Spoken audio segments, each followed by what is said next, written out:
Chapter 1. What to do when you find yourself in the wrong world.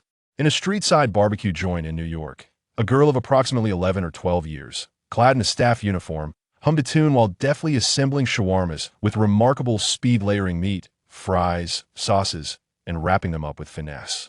Her hands moved so swiftly that they appeared to leave behind afterimages.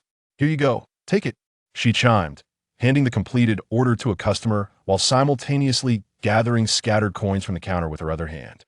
"Next," she called out in a fluent British accent.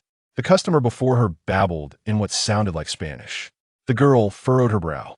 "Let's speak in English." The queue in front of her was lengthy, yet her efficiency in serving left the onlookers in awe. While the crowd marveled at her astonishing speed, none noticed the knives floating beneath the counter, the fries leaping into the fryer, or the pita bread soaring through the air. As the sun dipped below the horizon, she let out a long sigh of relief after finally sending off the last batch of customers. "Let me check the proficiency of the confundus charm and the levitation charm. It has indeed improved significantly." A smile graced her face as she spoke to herself. Hermione, a middle-aged man in a tall chef's hat, approached her. "You've worked hard today. Hey, raise your pay." He handed her an envelope.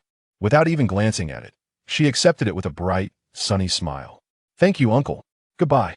She waved, skipping away into the golden light of the setting sun. Indeed, the girl's name was Hermione. Hermione Granger, a traveler from another world.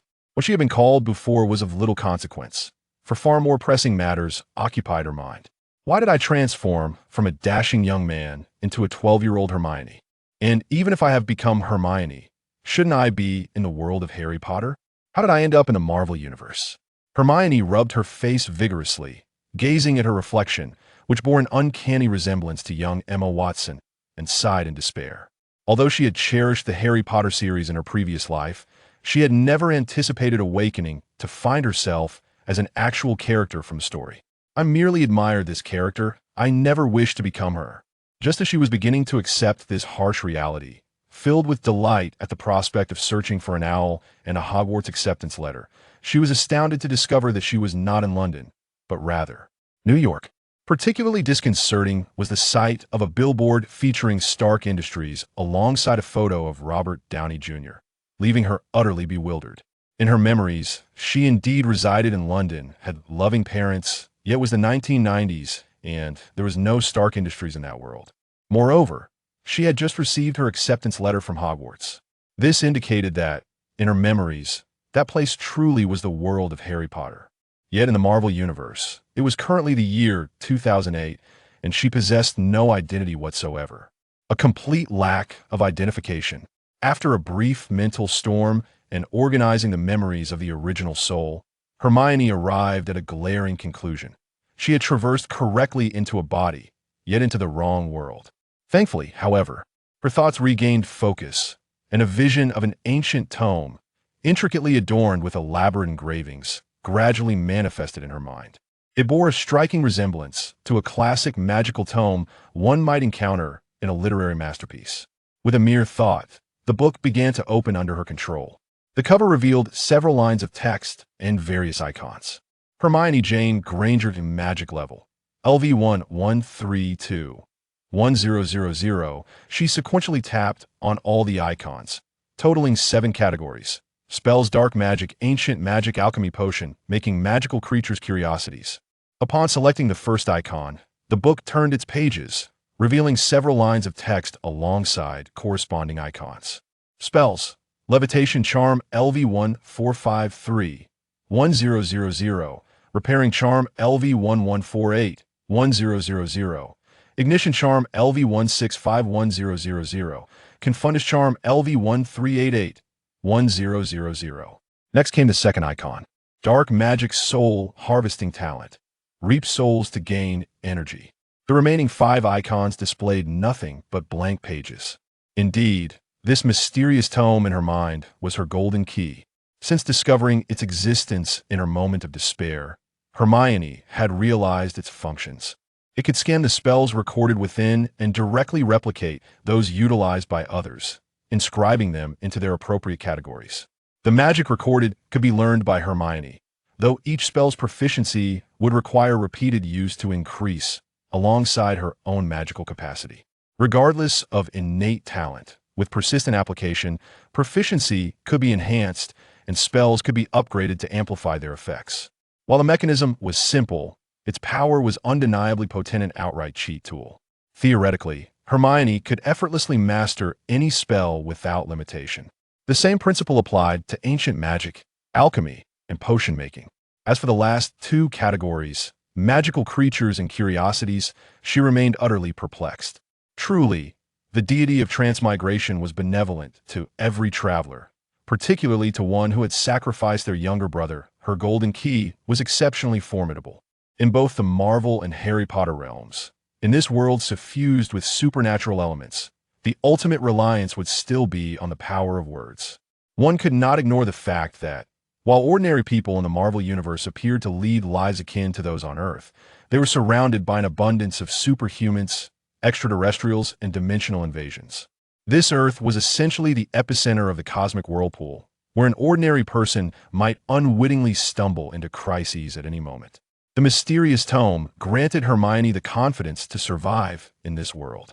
However, the spells currently accessible to me are still far too few, and I am completely unable to access the other categories to collect illustrations. Moreover, Hermione's gaze returned to the one illuminated icon in dark magic. Soul harvesting was also something the tome had failed to elucidate clearly. Reap souls to gain energy sounds rather ominous. Hermione contemplated the soul icon on the dark magic page, deep in thought. Aside from that brief description, no further information was provided. Yet, she harbored a vague suspicion regarding its implications. You'll need to find a time to test it, but for now, school should be approaching soon. It's time to leave. With that thought, she willed the tome to flip to the final page. Two icons appeared. One was a large letter M, the other a castle. The M was gray, while the castle was vibrant. She selected the castle with her mind. In the next instant, a sensation of vertigo washed over her like a tidal wave. When Hermione opened her eyes again, she found herself in a familiar yet vintage room, where an owl perched on the windowsill, intently tilting its head to observe her. A subtle smile curved Hermione's lips. What to do when one finds themselves in the wrong world? Fear not, for one can always return. Chapter 2. Arrival at Hogwarts. As she retrieved the envelope from the owl's beak, Hermione turned to soothe the cat, which had fluffed up in alarm at the owl's presence. She opened the envelope. Dear Hermione Jane Granger, thank you for your kindness. I wish you a delightful new term at Hogwarts. Signed, Minerva McGonagall. Hermione blinked in surprise. Well, isn't that rather courteous of Professor McGonagall? When she had initially received her acceptance letter to Hogwarts, Hermione had taken the liberty of writing a brief thank you note to the owl that delivered it. She had merely intended to be polite, never anticipating that Professor McGonagall would actually respond. Shaking her head, Hermione's gaze roamed around the room. This was indeed the original occupant's quarters in the Harry Potter universe. To understand how she had arrived here, one must credit the final page of the magical tome in her mind. After acquiring it in the Marvel world, Hermione had suddenly realized an important fact. She was currently in the Marvel universe. Although she had been accepted to Hogwarts, attending school was simply not feasible. In such circumstances, where could she go to inscribe a spell? Moreover, a 12-year-old girl without a guardian, struggling to survive. Undeterred, Hermione flipped through her spellbook, only to discover two icons on the final page, an M and a castle. The M was gray, unresponsive to her touch, while the castle was vibrant in color. Without hesitation, Hermione made contact with the latter and was instantly transported back to the world of Harry Potter. The castle on the page turned gray, while the M transformed into a spectrum of colors, accompanied by the emergence of a progress bar below. In an instant, Hermione understood.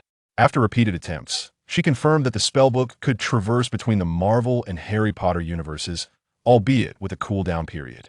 Each journey required approximately 12 hours of waiting, during which the progress bar would fill before she could embark on another crossing. After purchasing a wand and some books in Diagon Alley, Hermione inscribed the spells she could access and hurriedly made her way to the Marvel universe to practice. Separated by a realm, the Ministry of Magic would surely be unable to track her errant use of magic. Packing her belongings and declining the farewell of her parents in this world, Hermione proceeded to King's Cross Station. Specifically, she aimed for the hidden Platform 9, which served the train transporting students back to Hogwarts. Upon arriving at the platform, Hermione observed the scene where students seemed oblivious to the phenomenon of walking through walls. It dawned upon her that some enchantment obscured Muggle perception otherwise. The onlookers would surely be awestruck by the sight of students colliding with walls. Recalling the limited time the platform was open, she tightened her grip on her ticket and dashed through the wall. Delayed entry would result in a literal collision. Emerging on the other side, she found herself in a uniquely special platform. Not far off, a steampunk-style train stood quietly at the station, with numerous young witches and wizards busily loading their luggage. Once aboard, Hermione found an empty compartment and settled down, leaning against the window, her cherubic face reflected in the glass. Though she appeared to be an 11 or 12-year-old girl, her eyes betrayed a maturity that belied her age. Thoughts piled up in her mind. Harry Potter, Marvel, Dumbledore, Voldemort, S.H.I.E.L.D., the Avengers, and the enigmatic spellbook. And then, the notion of crossing worlds. Just as she slipped into contemplation, the compartment door swung open. "Oh, there's someone here?" A bespectacled boy exclaimed upon seeing Hermione, repeatedly apologizing. Sorry. All the other compartments are full. May I sit here?" Hermione glanced at him, remained silent, and nodded ever so slightly. "Thank you." The boy took a seat. Hermione recognized him instantly. Harry Potter? Why was he not with Ron? Had she inadvertently occupied their compartment? She dismissed such questions. The original narrative, whether in film or book, only presented fragments of this world. She was unaware of where those two were initially meant to sit, nor was she certain of her own designated place. Before long, a red-haired boy entered the compartment, inquiring with the same polite request. "Ron Weasley." Harry glanced at Hermione, and upon noting her lack of response, nodded and patted the seat beside him. "That scar. You're Harry Potter." Just as in the original story, Ron recognized Harry's identity with astonishment. Wealthy Harry showcased his financial prowess, leaving the impoverished Ron utterly dumbfounded, thus establishing a budding friendship reminiscent of the original tale. After the initial excitement subsided, both boys turned their attention to Hermione. They finally noticed that the seemingly aloof girl before them showed no reaction to the name Harry Potter. It was noteworthy, given Harry's notoriety in the wizarding world due to the Dark Lord. Feeling their gaze, Hermione glanced at Harry before her eyes settled on his glasses. Repair to original state. With a flick of her wand, she cast a mending charm, restoring the crack in his glasses, thereby acknowledging him and alleviating her own compulsion. Her proficiency with the charm increased. Harry and Ron gasped in surprise, utterly unprepared for a newcomer to wield spells with such finesse prior to their enrollment. Hermione turned her gaze back to the window, choosing to ignore the two boys. In the presence of Harry Potter, she did not share the same wonder and excitement as other young witches and wizards. Firstly, her previous lives' exposure to the original works had endowed her with an intricate understanding of the two boys.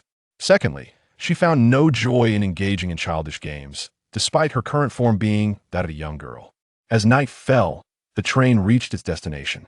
Upon disembarking, they boarded a small boat, guided by Hagrid, as they traversed the waters toward Hogwarts.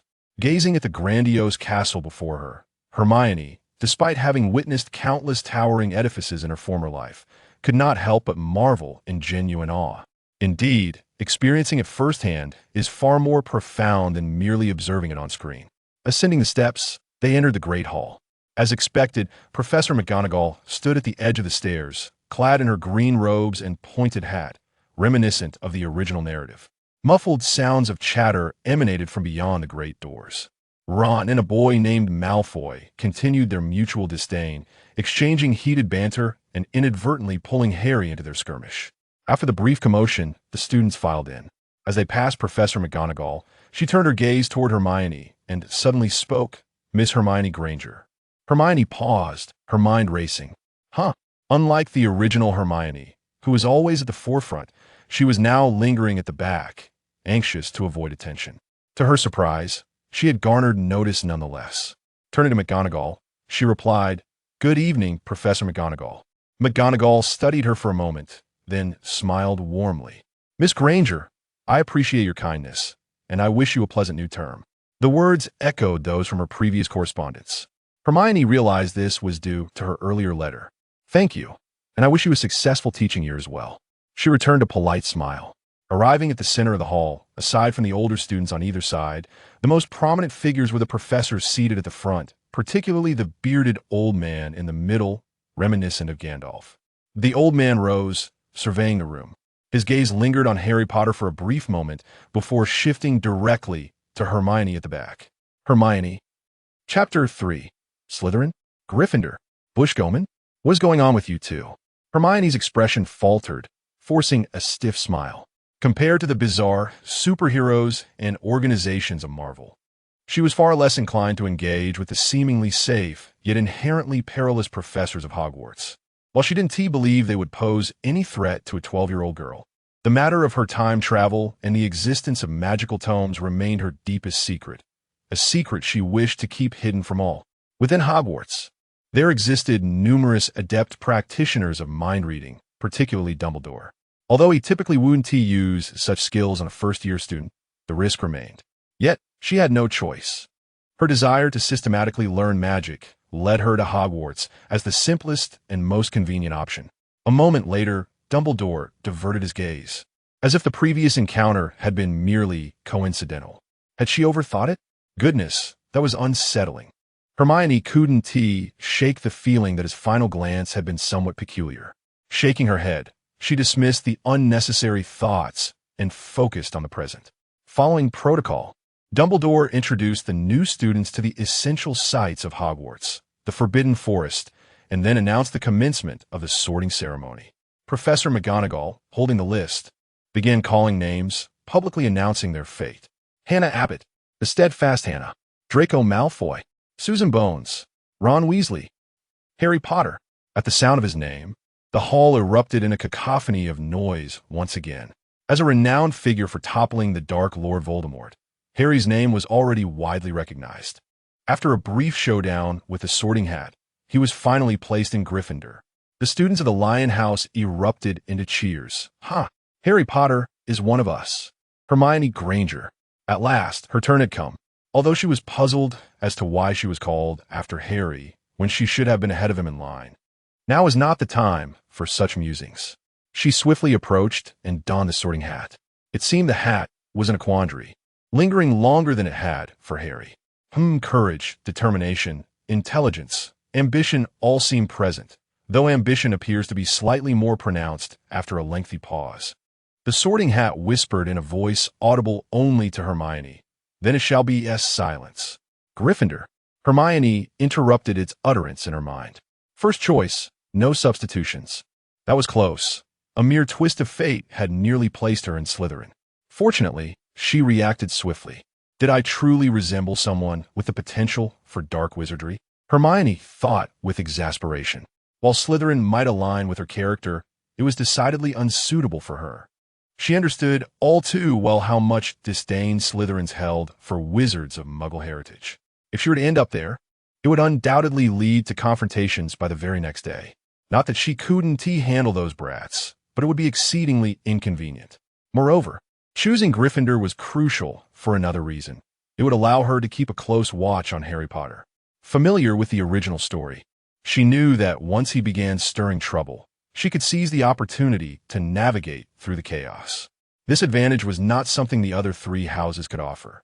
Very well, the Sorting Hat's tone was somewhat resigned. Though it could discern intelligence and character, ultimately, it had to respect the individual's wishes. With a resounding proclamation, it declared Gryffindor. Another new student joined, prompting jubilant cheers from Gryffindor. Ron nudged Harry beside him. "Hey, look, that aloof girl from the booth is also a Gryffindor. I thought someone so talented would be sorted into Ravenclaw." Harry, rubbing his forehead, managed a weak smile, his gaze continually drifting toward the head table. Hermione surmised that his scar, left by Voldemort, was reacting to Quirrell, but Harry's focus was on Snape.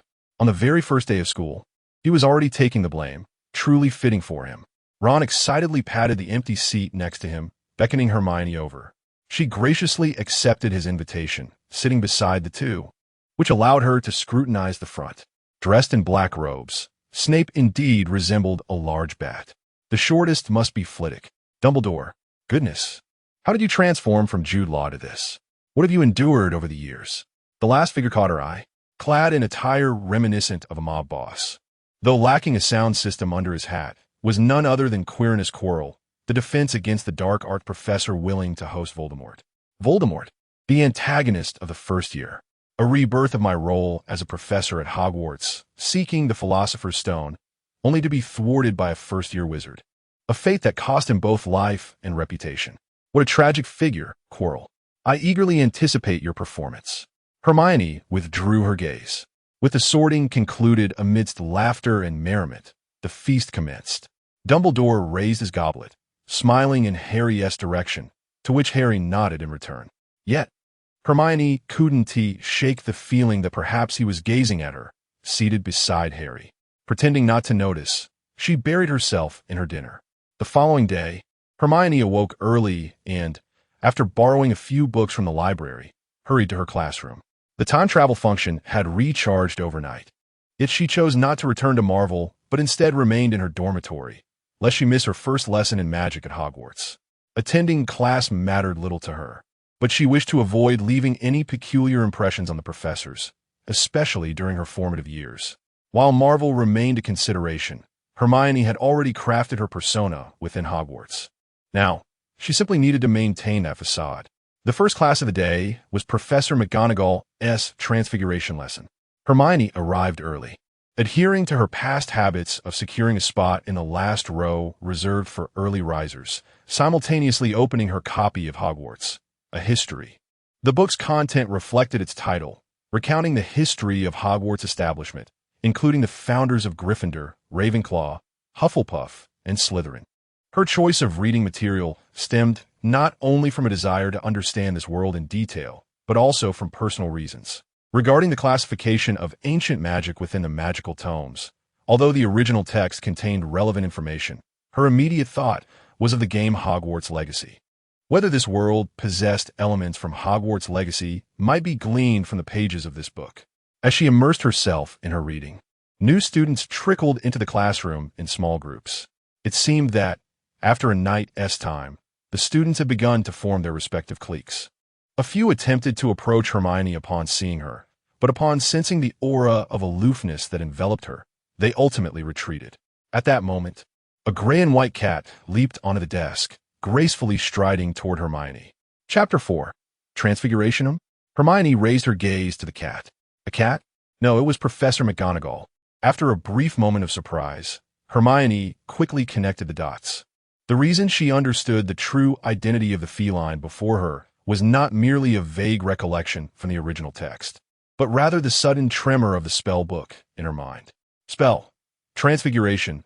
Animagus, cat, acquired. The unexpected turn of events caused Hermione's expression to shift slightly. A flicker of confusion and astonishment flashing in her eyes before she returned to her usual demeanor. Oh, could it be that Mr. Filch's cat has gone astray? Hermione muttered to herself, then shook her head and resumed her reading. She chose to ignore it entirely. McGonagall was not the least bit surprised. To her, Hermione had never shown interest in furry creatures, so it was entirely normal for her not to reach out and pet the cat. The astonishment was likely due to her bewilderment at the presence of a cat in the classroom. Little did McGonagall suspect that her proud disguise had been completely seen through by the young, which before her. The cat seemed particularly intrigued by Hermione, prancing around beside her hand. Moments later, it lowered its head to gaze at the open book on the table, revealing a human-like curiosity in its eyes. History of Hogwarts? What could this little creature find interesting about that? McGonagall pondered. Although the history of the school was essential knowledge for every new student and even featured in the curriculum of history classes, most first years were more captivated by practical subjects like charms or potions, rarely showing interest in school history. What an amusing little creature, McGonagall mused. Noticing Hermione engrossed in her reading, McGonagall chose not to disturb her, instead leaping to the front of the classroom to observe the students below. Before long, the bell rang, and the classroom fell into an instant hush. One could say that this was indeed a school for wizards. Everyone was diligently studying. Hermione reflected as she listened to the soft rustling of pages around her. Even the trio of troublemakers nearby were seriously engrossed in their books. One could describe them as mischievous, but not lacking in skill. The only exception. Suddenly, a commotion erupted from behind as the classroom door swung open. Harry and Ron burst into the room, panting, and upon not spotting Professor McGonagall, they both sighed in relief. Thank goodness we made it just in time. If she had seen us late, her expression would have been terrifying. Ron whispered to Harry. Though his voice was low, it was still clearly audible in the quiet classroom. The other first years looked on in silence. Even Malfoy rolled his eyes. In the next moment, to the astonishment of the two boys, the cat on the podium leaped down, transforming mid-air into a human form, becoming Professor McGonagall. Ron and Harry were left dumbfounded. The expressions of the surrounding first years mirrored theirs. They had not realized that the cat was Professor McGonagall, simultaneously relieved that they had not arrived late or engaged in any inappropriate behavior, such as petting the cat. Only Hermione remained unfazed. That was truly remarkable, Ron remarked, coming to his senses, though the embarrassment on his face betrayed his inner turmoil. Thank you for your compliment, Mr. Weasley, McGonagall replied with a stoic expression. Perhaps I should transform you and Mr. Potter into a pocket watch. At least one of you might learn to keep time. Harry quietly protested, we got lost. Then I shall transform you into a map.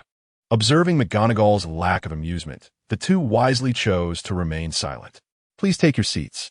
Hearing McGonagall's words, they felt as if a weight had been lifted, scanning the room until their eyes lit up, and they promptly settled next to Hermione, casually sitting down. Without raising her head, Hermione continued reading, and the two boys, unperturbed, craned their necks to peer at the book in her hands. Though Hermione was aloof, she was, thus far, the most familiar face among the first years, aside from each other. Regarding transfiguration, Professor McGonagall did not engage in practical teaching, but offered an overview of the fundamental laws of transfiguration and its various branches: animagi, summoning, transformation, cross-species transfiguration, and human transfiguration. She also showcased a bit of her skill, eliciting gasps of awe from the young witches and wizards. The first lesson concluded joyfully. After class, the young wizards chatted animatedly about the astonishing events that had just transpired. Did you see that? A mouse just transformed into a glass cup. Ron exclaimed excitedly to Harry. Harry, too, felt a sense of wonder. It was his first genuine encounter with the real world of magic. Noticing Hermione's continued calm demeanor, Harry couldn't help but ask Hermione, didn't you think Professor McGonagall's display was impressive? He was perplexed as to why the beautiful girl before him maintained such a serene expression, despite being of similar age to them. Suddenly, an idea struck Harry. Could it be that you, like Ron, come from a wizarding family? Hermione shook her head. No. My parents are both muggles. Ron's face fell at this revelation, feeling somewhat wounded. Here he was, from a proper wizarding family, exclaiming in excitement, while this girl, who had never encountered magic before, appeared far more knowledgeable than he. Well, Hermione paused, contemplating for a moment before saying, it is indeed impressive. But once you learn it, you might find it is not so extraordinary after all. Harry and Ron exchanged glances. Ron, indignant, retorted, that sounds as if you could do it too. Well, I certainly can, Hermione affirmed with a nod. The two boys were momentarily taken aback, their eyes widening in disbelief as if they had heard an outlandish tale. Ron merely scoffed at Hermione's dismissive attitude, intending to provoke her. Yet he was caught off guard by her straightforward admission. Harry, though silent, regarded her with skepticism. Hermione, sensing their doubt, replied with a mischievous smile. What if I truly can? Ron scoffed. Well then, I suppose I'll just eat Harry's quill and be satisfied. Howdy. Wait, why are you two wagering using my belongings as the stakes? Fine. Hermione said nothing more, simply nodding gently as she drew her wand and pointed it at the quill in Harry's hand. Flavito, with the incantation uttered, the tip of her wand glimmered, and before their astonished eyes, the quill gradually morphed into a head, paws, and a tail, ultimately taking the form of a mouse, completely unrecognizable as a quill. The mouse leaped from Harry's hand, as if imbued with life, and scampered up onto Ron's shoulder.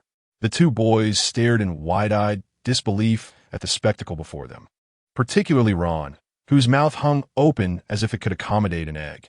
He was genuinely taken aback by this display. Noticing their reactions, Hermione's lips curled into a subtle smile as she nonchalantly uttered two words: enjoy. Chapter 5. The study of potions is inferior to the study of history, really. You can do that? Ron exclaimed, bewildered, as he watched the mouse scurry around him. He swallowed hard, casting a pleading glance at Harry. Harry quickly stepped back, averting his gaze, making his intentions clear. The wager you made is none of my concern. Do not involve me. The fragile vessel of friendship threatened to capsize.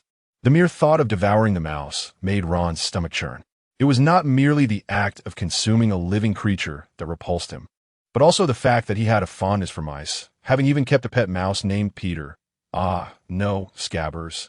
Hermione, though perplexed, respected his feelings. With a flick of her wand, she reversed the transformation, and the mouse instantly morphed back into a quill, falling gently to the ground. With a light chuckle, Hermione left without a backward glance.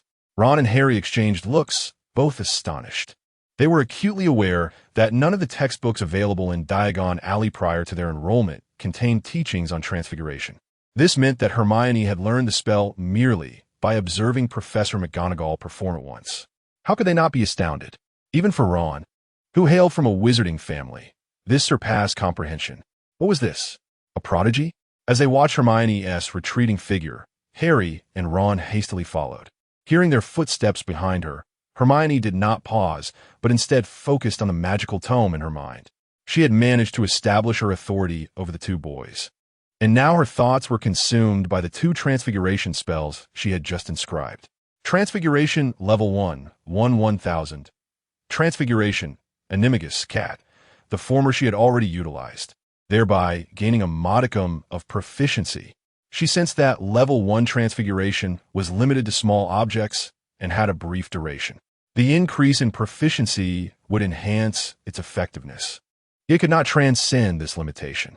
She surmised that only upon reaching Level 2 would other capabilities manifest, resulting in a qualitative change. As for the latter, she had yet to attempt it. An animagus is a wizard capable of transforming into a specific animal while retaining their magical abilities. One rule governing this transformation is that the animal one can become is intrinsically linked to the wizard's physique and temperament. It cannot be chosen, and one can only transform into one animal for life. Moreover, mastering this transformation is exceedingly challenging and fraught with peril. The fact that only 7 individuals registered as animagi throughout the entire 20th century in the Harry Potter universe underscores this difficulty. However, based on the book's descriptions, Hermione should be able to transform directly into a cat, just like Professor McGonagall, as an animagus transformation is permanent and devoid of proficiency levels. But if that were the case, could she also collect the transformations of other animagi? As Hermione pondered this, she strode ahead, flanked on either side by her 2 loyal companions, resembling bodyguards. Not a moment was spared to mourn the blows dealt to the 2 boys. They were en route to the battlefield of the potions classroom. In any classroom, the last row in the corner is a coveted territory. Hermione had 20 years of experience in this regard. Yet at that moment, this seemingly inconspicuous corner had become the focal point for the new students. For there stood Severus Snape, clad in black robes, fixating his dark gaze on Harry with an ominous expression. Mr. Potter, the celebrity among the newcomers. Tell me what would happen if one were to add powdered daffodil root to a mugwort infusion? Harry felt uncomfortable under Snape's scrutiny and glanced helplessly at Ron. Ron merely slumped over the desk, feigning death. I don't know, Professor, Harry replied, exasperated. Well, might one find Dungstone? I don't know. Then, what is the difference between aconite and wolf's bane? Sorry. Clearly, mere fame was insufficient. A flicker of disappointment flashed in Snape's eyes as he remarked sarcastically, "Isn't that right, Mr. Potter?" His mocking tone, combined with his indifferent demeanor, unkempt hair, and prominent hawkish nose, perpetually exuded an air of malevolence. The classroom fell into a profound silence. Harry, already harboring a negative impression of Snape, could not suppress his temper after such blatant targeting and retorted, "Clearly, Hermione knows the answer. Yet you only wish to find someone who doesn't." The young wizards around them widened their eyes in shock. Goodness, is he really that bold? On the very first day? He clashes with a professor, and the most cantankerous one at that. They all turn to look at Hermione, who was leaning against a stone pillar in the corner. Hermione thought, what? Is he out of his mind? I'm over here in the corner, and I haven't even raised my hand, yet he is drawing attention to me. In truth, Harry had genuinely believed she understood, for the previous display of transfiguration had left a profound impression on him. Coupled with her aloof and proud demeanor, he had gradually begun to perceive Hermione as an all-knowing oracle. At Harry's words, Snape instinctively glanced at Hermione. Since Mr. Potter claims that you, foolish girl, are aware of these matters, then you shall answer. Should you answer incorrectly, points will be deducted from Gryffindor. What are you looking at? Snape's gaze fell upon the book on Hermione's desk, his brow furrowing. Hogwarts, a history? Seeing the title, Snape was momentarily taken aback, then erupted in a fit of rage-laced laughter. Miss Granger, are you reading about the history of Hogwarts in my potions class? Are you certain your vision is clear and you haven't mistakenly brought the wrong book? Or is it that my potions class holds no value for you? This was indeed the case. The entire potions textbook had been inscribed into her magical tome, as long as she followed the procedures with the tome's assistance. Success was virtually guaranteed. There was no element of chance involved. Unless a more advanced text was available or Snape personally demonstrated something not covered in the textbook, she found little merit in a first-year potions class, far less than in history. Upon hearing this, the Slytherin students could not help but erupt in mocking laughter, reveling in the spectacle. Indeed, Gryffindor produces nothing but brash heroes. The Sorting Hat does not deceive me. Observing Snape's face darken like a simmering cauldron, Hermione sighed softly and calmly replied, powdered daffodil root and mugwort can be combined to create the draught of living death. Dungstone is a stone extracted from a goat's stomach, capable of neutralizing most poisons. Aconite and wolfsbane are the same plant. Am I correct, Professor? She raised her eyes to meet Snape's gaze. The magical tome could only inscribe potion-making processes, but even without it, Hermione's innate talent was exceptional. Coupled with the rigorous education of her past life, her memory was remarkably strong. This foundational knowledge was easily retained with a mere glance. With her succinct response, she effectively silenced any further taunts from Snape. Chapter 6, Regression Correct. Snape reluctantly uttered these words, momentarily looking at Hermione with a flicker of satisfaction in his gaze, only to be lost in thought as memories surged forth, rendering him momentarily dazed. Upon regaining his composure, he turned away with a disdainful snort. 5 points were deducted from Gryffindor for disrespecting a teacher. However, he refrained from mentioning her extracurricular reading, tacitly accepting it. Though he forcibly docked points from Gryffindor, the young wizards could discern that it was Snape who had truly suffered. This incident etched Hermione Granger's name into the minds of the first-year students, particularly the Slytherins, who empathized with their headmaster's loss of face and felt discontent. Throughout the lesson, Snape occasionally stole glances at Hermione, seemingly still unwilling to concede, hoping to find a reason to create further trouble. This was the consensus among all. Yet, only Hermione understood that he was not actually looking at her. Such lovely eyes. Indeed, in the days that followed, Hermione maintained her routine, attending classes punctually and immersing herself in the library during her free time. She had mastered all the spells from the first-year textbooks and regarding defense against the dark arts. Although Quirrell appeared exceedingly timid and ineffectual, he still possessed a certain level of competence and was earnest in his teaching.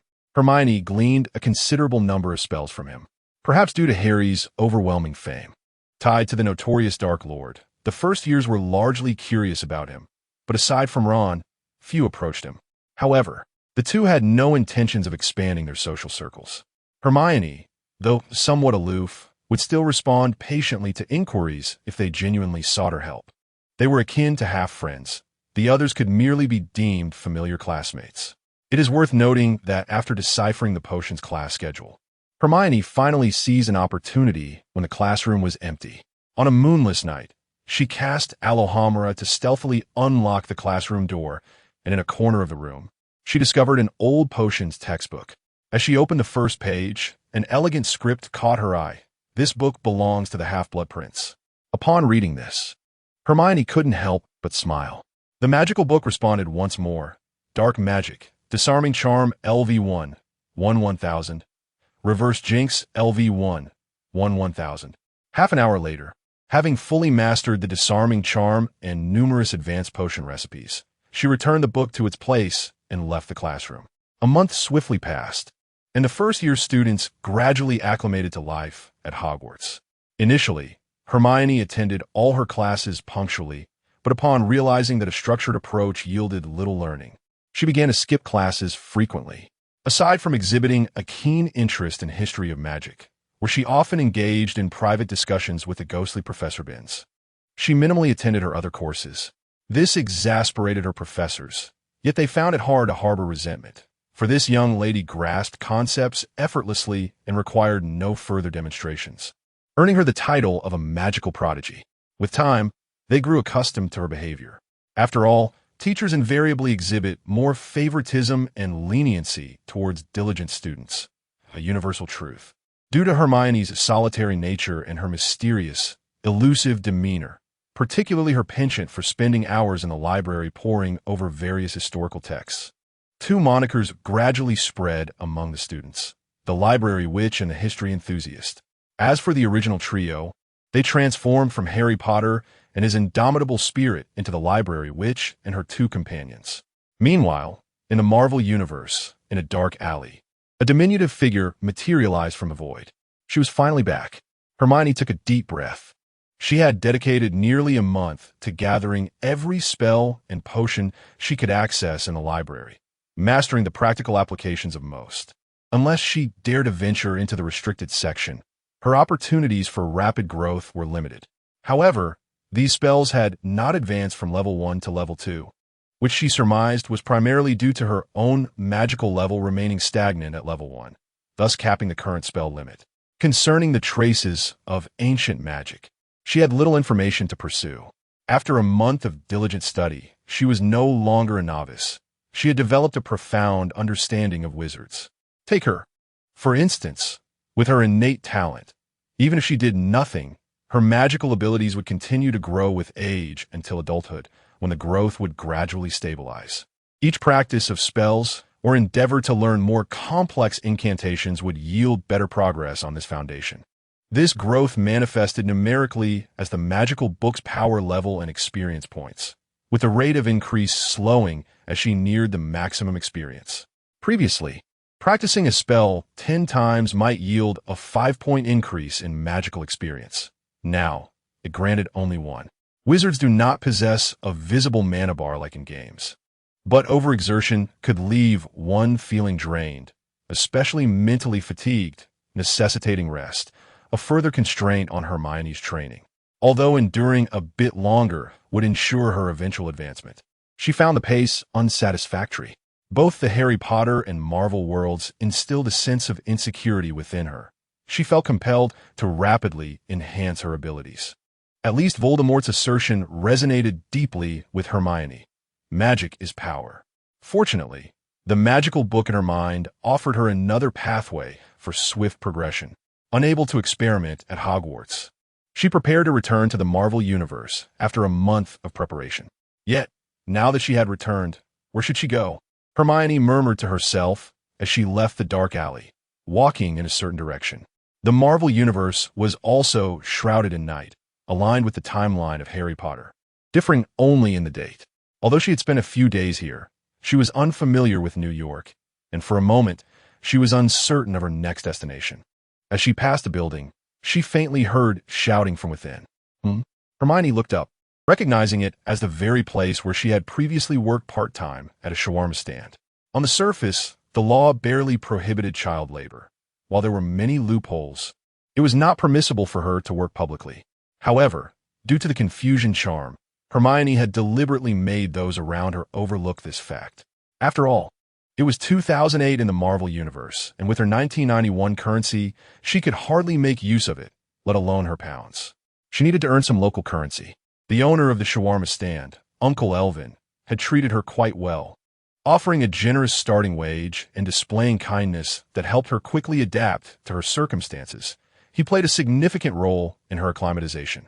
She was fortunate to encounter good people upon her arrival. However, what was the cause of the shouting in the shop? How they put tomatoes into shawarma? Hermione furrowed her brow, sensing that the situation was more complicated than it appeared, and hastened her steps into the shop. Chapter 7. The initial encounter with Dark Harvest. Upon arriving at the shop's entrance, Hermione waved her wand lightly at the locked door, and the lock fell open with a satisfying click. She cast a disillusionment charm upon herself, rendering her invisible, and gently stepped inside. In the depths of the room, beside the bar, two figures were locked in a standoff, with a nearby window having been pried open. One of the figures was the familiar Uncle Irwin, while the other stood opposite him, a black man brandishing a handgun. Hermione quickly grasped the situation. It was a classic $0 purchase scenario, a traditional American ploy. Uncle Irwin raised his hands, his expression tense, repeatedly stating, "Don't shoot. I'll get you the money right away." He began to move towards the counter. The black man, however, shouted, "Hand over the money." "I said hand it over." "Don't move." "I said don't move." "Get the money. Hurry up."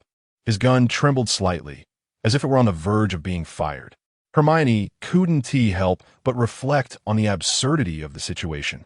It was truly befitting of the intellect one might expect from a $0 shopper.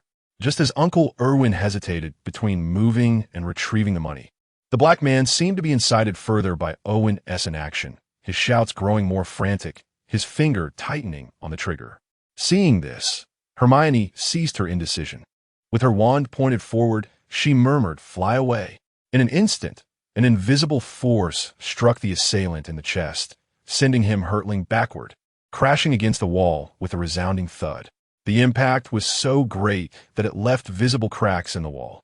Hermione felt a sense of satisfaction.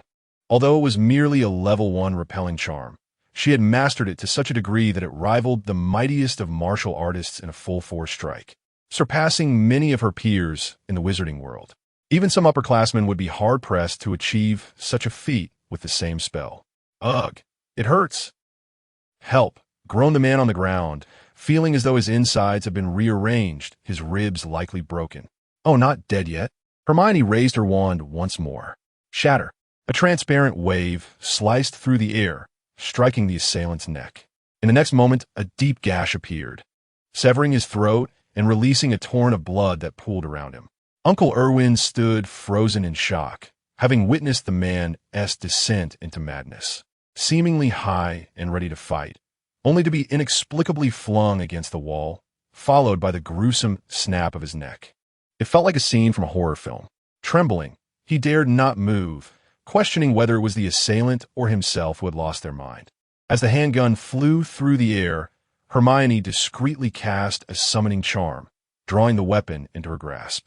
Without a backward glance, she exited the shop. In the dark alley, Hermione surveyed the changes in her spellbook, elated. Indeed, her suspicions were correct. Dark Harvest could siphon power through death. Upon acquiring this soul energy, she immediately understood its application. It could be infused into her being to enhance her magical prowess or used to amplify her spell proficiency. One point of energy could elevate one corresponding value. Was this not compelling her to embrace the path of a malevolent dark wizard? A smile crept onto Hermione's lips, barely contained.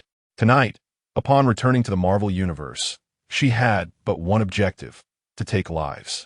Dark Harvest required death to harvest soul energy, and with no one nearby to perish, she resolved to take matters into her own hands. Naturally, her targets were not chosen at random.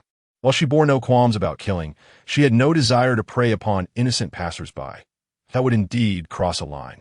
Even here, in a world different from her previous life, she considered everything a mere game and wished to maintain her moral boundaries, regardless of her past or present. Hermione was not a benevolent soul, nor was she a deranged seeker of chaos and evil. Furthermore, she had carefully crafted her identity within the Marvel Universe. If she were to engage in indiscriminate slaughter, it would undoubtedly attract the ire of various superheroes, an outcome she deemed unwise. She wished to treat the Marvel world as a stable testing ground to enhance her abilities, and thus, she could not afford to make herself a target for all. At present, though she had taken a life, it was that of a robber intent on harm, a quintessential act of heroism. This justification allowed her to rationalize her actions, and given her age, Even a paragon of virtue like Captain America would likely not hold her accountable. After all, what superhero had not engaged in a bit of killing, provided it was done in the name of justice? Hermione Jane Granger magic level, LV1, 988-1000. As she absorbed the soul energy, a refreshing sensation coursed through her body, and Hermione felt her magical strength noticeably increase. 1 point of soul energy equated to a day's worth of hard work. Marvel's world was truly perfect for her. Ha ha ha. She couldn't help but laugh silently within. 3 hours later, it had to be you, America. Standing in the area known as Hell's Kitchen, Hermione gazed at her experience points, just shy of 2 points from completion, and sighed in genuine appreciation. After leaving the barbecue joint, she had inquired among passers-by about New York's most chaotic, crime-ridden neighborhoods, and promptly took a taxi there. She recalled the incredulous expression on the driver's face upon her stating her destination, as if to say, "What is a child like you doing there?" True to her expectations, within a mere 3 hours, she had witnessed a plethora of spectacles, including, but not limited to, drug dealing, armed robbery, $0 purchases, and free-for-all shootings. Strangely, the bystanders appeared utterly unfazed. Truly, this was a beautiful country. Cloaked in her disillusionment charm, Hermione transformed into a harbinger of death, targeting the most heinous criminals to practice her spells, utilizing Dark Harvest to convert them into soul energy. During this endeavor, she stumbled upon a murder scene and discovered that it was not necessary for her to act directly. As long as someone nearby perished, she could still complete the harvest. Now, what to do? After so much activity, Hermione felt a bit fatigued. Though she was a witch, her physical capabilities were still not significantly stronger than those of an ordinary person, especially considering she was still a growing girl in need of rest. The area was now clear of undesirable characters, and at least 8 hours remained before she could traverse dimensions again. If only she could fly or apparate, Hermione mused. 3 hours of walking had tested her endurance and willpower to their limits. Fortunately, flying lessons were scheduled for next week, so there was no need to rush. Hermione surveyed her surroundings. Although she found herself in Hell's Kitchen, she was uncertain if any figures from her previous life existed in this world. Even if they did, she had no intention of getting involved.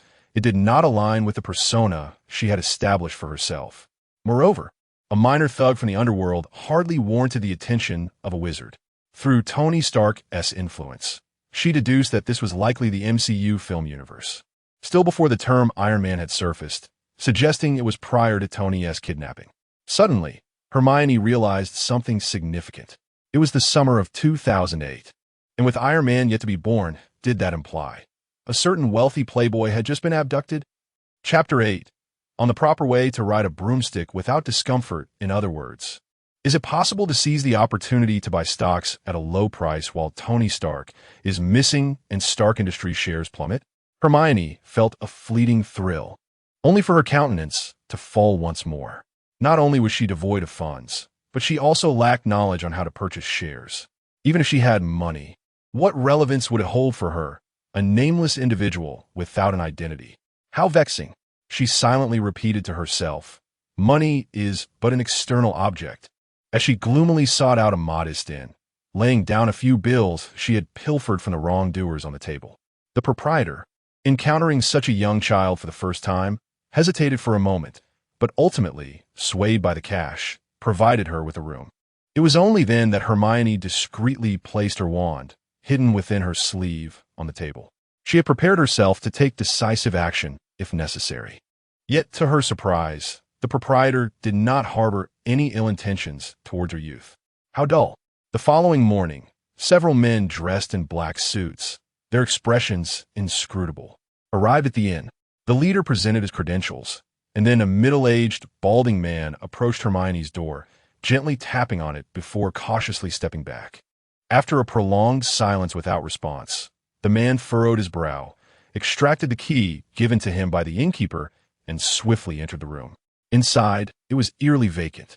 After ensuring no one was concealed within, the balding man reached for the disheveled bedding, noting the lingering warmth. They couldn't have gone far. You all, search the vicinity, he commanded decisively. prompting the others in black to spring into action. 10 minutes later, they returned one by one, shaking their heads in dismay. Observing their failure, the balding man produced his phone and made a call. Upon connection, he stated, "The target has just vanished, yet has not exited the room. We suspect they may possess some form of teleportation ability." After a brief exchange, he nodded, affirming, "Understood, sir," before ending the call and departing. Meanwhile, in a spacious office, a bald African-American man wearing an eye patch set down the phone, contemplating the documents before him. A knock sounded at the door. "Enter." A young woman, exuding professionalism akin to a secretary, stepped in, presenting a folder to the bald man. "Director, last night, a barbecue restaurant in a New York neighborhood received a report of a homicide, but the details are rather peculiar. Our surveillance team deemed it necessary to bring it to your attention." The bald man perused the information for a moment before setting it down. A photograph of a young girl lay quietly at the center of the documents. On the grounds before Hogwarts Castle, dozens of young wizards stood in 2 lines, each with a broomstick at their feet. Today marked Madame Hooch's flying lesson. Observing the eager Slytherin students before her, Hermione couldn't help but roll her eyes. Who was responsible for this arrangement that placed Gryffindor and Slytherin together? The lesson had yet to commence, and already tensions were flaring as both sides glared at one another, each unwilling to yield, embodying a palpable "what are you looking at?" atmosphere. The professors were certainly aware of the long-standing animosity between Gryffindor and Slytherin. "Don't tell me this is an example of motivational teaching," she thought. Perhaps it was simply a tradition at Hogwarts. While reading Harry Potter previously, Hermione had developed an inkling that the turmoil within the wizarding world might trace back to an object known as the Sorting Hat. Rather than bestowing it upon Voldemort, she would have preferred to assign it to the hat itself. Throughout the 7 volumes, had that wretched thing served any purpose beyond fostering factions among wizards? The first task for young wizards upon arriving at Hogwarts was to don a hat that dictated their house affiliation. You go to Gryffindor, you go to Slytherin. Those in the know understood the sorting, while others might think it akin to a gang recruitment process. If only they had sorted students based on character and tailored education accordingly. What meaningful purpose did it serve to merely stick labels on them, intensifying conflicts? It was as if they were eager for a brawl. In her view, while Voldemort was hardly a paragon of virtue, the current state of affairs could be attributed partly to Hogwarts itself. Growing up in the Slytherin environment contrasted sharply with the other 3 houses. How could one expect their personalities to remain unchanged? Yet, despite her grievances, Hermione held no deep-seated objections. After all, this arrangement conveniently gathered those who would struggle to coexist with her into one group, sparing her the effort of seeking them out individually. Ultimately, it wasn't her problem. As Hermione lost herself in thought, Madame Hooch finally arrived, her robust voice resonating. "Good afternoon, students." "Good afternoon, Madame Hooch." The young wizards responded in unison. "Welcome to our first flying lesson. As you all know, flying is of utmost importance for a wizard especially." Following the customary introduction filled with safety guidelines and information, Madame Hooch noted the eager expressions on the students' faces and declared, "Now, place your right hand above your broomstick and say up." Instantly, a chorus of voices filled the air. Hermione joined in, softly intoning up. Nothing transpired. Let's try again. Up." The broom merely rolled in place, showing no inclination to rise. How frustrating. Hermione was nearly a polymath, save for the art of broomstick flying. It wasn't that she couldn't comprehend it. Rather, compared to others of exceptional talent, her skills could only be deemed moderately proficient. The mysterious spellbook had not covered this skill, leaving her no choice but to practice diligently. Nearby, Harry, who had summoned his broomstick to his hand effortlessly, was taken aback by Hermione's struggle. Finally, on her 3rd attempt, the broomstick successfully soared into her grasp. "Infuse it with feeling," Madame Hooch called out, noticing many young wizards still struggling. After several attempts, they all ultimately succeeded in summoning their broomsticks. Madame Hooch nodded in approval, instructing, "Now, upon my command, everyone mounts their broomsticks and holds on tightly to avoid slipping off." Hermione observed her peers mounting their broomsticks, feeling a surge of hesitation. But the broomstick handle is so slender, wouldn't that cause discomfort? Want to hurt? In the next moment, A wave of sorrow washed over her. Yes, she had almost forgotten. She truly could not ride anymore. Frustrated, Hermione ultimately opted to sit sideways on her broomstick. Ron leaned closer, whispering, "Hermione, Madam Hooch wants us to ride." "Be quiet," she retorted. Chapter 9, go ahead and confront him. Ron received a scolding and sulkily closed his mouth. Harry, who wanted to say something, wisely refrained from speaking. Since their acquaintance, Hermione had consistently displayed a calm demeanor, devoid of emotional fluctuations. It was the first time she exhibited such an expression of anger and embarrassment.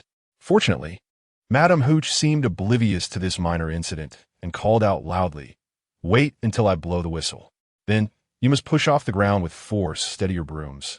And after soaring into the air, circle a few times before slightly leaning forward to descend back to the ground. Before she could finish her instructions, Madam Hooch's eyes widened in astonishment, for at some point, Neville Longbottom had already floated several feet above the ground, swaying precariously in midair. "Longbottom, what are you doing? Come down at once." Neville, feeling himself ascend further from the ground, panicked and shouted, "Down, down." Unfortunately, his broom seemed to ignore his commands, insisting on climbing higher. In mere moments, he had soared to a height of several dozen meters. Amidst Neville's terrified cries, the broom acted like a wild, untethered beast, joyfully careening through the sky. Heedless of its rider, it crashed repeatedly against the castle's outer walls, leaving Neville dazed and seeing stars. Finally, after a chaotic flight, Neville found himself precariously hanging from a ledge above the castle walls. With a sudden rip, his robe could no longer bear his weight and tore apart, sending him plummeting from several stories high. Instantly, gasps erupted from below. Some timid witches and wizards turned away, unable to bear the impending spectacle. At this height, even a wizard, possessing abilities far beyond those of muggles, would suffer grave injuries from such a fall. This must be classified as a teaching accident, Hermione thought, somewhat speechless. Were it not for the miraculous healing methods available to wizards, one might wonder how many lives would be lost each year merely from flying lessons. As Neville plummeted, just when everyone braced for a tragedy, a clear voice rang out from behind. "Slow down and stop." With the incantation taking effect, Neville's descent abruptly slowed, as if he were enveloped in a powerful cushion, halting just half a meter above the ground. The crowd stood frozen for 2 seconds before collectively turning around. They beheld Hermione, wand raised and aimed forward. Thus, an accident was averted. Madam Hooch finally realized what had transpired and breathed a quiet sigh of relief. Her gaze towards Hermione filled with gratitude.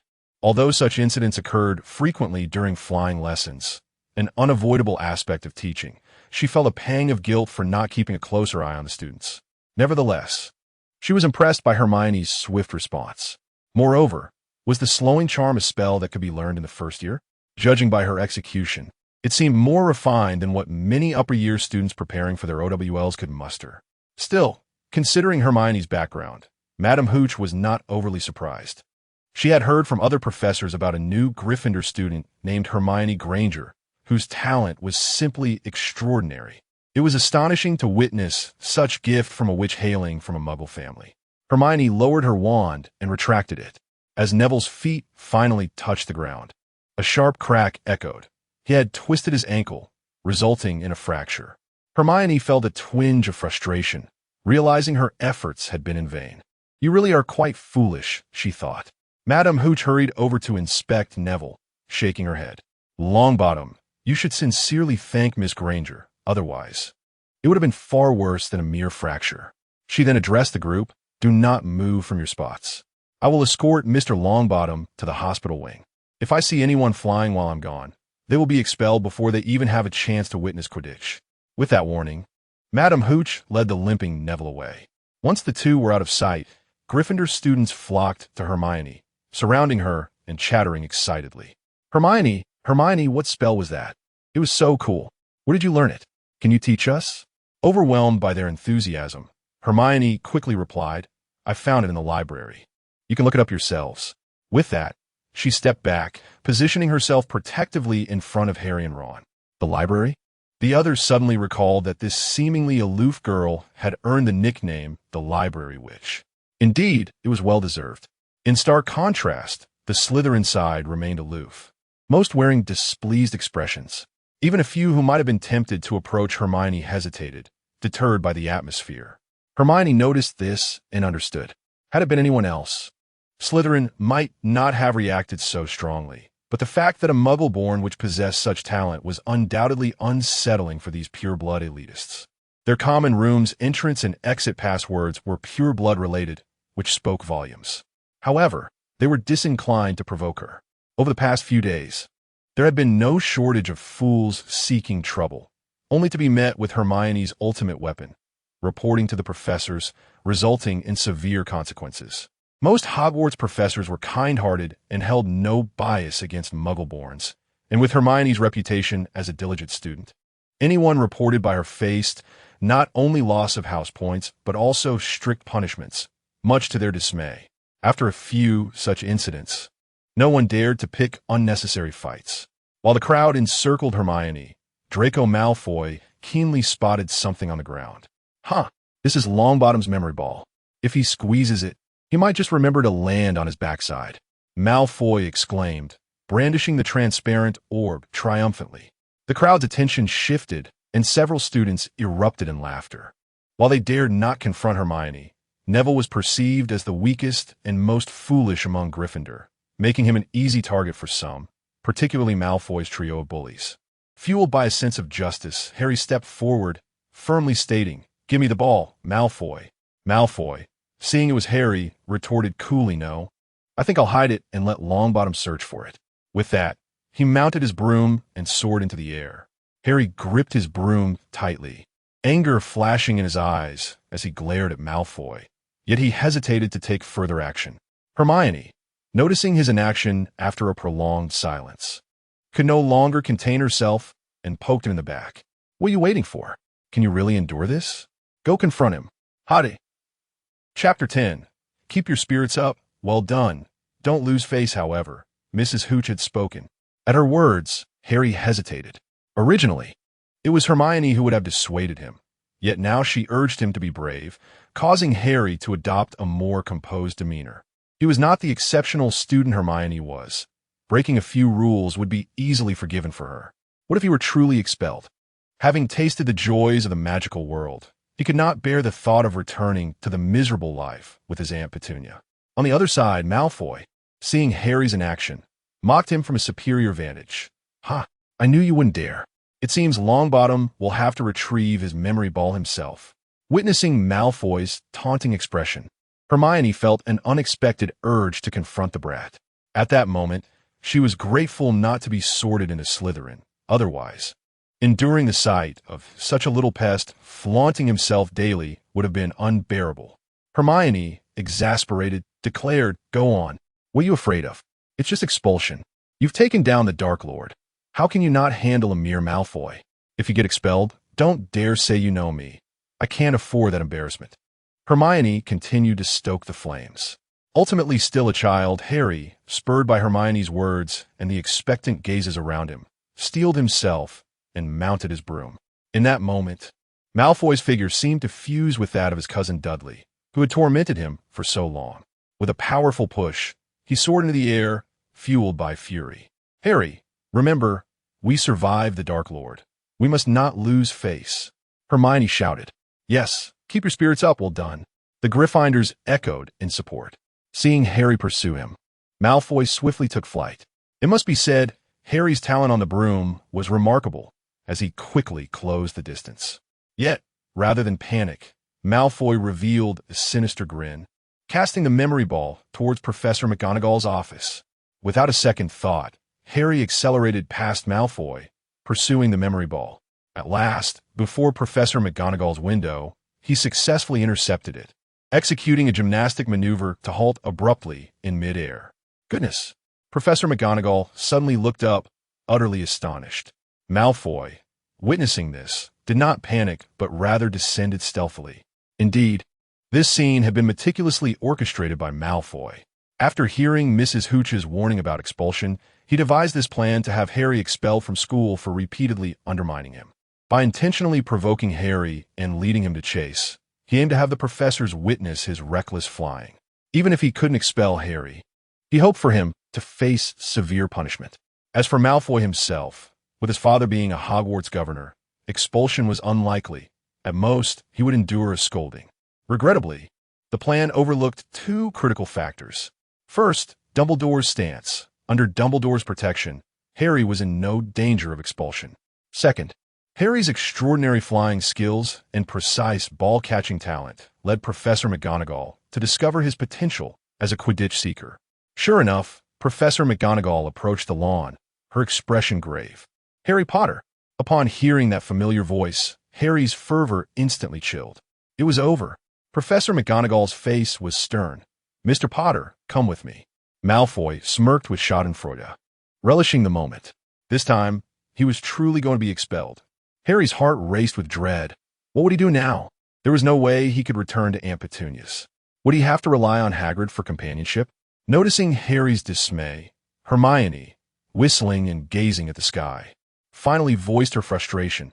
"Hermione, this is your fault." Observing Harry's expression, Professor McGonagall turned to Hermione. "I nearly forgot about you. Miss Granger, you were coming along too." "Hermione, what?" She was momentarily stunned. She understood that McGonagall had recognized Harry's Quidditch talent and intended to recommend him for the team, but what was her involvement? Could it be that she was being acknowledged for her role in uncovering promising talent? Though puzzled, she felt no concern and followed Professor McGonagall calmly. The three soon arrived at the door of the defense against the dark arts classroom. Unable to endure the accusatory glares from behind, Hermione turned and whispered, "They're not going to expel you. Stop being such a coward." At that moment, Harry realized that if they truly intended to expel him, they would be seeking out Dumbledore, not heading to the defense against the dark arts classroom. This thought brought him some comfort, allowing him to focus on what Professor McGonagall intended. Professor McGonagall leaned in slightly, addressing the class with Quirrell at the helm. "Apologies for interrupting your lesson, Professor Quirrell. I borrow wood for a moment?" Quirrell nodded weakly. Hermione peeked in, surprised to see Voldemort teaching defense against the dark arts. Such an opportunity was rare, and she regretted skipping this class. Soon, a handsome young man stepped forward. "Potter, this is Oliver Wood," Professor McGonagall stated excitedly. "Wood, I found you a seeker." Harry, holding his broom, was bewildered. Noticing Harry's confusion, Hermione playfully smacked him on the head. "You're on the Gryffindor Quidditch team. Hurry and thank Professor McGonagall." She nearly slipped and called her cat instead. Harry's eyes widened in surprise. Before he could speak, McGonagall continued, "I have also found you a beater." She glanced at Hermione. Hermione was taken aback. "Are you serious? What have I done to deserve this?" She genuinely felt perplexed. As her time at Hogwarts extended, Hermione understood that certain changes would inevitably arise. However, this scene seemed somewhat absurd. She had been merely an observer and found herself unexpectedly embroiled in it. What extraordinary Quidditch talent had she displayed? Observing Hermione's incredulous expression, Professor McGonagall chuckled. "Mr. Potter possesses exceptional flying and observational skills, well suited for a seeker, while Miss Granger, with her keen insight and ability to exploit weaknesses, is ideally suited to be a beater." A beater, essentially, was a protector for teammates while causing trouble for the opposition. Hermione's expression darkened. "Are you sure this is a compliment?" Yet, she pondered, it was surprising to learn how she was perceived by her teachers. It seemed her recent encounters with Slytherin had garnered attention even from the professors. "How about it? Isn't this a double blessing?" Professor McGonagall said, rubbing her hands together in delight, seemingly pleased to have found two promising students. "Double blessing?" Wood's expression soured, as if the sky had fallen upon him. Chapter 11. Hermione's invincible strategy. Professor McGonagall, isn't this a bit? Wood's expression was one of discomfort. As the captain of the Gryffindor Quidditch team, he did not doubt McGonagall's judgment. After all, she was once a celebrated Quidditch player herself. However, even the most promising talents were merely two first-year wizards. They had likely only just begun their flying lessons. Could they truly be entrusted with these pivotal positions? Gryffindor had indeed suffered a decline in recent years, consistently overshadowed by Slytherin. With merely a month or two left before the official matches, it seemed improbable that they could outperform the seasoned upperclassmen, regardless of their innate abilities. Moreover, there was the daunting prospect of having two newcomers. With only one, they might manage to guide them, but with two, defeat seemed inevitable. Although they had not anticipated victory, they certainly did not wish to suffer an embarrassing loss. Yet, seeing McGonagall lost in her dreams of glory, Wood ultimately chose silence and offered a smile to Hermione and her companion. "Welcome to the Quidditch team, first years." Harry's face radiated excitement, while Hermione merely shrugged. After McGonagall departed, Wood pondered for a moment and said, "How about this? After class, I will take you outside to explain the rules of Quidditch and provide a hands-on experience." As the sun dipped below the horizon, the field lay empty, the students having dispersed. Hermione and Harry followed Wood to the center of the pitch, where a box floated before them. Hermione dispelled the enchantment, and the box thudded heavily to the ground. Immediately after class, Wood had taken the initiative to secure the field and retrieve the Quidditch equipment.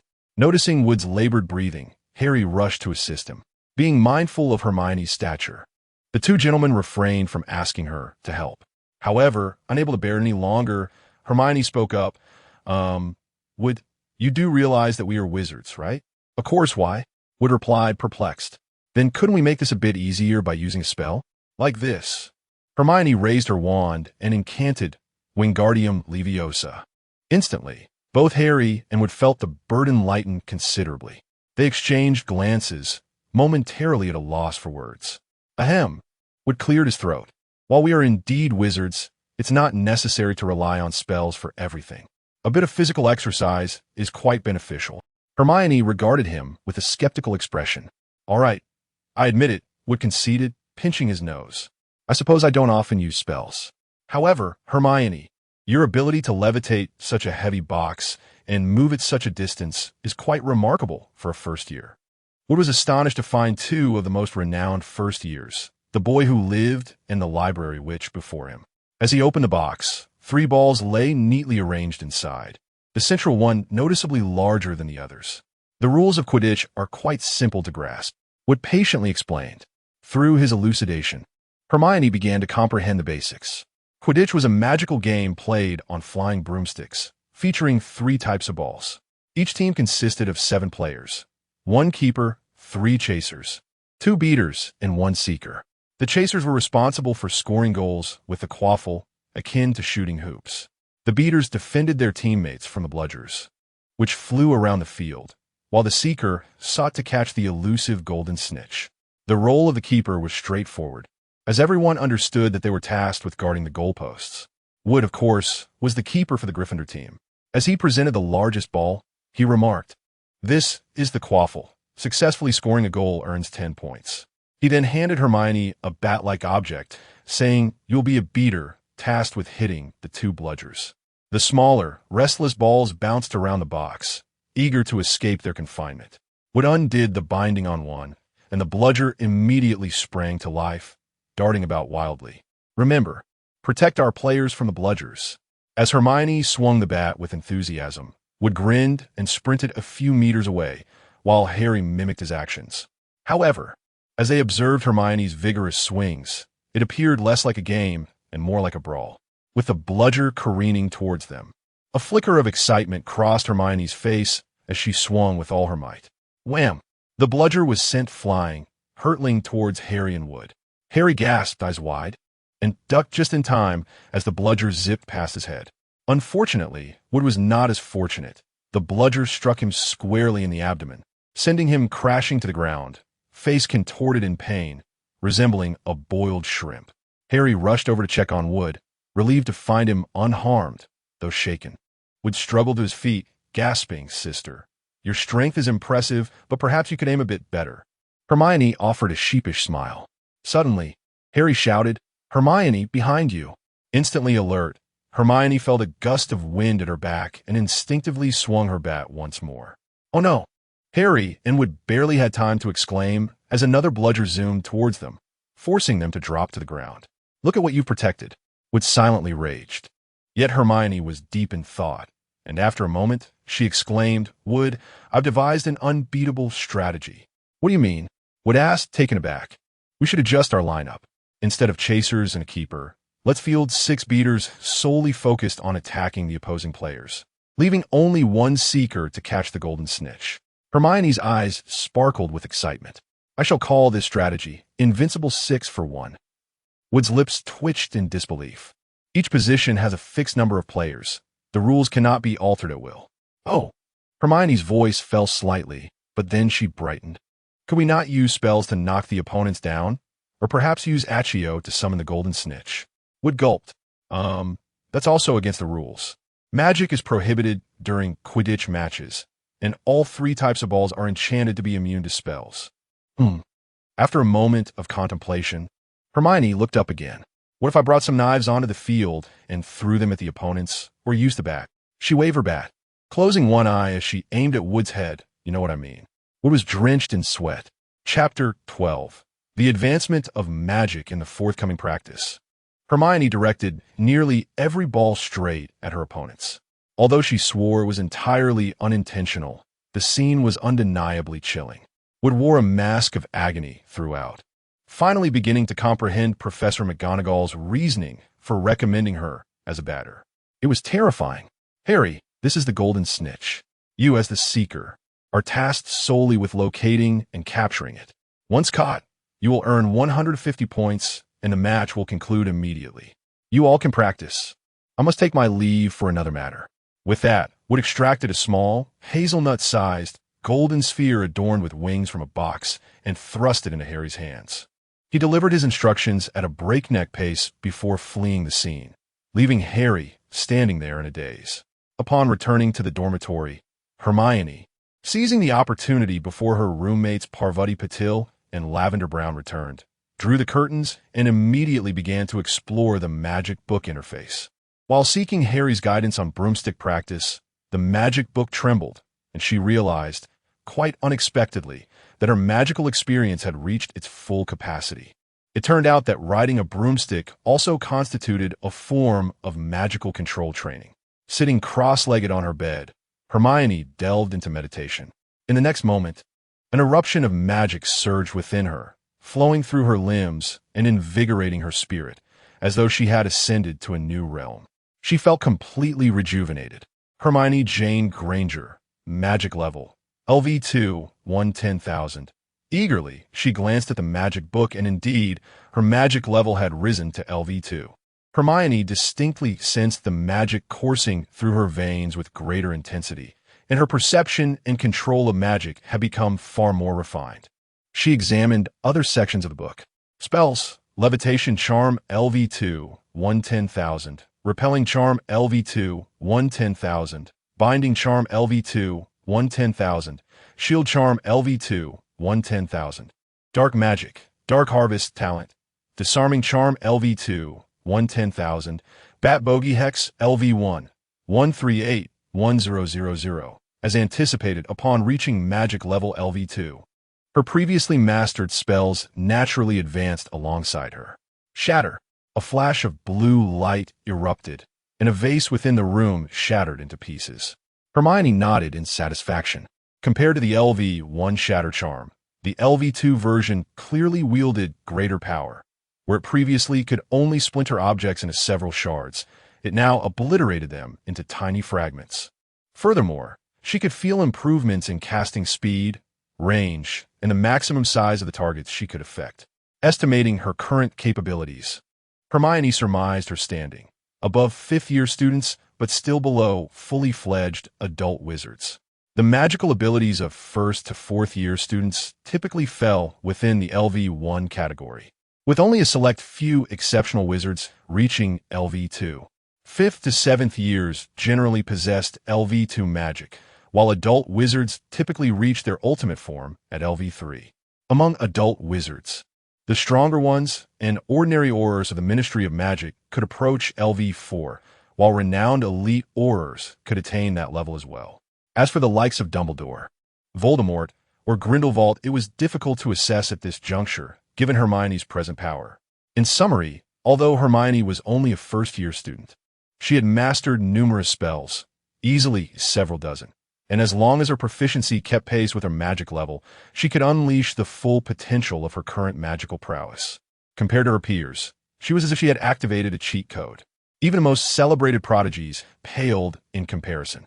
It is crucial to note that even among those with LV3 magic, the levels of proficiency varied greatly.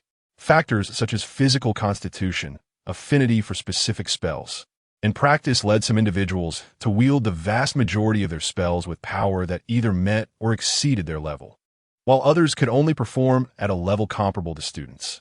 This discrepancy resulted in significant differences in combat effectiveness. For instance, the infamous Gilderoy Lockhart.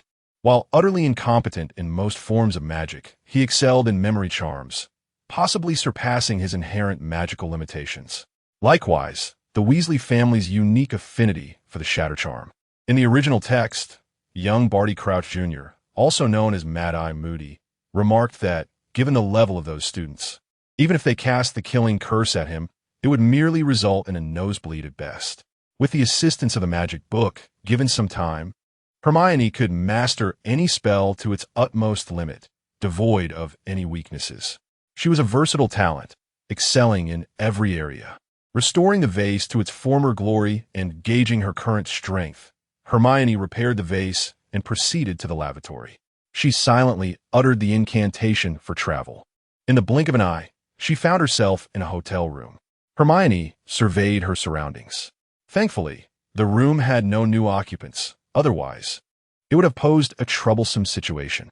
In her haste to return to Hogwarts for class, she had not taken the time to ponder, directly traveling back to the Marvel Hotel. Next time, she vowed to find a more suitable location for her return. Each time she traveled from a place, she confirmed that she would return to the same location, a principle she had verified multiple times. Pushing open the door and traversing the corridor, Hermione approached the front desk.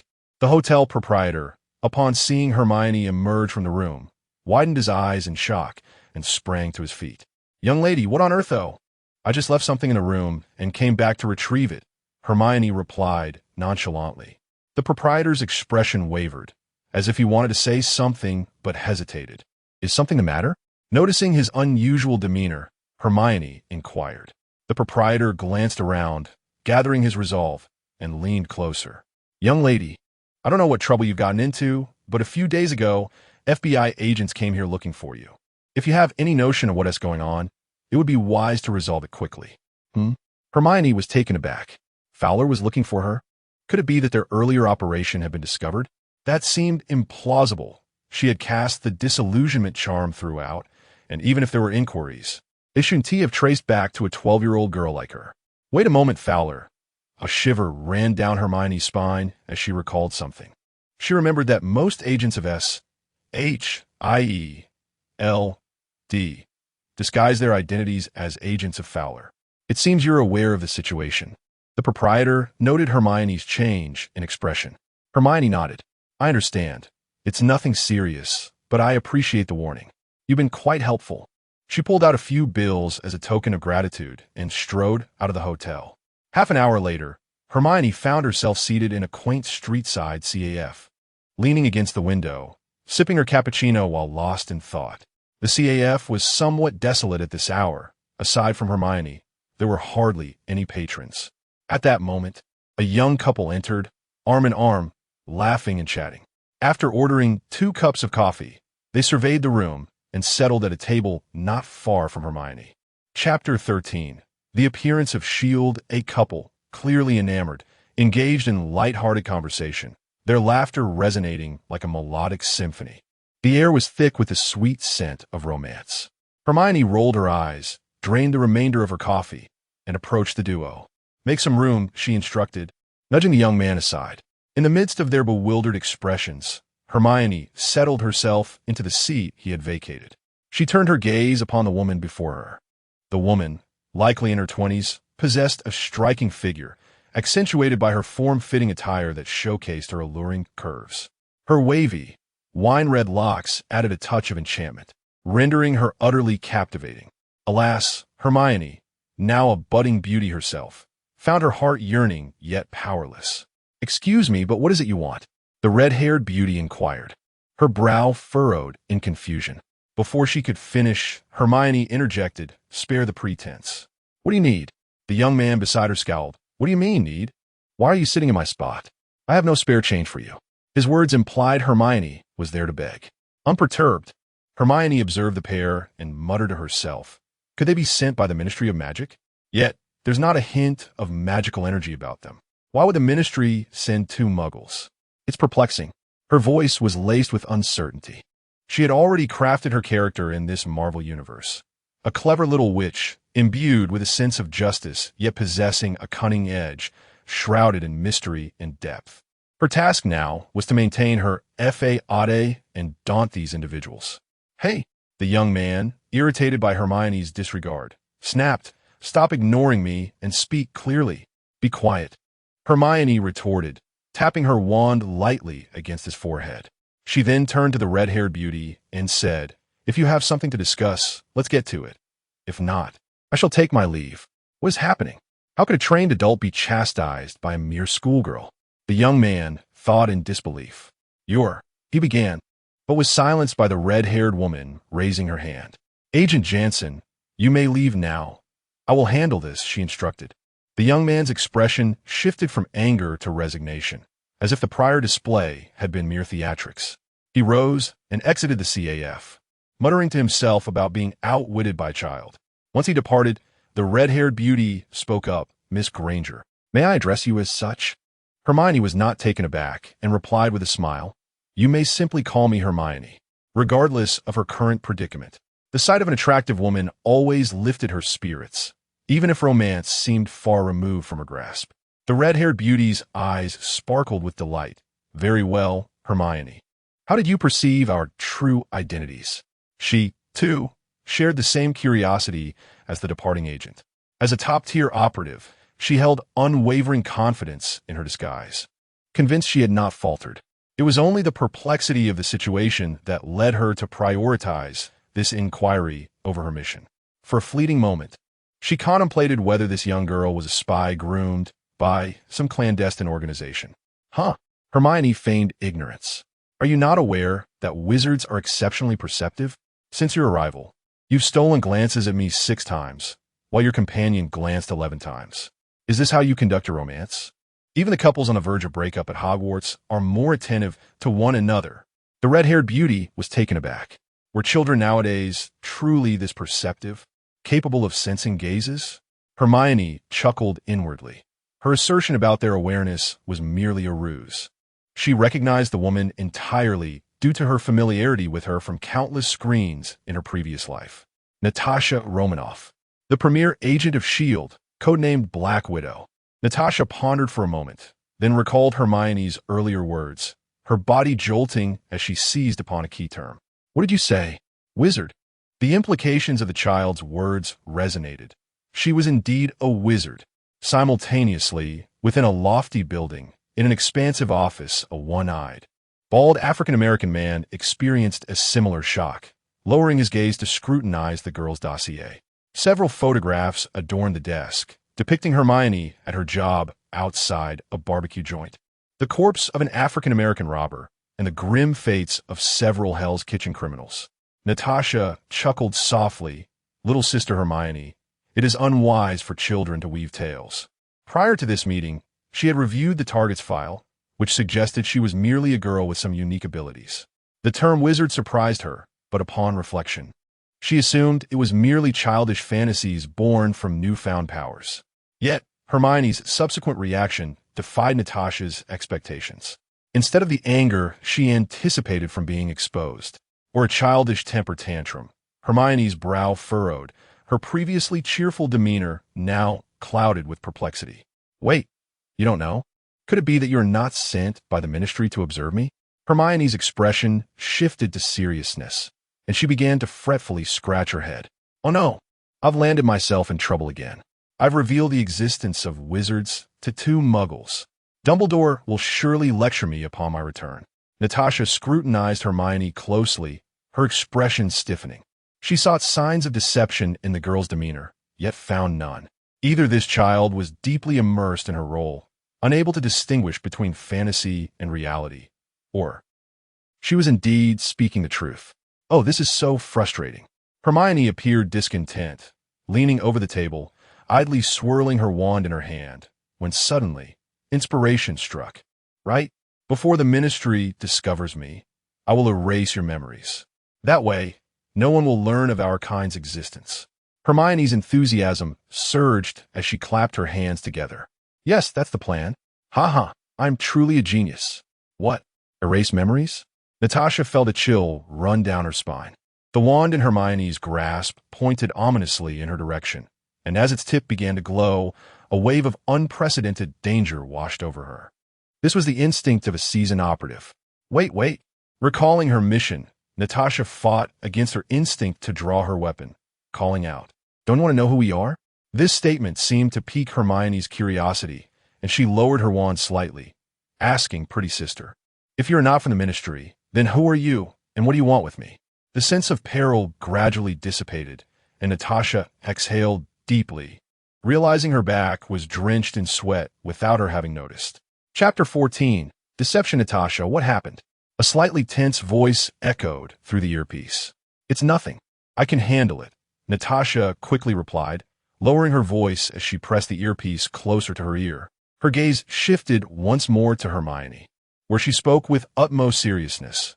I hail from the Department of Homeland Strategic Defense, Attack, and Logistics. You may call me Natasha. I am here to inquire about certain matters concerning your sister. Despite English being her native tongue at this point, Hermione found her mind momentarily blank after hearing such an extensive title. It dawned on her that SHIELD had yet to adopt an abbreviation. What department? Natasha had grown accustomed to such reactions. She had long advised Fury to adopt a more memorable name, yet no change had occurred.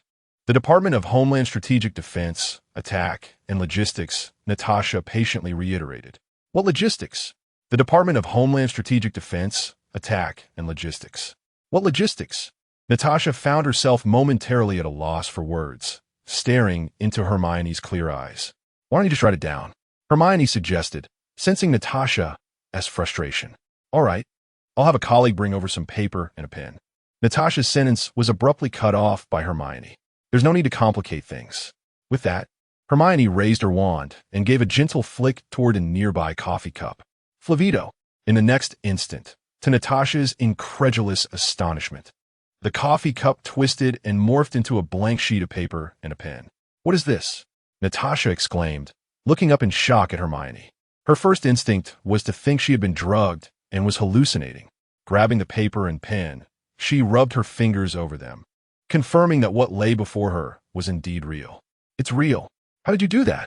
Natasha stared intently at Hermione. Hermione shrugged. It's merely a simple transfiguration spell. Wingardium Leviosa. The coffee cup before Natasha levitated, floated out over the table, and then shattered upon hitting the ground, breaking into countless pieces. Reparo. In an astonishingly unnatural manner, the shattered cup reassembled itself, showing no signs of damage. See? Hermione declared, hands on her hips, beaming with pride.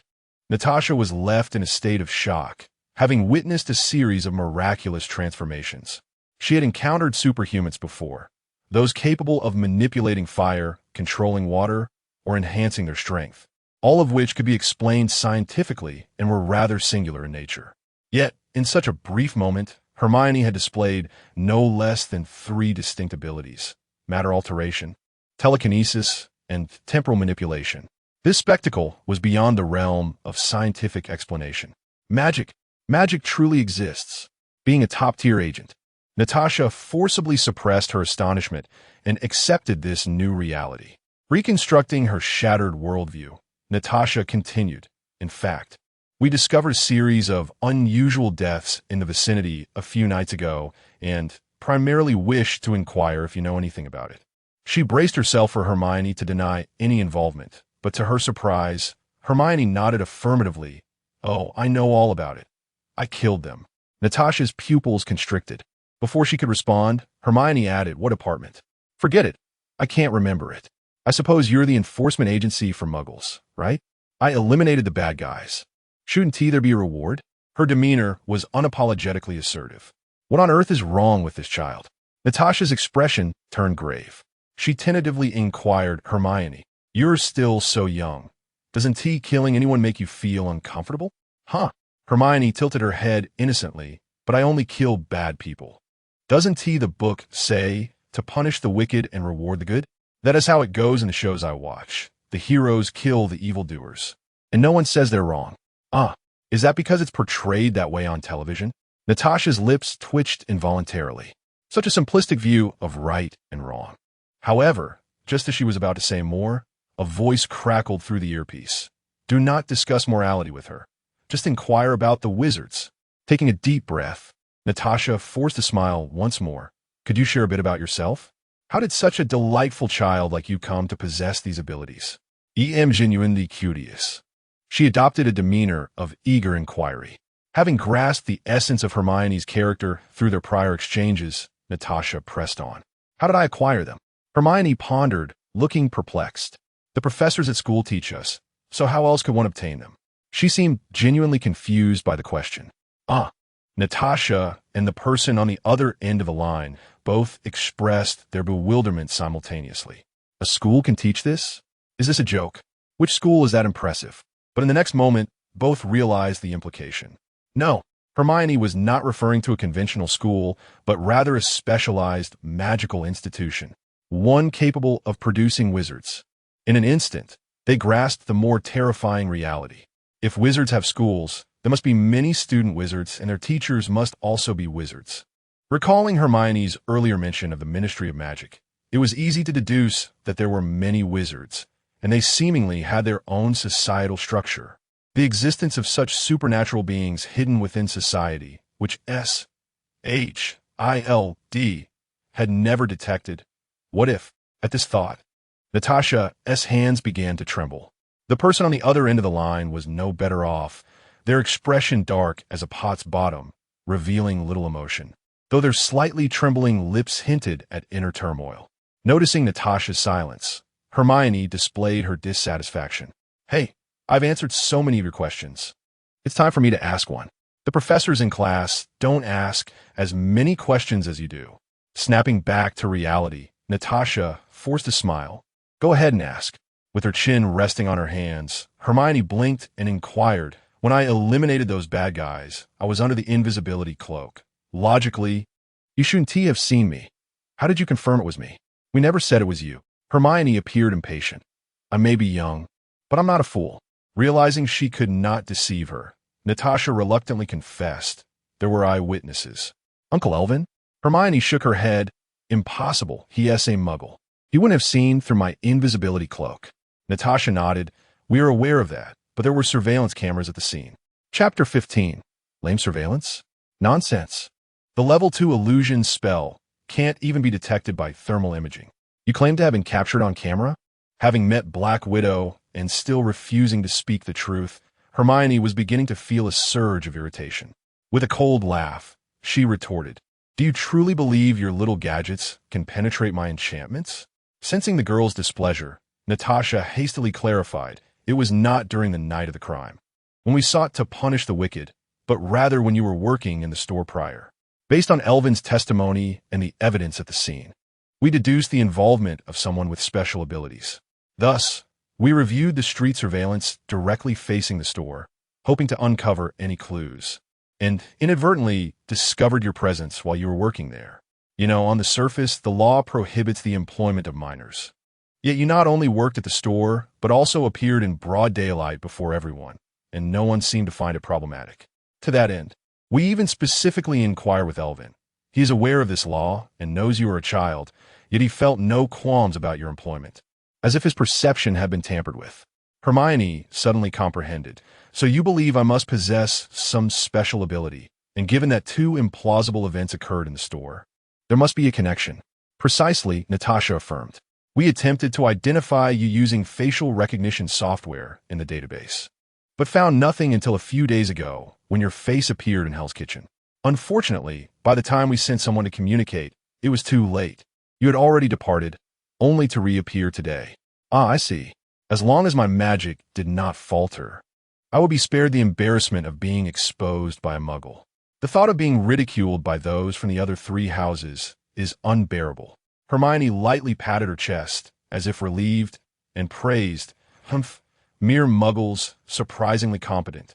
Though Natasha felt a complex mix of emotions at being complimented by a child, she steered the conversation back. Well, I have answered your questions, and now it is time to erase your memories.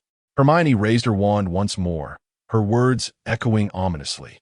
Wait, we were having such a delightful conversation, and I thought we had grown familiar. Why must you erase my memory? Natasha shouted internally. Why are children so difficult these days? Is it too much to expect them to remain true to their purpose? You answer my queries only to ensure I meet my demise. Is that it? Thank you so much, dear sister. Damn it. Even someone as seasoned as Natasha felt her defenses crumble at that moment, a strong urge to curse bubbling within her. Having already accepted the existence of wizards, she had no doubt that Hermione possessed the means to erase memories. Taking a deep breath, Natasha spoke earnestly. Hermione, I know you are a good child, which is why you actively seek to eliminate those evildoers, and I am pleased. However, you must understand that it is not solely you. We ordinary people are also striving to maintain world peace. Our homeland, SHIELD, is dedicated to assisting the good in vanquishing the wicked, and we too are partners in justice. You must be joking. Hermione nearly lost her composure. This moment was truly the ultimate test of her acting skills. Since we both share the same objective, wouldn't that make us allies? Erasing a partner's memory seems rather excessive. Instead, retaining our memories would allow us to collaborate more effectively as a force for good. Your assistance to us ultimately aids yourself, does it not? Natasha coaxed gently, drawing upon every comforting word she had ever used with children. But the Ministry of Magic forbids revealing the existence of the wizarding world to muggles. If anyone were to find out, the Ministry would send someone to erase your memory, and it would not be someone as agreeable as I am. Plus, I would have to endure Dumbledore's scolding. Hermione's expression shifted, revealing her internal conflict. Rest assured, our organization, SHIELD, has exceptional confidentiality capabilities. Even if something were to be discovered, they would never attribute it to you. Besides, if you don't speak, and I don't speak, who would know? Are you certain? Hermione thought, harboring doubts. She yearned to hear what Hydra had to say about the matter.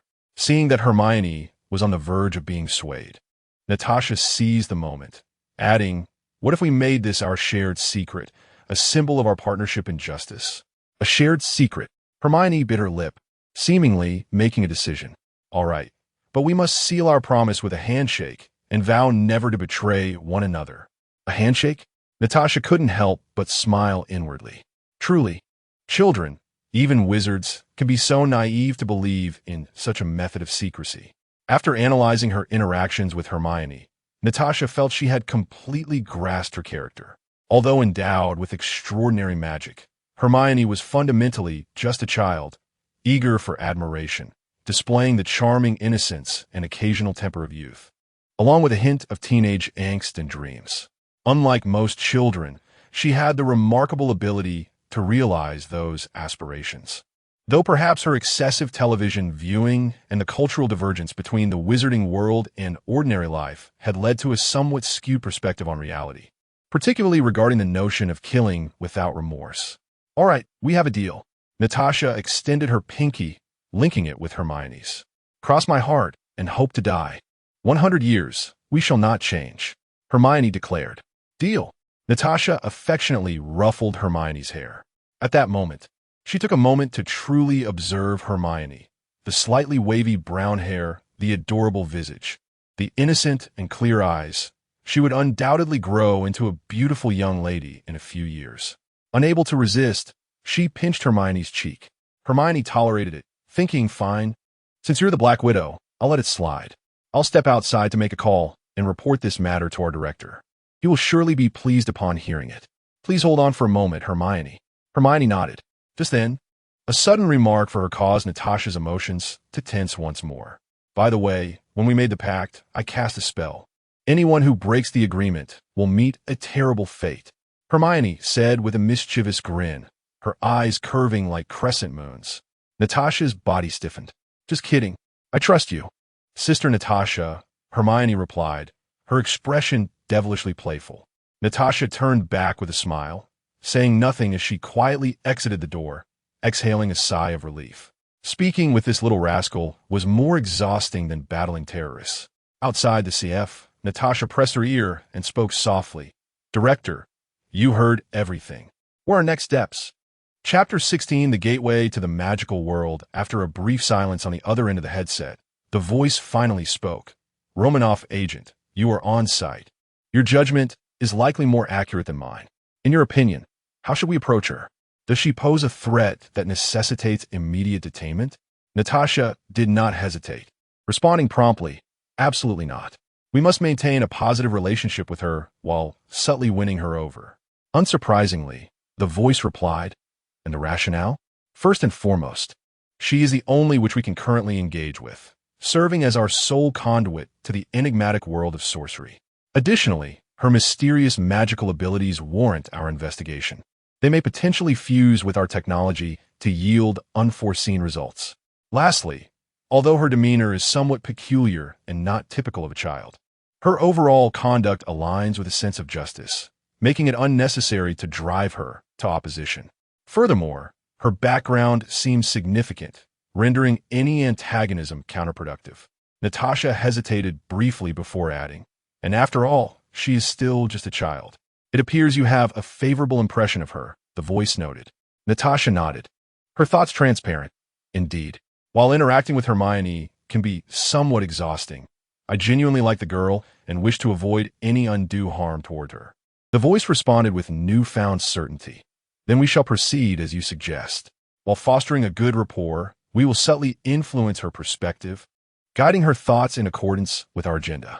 Invite her to headquarters shortly. I wish to meet her personally and glean intelligence regarding the wizarding world. Understood, Commander. Natasha was about to turn away when a thought struck her. By the way, Nick, there's one more thing. The name Department of Homeland Strategic Defense, Attack, and Logistics is rather cumbersome. I find Hermione's suggestion of HILD quite fitting.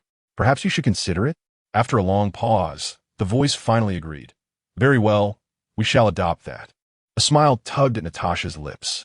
She had not anticipated that Hermione's first act of assistance would involve bestowing upon them such an apt name.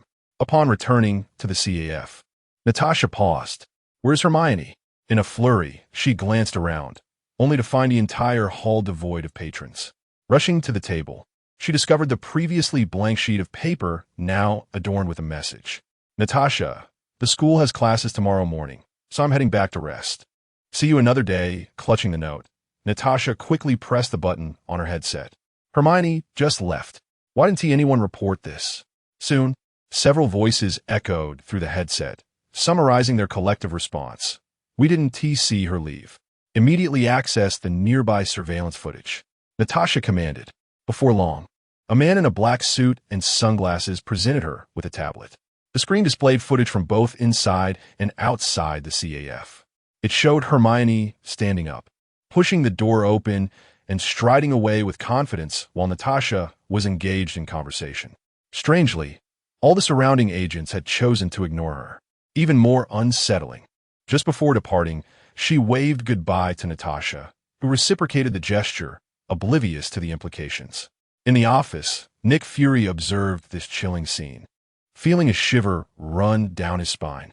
Meanwhile, back in her dormitory, Hermione lay on her bed, surprised that SHILD had discovered her presence so swiftly. Despite her preparations, the speed was unexpected. She had underestimated them. After all, their prowess as humanity's most formidable intelligence agency amidst the monstrous Marvel universe was not without merit. Yet, she remained a step ahead. The bait had been cast. Now, she awaited the catch. She was confident that while conversing with Natasha, Nick Fury had undoubtedly been eavesdropping. The snippets of information left behind were sufficient to ignite their imaginations, as a mysterious gateway to a magical world slowly unfolded before them. Such power was undeniably alluring, especially since the key to this gateway was firmly in her possession, as the only which they could access, and indeed the sole which in existence. Her value was exponentially magnified. Moreover, Hermione had crafted an identity for herself as a child of substantial background, possessing little guile yet a hint of righteousness, which would not incite fear, but rather render her an ideal candidate for collaboration or manipulation. Ironically, Hermione shared this sentiment, though the dynamics of who would leverage whom remained uncertain. Fortunately, Her magical abilities had successfully advanced to the second tier. While her raw power might not rival that of entities like the Hulk, her diverse methods offered her a distinct advantage in this early phase of the Marvel Universe.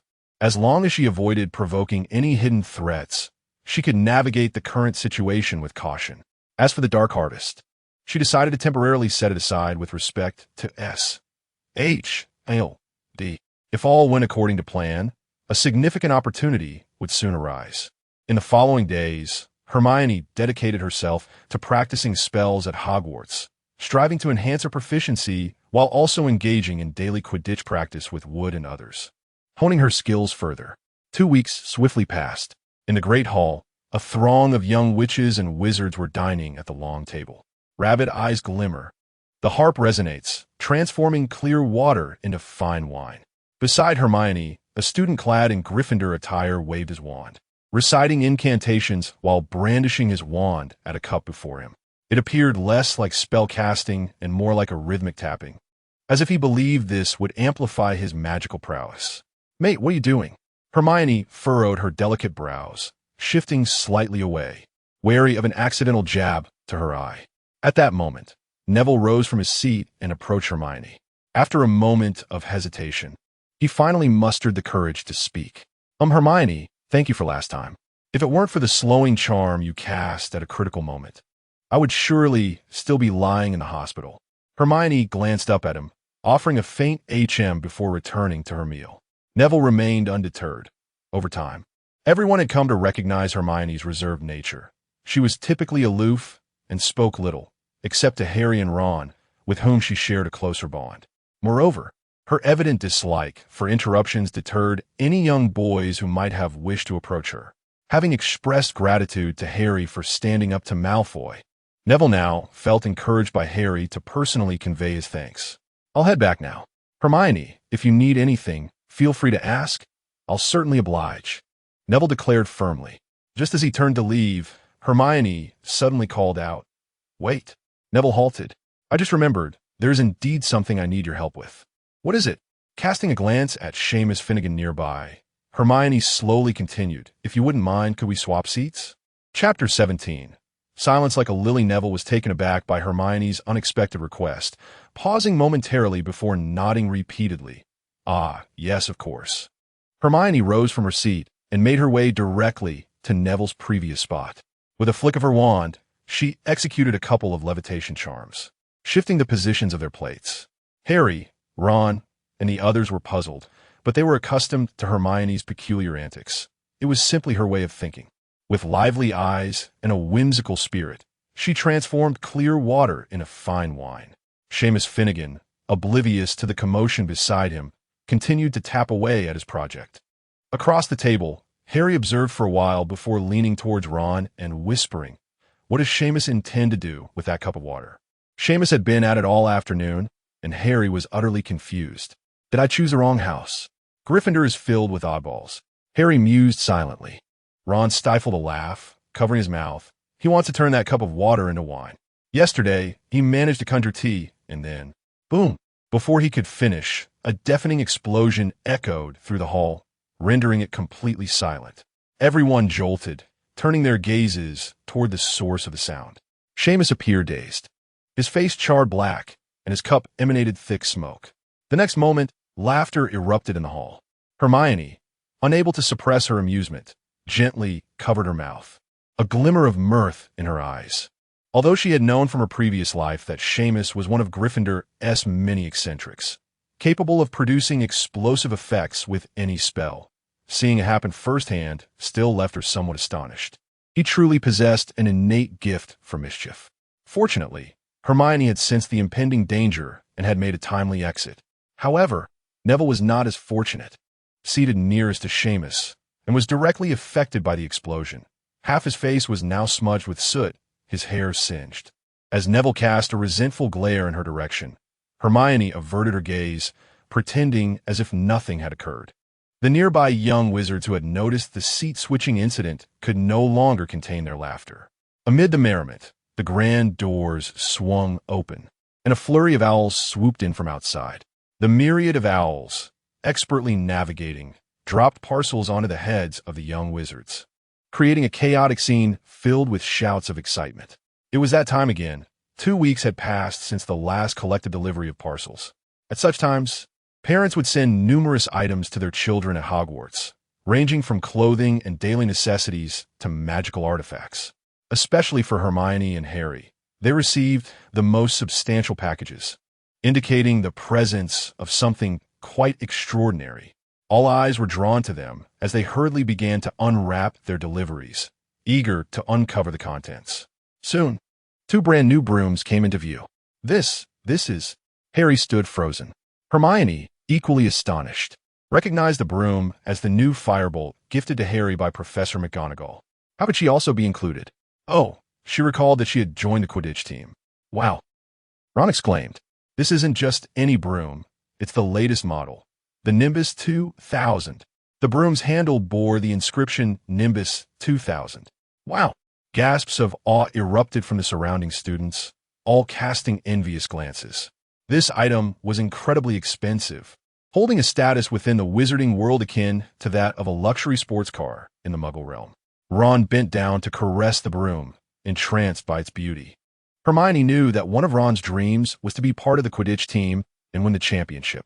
Even the scenes he envisioned in the Mirror of Ariste depicted him as captain, holding the Quidditch Cup on the podium. Unfortunately, he lacked the talent for Quidditch, relegated to watching Hermione and Harry compete. While Harry was momentarily startled by the grand surprise, he quickly furrowed his brow, pondering. At the head table, Professor McGonagall stroked an owl and cast a knowing glance toward the pair. Realization dawned upon Harry, and a warm smile spread across his face as he nodded in acknowledgement. Hermione, in turn, rose and gracefully performed a wizard's bow towards the head table, her elegant posture drawing admiring glances. What poise! Her flawless bow left no room for criticism. Could she truly be of Muggle origin? Perhaps this exemplified the divide between the ordinary and the extraordinary. As the commotion surrounding the Nimbus 2000 subsided, everyone began to open their own parcels. Ron continued to caress Harry's broom, utterly captivated, while Harry, resigned, assisted him in unwrapping. It turned out that Ron had received a copy of the latest newspaper. The wizarding newspaper was quite similar to those in the Muggle world, except the photographs were animated, providing a better understanding of events. Harry quickly unfolded the newspaper and, moments later, uttered a soft gasp. He nudged Ron, pointing to an article. Someone has illegally broken into Gringotts. Ron's attention snapped back, his expression tense as he looked at Harry. Gringotts, the sole wizarding bank operated by goblins, was responsible for safeguarding wizards' wealth. The Weasley family, already in a precarious financial situation, was understandably anxious about the possibility of losing their meager savings. Don't worry, it's not your family, Harry reassured him quickly. The incident occurred at Vault 713, but that vault had already been emptied long before the breach, so nothing was lost. Wait, Harry suddenly realized, was he not referring to himself and Hagrid? He murmured, just before coming to Hogwarts, Hagrid took me to retrieve the money left by my parents. And he went to Vault 713 to collect something, forbidding me from disclosing that information. Oh no, realizing he had let slip too much, Harry hurriedly covered his mouth, glancing around to ensure no one had noticed, and breathed a sigh of relief. Hermione remarked, silence like a lily. Is it? Yet. After 2 months of campus life, the main plot is finally set to unfold. She was well aware of what Hagrid had retrieved, the Philosopher's Stone. Created centuries ago by the alchemist Nicholas Flamel, the Philosopher's Stone was a singular artifact with the power to concoct a potion that could transcend the limitations of mortality, granting eternal life. It was typically safeguarded in the vaults of Gringotts by Flamel's friend, Dumbledore. Upon learning of a plot to steal the stone, Dumbledore had instructed Hagrid to retrieve it early. As for the current whereabouts of the Philosopher's Stone, was there any place safer than Hogwarts? Chapter 18. Coulson. As for those who wished to steal the Philosopher's Stone, Hermione was well aware of their intentions. It was none other than the esteemed defense against the dark arts professor, Quirinus Quirrell.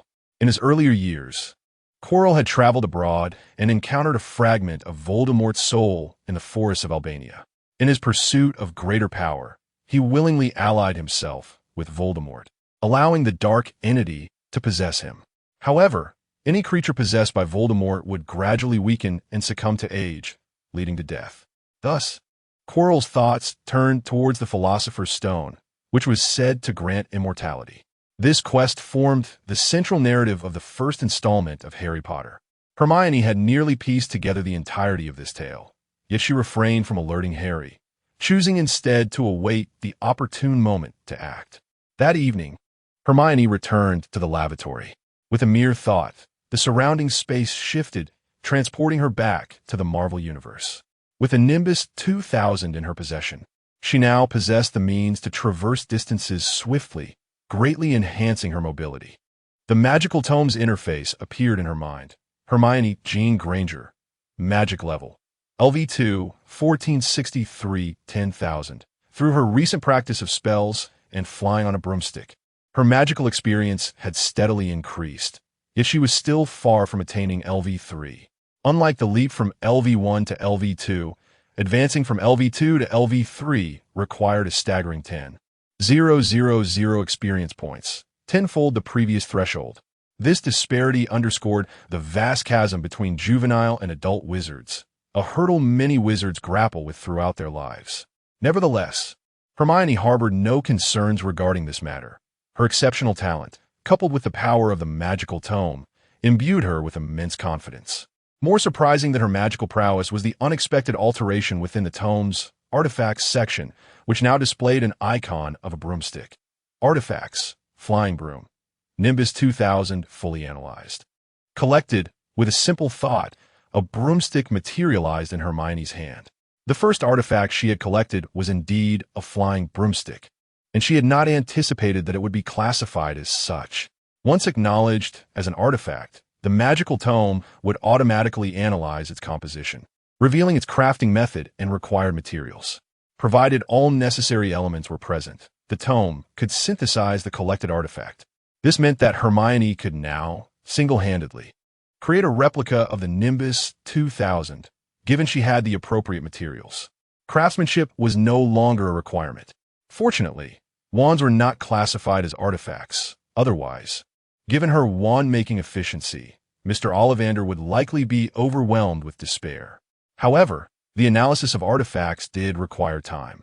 The Nimbus 2000, being a relatively common item, was fully analyzed within an afternoon. The more precious the item, the longer the analysis took. Another advantage was that once classified as an artifact, it could be stored as an icon within the magical tome, allowing her to summon it at will, a rather ingenious method of storage. This feature was immensely convenient for Hermione. Otherwise, she would have to carry the broomstick with her wherever she went. After retracting the broom into the tome, Hermione exited the alley and purchased an apple from a street vendor, leaning against the wall as she munched on it. The streets were remarkably quiet today. There were no agents from SHIELD in sight, a stark contrast to Hogwarts. Perhaps all the agents had been dispatched elsewhere. The Philosopher's Stone remained secure, and Dumbledore was diligently working to protect it. "You must strive harder, Hermione," she thought. The accumulated magical energy she had gathered was not in vain. As long as she continued to press forward, her path would perpetually extend. Just as she contemplated this, a sleek black car came roaring down the street, coming to a sudden halt before her. Apologies, there would be no gunfight. A balding man with a Mediterranean hairstyle stepped out, wearing a friendly smile. "Miss Granger, greetings. I am Phil Coulson from SHIELD. He introduced himself. Though it was unnecessary, Hermione recognized him immediately.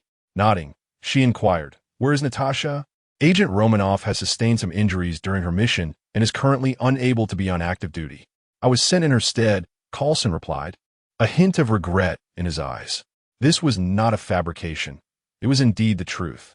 After Hermione's departure, Natasha, having awaited her return for some time, had taken on another assignment to confront an arms dealer. Although she successfully apprehended him, she had sustained injuries and was now recuperating at headquarters. Hermione understood. Despite Black Widow's formidable reputation as a future Avenger, she was, at her core, merely a highly skilled individual, unable to guarantee her safety in every mission. What happened to Natasha? Hermione's eyes reflected just the right amount of concern and worry. Seeing Hermione's genuine concern, Coulson felt reassured. Indeed, the relationship between the Romanoff agent and this young, which appeared to be quite harmonious. Originally, Natasha was meant to be here, but due to her injuries, the director had to send a substitute, with Coulson being the first choice. Having finally established contact with the young witch, every interaction with her must be approached with utmost caution. Among S.H.I.E.L.D.S. senior agents, the rather unsavory appearance of the Indian agent Sitwell and the menacing demeanor of Crossbones could frighten any child. Everyone else was occupied with their own duties, leaving Coulson as the most suitable candidate for this task. Some individuals simply do not exude the aura of a villain, and Coulson was an archetype of this, possessing a face that radiated the warmth of a good-natured neighbor, naturally endearing to others. Rest assured, Miss Granger, Natasha is merely lightly injured and not in any life-threatening danger. She just requires some time to recover, Coulson reassured her. Hermione released a soft sigh of relief, her anxiety dissipating. Observing her reaction, Coulson felt further at ease and candidly stated, "The reason for my visit today is that our director wishes to engage in dialogue with you, to share some intelligence as partners. I hope you will agree." Without any circumlocution, he directly articulated his purpose. Of course, Hermione readily acquiesced, eager to meet the enigmatic figure behind scenes. "But I must first visit Natasha." Coulson nodded, fully anticipating this response.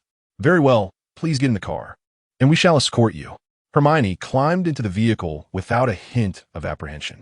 After all, she was still a child, exhibiting little wariness. Coulson mused inwardly, recognizing that this time S.H.I.E.L.D. bore no ill intent. The innocence of youth can be both a blessing and a curse. While it facilitates connections and guidance, it also leaves one susceptible to manipulation and deceit. He resolved to keep a vigilant eye on her, ensuring she would not fall prey to exploitation. The car came to a halt before a towering building. Upon exiting, Hermione looked up in awe. This was a remarkable structure, nearly 100 stories high, exuding a sense of advanced technology. S.H.I.E.L.D.S. Triskelion headquarters. Upon entering the building, Hermione instantly attracted numerous curious gazes. Given the secrecy surrounding the existence of wizards, only a handful of agents were aware of her presence. The sight of Coulson, the right-hand man to the director, escorting a young girl clad in a black cloak into headquarters, sparked astonishment among the agents. They ascended in the elevator to the medical floor reserved for agents. Coulson guided Hermione into a luxurious hospital room. Chapter 19. Encounter with the Black Widow's sister Natasha.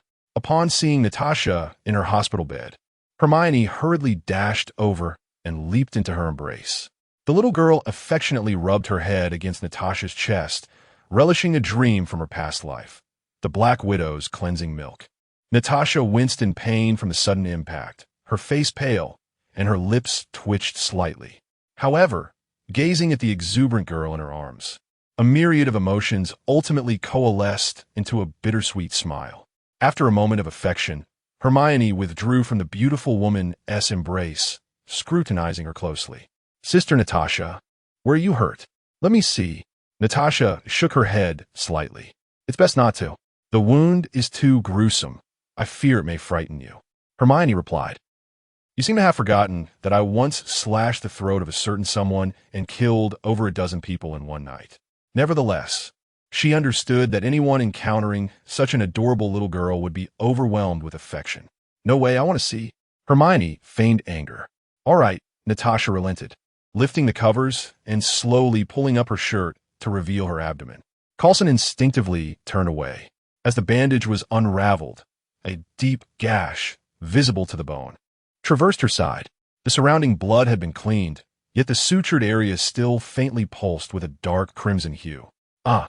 Hermione gasped, covering her mouth in shock. "It's nothing, just a minor injury," Natasha reassured her. She spoke truthfully. Compared to the penetrating wound left by the Winter Soldier, this was indeed a trivial matter. "Sister Natasha, how long will it take for you to recover?" Hermione inquired suddenly. Natasha pondered for a moment before responding. Such an injury will take at least 2 to 3 months. Can it be quicker? Natasha, somewhat speechless, replied. Do you think healing is guided by mere will? Injuries are a part of life. She wished to recover swiftly, but the laws of nature were inflexible. No worries, I have a solution, Hermione declared suddenly. Natasha froze, then burst into laughter, dismissing it as a child's innocent naivete, thinking a little medical knowledge could be universally applied. Oof. You don't believe me. Hermione puffed out her cheeks, feigning indignation. All right. What do you suggest I do to recover faster? Natasha, feeling a bit exasperated, decided to humor her and was curious about Hermione's proposed wisdom. Surely, she wouldn't suggest simply drinking hot water? Hermione produced her wand and stated, These stitches are a bit troublesome. We must remove them first. It might hurt a little. Your wand is rather large. Bear with it, she added.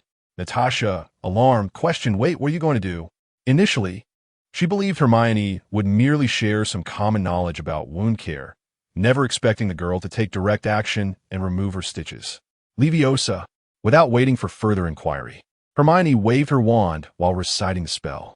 With some spells now elevated to a secondary level, they could be cast without fully articulating the incantation, such as the levitation charm. As the incantation concluded, the stitches on either side of the wand unraveled, as if drawn by some mysterious force, slowly extracting from the wound. Hiss! Compared to a professional doctor, Hermione's technique was rather rough. Natasha's cheeks twitched in pain, but she stifled any sound for the sake of maintaining her composure. Once the stitches were completely removed, the wound began to ooze blood anew, staining the sheets crimson. Coulson, hearing the groan behind him, sensed trouble and turned back hastily to intervene. Heal, as before. In the next moment, Hermione recited another incantation, the tip of her wand gliding gently over the gaping wound.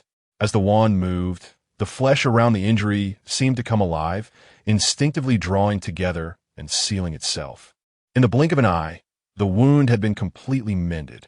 Natasha stared in disbelief at the scene before her, then swiftly grabbed a towel to dry her abdomen. Her fair skin, exposed to the air, appeared smooth and flawless, devoid of any scars. This.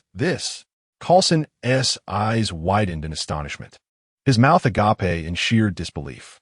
At that moment, Natasha finally recalled that this was no ordinary little sister, but a genuine witch, one who wielded magic. Is this your magic? She exclaimed, excitement bubbling over, even if it sounded somewhat foolish. What else could it be? Hermione rolled her eyes, retorting, Unless you've suddenly awakened some self-healing superpower? Realizing her question was rather silly, Natasha chuckled awkwardly and jumped to her feet, reveling in her usual physical condition, feeling elated.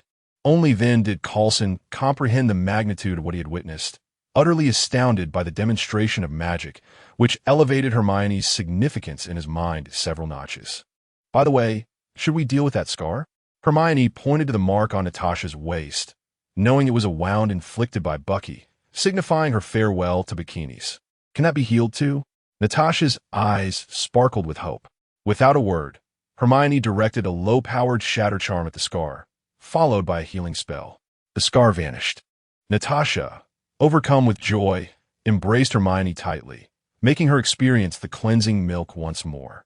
Though a spy of her caliber wouldn't typically dwell on scars. What woman doesn't appreciate beauty? 10 minutes later, Natasha and Coulson escorted Hermione toward the director's office. Along the way, the SHIELD medical staff glanced at the vivacious and agile Black Widow, their expressions filled with disbelief. After traversing an indeterminate distance, they finally arrived at a door. Upon opening it, a figure stood with their back to them, gazing out the floor-to-ceiling window.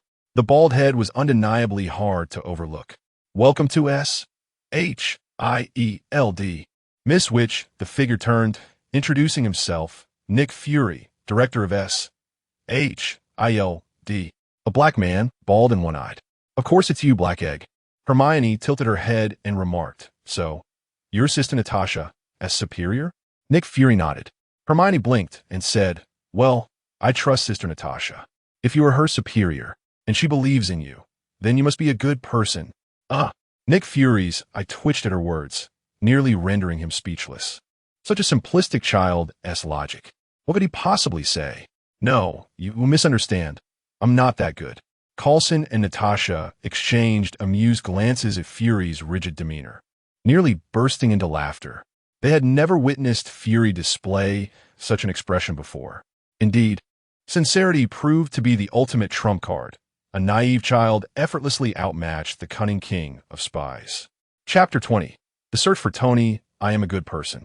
The black-haired boy's gaze wandered, his expression slightly unnatural. The mere utterance of such words sent shivers down his spine.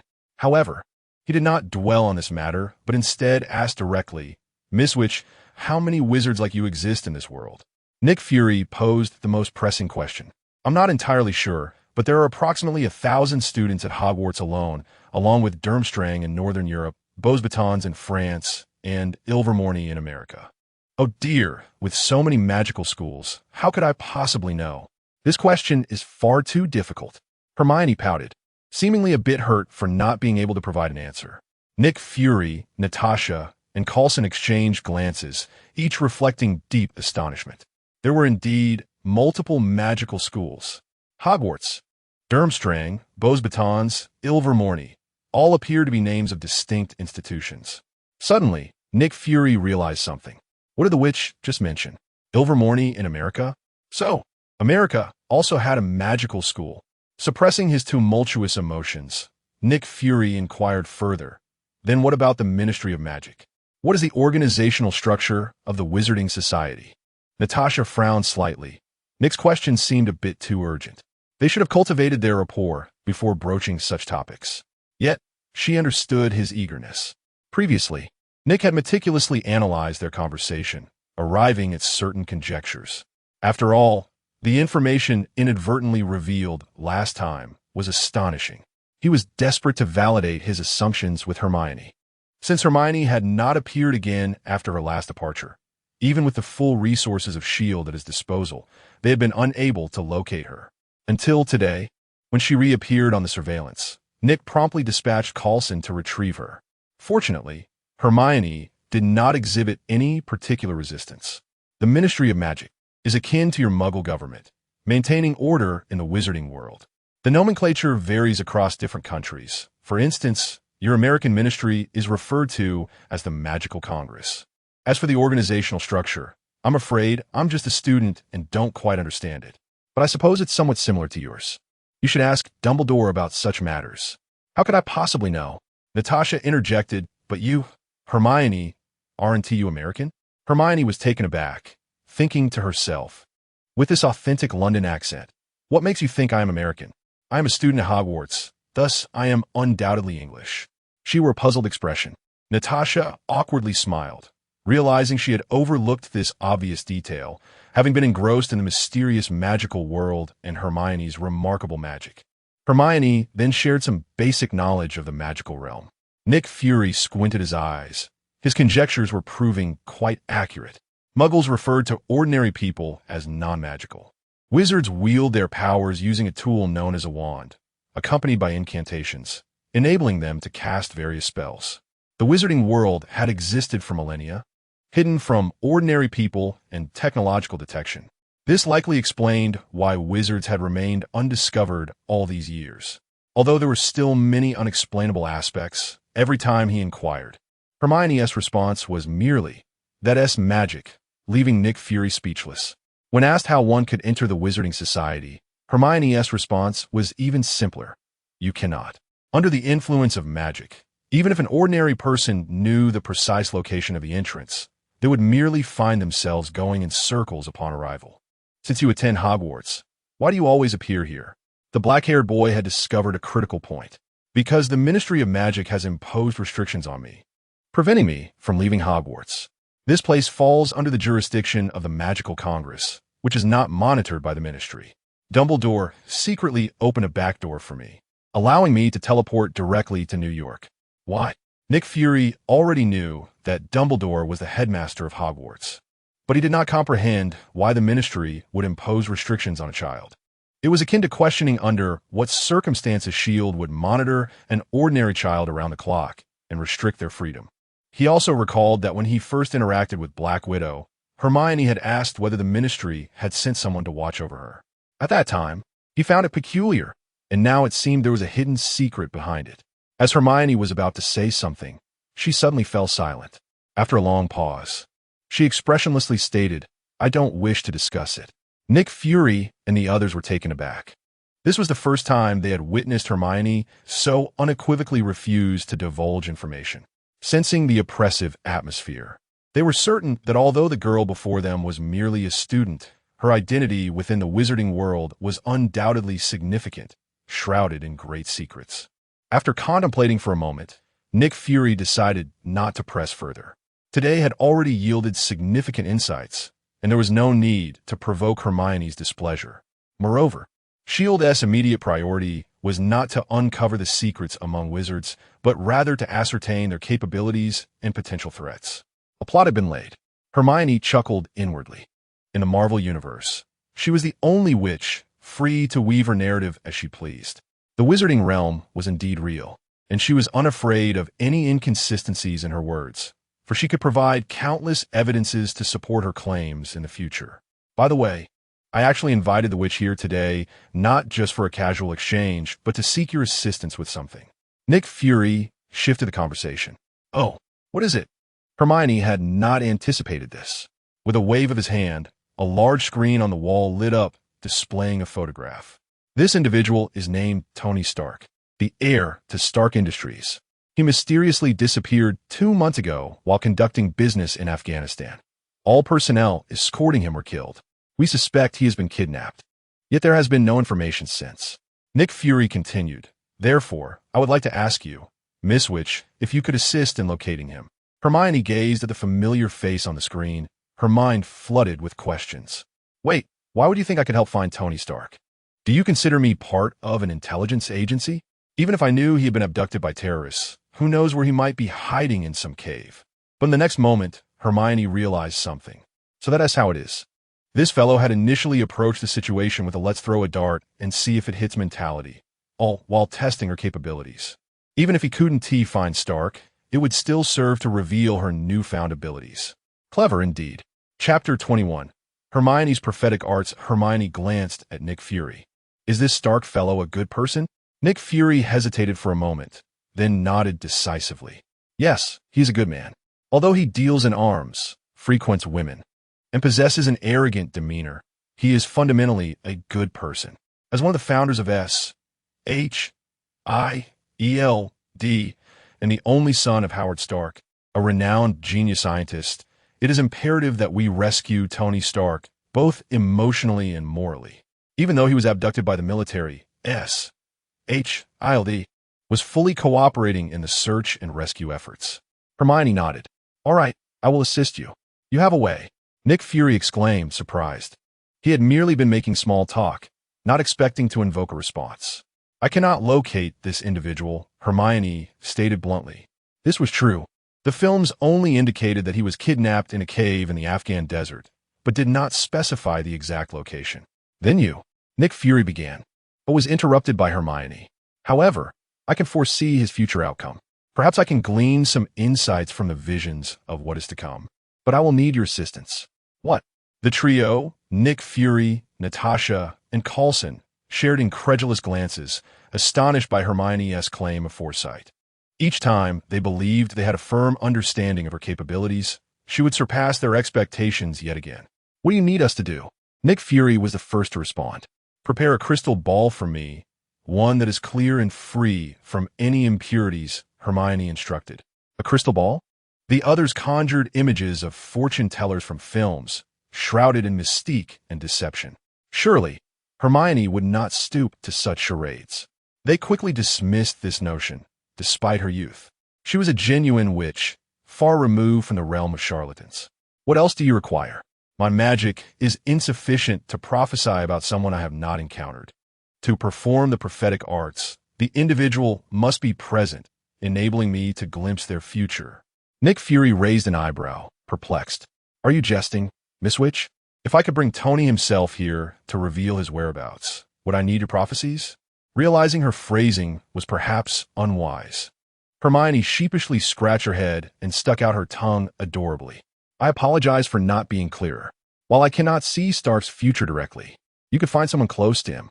If I foresee her future, it would yield the same results. Understanding dawned upon the three of them, and they grasped Hermione's intent. By predicting the future of someone intimately connected to Tony Stark, if he appeared in the visions, it would signify his safety. Although they could not pinpoint his exact location, they could indirectly confirm his well-being. Nick Fury felt a flush of embarrassment, grateful that his dark complexion concealed it. They were indeed outsmarted by a young girl. Was it the frequent exposure to magic that dulled their wits? Someone close to Tony Stark. Natasha furrowed her brow. He lost his parents at a young age and has no siblings. Given his arrogant disposition, it's difficult to ascertain who could be close to him.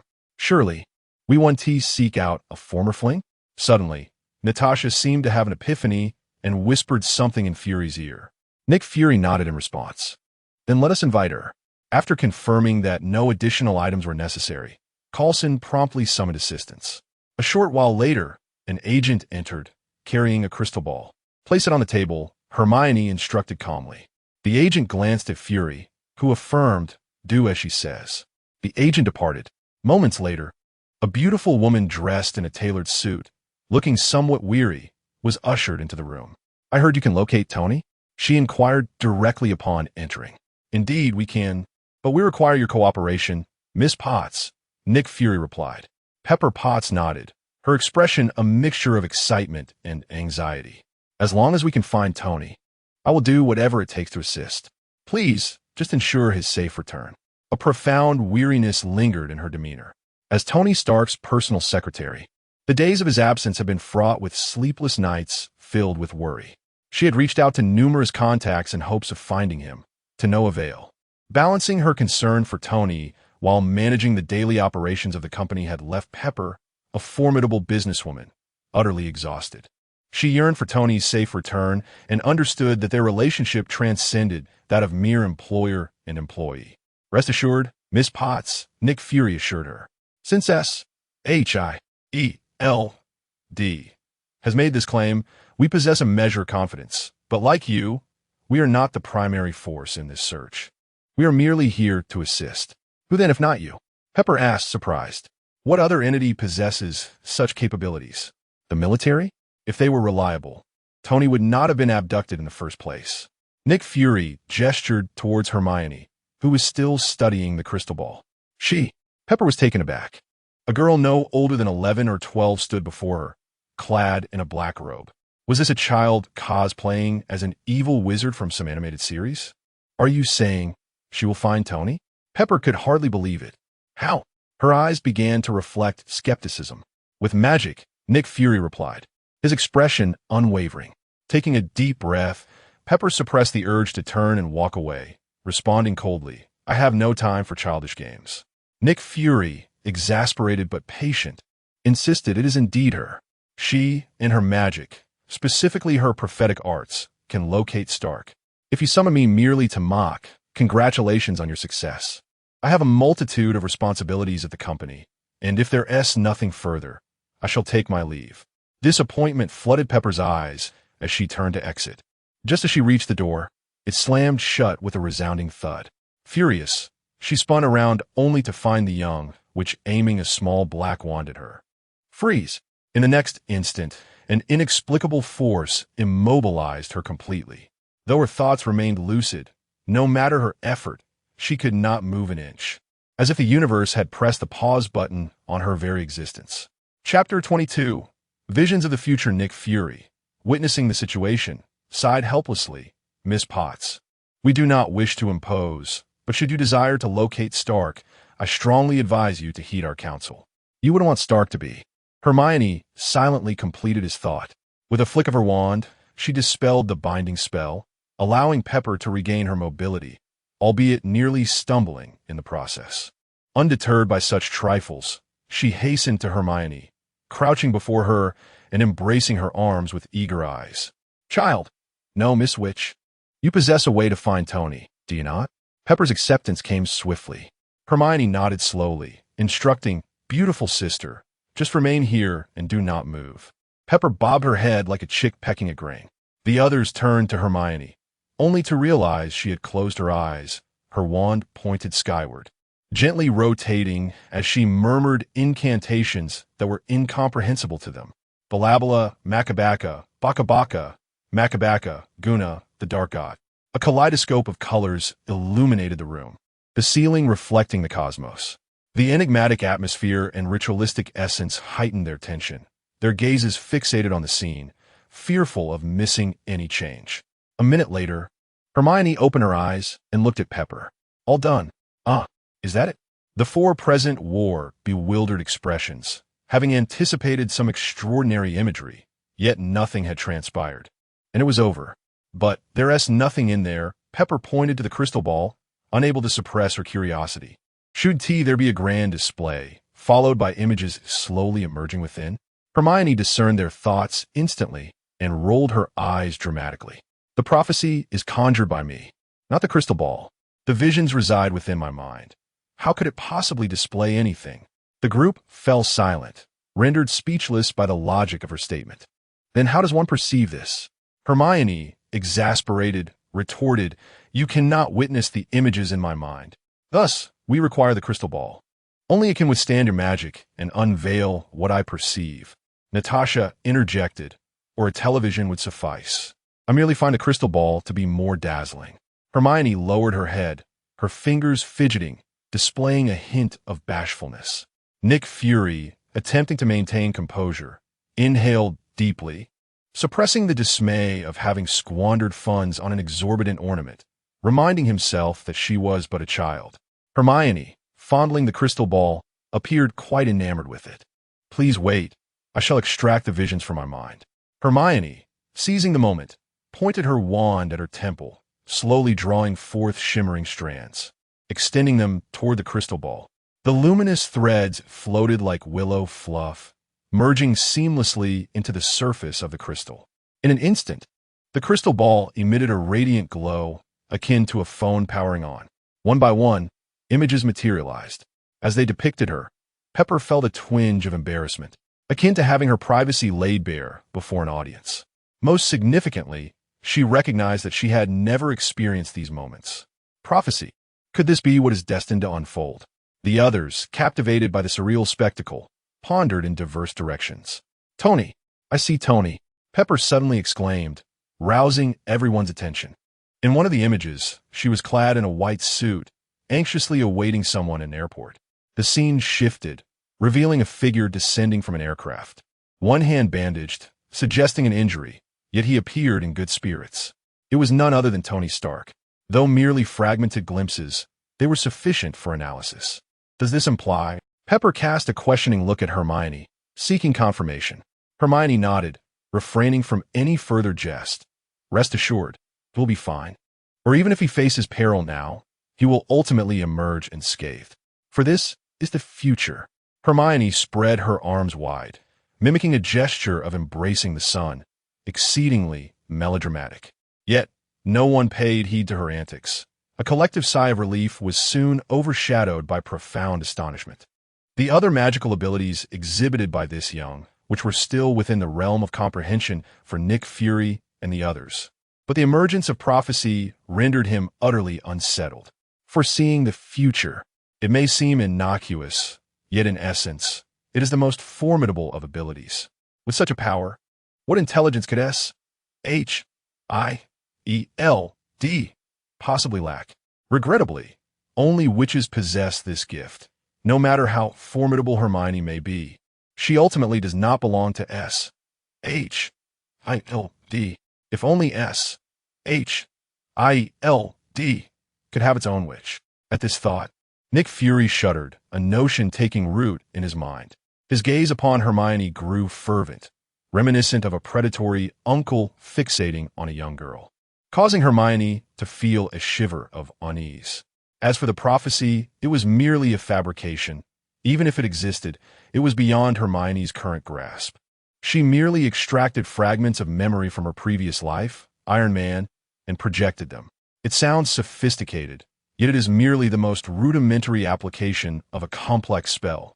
Unfortunately, such advanced magic, including memory extraction, manifestation, intrusion, telepathy, disguise, and mental shielding is scarcely documented in the library, with only the basics of memory extraction and manifestation available. Memory extraction. Incomplete manifestation extract a portion of one's memory and project it onto a reflective medium. It lacked even a proper classification. Nonetheless, even this simple application sufficed to impress the agents of S.H.I.E.L.D. After all, within the Marvel Cinematic Universe, cinematic imagery represents their true future to some extent. Pepper, who had just experienced a moment of joy, seemed to recall something, her expression falling into worry. That may be so, but what do we do now? They had only learned that Tony would ultimately be saved, yet remained unaware of the means to effectuate his rescue. Proceed as if today's events never transpired, Hermione interjected suddenly.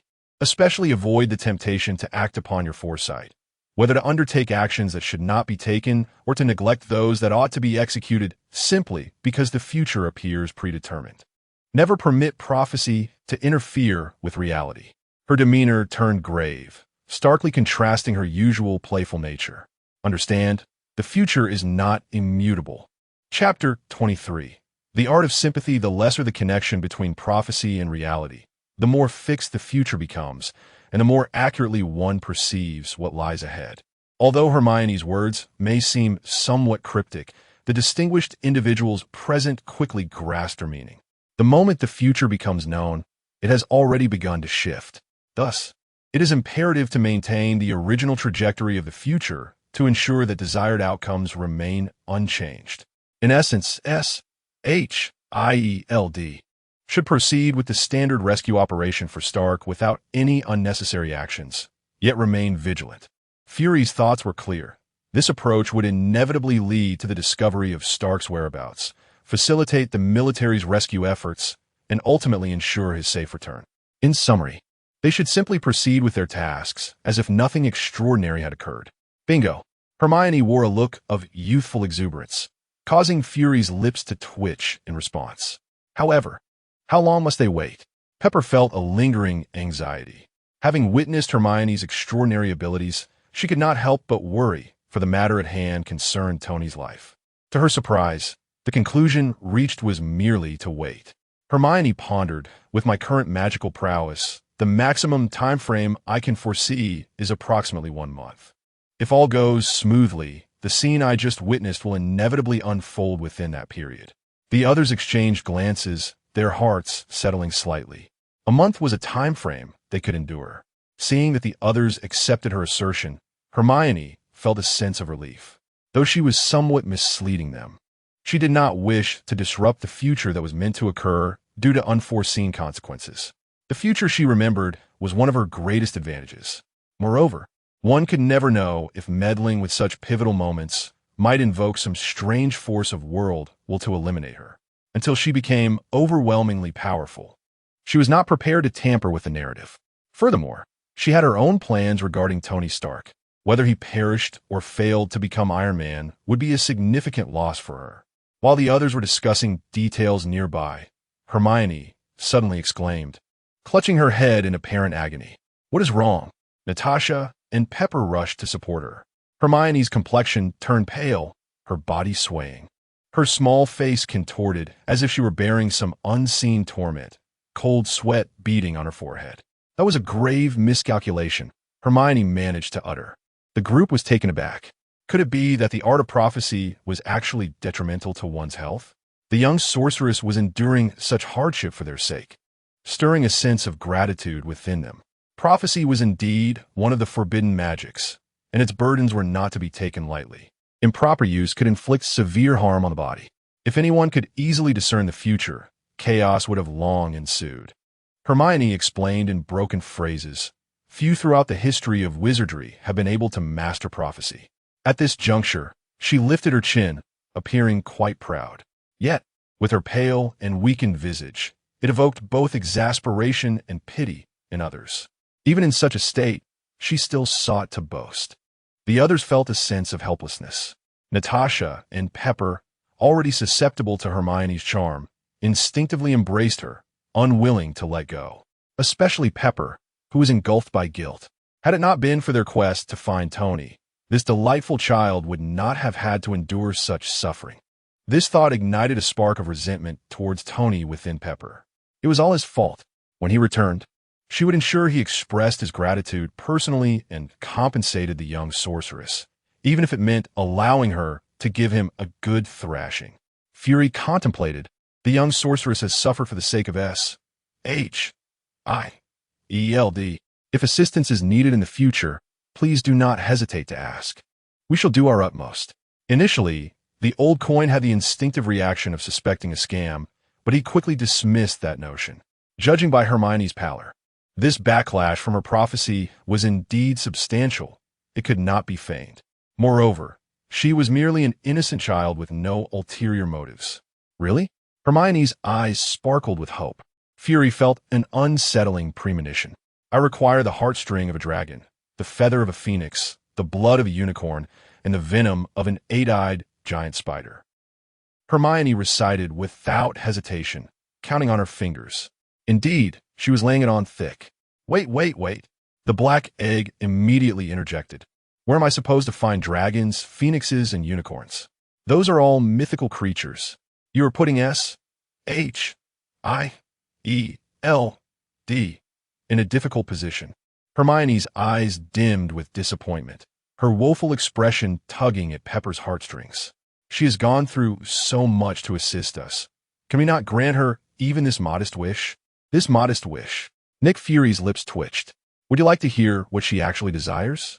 However, seeing Pepper's overflowing compassion, Fury realized reason would be futile. He sighed.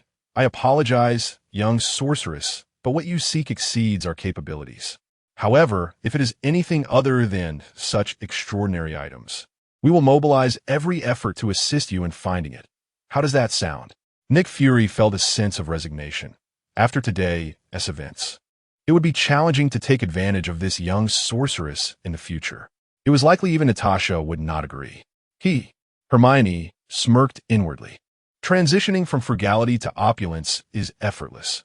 Having tasted the convenience and marvel of wizardry, she had no fear of their potential decline. With the infusion of magic, would they dare to turn away? If they wished for her assistance in the future, they should be prepared to work tirelessly for her. Feigning a moment of recovery, Hermione stood, and a broomstick materialized in her hand. Under 4 astonished gazes, she mounted the broom, grasped the crystal ball, and soared out the window. You can fly. The black egg gaped in disbelief. Can you walk? Hermione inquired. The black egg nodded. Hermione looked at him, as if he were a fool. Then why would you assume that? As a witch, I cannot fly. The black egg remained speechless. Goodbye, Pepper's sister, Natasha's sister. As the black egg pondered the meaning of life, Hermione waved her hand, and the broom shot into the sky, swiftly becoming a mere speck on the horizon. After Hermione's departure, Pepper and Natasha exchanged glances, especially Natasha, who scrutinized Pepper closely. Despite her weary appearance, she undeniably exuded an extraordinary aura, a certain charm in her every movement. Moreover, it seemed Pepper held a profound affection for Hermione, which ignited a sudden sense of unease within her. Little Hermione had always favored beautiful sisters. Would she be swayed away? Chapter 24. The Troll Strikes Hogwarts. The annual Halloween celebration had arrived at last, and, as per tradition, a jubilant feast was underway in the Great Hall of Hogwarts. Hermione gazed at the table laden with confections, grimacing slightly. Without fully mastering her magical skills, she felt she might succumb to diabetes before long. Just then, the doors of the hall swung open, and Quirrell rushed in, panic-stricken, proclaiming loudly, "Troll! There's a troll in the dungeon." The next moment, Quirrell's eyes rolled back, and he fainted.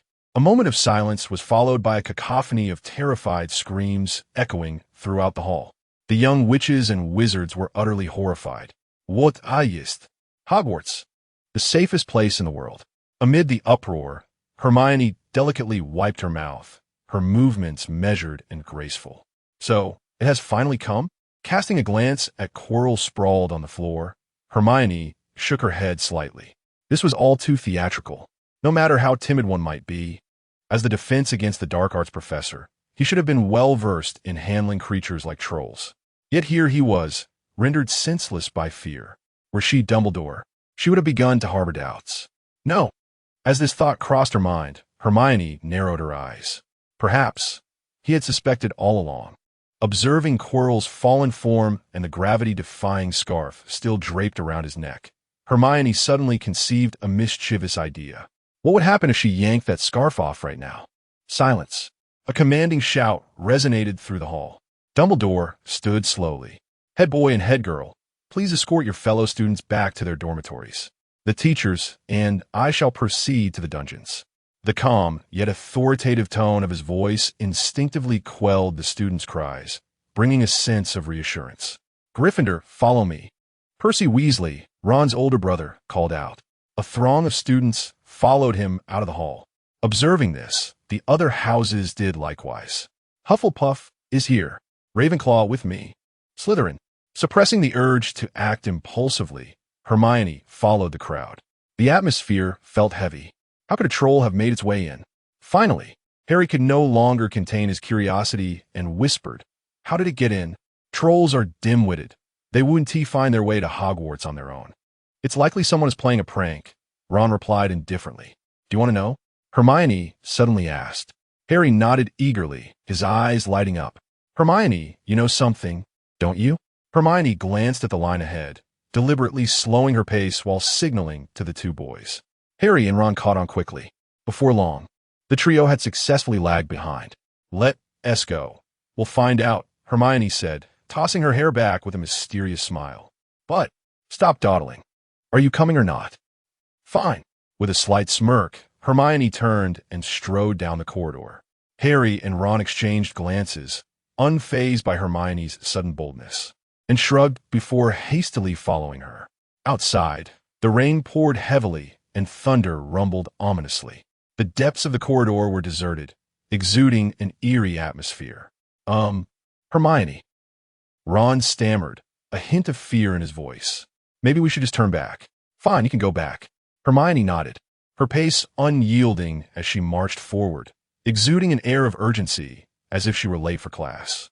Harry, glancing at Ron, could not resist his curiosity and chose to follow.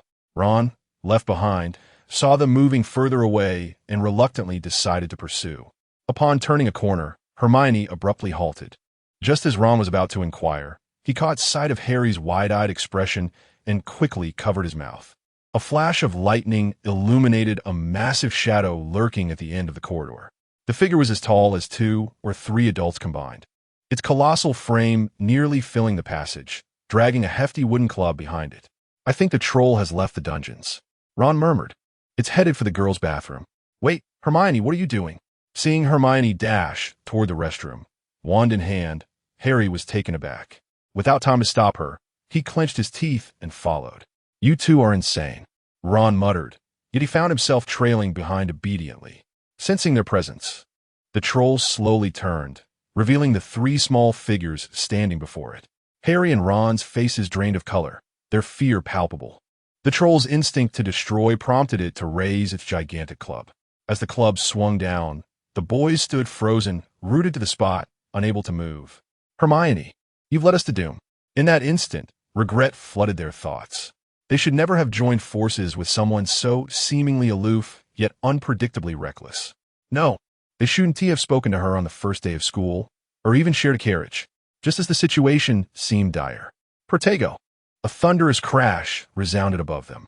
Expecting to be flattened, the two boys slowly opened their eyes to find a translucent, spherical shield enveloping them. Hermione's wand was raised, emitting pulsating waves. The club struck the shield's edge, but no matter how forcefully the troll swung, it could not penetrate.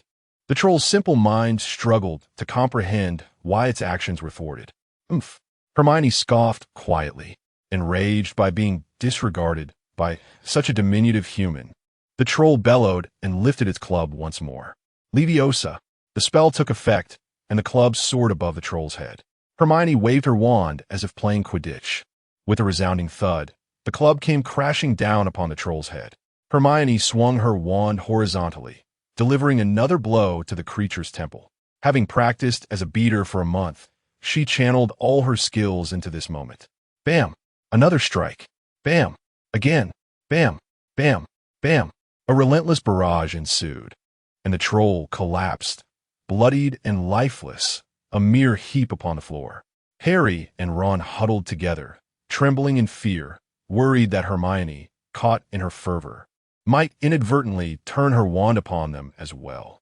Putting away her wand, Hermione retrieved a syringe from her pocket and, turning her back to the boys, plunged it into the troll's body. As the blood was extracted, the syringe gradually faded from view. Magical creatures, dark creatures, troll collected, incredibly strong, savage temperament, low intelligence simultaneously. Dark magic, dark harvest, talent, current soul energy, 10. Well, this trip was not in vain. Observing the spellbook in her mind, Hermione felt a wave of satisfaction.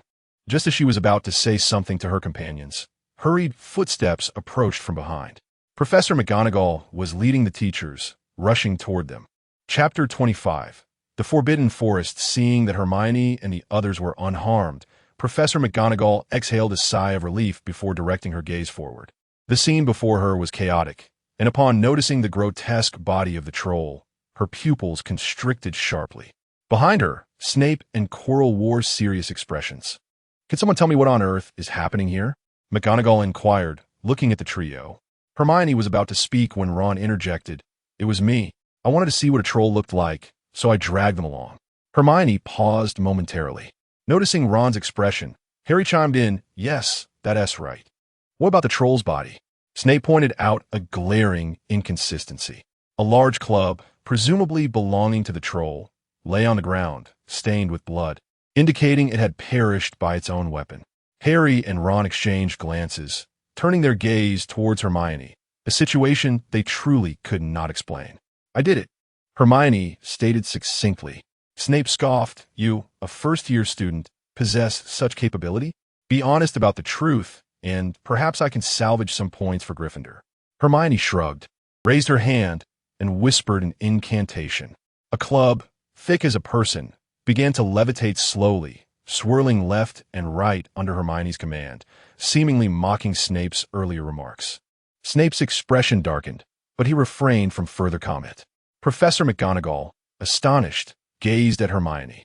However, a moment later, her countenance turned stern. "That was a remarkably foolish act. I hope you realize how fortunate you are, especially you, Mr. Weasley and Mr. Potter. If it were not for Miss Granger's presence, the consequences could have been dire." She then addressed Hermione. "And you, Miss Granger, I expected you to be more prudent. I am disappointed that you chose to break the rules alongside them. Each of you will lose 5 points for Gryffindor." Professor McGonagall was genuinely irked. It was incomprehensible how first-year students could be so reckless as to gamble with their lives. Yet, her tone shifted. "However, Miss Granger's defeat of the troll ensured the safety of other Hogwarts students and demonstrated remarkable magical prowess. Gryffindor earns 10 points. "I knew it," Hermione thought, rolling her eyes inwardly. Professor McGonagall still favored Gryffindor. But as a punishment for breaking school rules, the 3 of you will assist Hagrid before McGonagall could finish. The caretaker, Filch, appeared, dragging someone toward them. He tossed Malfoy to the ground, exclaiming this one was lurking nearby, sneaking a peek at what was happening, and I caught him red-handed. Clearly, Malfoy had followed Harry, hoping to stir up trouble upon seeing him straying from the group. Hermione regarded the despondent Malfoy and thought, "It seems another student has joined the ranks of those who disregard the rules. Slytherin loses 5 points, and the 4 of you are to assist Hagrid tonight," McGonagall decreed. Malfoy looked utterly defeated, while Harry shrugged, accustomed to such occurrences. Hermione felt indifferent. Let the points be deducted, as she knew Dumbledore would inevitably find a way to restore them. Did she really need to labor over earning little stars like an elementary school student in her past life? On their way to find Hagrid, Hermione ignored the bickering between Malfoy and Harry, focusing instead on her spellbook. Similar to Curiosity's, collecting magical creature, blood would unlock corresponding illustrations, which was precisely why she had embarked on this venture today. It was one of the few legitimate opportunities to engage with magical creatures at Hogwarts. To her astonishment, she discovered she could use the blood of magical creatures to modify similar beings, transforming them into creatures imbued with magical properties. Another delightful surprise awaited Hermione. Slaying the troll had netted her 10 points of soul energy. Could it be that the quality of the harvested soul correlated with the amount of energy gained? As Hermione pondered these revelations, Ron shyly approached. Hermione, what is it? She replied, "Today, I took the blame for you. So could you do me a favor?" Ron's fidgety demeanor put Hermione on high alert. "You're not about to confess your feelings, are you?" She was aware that the original Hermione and Ron were a couple, but now she was Hermione herself and could not accept such matters. Surely, the magnanimity of sisterhood was far more appealing? Fortunately, Ron soon revealed his true intent. "So in light of today's events, could I borrow your Nimbus 2000 for a few days?" "Oh, you merely wish to borrow my broom," she thought, waiting for him. "That's fine. In light of your loyalty, I'll gift you one just like it after Quidditch." Ron's eyes widened in surprise. Just as he was about to say something more, they arrived at Hagrid's hut. After explaining the situation to Hagrid, he looked down at the small group and shook his head helplessly. "You lot really know how to stir trouble. Well, I'm going to the Forbidden Forest tonight. You can accompany me." As the keeper of the Hogwarts grounds, one of his duties was to prevent students from wandering into the Forbidden Forest. But the school forbids students from entering the Forbidden Forest. Malfoy quivered at the mention of the forest. Hagrid reassured him, "No need to worry. We're merely investigating the forest's edge. I'm quite familiar with the area, and there won't be any danger." "Then why are you still loading your crossbow? Don't mind such trivialities." The group fell silent. The Forbidden Forest, while deemed a forbidden zone fraught with peril, was essentially a den for various dark creatures. For adult wizards, it posed minimal threat, as the wizarding world harbored far more dangerous locales. But for younger students, it was indeed a precarious place. As Hagrid walked ahead, he suddenly spotted something and hurried forward. "What is this?" Harry observed a puddle of liquid resembling mercury. "Unicorn blood." Hagrid's expression turned grave. "That's what we came for.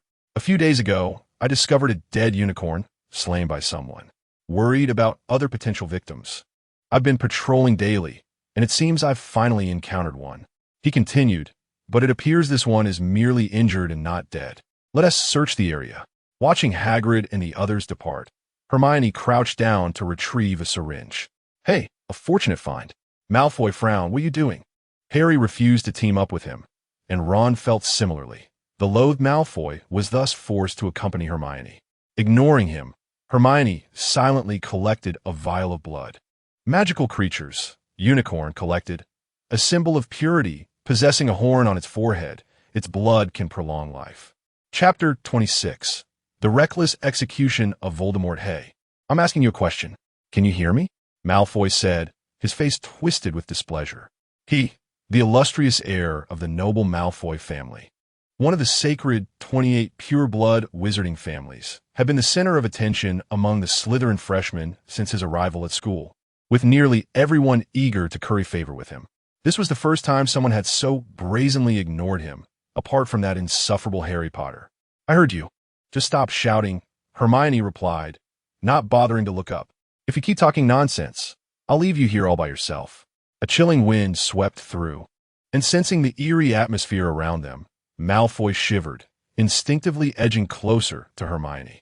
The next moment, feeling a twinge of humiliation, he retorted, "Humph. We're looking for unicorns now. I want to hold it against you, but once we're back, you better be ready for a wizard duel." "Oh, are you certain about that?" Hermione shot him a sidelong glance, her tone laced with amusement. Malfoy's expression stiffened. It dawned on him that the person before him was no ordinary witch. The gruesome scene of Hermione ruthlessly dispatching a troll played vividly in his mind. Not to mention, even most upperclassmen were clearly no match for her. Just one ironclad spell had rendered him utterly powerless. Who knew how she had managed to learn such advanced magic merely by reading? "Let us go. I believe I've found the direction," Hermione declared, rising to her feet. Through analyzing the traces around them, she deduced the likely escape route of the injured unicorn. She glanced in the direction Hagrid and the others had gone, feeling exasperated. They had completely gone the wrong way. Most wizards focused solely on magic, neglecting the most fundamental skills of observation and reasoning. After years of being a gamekeeper, he had made no progress at all. No wonder he had been ensnared twice in the same incident concerning the Chamber's secrets. After walking for a while, Malfoy, emboldened by Hermione's silence, began to voice his doubts.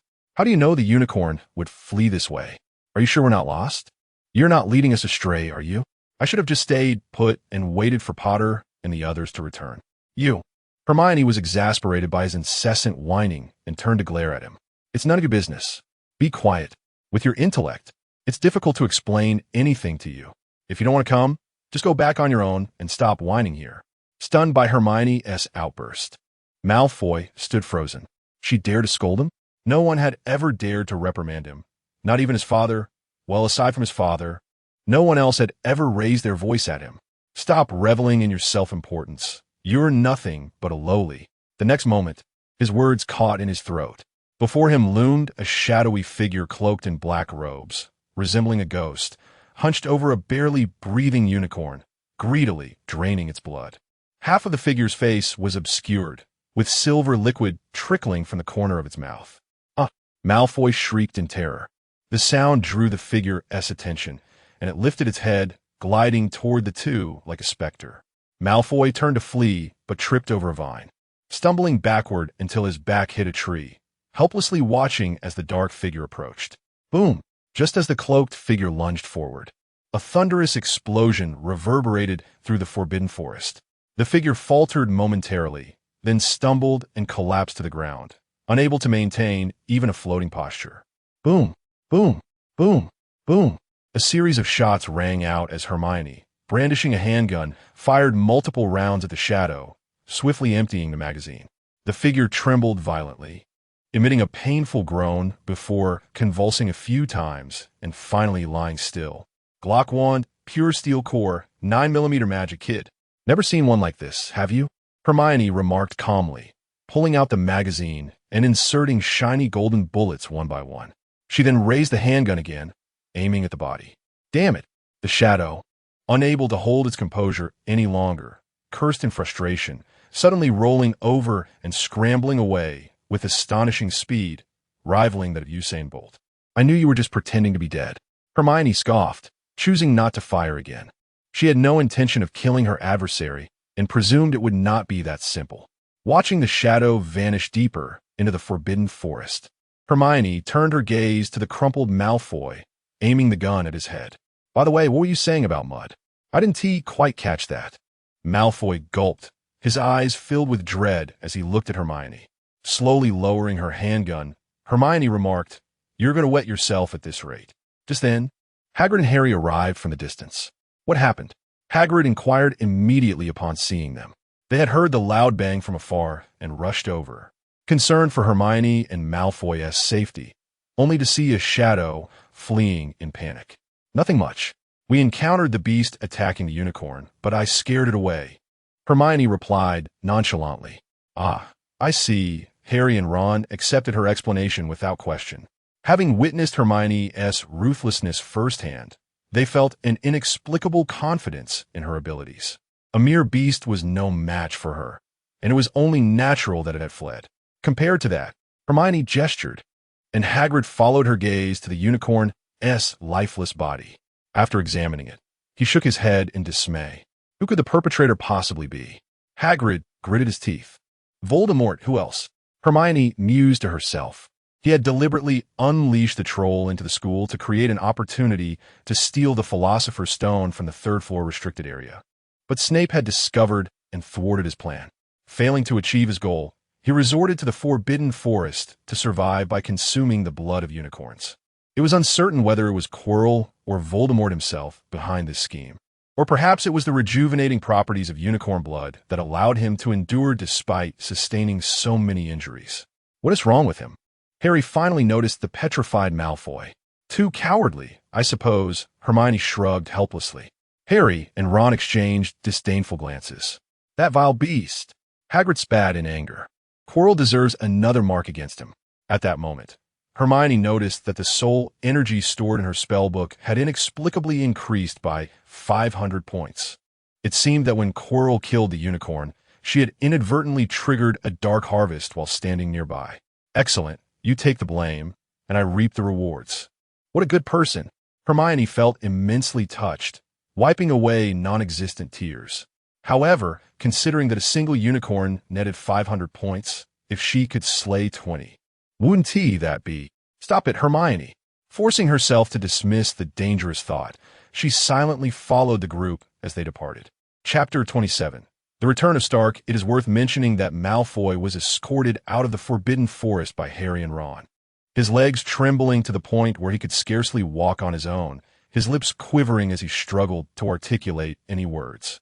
Upon witnessing this, Snape was immediately filled with ire, unleashing a tirade at Hagrid, declaring his intention to report the matter to Dumbledore, while also delivering his customary barbs towards Harry.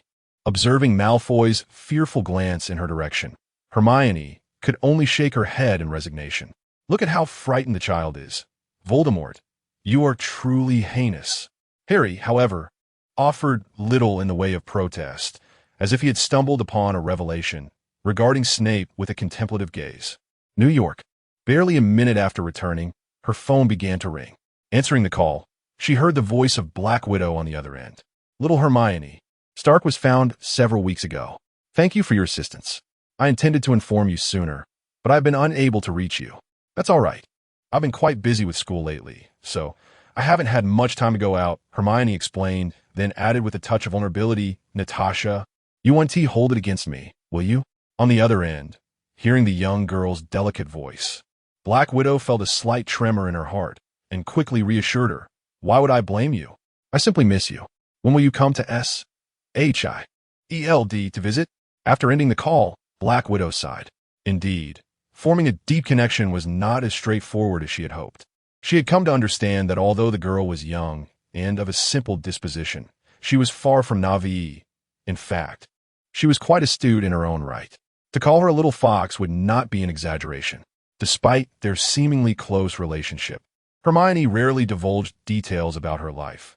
Even her daily activities remained a mystery to Black Widow, until she had earned Hermione's complete trust. Akin to that which Hermione held for Dumbledore, the girl would not share her innermost thoughts. Fortunately, S.H.I.E.L.D. had provided Hermione with a dedicated phone. Otherwise, maintaining contact would have proven difficult. After hanging up, Hermione scoffed softly. It's not that you miss me. You're likely trying to extract information again. Do you think I'm oblivious to the listening device in my phone? Some things never change. Yet, she dismissed the concern, separated by two worlds. Even the most advanced technology would be rendered ineffective. Hermione pulled out another phone, and instantly, dozens of messages flooded in. A cursory glance revealed that aside from notifications regarding Tony's safety, the messages consisted mainly of expressions of gratitude and inquiries about her well-being. She sifted through her contacts, found the sole entry, and initiated a call back. This phone was also a gift, though not from S.H.I.L.D., but rather from Pepper Potts, who had secretly slipped it to her during a recent meeting. Pepper, I'm back. Hermione greeted enthusiastically as the call connected. Little Hermione.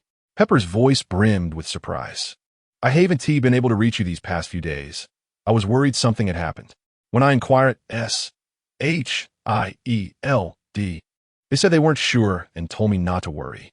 Though you possess remarkable abilities, you are still just a child. How could I not be concerned? Hermione felt a warmth in her heart.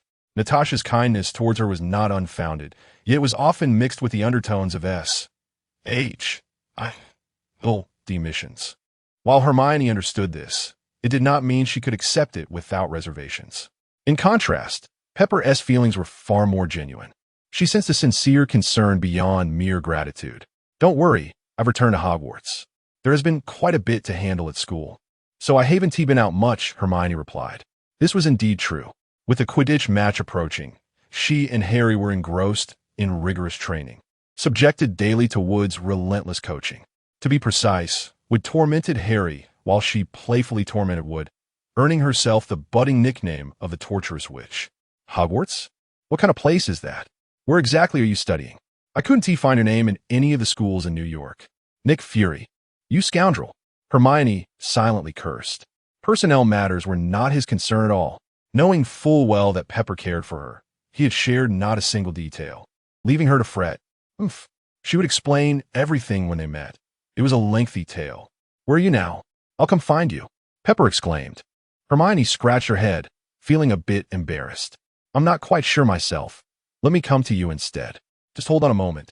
With that, she summoned her broomstick and mounted it, casting a disillusionment charm as she soared into the sky, heading straight for Stark Tower. Stark Tower. In the CEO's office, Pepper was on the phone, speaking incessantly. The last thing she heard was Hermione's declaration of "I'm coming to find you." After that, no matter what she said, Hermione did not respond, and all that filled the line was the sound of fierce wind. Just as she contemplated hanging up, a series of knocks echoed from behind her, as if someone were tapping on the glass. Startled, Pepper initially thought she had misheard. This was dozens of floors up in a high-rise building. She was alone in the office, with nothing but the floor-to-ceiling windows behind her. How could anyone be knocking on the glass? Turning around, she was met with the sight of a petite figure in a black cloak, perched on a broomstick, hovering outside the window. Upon seeing her, the girl waved cheerfully. With a beautiful face, her crescent-shaped eyes sparkled, complemented by a sweet smile and two adorable dimples. She was utterly charming. In an instant, Pepper felt her heart melt. Little Hermione. Pepper couldn't help but cover her mouth, exclaiming in surprise. "Hermione!" Came a faint call from outside, and Pepper observed Hermione's lips moving as if she were speaking. Pepper was perplexed. Suddenly, a gust of wind swept through, causing Hermione to lose her balance on the broomstick and plummet downward. Pepper screamed. Before she could react, Hermione floated back up, but this time her legs were hooked around the broomstick, leaving her in an amusing upside-down position. Hermione pointed to herself, then gestured toward the interior.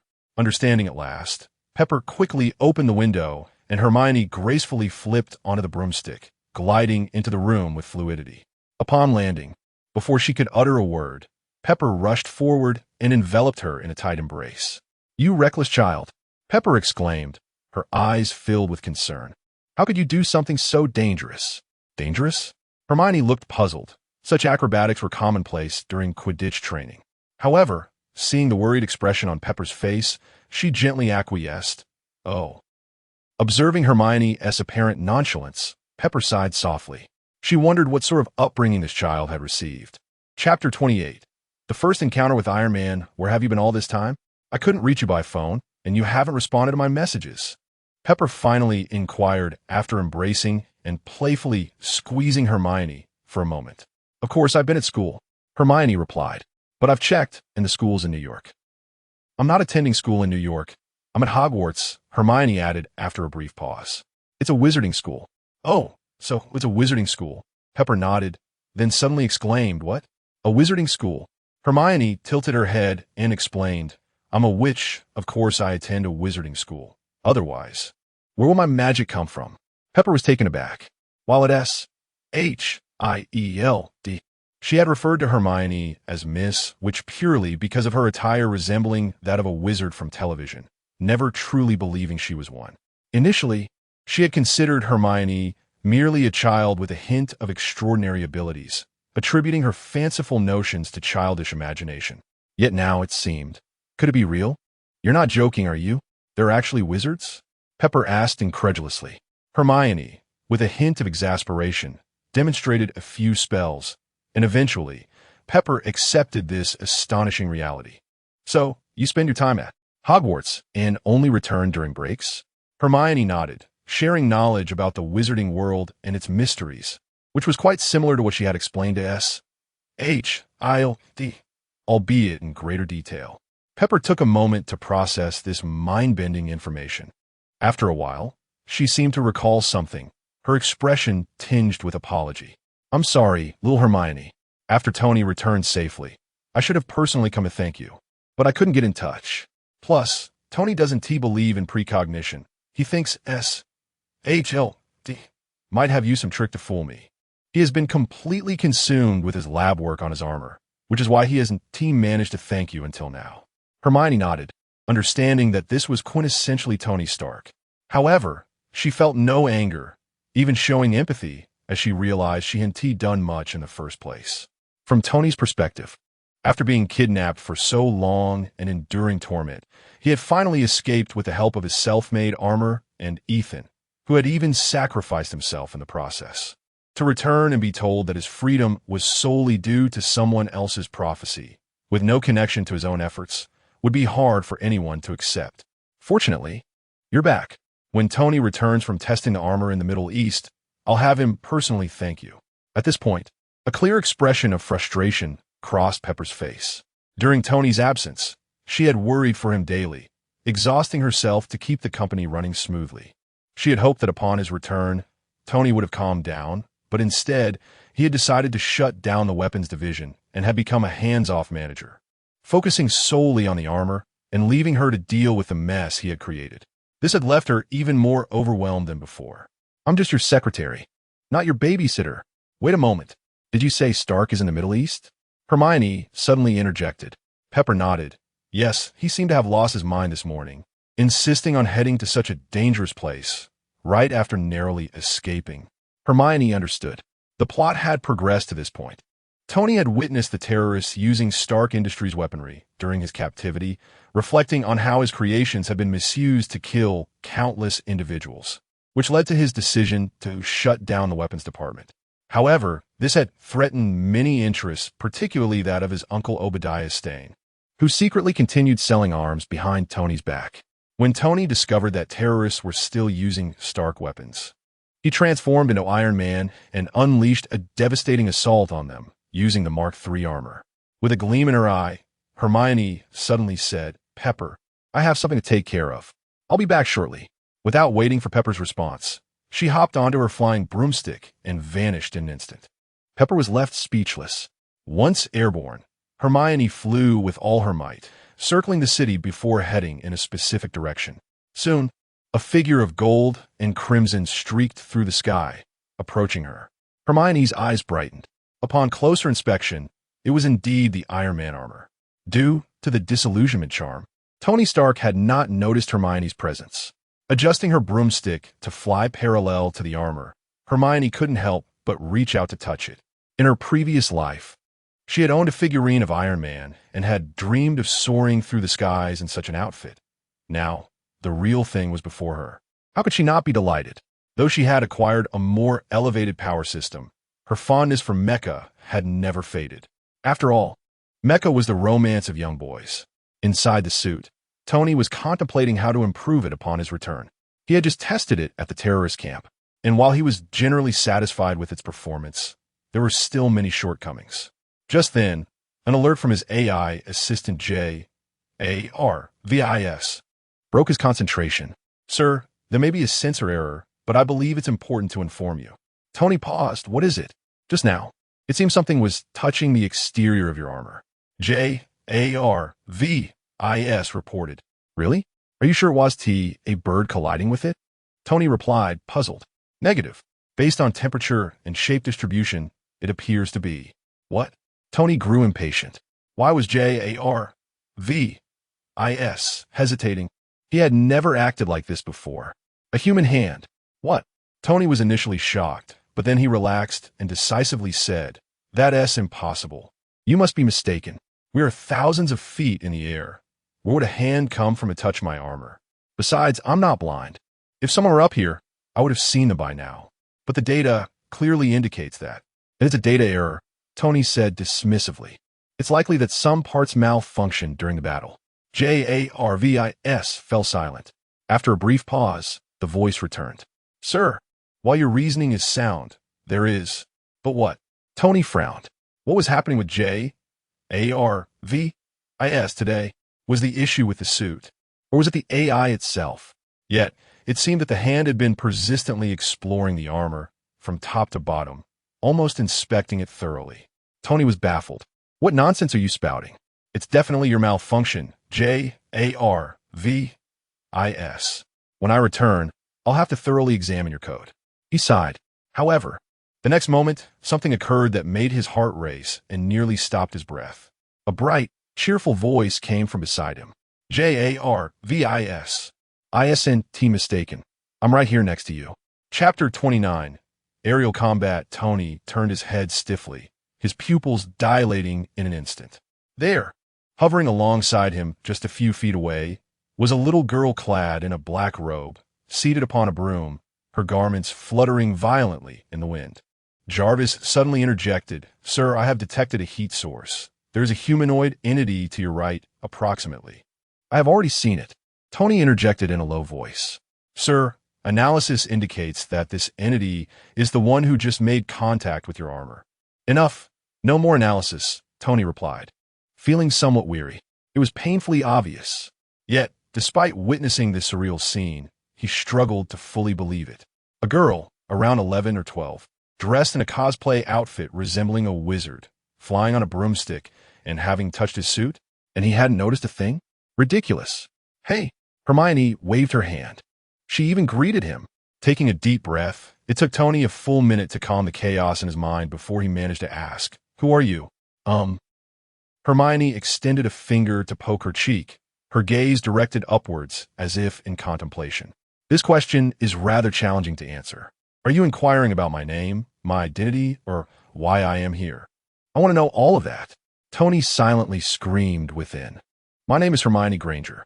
I am 12 years old, residing in the northern suburbs of London. I am a wizard attending Hogwarts School of Witchcraft and Wizardry. I return to my dormitory by 8 at the latest. I do not consume candy, occasionally drink some beverages, go to bed by 11 at night to ensure I get 8 hours of sleep, drink a warm glass of milk before bed, and practice spells for 20 minutes to warm up. The professors say I'm quite normal." Hermione began her lengthy introduction. What a jumble of nonsense. Tony was utterly bewildered. Hermione, that name sounded vaguely familiar, as if he had heard it somewhere before. And wizards. Wait, wasn't this the precognitive girl that Pepper had mentioned in relation to S.H.I.E.L.D.? As he observed Hermione casually flying beside him, Tony's worldview began to waver. Could it be that magic truly existed? Even a genius like him required advanced technology to fly. So how was this little girl accomplishing it? No, he shook his head. Magic could not possibly exist. There was nothing that science could not explain. He must have overlooked something. His gaze fell upon the broom Hermione was riding, and suddenly enlightenment struck. Of course, this broom must be some sort of secret high-tech flying device, cleverly disguised to appear like a broom. The mystery was unraveled. All this talk of magic was pure fabrication. However, there were still inexplicable aspects. This was thousands of meters in the air, traveling at speeds of at least several hundred kilometers per hour. How was this little girl able to withstand such fierce winds, still able to speak and breathe so effortlessly, and with such clarity? And what about the technology that masked heat signatures and rendered her invisible? Seeing Tony lost in his thoughts, muttering to himself, Hermione realized he was starting to lose his grip on reality. Hey. Hermione waved her hand in front of Tony's eyes. Tony snapped back to attention, scrutinizing Hermione with a piercing gaze. "Are you an agent trained by S.H.I.E.L.D. since childhood? The current government agencies are truly despicable, even employing such young children for dirty work." With a sigh, Tony continued, "At your age, you shouldn't be involved in such matters. Pepper often speaks highly of you. It seems she really likes you. Why not just quit S.H.I.E.L.D.? Stark Industries can cover your future tuition. Find a good school and focus on your studies." Hermione scoffed. "S.H.I.E.L.D.? They can't afford to support me." Before Tony could respond further, the long-silent Jarvis suddenly came back online. "Sir, Colonel Rhodes is calling. It appears there is an urgent situation." Tony pondered for a moment and reluctantly replied, "Put him through." "Tony," came the voice on the other end, his friend, Air Force Colonel James Rhodes. "What are you doing? There's a lot of noise on your end. Are you in a convertible? Just get to the point. A terrorist stronghold has been taken down, just a few kilometers from where you were kidnapped. Do you have any leads?" It seemed someone was doing their job for them. On the other end of the line, Rhodes sensed something amiss and cautiously asked, "Is there truly nothing you need to inform me about?" "Nothing at all. Why do you ask?" "Because I have something in front of me that is about to be blown to smithereens." No sooner had Rhodes finished speaking than a powerful whistling sound echoed from behind Tony. "Sir, 2 F-22 fighter jets are rapidly approaching from behind," Jarvis timely warned. "Thank you for yet another delayed warning." Tony's heart raced as he quickly accelerated, attempting to evade the aircraft. In the next moment, each fighter jet released a projectile, swiftly closing in on him. Missiles incoming. A massive, glowing red alert appeared on his suit's display. Tony intended to deploy decoy flares to prematurely detonate the missiles, but suddenly remembered Hermione was behind him. He quickly turned and flew backward, determined to divert the missiles away from her. Hermione watched as the supersonic Tony sped further away, her cheeks puffing in frustration. Flying fast was impressive, but the latest model, the Nimbus 2000, had a maximum speed of only 200 kilometers per hour. While that was indeed swift, it paled in comparison to the Iron Man suit. As she raised her wand, preparing to cast a spell to hinder Tony, she noticed him suddenly veer back, gesturing for her to move aside. Hermione swiftly realized something dangerous was approaching from behind. She turned to see a missile rapidly closing in. Remaining calm, she quickly deduced the situation. It appeared Tony had initially intended to flee, but returned out of concern for her safety. He has a conscience after all. For Pepper's sake, I suppose I shall lend him a hand.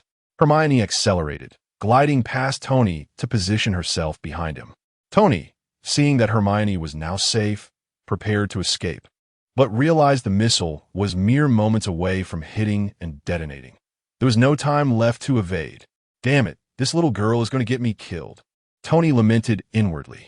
With the Mark III's defensive capabilities, withstanding a tank shell was already its limit. There was no way it could endure the direct impact of a missile. Damn it, here goes nothing. Just as Tony braced himself for the impending impact, he suddenly heard a loud shout from behind. Armor shield. Tony turned abruptly to find Hermione closely trailing him, her wand emitting a soft glow at its tip. A translucent, spherical shield enveloped the two of them in an instant. Chapter 30. The disdained Tony. A thunderous explosion reverberated through the air, followed by a blinding flash of fire. The shield instantly became riddled with cracks, and in the blink of an eye, it shattered into oblivion. Tony was hurled 100 meters away by the shockwave before he managed to regain his composure. He scarcely had time to ponder the nature of the shield he had just witnessed. His immediate concern was to locate Hermione. Regrettably, after scanning the surroundings, he found no trace of her, not even a tattered corner of her clothing. His eyes narrowed in anguish, reddened with rage as he fixated on the two fighter jets.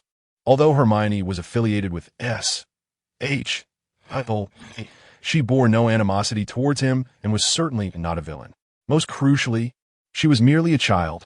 Now, she had been struck directly by a missile, and if he, encased in his iron armor, had narrowly escaped death, how could she, utterly unprotected, possibly have survived? The horrifying thought that she might now be nothing but a lifeless corpse seized him. In an instant, a profound regret welled up within Tony. Had he not paraded ostentatiously through the skies, he would not have drawn the military's attention and subsequently endangered Hermione's life. He had already caused Ethan's demise in that cave. And now, suddenly, a voice broke through his thoughts from behind. Tony turned in astonishment, eyes wide with joy as a familiar figure emerged, clad in black robes, wielding a broomstick. It was Hermione. She patted her chest, her face pale with fear. Thankfully, the iron suit had absorbed most of the impact. Otherwise, he might have plummeted to the ground. However, Hermione mused, the limits of the level 2 iron armor spell had become apparent. Although it had only held for a moment before being obliterated by the missile, it had nonetheless absorbed a significant portion of the force. "You're not dead," Tony exclaimed, his surprise evident.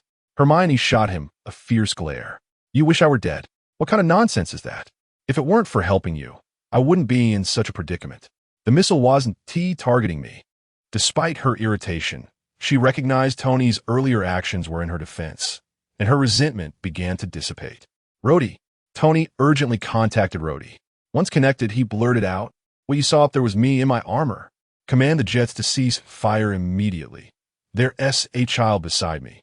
After a brief moment of shock, Rhodey replied, "My God, it was you in that flying apparatus? You always manage to conjure something new. But what child? The radar only shows you as a target. There's nothing else. It's impossible. She was right here." Tony turned his head, only to find the space behind him utterly empty. Hermione had vanished once again. Suddenly, he felt 2 heavy pats on his shoulder, and the realization struck him. "Damn it, not this again." He heard 3 low murmurs, and then the fighter jet nearby emitted a series of creaks before, to Tony's astonishment, it disintegrated mid-air. The pilot was left bewilderedly seated, as if stripped bare. Moments later, the parachute deployed, and the pilot floated downward in a daze. "What are you doing, Tony?" Rhodey's voice crackled with frustration on the other end. He had called off the jet's attack, yet one F-22 had inexplicably disassembled itself in the sky. This was an F-22, not some flimsy toy. How could it possibly fall apart like that? Realizing he was unjustly bearing the blame, Tony quickly responded, "I'll cover all your losses this time." Without hesitation, he ended the call. Another fighter jet circled briefly, seemingly receiving new orders before veering away. Tentatively, Tony called out, "Hermione?"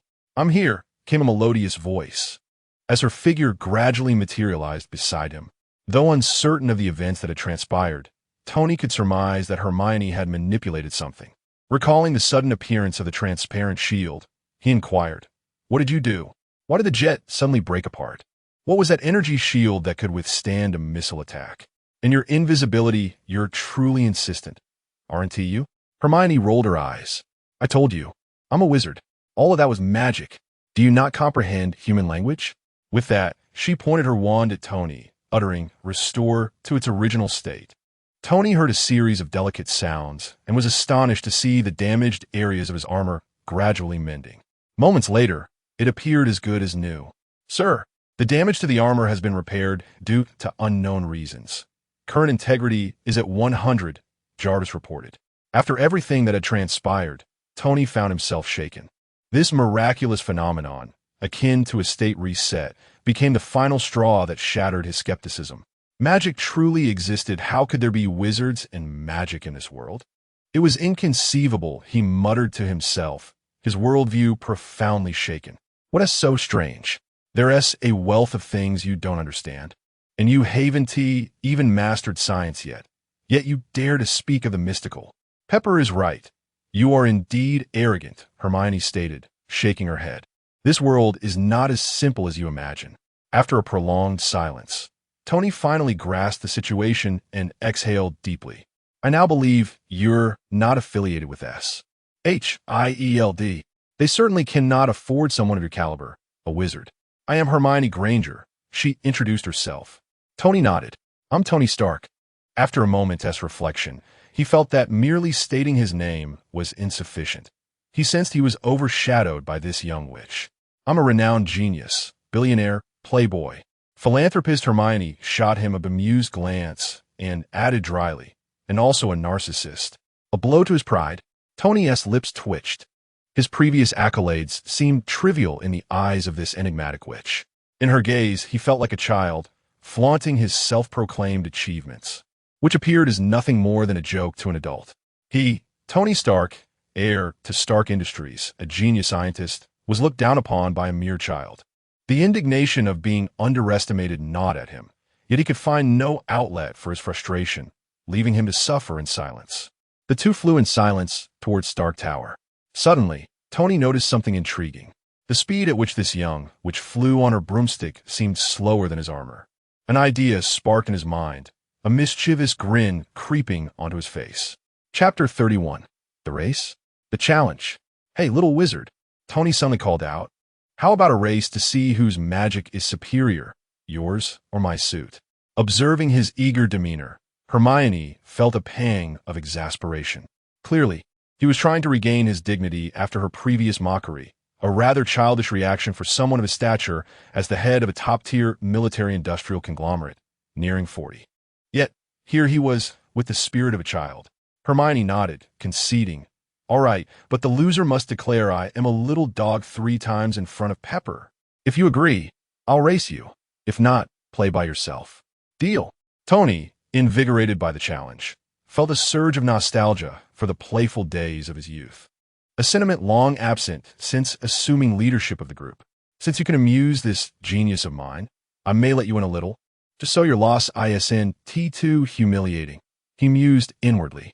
Hermione, discerning his confident expression, couldn't help but smirk internally. This is entirely your own doing. With Stark Tower as the finish line, the race commenced. With a single statement, the iron suit surged forward, shattering the sound barrier.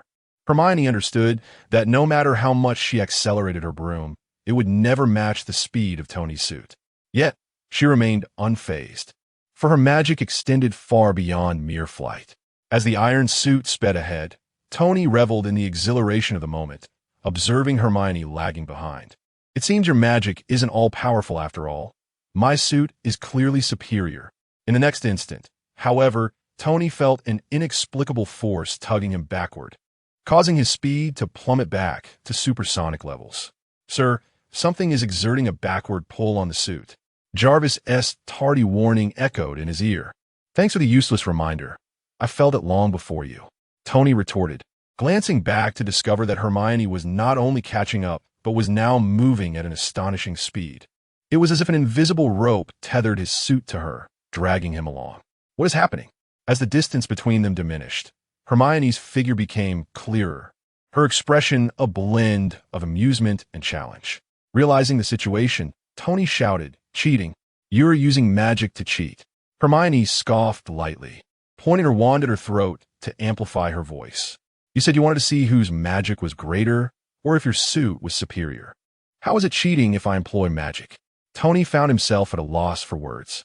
He had intended to race based solely on speed, but had overlooked the vast capabilities of Hermione's magic.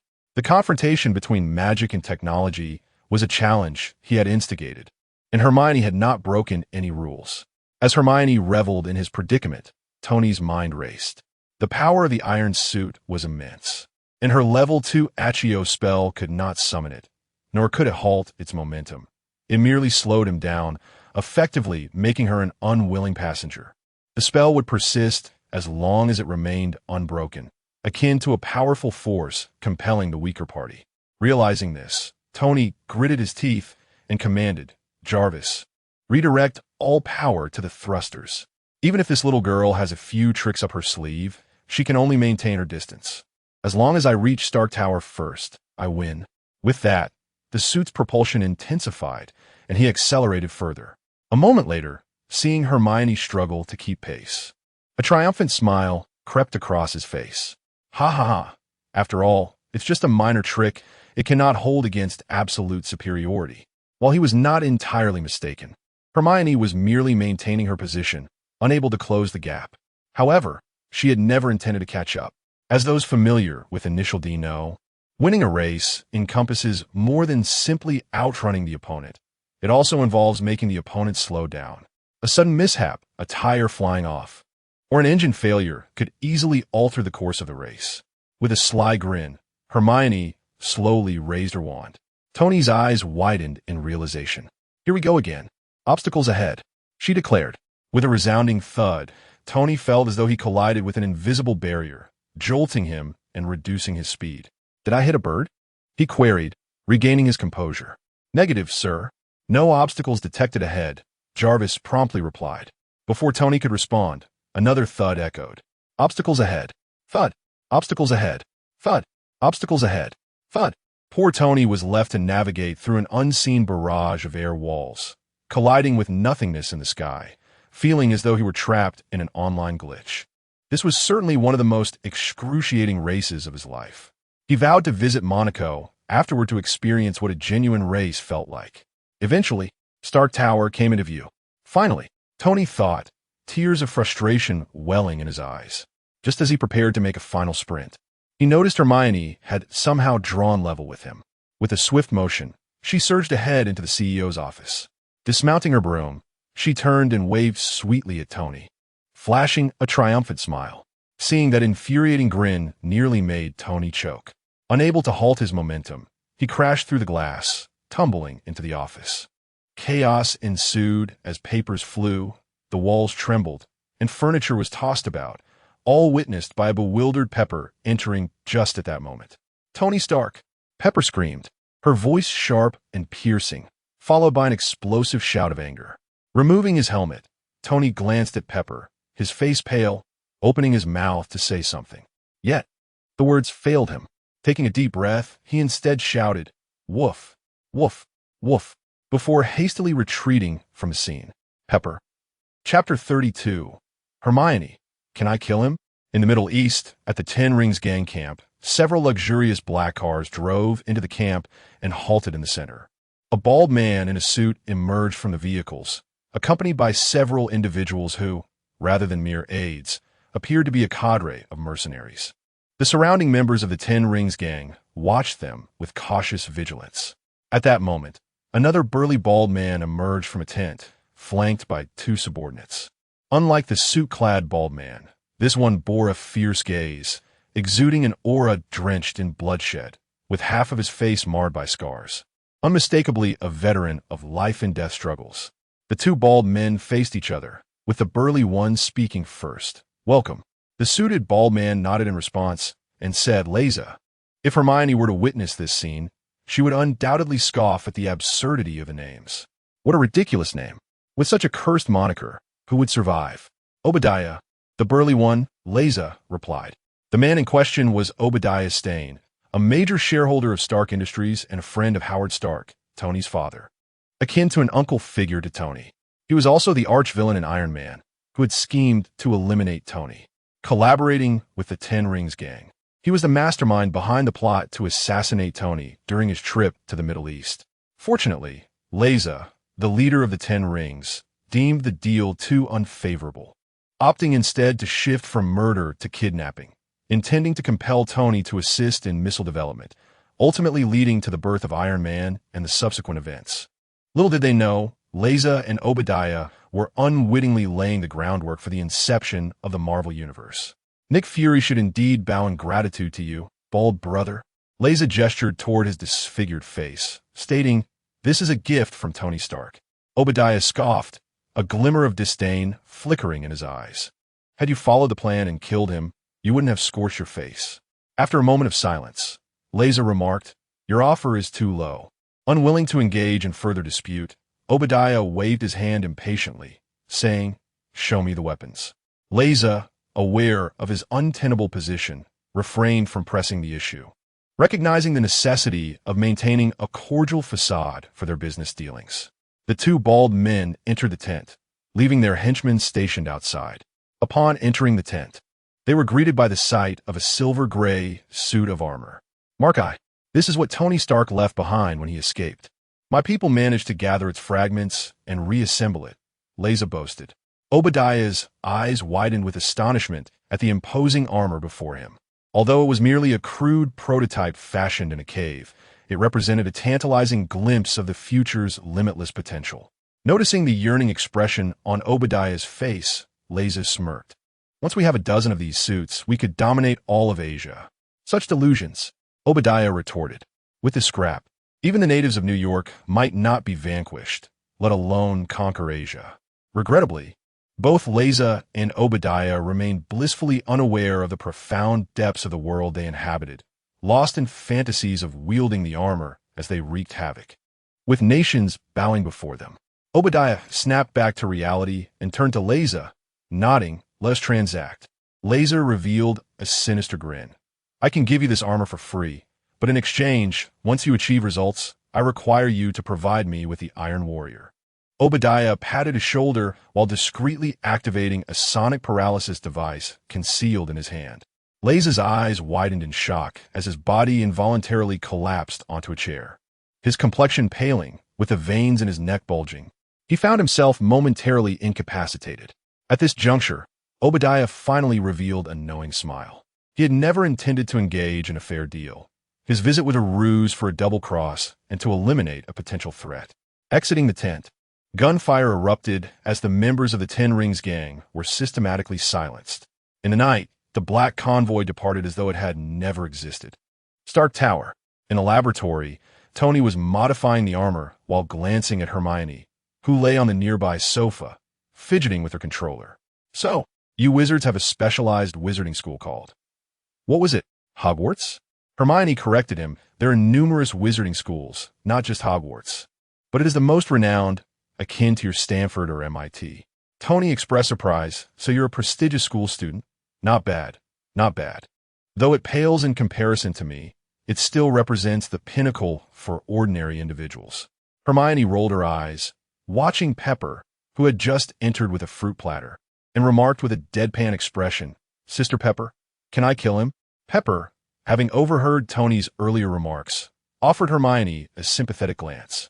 She understood Tony's nature. Although he had somewhat changed after the kidnapping incident, his character was not easily altered. Over the years, she had grown accustomed to it, merely concerned that Hermione would be upset. Thankfully, Hermione merely voiced her annoyance without taking any action, clearly having come to terms with Tony's persona. Approaching Hermione, Pepper gently patted her head. Don't lie around playing games. It's not good for your eyes. Get up and have some fruit. Hermione complied, springing up like a carp, opening her mouth. Ah, girls shouldn't make such crude gestures. Be careful not to scare away potential boyfriends. Pepper chided, observing Hermione's exuberance with a mixture of exasperation and affection. Afterward, she speared a piece of cantaloupe and offered it to Hermione with an adoring gaze. Upon hearing Pepper's words, Hermione's expression darkened, as the cantaloupe suddenly lost its sweetness. I'm handsome. Never mind. Tony, watching the intimate exchange between the two, felt a tinge of jealousy. Pepper had never been that affectionate toward him. Since Hermione's arrival, his status had plummeted, forcing him to seek solace in upgrading his armor to soothe his wounded pride. After losing the last match, Pepper eventually discovered the reason he had been imitating a puppy, which elicited a hearty laugh from her. Seeing his assistant so joyfully entertained after a long time, Tony begrudgingly bore it. Consequently, Pepper frequently invited Hermione over, even insisting that Tony express gratitude, which left him somewhat exasperated. After all, it was his own efforts and sweat that had facilitated their escape. How had this little imp claimed the credit? However, upon hearing that Hermione had sacrificed considerably for the prophecy, even harming her own health, Tony fell silent, lost in thought. Ultimately, he complied and expressed his thanks. In recent days, Hermione's frequent visits had fostered a solid rapport between them. Although the girl's sharp tongue could infuriate him to the brink of donning his armor to give her a thrashing, he couldn't help but feel a sense of fondness. By the way, what is the principle behind your wizarding magic? Why must you recite incantations, and how does it emanate from the so-called wands? Noticing Hermione reclining on Pepper's lap, unwilling to move, Tony pursed his lips and inquired once more, a hint of envy flickering in his eyes. Chapter 33. Divergence. It is essentially the manipulation of the world's rules through one's own magical energy as a source, with spells serving as the medium. As for the wand, it merely facilitates a more stable delivery of magic. Never mind. Explaining this to you muggles is far too cumbersome. I will bring you a first-year textbook on the fundamentals of magical theory for you to peruse on your own. With your brilliance, I trust you will grasp it. Hermione murmured absently. Tony twitched the corner of his mouth. Damn it. Yet again, he was looked down upon by this little brat. Sooner or later, I will unravel the principles of magic and create an anti-witch battle armor. Just wait until then. I'll make you weep for mercy. Tony grumbled. By the way, Pepper, have you been busy lately? I need your assistance. After a moment of silence, Tony seemed to have recalled something and abruptly halted his work, raising his gaze toward Pepper. What is it? Tony handed her a device resembling a USB drive. I need you to access the Group S servers from my office and retrieve all recent shipping lists. They should be in the execution documents, or perhaps on the Ghost Drive.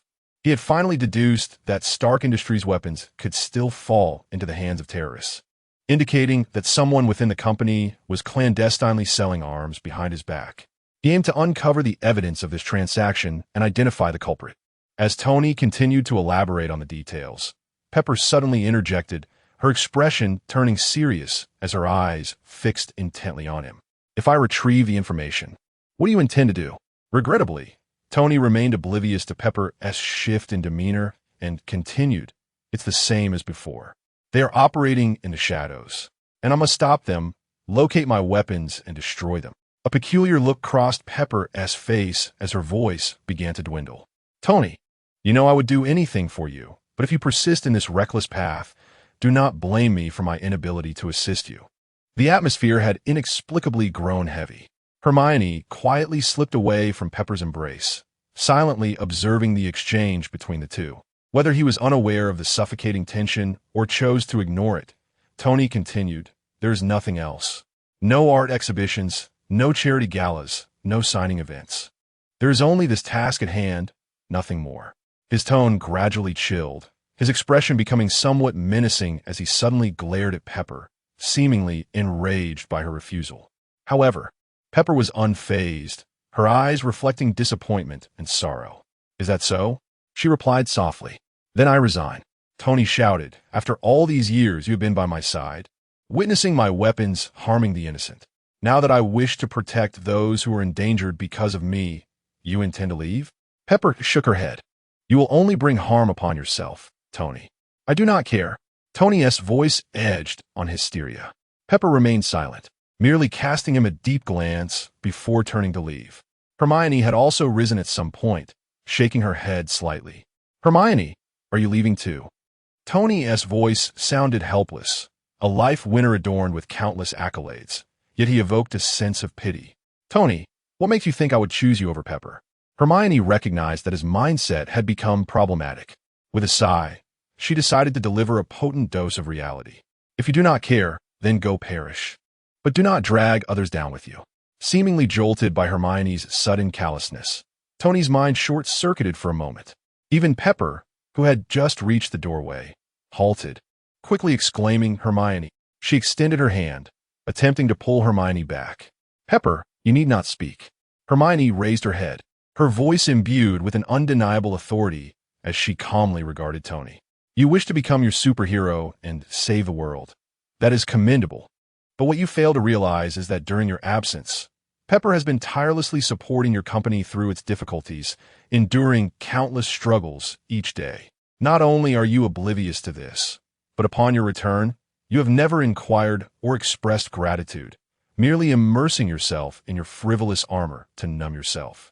Initially, she hoped to have a moment's respite upon your return. Yet due to your negligence, she endures unrelenting pressure daily, managing your well-being while also overseeing the company, leaving her no time to rest. My frequent visits are not out of fondness for your company, but rather to provide Pepper with the opportunity to relax her mind. If you suspect treachery within the group, conduct your investigation. That way, should you be discovered, others will remain unscathed. Pepper is merely an assistant, not your girlfriend or wife, nor a superhero like you. She is an ordinary person, risking her life to help you solely out of her affection for you. For her efforts and sacrifices, you ought to cherish the life that Ethan painstakingly saved. Upon hearing Hermione's words, Tony's complexion drained of color. Do you truly wish to protect the world? Or are you merely seeking self-destruction out of guilt? If it is the latter, I can assist you right now. Hermione waved her hand, unleashing a colossal invisible strike that severed a nearby table in half. Aye. Tony stuttered, stepping forward, intent on saying something. In the next instant, a wand was suddenly pressed to his chest. Hermione's expression remained impassive, her wizarding robe billowing without wind. A haunting sound echoing as her eyes glowed with a chilling blue light. A violent whirlwind spiraled around her, causing the items in the room to tremble violently and explode one after another. An aura of terror and unparalleled pressure emanated from her. The endearing visage of Hermione, coupled with her tender age, often led both men to unconsciously overlook her power. Yet now, they were acutely aware of the weight that the term wizard carried. Flames roared. Columns of fire as thick as barrels erupted from the tip of Hermione's wand, taking on a life of their own under her command, transforming into dancing fire serpents that encircled Tony, forcibly creating a barrier between the inside and outside. The ferocious flames consumed everything within the laboratory. Having accomplished this, Hermione turned to Pepper and said, "Let us go and allow him to ponder what he truly desires." She then grasped Pepper's wrist and led her outside. Pepper opened her mouth, but ultimately said nothing, merely gazing at Tony within the fiery circle, calmly stating, "I will retrieve the documents for you."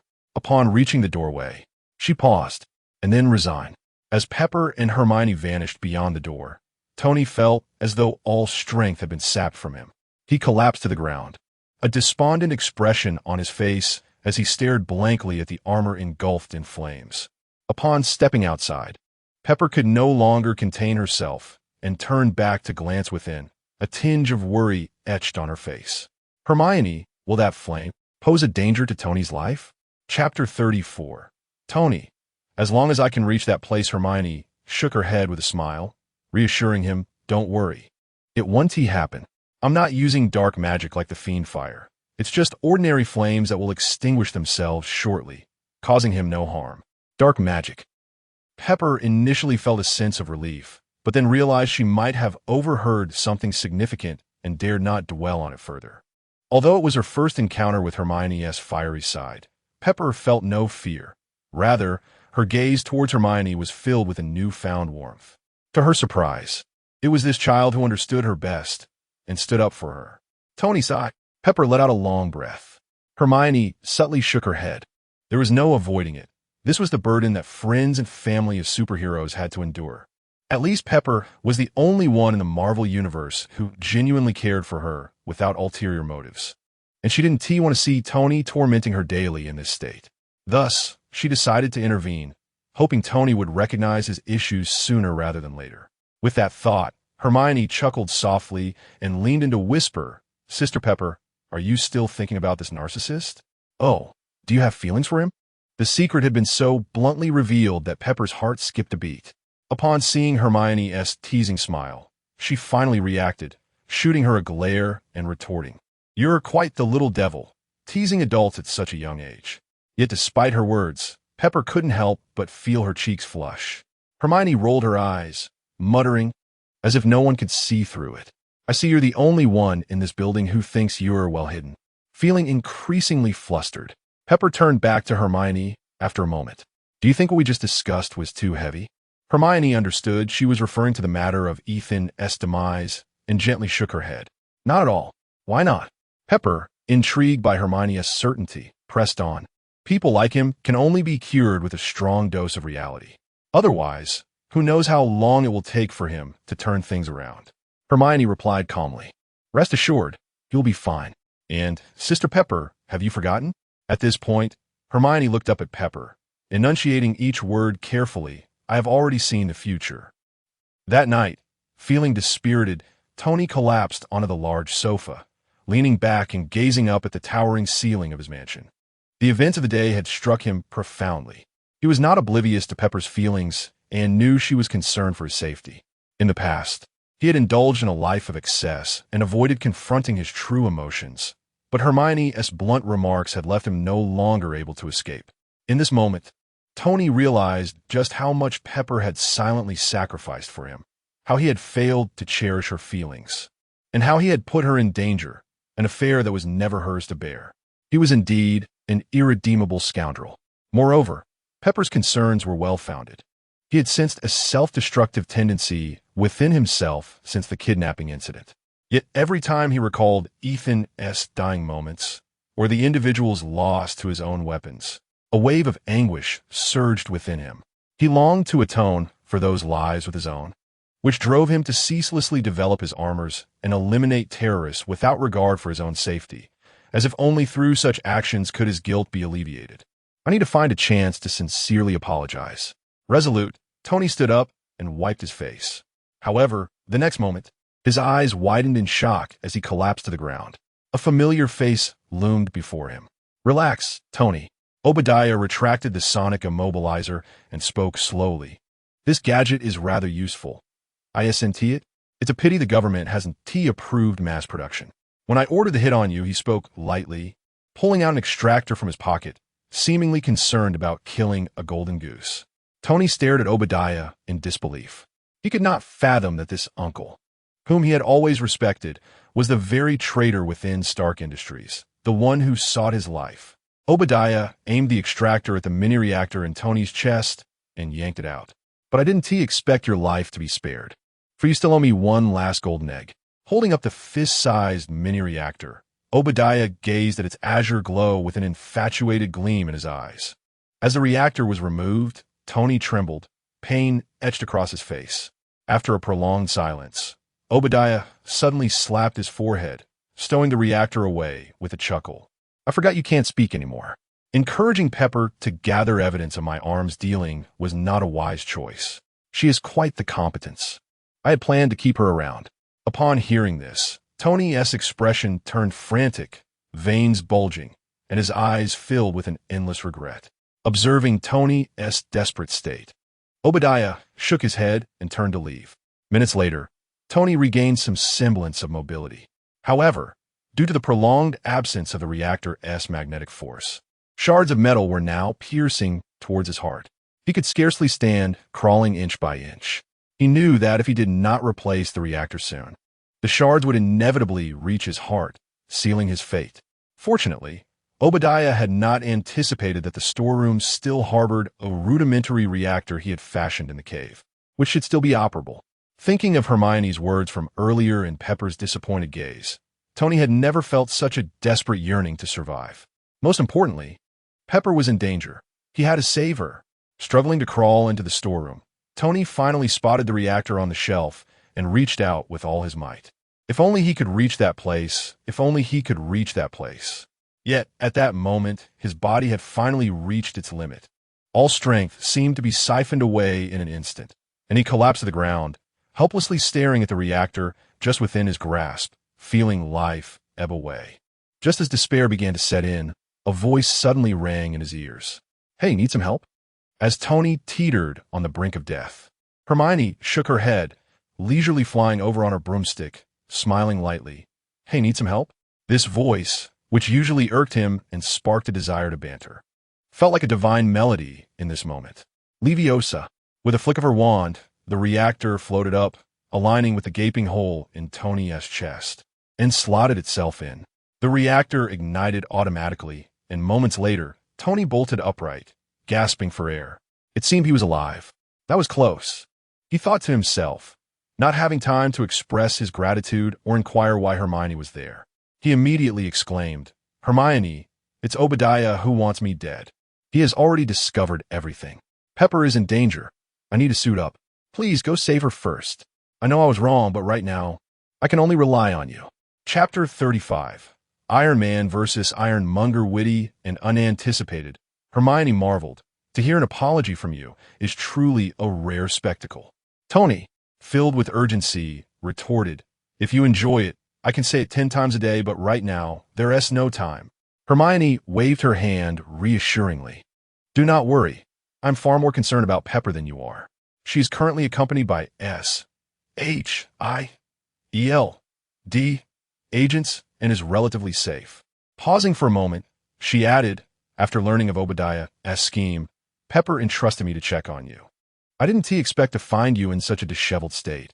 I should have recorded this, ha ha ha." Tony's expression stiffened, yet he felt a sense of relief. As long as Pepper was unharmed, that was what mattered. "In that case, I shall confront Obadiah at once." A glint of determination flashed in his eyes.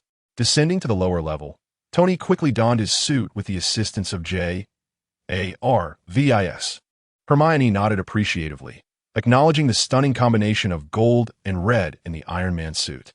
"Are you sure you don't need assistance?" she inquired, observing Tony's visage obscured by the helmet. "Adult conflicts are not for children. You should return to Pepper and help look after her," Tony stated confidently, the light of self-assurance gleaming in his eyes. Hermione smirked. "The rain has ceased, and you feel invincible. Yet I wonder who was just cosplaying as Dio." "Very well. Take care of yourself. Be cautious not to become a punching bag, and then call for my rescue." With that, Hermione leapt onto her broom and soared away. Watching her retreating figure, Tony felt a twitch at the corner of his eye. Conversations with her often left him exasperated. It was perplexing how she could be so obedient to Pepper, yet brutally sharp-tongued with him. If Hermione were to hear his thoughts, she would undoubtedly retort, "Pepper is a beautiful and gracious older sister, and you are merely an eccentric uncle hoping for my compliance. Dream on." Later that night, the skies of New York erupted with thunderous explosions. Amidst the blinding flames and the cacophony of metal clashing, citizens beheld 2 humanoid machines engaged in fierce combat on the streets. From afar, Pepper and Coulson gazed at the rising inferno, their hearts heavy with concern. They were well aware of Obadiah's sinister plot, having learned of the monstrous steel behemoth he had constructed, dwarfing even Tony's suit. Unable to discern the details from their distance, they could only infer the intensity of the battle through the sounds of chaos. "Tony, please stay safe," Pepper whispered anxiously. Coulson, too, felt a sense of helplessness. Although S.H.I.E.L.D. possessed the capability to tackle the giant, the urban environment and the multitude of civilians made certain tactics unfeasible. They could only wait for good news from Tony. "Pepper, I'm back." Hermione's voice broke through the tension. Pepper's face lit up as she hurried toward Hermione. Coulson stepped forward, Smiling, "Miss Witch, it's a pleasure to see you again. I remember your name is Company. Company." Hermione concentrated. "Coulson," she exclaimed, clapping her hands. Coulson smiled slightly, pleased that she remembered him. "How is Tony? Is he all right?" Pepper asked, her concern evident. "I have no idea. He is too proud to accept my assistance, insisting on playing the hero. So I had no choice but to return," Hermione replied, crossing her arms and shrugging in resignation. A heavy silence enveloped them. After a moment, Pepper suddenly voiced her worry. "I'm quite anxious about Tony. Can we get closer? I want to see how he is faring." Coulson hesitated. It wasn't a matter of desire, but rather the risks involved. Despite being elite agents, they were still mere mortals, ill-equipped to confront the ironmonger directly. The danger of approaching was simply too great. Pepper's pleading gaze turned to Hermione. "No problem," Hermione affirmed, "but my apparition skills are not fully mastered. So taking someone with me might be risky. You'll have to endure sitting on it." She patted her broom. Coulson's eyes widened, mentally noting the terms apparition and spatial jumps. The information was overwhelming. Yet Pepper paid little heed, nodding and promptly sitting atop the broom. To her surprise, it felt as if an unseen force secured her in place, akin to sitting in a car seat. "Wait, Miss Witch," Coulson suddenly exclaimed, realizing the implications. While Hermione's powers were astounding, S.H.I.E.L.D.'s intelligence suggested they were not combat-oriented. The only similar ability she possessed was a cutting technique, which would likely prove ineffective against steel. He was genuinely concerned for Hermione's safety amidst the clash of two armor titans. Any injury or fatality would not only signify a grave loss for S.H.I.E.L.D., but could also provoke enmity with a formidable wizarding world. Unfortunately, Hermione was undeterred. In an instant, the enchanted broom whisked both women into the sky. Resolute, Coulson made a quick decision and urged his team toward the battlefield. "Woo!" Pepper exclaimed, exhilarated by the thrilling flight. Once she acclimated, her eyes sparkled with excitement. "Hermione, look, Tony is over there." In the midst of their brief exhilaration, Pepper's focus shifted to locating the battlefield, quickly identifying Tony's position. Hermione maneuvered the broom closer until they could clearly see the unfolding confrontation. A massive mech, towering 2 to 3 stories high, was engaged in hand-to-hand combat with Tony, who was clad in his Iron Man suit. The Ironmonger, Obadiah's brutish imitation of the Iron Man armor, housed Obadiah himself within, its only technologically advanced component being the arc reactor pilfered from Tony's chest. Without it, Ironmonger would be utterly immobile. Amidst the chaos on the street, the two titans exchanged blows, hurling motorcycles and smashing cars. The sounds of their battle echoing throughout the city. "For 30 years, I've upheld you," Obadiah bellowed, delivering a devastating strike to Tony. "This company was built from the ground up by me. No one shall obstruct my path, especially not you."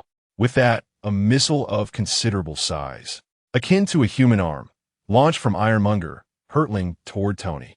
Boom! Inside his suit, Tony emerged unscathed, though the explosion rattled him, sending him careening through the air. It took considerable effort for him to regain his stability and take flight once more. Chapter 36. The Icebound Freeze. "It appears you have enhanced your armor." Obadiah's voice carried a hint of surprise, but he quickly shouted, "However, I have made improvements as well." As his words fell, a tremendous flame erupted from beneath the Ironmonger, propelling his massive form skyward like a rocket. "Sir, it seems he can fly."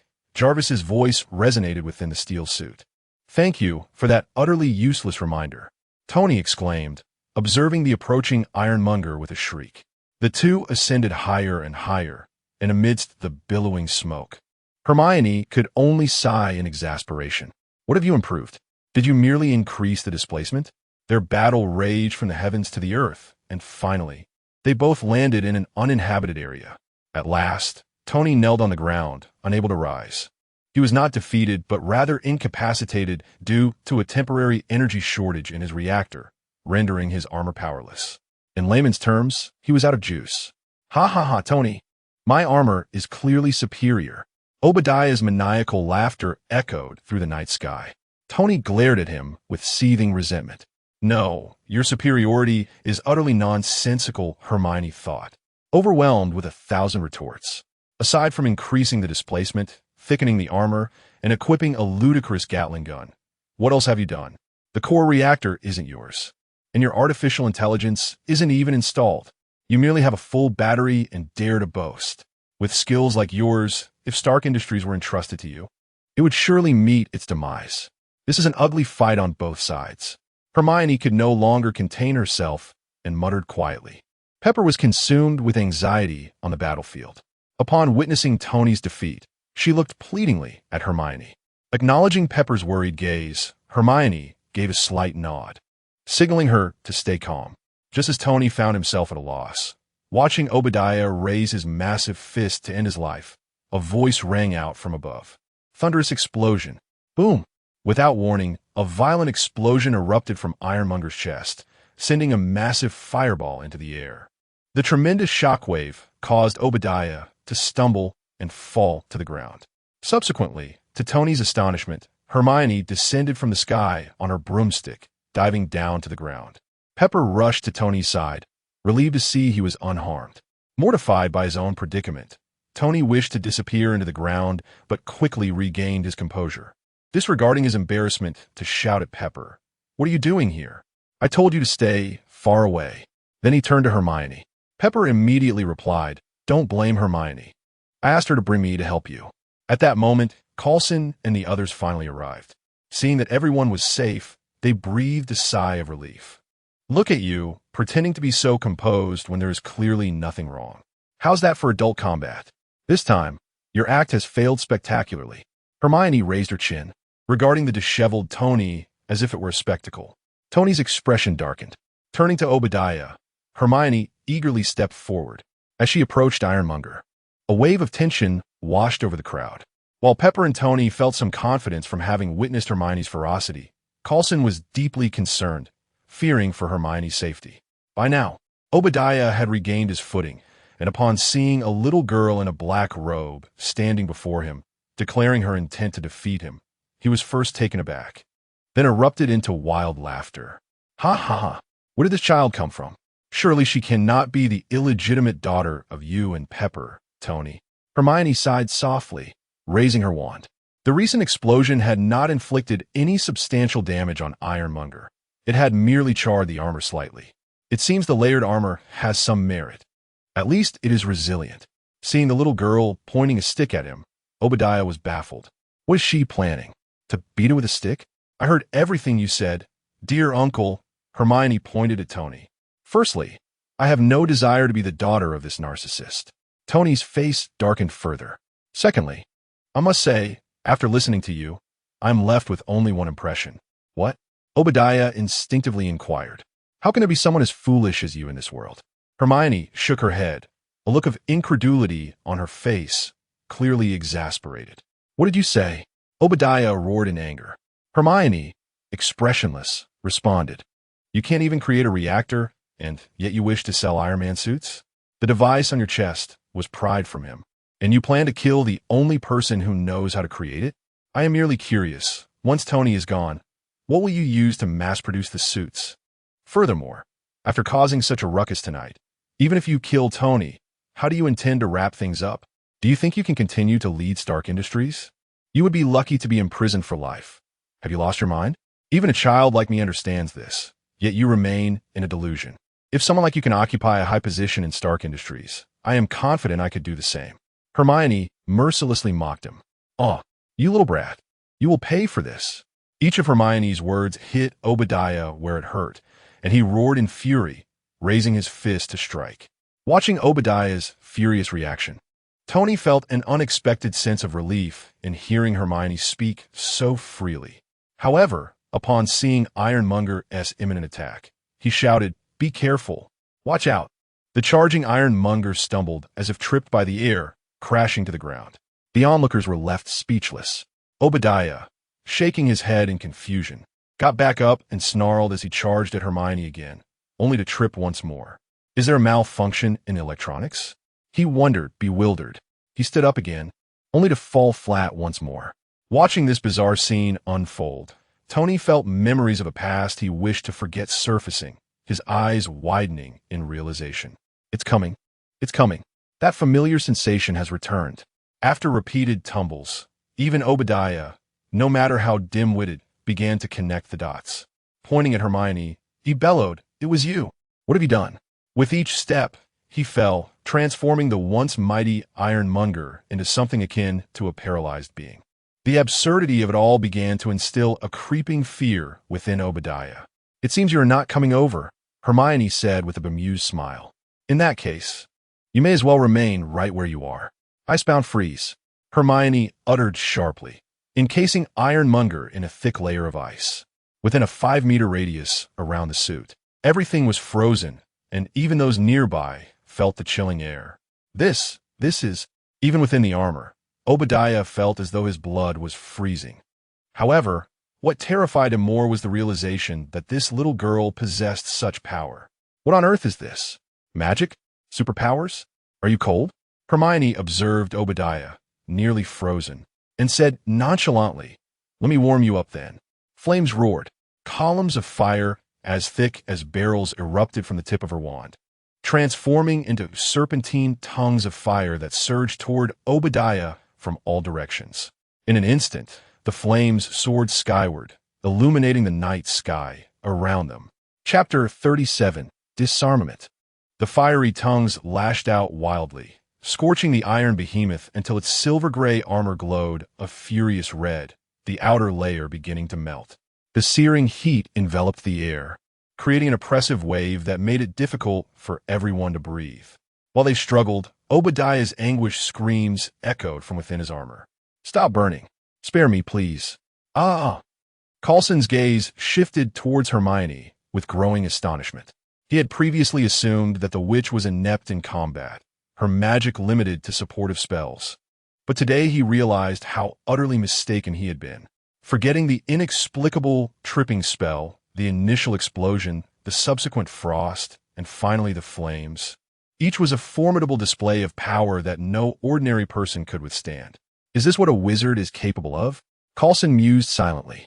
Hermione's expression remained indifferent, her silhouette illuminated by the flames, reminiscent of a fire sorceress. The onlookers could only watch in silence, none daring to utter a word. Moments later, Hermione lifted the freezing and fire spells. The night sky returned to darkness. "Disarm." With those words, the iron behemoth erupted, its components scattering in all directions, leaving a bewildered Obadiah standing amid the chaos. Feeling the cool breeze around him, the barely conscious Obadiah forced his eyes wide open. Where's the iron behemoth? Where did my colossal armor go? Not only Obadiah, but Hermione too, was taken aback, her mind racing. It turned out that the disarmament spell had a unique effect on steel armor. Had she known, she would have employed it without hesitation, avoiding such convoluted methods. For ordinary individuals, the disarmament spell would typically disarm weapons like swords and wands, but against a suit of armor that counted as a weapon in its entirety, it was nothing short of a miraculous countermeasure. With a single disarm command, the armor had disintegrated entirely. The absurdity of the scene nearly made Hermione burst into laughter. Equally astonished was Tony. What sort of magic is this? He shouted internally.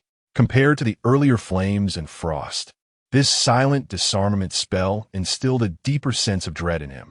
It was more efficient than Jarvis in removing the armor. Would he now be perpetually bullied by this girl? Such a fate was unthinkable. Why does it have such little power? Hermione's expression hinted at dissatisfaction. If Dumbledore hadn't prohibited me from using dark magic, this heap of scrap metal would have been reduced to ashes long ago. Scrap metal. Tony felt a wave of exasperation. I suspect you're insulting me. Is this what you call little power? This is already quite terrifying. Coulson managed a strained smile, but then he seemed to grasp a different implication, his pupils narrowing in alarm. Dark magic? That doesn't sound good. It couldn't possibly be the kind of dark magic I'm imagining, could it? Taking a deep breath, Coulson approached. Miss Witch, since you are unharmed, I must return to the Bureau to report. I will not intrude further. We will handle the aftermath, so please do not worry. With that, he gestured for everyone to depart. The volume of information gathered today was immense, and the Bureau's intelligence regarding Hermione would require significant updates. What was initially thought to be Tony Stark's stage had unexpectedly become Hermione's. After Coulson and the others left, Tony, with Pepper's support, approached Obadiah. The man was lifeless, his wide eyes reflecting sheer disbelief. Rather than having perished in flames, he seemed to have succumbed from sheer rage. Hermione received a prompt. Dark magic, dark harvest talent, current soul energy, 50. To Hermione's astonishment, Obadiah, an ordinary man, had amassed 50 points of soul energy, equivalent to that of 5 trolls. While still inferior to a unicorn, it greatly surpassed the paltry point of a typical human. Yet, Obadiah himself was not a notable figure. Surely the Iron Behemoth's strength couldn't count towards his soul energy. Perhaps it was not just his intrinsic qualities, but also his significance in the world. Hermione speculated quietly. Minutes later, Pepper observed Tony from a distance, concern etched across her face. He had removed his armor and stood in a daze, processing the events of the night. Obadiah, Pepper, Ethan, Stark Industries, the iron armor, and himself, gently patting Pepper's hand. Hermione offered her a reassuring look before stepping forward to stand alongside Tony. I am a person who should have perished long ago. Sensing that the newcomer was not Pepper, Tony spoke first. Had it not been for that kidnapping, I would still be the oblivious playboy, unaware of my own shortcomings. Before Ethan died, I promised him I would not squander my second chance at life, which is why I relentlessly developed my armor, tirelessly saving lives without pause. Without that purpose, I would have found it impossible to continue living. I am not insane. I simply comprehended my mission at last, and deep down, I knew it was the right thing to do. His voice carried a sense of loneliness. Hermione shrugged. Then you should live well to fulfill that purpose more effectively. Even gamers know the saying, only by living can one output. Tony nodded. You're right. About what happened during the day, thank you. I appreciate you for waking me up. Don't thank me. Hermione shot him a glance. If it weren't for Pepper's concern for you, I wouldn't bother with your narcissism. You should thank her. I will. Tony seemed to have finally come to a realization and turned to Hermione. Let's reintroduce ourselves. I'm Tony Stark. He paused. Genius, playboy, billionaire, philanthropist. As Tony extended his hand, Hermione reciprocated, lightly tapping his palm. Hermione Jean Granger, from Hogwarts. Just an ordinary witch. After a moment of silence, Hermione suddenly recalled something, tilting her head and narrowing her eyes at Tony. Oh, I remember someone saying they owe me 10 apologies a day. Let us start now. I enjoy hearing it. Come on, apologize. Otherwise, I'll disarm your armor every day. She brandished her wand in a mock threat. Tony's cheeks twitched. You little brat. You're still the same Hermione, able to infuriate someone in less than 3 sentences. It's clear we just don't get along. The next day, Iron Man, I like that name. Tony mused as he read the newspaper while Pepper helped him with his makeup. Technically, the armor was made of titanium alloy, not iron. Just then, Coulson entered, handing Tony a card. Just read what's on this card. We have handled the aftermath. Just say that what appeared yesterday was your robotic bodyguard. The spectacle from the previous night had been so explosive that a public explanation was necessary. And fortunately, SHIELD had already devised a narrative. Chapter 38. Using chili peppers to command Tony today marks the press conference Tony has called regarding the events of last night. As long as he relays the scripted words on the card to the reporters, he can successfully navigate the situation. Pepper stands up, adjusting Tony's suit, and remarks with a smile, after all, you're not Iron Man. Why care about this? Tony nods in agreement. Indeed, if I were Iron Man, my girlfriend, knowing my true identity, would surely be worried sick, fearing for my life. Looking at Pepper, Tony suddenly inquires, what were you thinking that night? What night? She responds, the night we danced together up on the rooftop. At this point, both Pepper and Tony fall silent, their gazes locked in an intimate exchange, oblivious to their surroundings. The atmosphere in the room grows quiet, filled with a palpable tension. Coulson averts his gaze, feeling awkward as he stares at the ceiling. Such a ceiling it is. Suddenly, a rustling sound disrupts the stillness. What's that noise? Tony furrows his brow and scans the room. It sees nothing amiss. The sound persists, seeming to emanate from below. Pepper and Tony exchange glances and lower their heads. In between them stands Hermione, munching on a large apple. Upon sensing their stares, she looks up. "When did you two get here?" Tony exclaims, taken aback. Hermione, equally surprised, replies, "Goodness. I came with you this morning, sitting right between you two in the car. Were you blind?" Tony shakes his head in disbelief. How could he have not noticed? It had only been him and Pepper on the way. Hermione looks bewildered. "You seem to be under a confusion spell, but I didn't cast one." As her gaze flits between Tony and Pepper, she notices the charged looks they exchanged moments ago, and comprehension dawns upon her. Anger flares within her. Tony Stark, your eyes are only for Pepper, are they? You heartless creature," she exclaims. "Had I known, I wouldn't have saved you." At her words, Pepper swiftly turns away, her face a portrait of embarrassment. With a crunching sound, Hermione angrily attacks the apple. "All right, Tony," she declares. The moment of flirtation has been thoroughly shattered, and Pepper regains her composure, straightening her collar. "Time's nearly up. You must make your appearance." Missed opportunity. Tony glares at Hermione. "You did that on purpose, didn't you?" Hermione sticks her tongue out in response. "Hermione Granger," with a declaration of "I am Iron Man." Tony can no longer contain himself and reveals his identity to the public. Watching the television, Hermione can't help but roll her eyes at his smug expression. Pepper, thinking Hermione is still upset about earlier, pulls her into an embrace and softly reassures her. "You know how Tony is. Don't take it to heart." Noticing Hermione's silent demeanor as she absently twirls her wand, Pepper adds, "You not only save his life, but also transform Tony's existence. He ought to be grateful to you. By the way, do you want anything? Just ask, and I'll make sure he delivers." Hermione's eyes light up. Pepper quickly adds, "excluding dragon heartstrings and phoenix feathers." She remembers Hermione's earlier comments at S-H-I-E-L-D. Oh. Hermione's head droops back onto Pepper's shoulder. Fearing Hermione might misinterpret, Pepper explains, "It's not that I don't want to help you. It's just that we've never encountered such things before, so we can't find them immediately. Well, there's one thing. I'd like Tony to modify my flying broomstick. I want to add some small components." The moment of reward has arrived. After acting for so many days, Hermione yearns for these superheroes' approval, pretending to be a paragon of virtue, while deep down, she knows she is no true saint. Having rendered her favors, she expects recompense. Otherwise, her true nature will surface. After all this time, whether in mending her relationship with Pepper or aiding them through challenges, Hermione has successfully established a significant presence in Tony's mind. Even if Hermione were to be unproductive daily, Tony would merely engage in playful banter, never diminishing his regard for her. The plan is working. A smirk dances on Hermione's lips.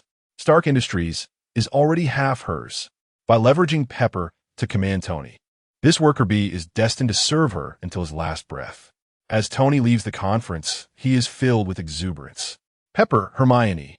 Today the superhero Iron Man has officially emerged. Let's find a place to celebrate. Pepper turns to Hermione with a questioning glance. "Is there anything you'd like to eat?" Hermione ponders for a moment before replying, "Chinese food, perhaps?" Having traversed through so many realms, she finds herself longing for the flavors of home.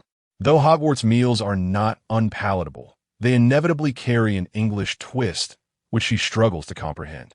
Pepper nods in agreement, sharing her desire for the Cantonese delicacies from the East. "Oh wait," Hermione suddenly remembers and insists, "let's have the authentic stuff. No General Tso's chicken nonsense. I simply cannot fathom how you lovely people from America can stomach such things.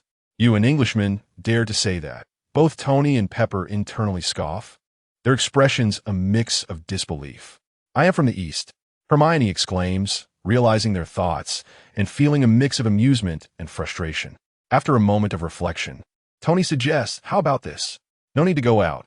I'll bring the chef to Star Tower to prepare dinner for tonight." The capitalist in Hermione rolls her eyes in disdain. Yay. That evening, atop Star Tower, the man dons a tuxedo while the woman is clad in a pristine white suit, and the child remains ever in a wizard's robe. Pepper, dressed in white, craves Cantonese cuisine. They raise their glasses, gazing deeply into each other's eyes. Hermione, unable to bear it any longer, buries herself in her meal, wishing not to witness their intimacy. She hopes to sneak a drink, but Pepper, quick to react, prevents her. ignoring Hermione's resentful glare and leaving only a warning: no drinking for kids. After dinner, the group drives back to Tony's residence. Hermione, being a ghost in the Marvel Universe, without money or a place to stay, finds herself invited by Pepper to live with her. Since Pepper and Tony have officially confirmed their relationship, naturally, Hermione is included in their household. As they step inside, Hermione suddenly halts, gazing into the darkened foyer. Chapter 39. The Avengers Initiative. What happened? Pepper inquired softly, noticing the tension. Hermione remained silent, her gaze fixed ahead. Tony, sensing something amiss, instinctively shielded Pepper behind him. He recognized that while their wizarding companion might possess a volatile temperament, her skills were undeniably formidable. Something lurked ahead. It's fine, just an acquaintance. No need to be anxious. Hermione reassured with a faint smile, raising her wand. Lumos. In an instant, the entire hall was illuminated as brightly as day. There stood a figure clad in black from head to toe, frozen in place. The figure, taken aback by the sudden brightness, found itself caught mid-stride toward the sofa. Unable to move forward or retreat, a bald black head glaringly conspicuous in the expansive hall. It was none other than Black Egg. Unable to contain herself, Hermione let out a soft laugh. She understood perfectly what Black Egg intended to do. He had likely infiltrated Tony's home early, waiting for the agents outside to relay the news of Tony's return, so he could dramatically appear on the sofa, flipping on the lights for maximum shock value. Crafting an air of mystery, showcasing power, and seizing the initiative, such was the modus operandi of agents on television, and Black Egg was no exception. However, he had not anticipated being discovered by Hermione in advance, leaving him exposed and awkwardly caught in front of everyone. "Who are you, and what are you doing here?"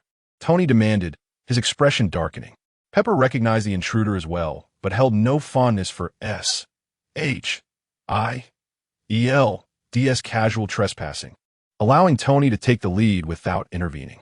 After a brief moment of embarrassment, Black Egg quickly regained his composure, pretending as if nothing had happened, and strolled toward Tony. Nick Fury, director of S.H.I.E.L.D., Fury stated without flinching. Truly, a leader possessed remarkable audacity, Hermione mused internally. "I came to discuss the Avengers." Fury began, but Tony interrupted, not interested. "Whoever you are, leave my home now." Clearly, security measures needed to be heightened. Obadiah and others like him should not be allowed entry so easily. He showed no regard for Fury's authority. "Mr. Stark, I still recommend you listen," Fury replied, furrowing his brow, exercising patience. He understood Tony's temperament. Despite the rocky start, some tasks must still be accomplished. Just as Tony was about to retort, Hermione waved her hand. "Hey, Egg." "Good evening, Miss Wizard," Fury replied, pondering that Hermione took precedence over Tony Stark. The term egg soon became clear to him, causing his cheek to twitch. "What are you doing here? Where's Sister Natasha?" Hermione asked. "Agent Romanoff is on a mission." "Oh," Hermione nodded, falling silent. Fury paused, perplexed. "Is that it? What does O mean?" "This reaction is off. Isn't Natasha your favorite beautiful sister? How do you know she's on a mission without even a hint of concern?" His gaze caught sight of Pepper holding Hermione's hand, and Fury's heart sank. The worst had come to pass. The wizard had become attached. Regardless of her wizardly prowess, she was still a child, easily swayed by novelty and drawn to those who treated her kindly. It explained why she had been absent from S.H.I.E.L.D. recently, spending all her time with Tony Stark. Initially, he thought her bond with Stark was strong, but now it was clear they had misjudged. It was Pepper Potts who had captured Hermione's affection. Stark was merely a bystander, a strategic blunder of monumental proportions. "Tony, perhaps you should listen first," Pepper gently urged, patting his back. "After all, when you were kidnapped, they did their utmost to assist. If it weren't for S.H.I.E.L.D., I wouldn't have been able to confirm your safety or meet little Hermione." Listening to Pepper's words, though aware that she meant well, Fury felt an odd discomfort. There was an unsettling resemblance to an ex-partner's current flame saying, "If it weren't for you, I wouldn't have met them, so we should be grateful." All while cozying up to the ex in question. Indeed, we should heed Egg's advice. After all, they did protect Sister Pepper well last night, Hermione added. Fury's thoughts spiraled. Little Hermione had clearly become enchanted.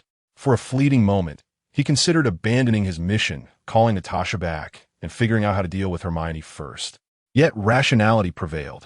With both Pepper and Hermione advocating for this meeting, Tony had no choice but to suppress his irritation and prepare to hear Fury out. Fury, feigning calmness, stated, "I have come to discuss the Avengers initiative with you." The Avengers? Tony frowned, bewildered. Is S-H-I-E-L-D seeking revenge on someone? Fury paused momentarily before continuing. Not revenge, but rather a plan to assemble a small team comprised of individuals with extraordinary abilities to address potential crises that ordinary people cannot manage. I call this initiative the Avengers Initiative. What a ridiculous name, Tony muttered, finally grasping Fury's intentions. Clearly, the director was here to recruit him. It seemed that being Iron Man carried considerable weight. With that thought, a smug expression returned to his face. "You have good judgment," Tony declared, puffing out his chest, "but Iron Man alone is sufficient to ensure global safety. There's no need for your so-called team of extraordinary boys." "That's to be expected from Tony Stark," Fury remarked, unperturbed. "But why then was the omnipotent Iron Man so severely beaten by Obadiah, only to be saved by the powerful magic of a young wizard?" Tony's breath caught in his throat. Fury's piercing words struck a nerve. It was a hard truth to counter, for without Hermione's intervention, he and Pepper would likely have perished at Obadiah's hands. "Well, that was because Obadiah stole my technology, effectively using my own suit against me," Tony retorted defiantly, holding on to the notion that he was still the victor. At that moment, Pepper tugged at his arm, her expression serious. "Tony, I think you should seriously consider his suggestion." Chapter 40. The Mysterious Consultant of S-H-I-E-L-D. Tony gazed at Pepper in astonishment. "I cannot manage everything on my own," Pepper replied earnestly. "While the Iron Man suit is formidable, you are not merely the suit. You are prone to errors and oversights. If something akin to the Obadiah incident were to occur again, there may not be time to save you." She wished for him to have a circle of allies to rely upon, hoping to spare him the burden of solitude. Tony fell silent. In truth, he had realized something last night. The Iron Man suit could effortlessly dominate ordinary adversaries, such as terrorists, but when confronted with foes possessing supernatural abilities or similar powers, the suit would be rendered significantly ineffective, exemplified by the current threat of Ironmonger. Ms. Potts was correct, Fury remarked. "This world is far larger than you perceive, harboring many unknown entities lurking beneath the surface. We must unite. Take the case of Ms. Witch. Without her, we would remain oblivious to the existence of magic and the entirety of the mysterious realm. I have a premonition that something awaits us in the future. Thus the formation of the Avengers is imperative." Hermione, listening intently, could not help but marvel at how astute and perceptive Fury was, achieving the pinnacle of human intuition. Whether it was the establishment of the Avengers, being the first to discern the issues within the Insight program in S-H-I-E-L-D, or the covert retrieval of the helicarrier during the Ultron crisis, he had demonstrated exceptional foresight.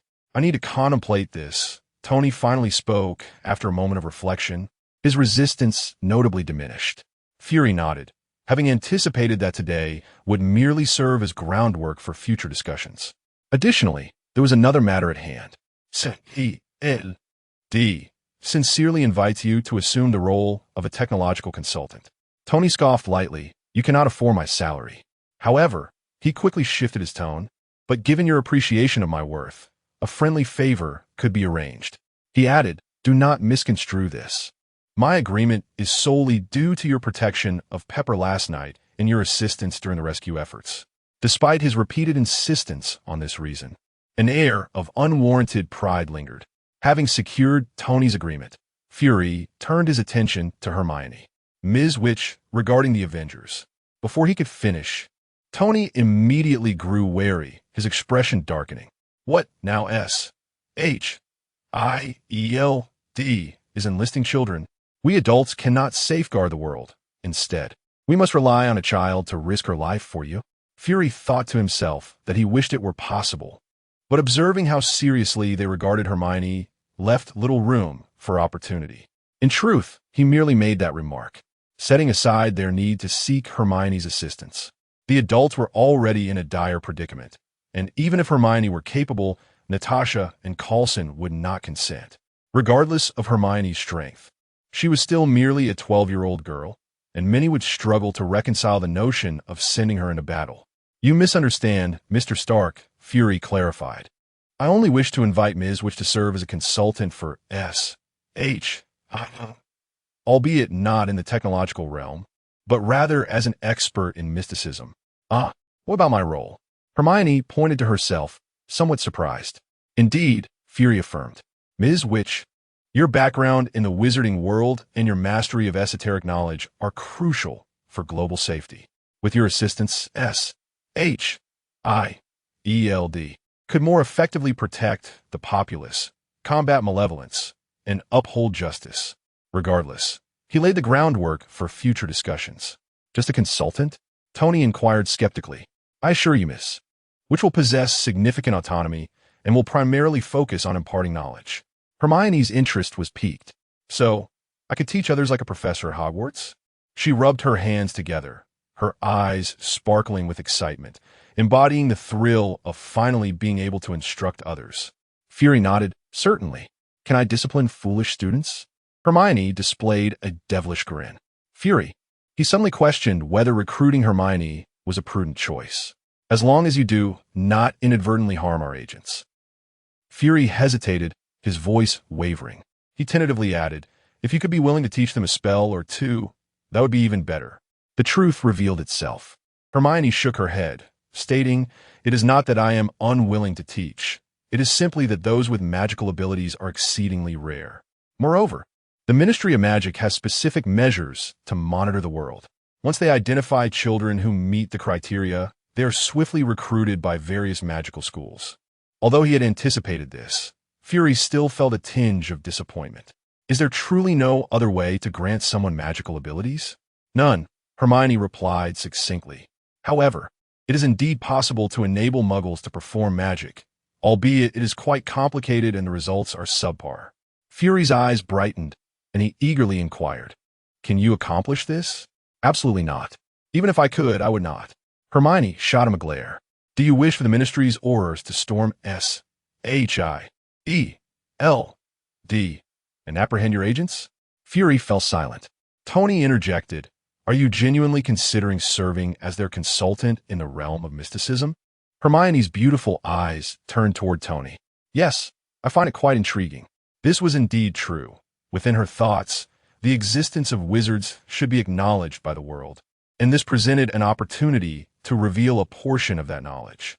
Tony nodded and directed his gaze back to Fury. "What salary are you prepared to offer her?" "Fury?"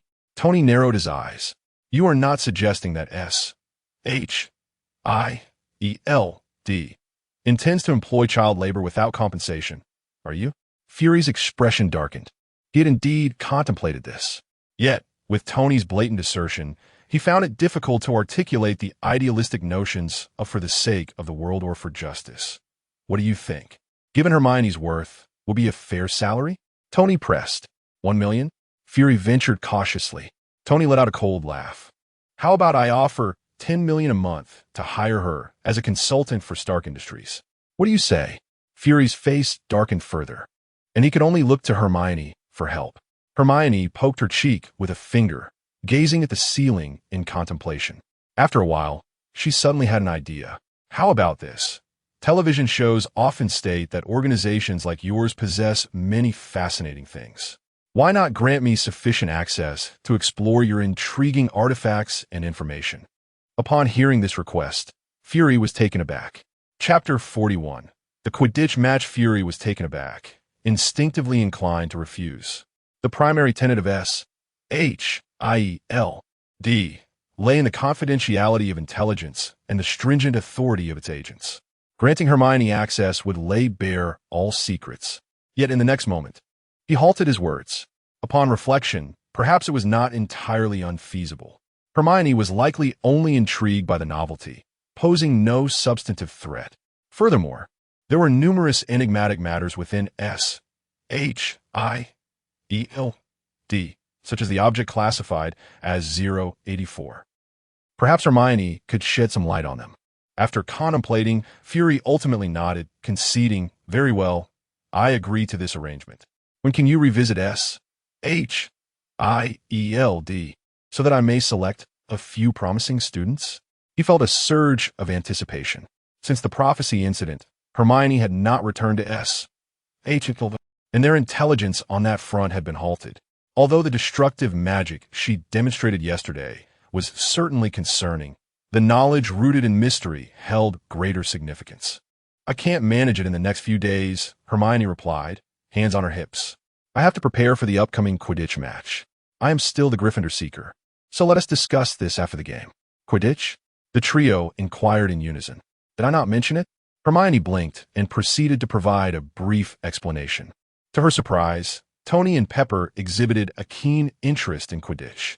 The unique sport of wizards fascinated them, and the gameplay seemed utterly captivating.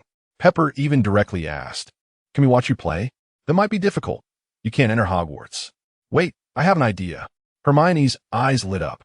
Minutes later, observing Hermione and Tony engaged in animated discussion, Fury sighed with concern, gripping his portable communicator. He sensed that with Tony Stark's identity as Iron Man now public, an increasing number of superhuman crises would inevitably arise, making the formation of the Avengers increasingly urgent. At Hogwarts, the Quidditch pitch brimmed with anticipation. Today marked the annual Inter-House Quidditch Cup, pitting Gryffindor against Slytherin. On the field, Hermione and her 6 teammates donned their red and gold uniforms. Each player held a broomstick, while Hermione and George wielded a bat. Stealthily releasing a mini drone, Hermione felt a surge of relief when it went unnoticed. At that moment, Harry approached her quietly, tugging at her sleeve. "Do you have a minute later?"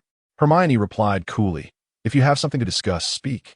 Harry stated directly, "Ron and I have discovered some troubling matters lately and would like your assistance." "All right," Hermione acquiesced. "Meet me in the library after the match." With her answer, Harry felt a wave of reassurance. He had been troubled by numerous perplexing issues, and after an entire night of discussion with Ron, they had found no clarity.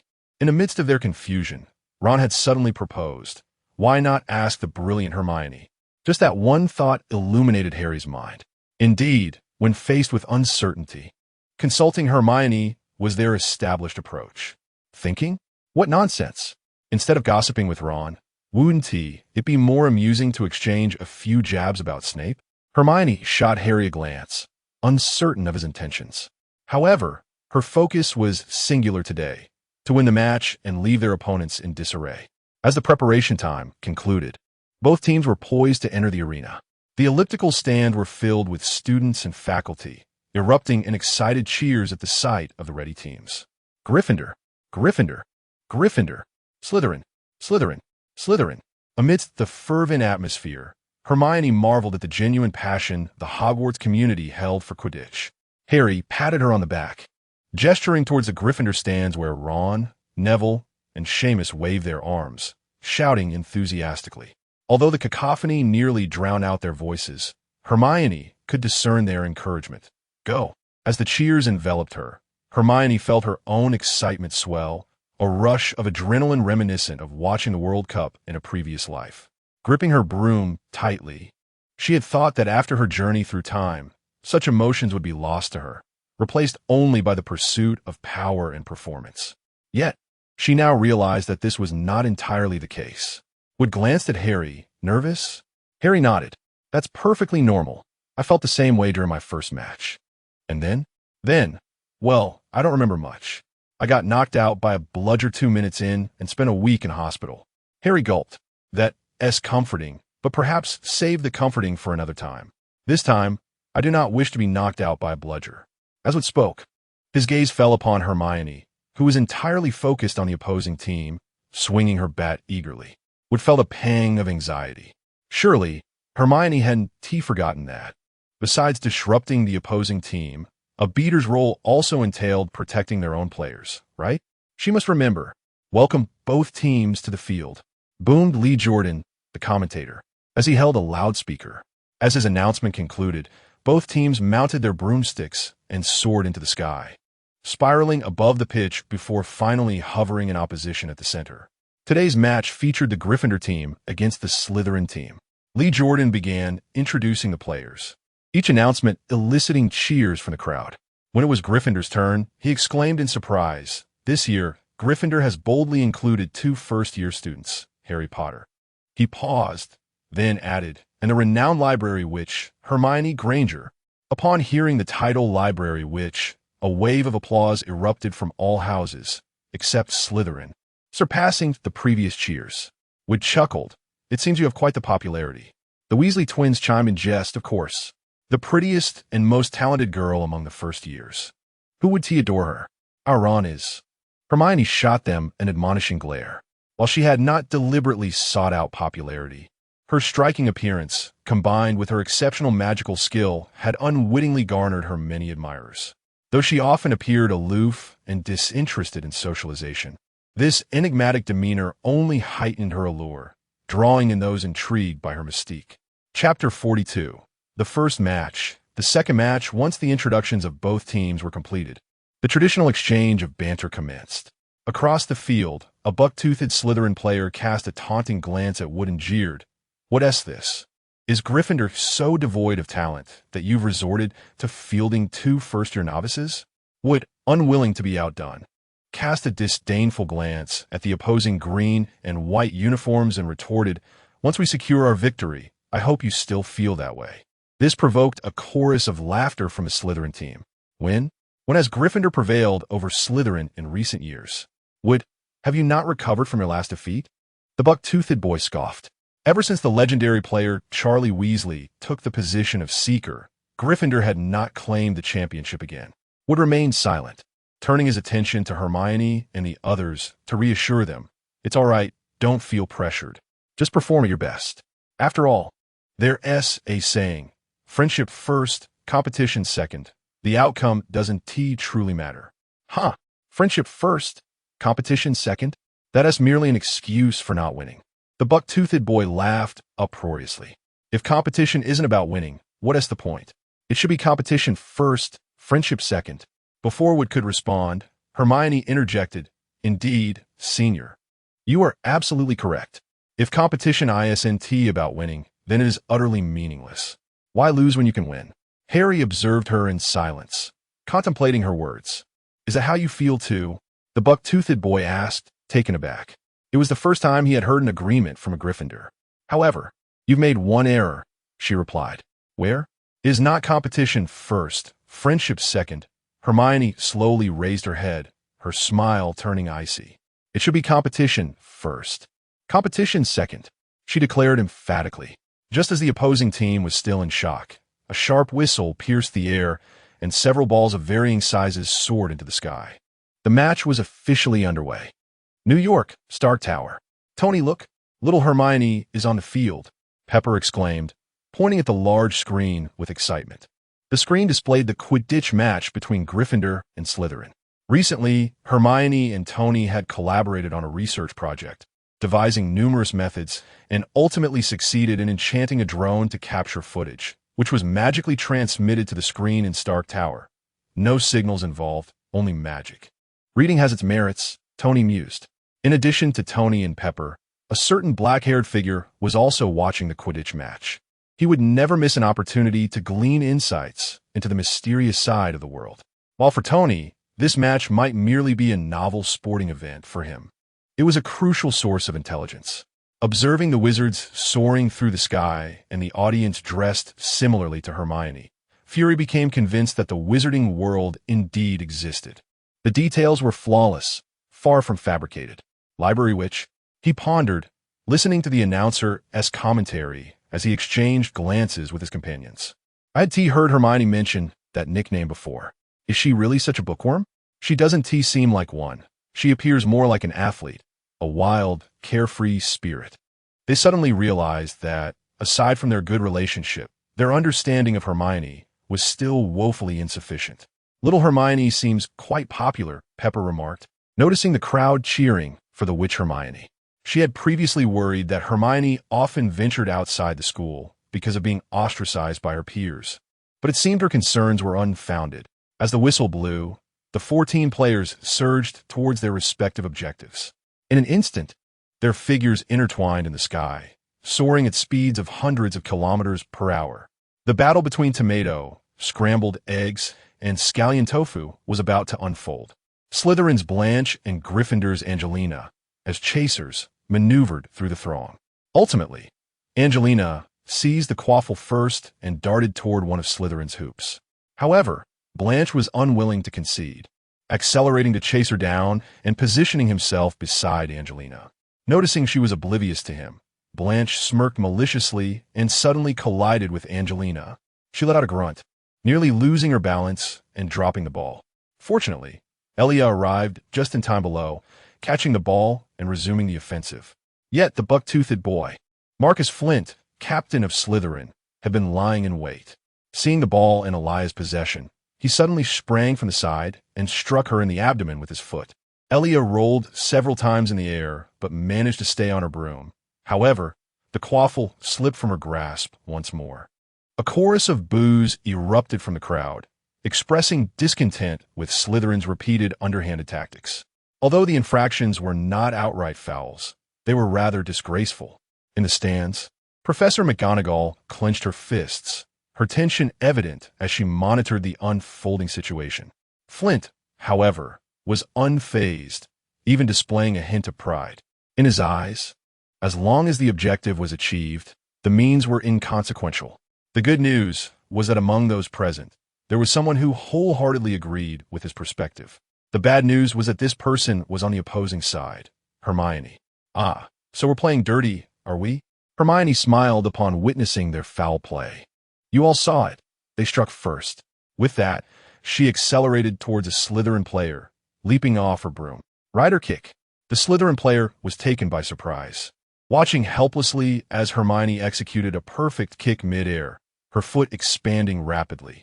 With a powerful strike, she sent him and his broom flying into the stands, rendering him unconscious instantly. Hermione landed gracefully back on her broom, the arena falling eerily silent. The next moment, Gryffindor erupted in laughter while Slytherin protested vociferously. Yet, the Gryffindors, long stifled, retorted without hesitation. You think you can collide and kick us, but we can't have Hermione's elegant rider kick? Look, even our kicks are more graceful, powerful, and effective than yours. The announcer found himself momentarily flustered, feeling as if he were commentating not on Quidditch, but on a martial arts film. Having incapacitated one Slytherin player, Hermione wasted no time, seizing her broom and charging toward her next target with unwavering determination. Chapter 43. Cyberpunk 2077, as Block from Slytherin set his gaze upon Angelina, Hermione stealthily approached from behind. Just as he prepared to reenact his previous maneuver, he suddenly noticed another presence beside him. Hermione displayed a crooked smile reminiscent of a Dragon King. Block, sensing impending danger, attempted to distance himself, only to hear a resounding shout beside his ear. Man! Hermione suddenly delivered a sharp elbow to Block's left rib, causing excruciating pain as if several bones had shattered.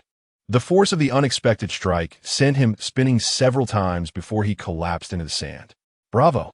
The Weasley twins, reveling in the spectacle, showered Hermione with applause. You! Slytherin Captain Marcus observed the scene from a distance, momentarily forgetting about the quaffle, transfixed in disbelief, and inadvertently allowed Alia to snatch the ball and score. Gryffindor scores. Lee Jordan's voice rang out, filled with excitement. Marcus, somewhat dazed, thought, is this truly the Gryffindor I know? How can this newcomer, Hermione, exhibit more cunning than Slytherin? Surely, she must have been sorted into the wrong house. With two players already eliminated, Slytherin felt the weight of pressure increase, shifting from offense to defense. As Hermione charged towards another opponent, Marcus's eyes widened in alarm. Not again. Be careful, he shouted. The other team members, now acutely aware of the situation, became exceedingly wary of Hermione. One player, seeing Hermione approach, immediately began evasive maneuvers, denying her any opportunity to make contact. In response, Hermione halted her pursuit, raised her bat, and at the opportune moment, struck the bludger towards the opposing team. As the bludger hurtled towards him, the player prepared to dodge, only to be blinded by a sudden, dazzling light emanating from the tip of Hermione's broom. The blinding brilliance nearly overwhelmed him, and as he instinctively shielded his tear-filled eyes, he missed his chance to evade, and the bludger struck him squarely, sending him crashing to the ground. Damn it, Marcus cursed inwardly. Cheating. That girl is using a spell. He pointed at Hermione and shouted. Madame Hooch shook her head, casting an amplification charm, and replied loudly. She hasn't drawn her wand, nor displayed any signs of spellcasting. The game continues. Looking at Hermione, who stood empty-handed, Marcus struggled to comprehend. Upon closer inspection, he realized that the light at the front of her broom resembled a laser flashlight. It was far brighter than any he had encountered. Its power rivaled that of a flashbang. Hermione calmly remarked, I have poor eyesight. It makes perfect sense to attach a headlight to my broom for illumination. Before Marcus could respond, she dashed toward her next target. The next player, seeing Hermione's approach and recalling the fate of 3 of his teammates, steeled himself and charged at her, thinking, I'm tall and strong. I can certainly take on a girl. As they neared each other, a thunderous crash echoed, and he felt as if he had collided face-to-face with a blaring train, his eardrums nearly bursting. Dazed, he lost control of his broom and plummeted to the ground. Hermione removed her ear muffs and glanced back at Marcus. I was worried about colliding with someone, so I installed a horn on my broom to warn your team. No need to thank me.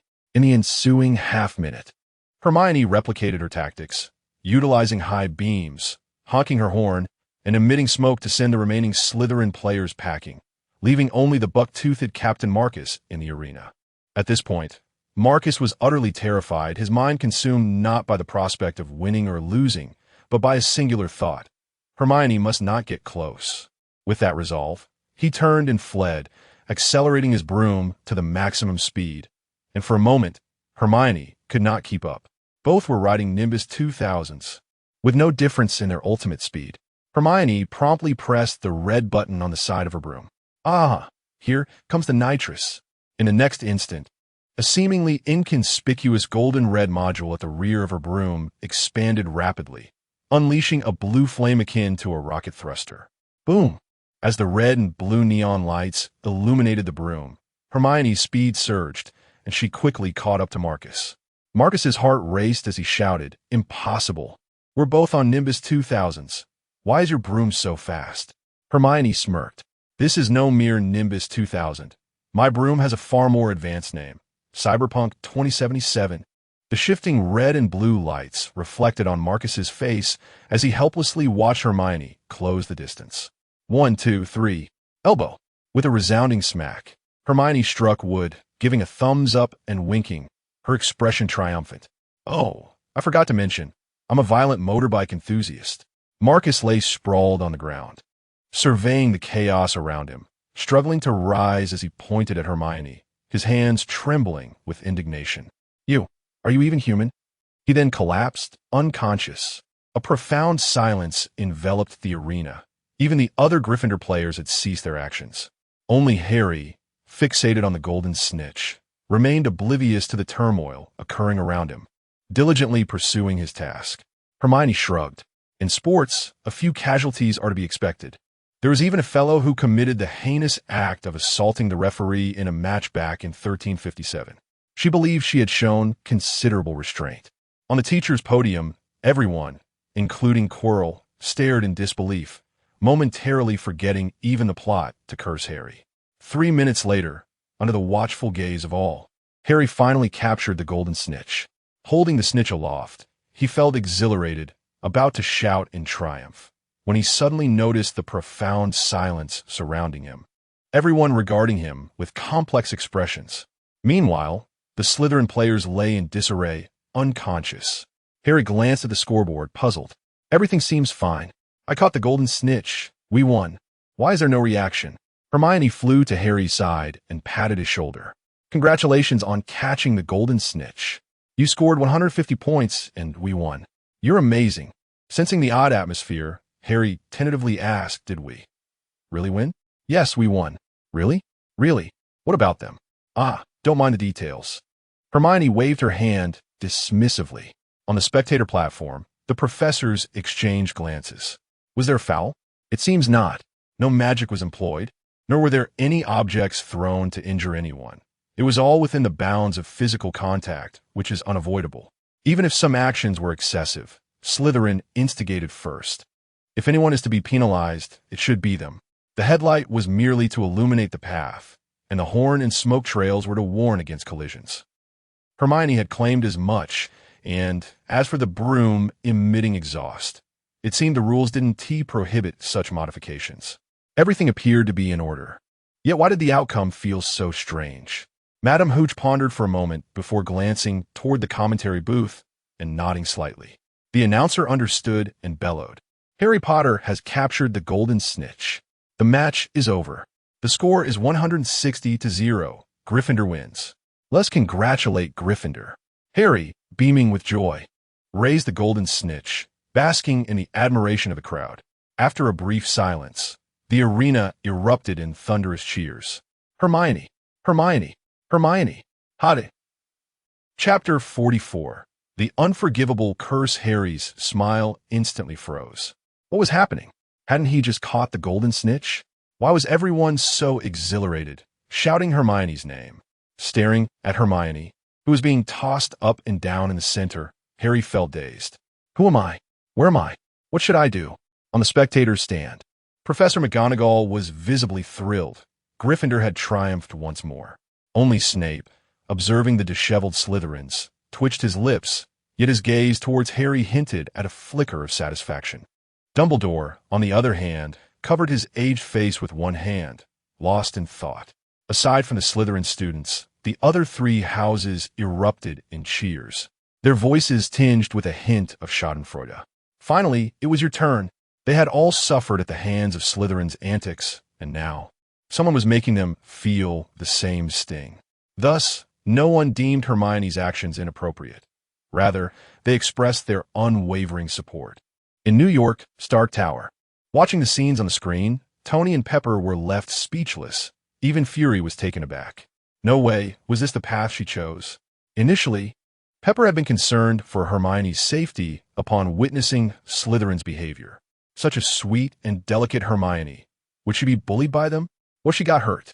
Yet, it turned out Hermione was more than capable of handling herself, wielding her broom with astonishing prowess. How brutal. It was no wonder wizards were so rare. It seemed not solely due to talent. Wait, Hermione had me modify her broom for this purpose. Tony's expression turned complex as realization dawned on him. She even wanted to install a 6-barreled Gatling gun. Thank goodness I flatly refused otherwise. The three swallowed hard in unison. Suddenly, the screen flickered and went dark. What was happening? Fury was the first to react, still lacking further information. It must be that Hermione feared being discovered and thus couldn't maintain the spell for long. Tony speculated. Fury had no choice but to accept this predicament. After all, he was the one seeking assistance, and the initiative lay with others. At that moment, a phone rang, and Fury answered, his expression shifting. Apologies, but there are matters at the agency that require my immediate attention. With that, he turned and hurriedly departed. Tony watched Fury's retreating figure, utterly perplexed. At Hogwarts, in the library, Hermione was engrossed in a history of modern magic, seated across from Harry and Ron. They exchanged glances before Harry spoke up first. Hermione, there's something we'd like to ask you. Are you familiar with Nicholas Flamel? Yes, Hermione replied without looking up. A glimmer of surprise flickered in Harry's eyes. Who is he? An alchemist. Why do you ask? Hermione glanced at the two, realizing they must have uncovered some secrets while she was in the Marvel Universe. Harry hesitated, clearly reluctant to divulge much. It seems you two have had quite an eventful time lately. Hermione chose not to pry further, understanding they had likely discovered the hidden treasures on the 4th floor. Hagrid, I will absolutely not tell you that it was I who lent the 3-headed dog to Dumbledore to guard the Philosopher's Stone in the Forbidden Corridor.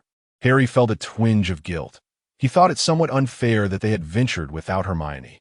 It wasn't that they didn't trust her, but rather that they feared her impulsive nature might lead her to barge into the forbidden area once she learned of it. They weren't ready for such a confrontation yet. Do you know of any significant inventions by Nicholas Flamel? Upon hearing the word alchemist, Harry instantly connected the dots. The key must lie here. I don't know. The library doesn't have any records, Hermione replied nonchalantly, before patting Harry's shoulder. However, if it's something important, there might be one place to look. What place? Harry's eyes lit up. The restricted section. With a meaningful glance, Hermione turned to leave. The first snowfall of winter arrived quietly. After the snowfall, Hogwarts Castle donned a silvery cloak. With Christmas approaching, most students left the castle to return home for the holiday.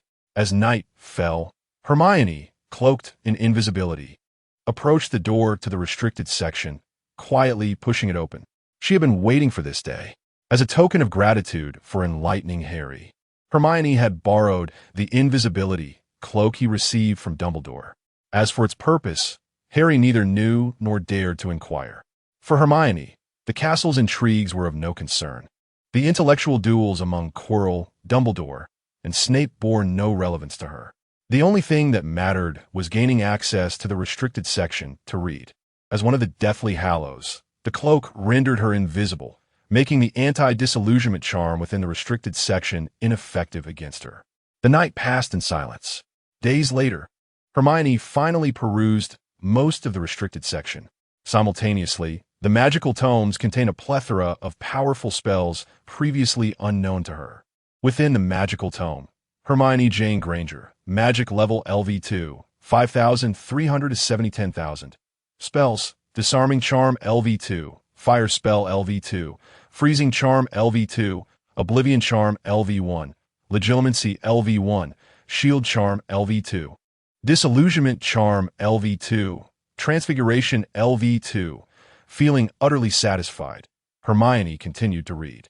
The greatest discovery of this journey finally appeared. Dark magic, dark harvest, talent reap souls. Gain energy, reverse hanging bell LV1. Non-existent curse LV2. The killing curse LV1. One of the 3 unforgivable curses, the victim will enter a trance, unable to resist the commands of the caster. Cruciatus curse LV1. One of the 3 unforgivable curses, the victim experiences excruciating pain deep within their soul. Avada Kedavra LV1. One of the 3 unforgivable curses, the victim's soul is obliterated, resulting in instant death. Finally, she had obtained them. Those familiar with the Harry Potter series would recognize these 3 dark spells, known to be among the most formidable, each corresponding to control, torment, and murder. For Hermione at this stage, they could be deemed absolute weapons. Although the LV1 of the Cruciatus Curse could only inflict minor injuries on small creatures, it was still a spell she could employ repeatedly. However, she needed to practice in secluded areas, while it was manageable in the Marvel Universe in the Harry Potter world. Using it on someone would likely land her in Azkaban. As for the blasting curse and the method to create Horcruxes that Hermione had long desired, she found no mention of them in the restricted section. She distinctly remembered seeing them during Voldemort's time at school. Could this be the reason they were destroyed? Notably, the invisibility cloak was also cataloged as a peculiar artifact, but Hermione lacked the materials to replicate it for now. Venturing deeper into the restricted section, Hermione descended a spiraling staircase into the underground. A massive mirror stood in the vast basement. Inscribed at the top of the mirror were the words, Iristra Strala Eheru, Itubi Kafru, Aiding Woes. Chapter 45. The Swift Passage. The mirror of erased Hermione suddenly realized. Had she not known that Dumbledore would ultimately conceal the Philosopher's Stone within this mirror, she might have entirely forgotten its existence. The inscription above the mirror appeared nonsensical, but in truth, it was merely a matter of reading it incorrectly. The proper way to interpret it was to read it backwards. It does not show your reflection, but rather your innermost desires. Hermione gazed into the mirror. After a moment of silence, just as she was about to leave, a voice emerged from behind her. I suspect that with your intellect, you have already discerned its purpose. Hermione's expression shifted slightly. She had completely overlooked the presence of someone behind her. When had that occurred? With a hint of gravity in her gaze, Hermione slowly turned around. An elderly man with white hair and beard stood silently behind her, observing her intently. It was Professor Dumbledore. Hermione offered a slight bow, quickly regaining her composure. What a remarkable mirror. It can truly reveal what one desires most. Dumbledore nodded. Indeed, that is why it is ill-suited for public display. Otherwise, those of wavering resolve may easily succumb to false illusions. He continued, "So, my dear child, could you share with me what you saw within?" Hermione smiled and replied, "I saw myself returning home. I suppose having been away for so long, I yearn to go back." Dumbledore's profound gaze lingered on her for a moment before he spoke softly. "Hogwarts regulations are not excessively strict. Occasionally taking a leave is permissible, and London is not too far away." Hermione chuckled lightly, but remained silent. After a brief pause, she inquired, "Professor, what did you see in the mirror?" "Me?" Dumbledore chuckled. "I saw myself holding a thick pair of woolen socks." Hermione nodded, commenting, "It seems the weather has indeed turned quite cold. Even you feel the chill." Dumbledore's expression faltered momentarily before he shifted the subject. "In fact, if you wish to read, you can directly request permission from the professors. There is no need to secretly borrow Harry's invisibility cloak. Hogwarts does not hinder those who seek knowledge. The restricted section merely serves to protect certain individuals from the allure of forbidden knowledge." "Oh, you believe I can resist temptation?" Hermione responded, somewhat surprised that Dumbledore seemed to have faith in her. "I believe you can," he affirmed. "No, rather than resisting temptation, I prefer to indulge in it." Hermione gazed at the somewhat bewildered Dumbledore and suddenly said, "A few days ago, Harry asked me about Nicholas Flamel. He wanted to know what famous alchemical works Flamel had produced, but I did not disclose anything to him." "It appears you have deduced correctly," Dumbledore nodded, his tone revealing no surprise. Hermione shrugged, attributing it to simple reasoning. "No matter. If he inquires again, you may tell him directly," Dumbledore said, turning to leave. Just before he departed, he recalled something, saying, "By the way, do try not to skip classes too frequently. While these lessons may seem unimportant to you, excessive point deductions would make it difficult for me to compensate for Gryffindor." With that, he vanished at the top of the staircase. Hermione mused, well, no pretense at all, is there? You are impressive. However, if that is the case, it appears everything was indeed preordained. In the Gryffindor boys' dormitory, Harry exclaimed excitedly, "The Philosopher's Stone. It's the Philosopher's Stone." He held a book aloft, addressing Ron. Gringotts was indeed safeguarding the Philosopher's Stone, which was later transferred to the forbidden area on the 4th floor of Hogwarts by Dumbledore. He had uncovered the truth. "So?" Ron replied, confused. "The Philosopher's Stone can create the elixir of life. Only those on the brink of death would desperately seek it.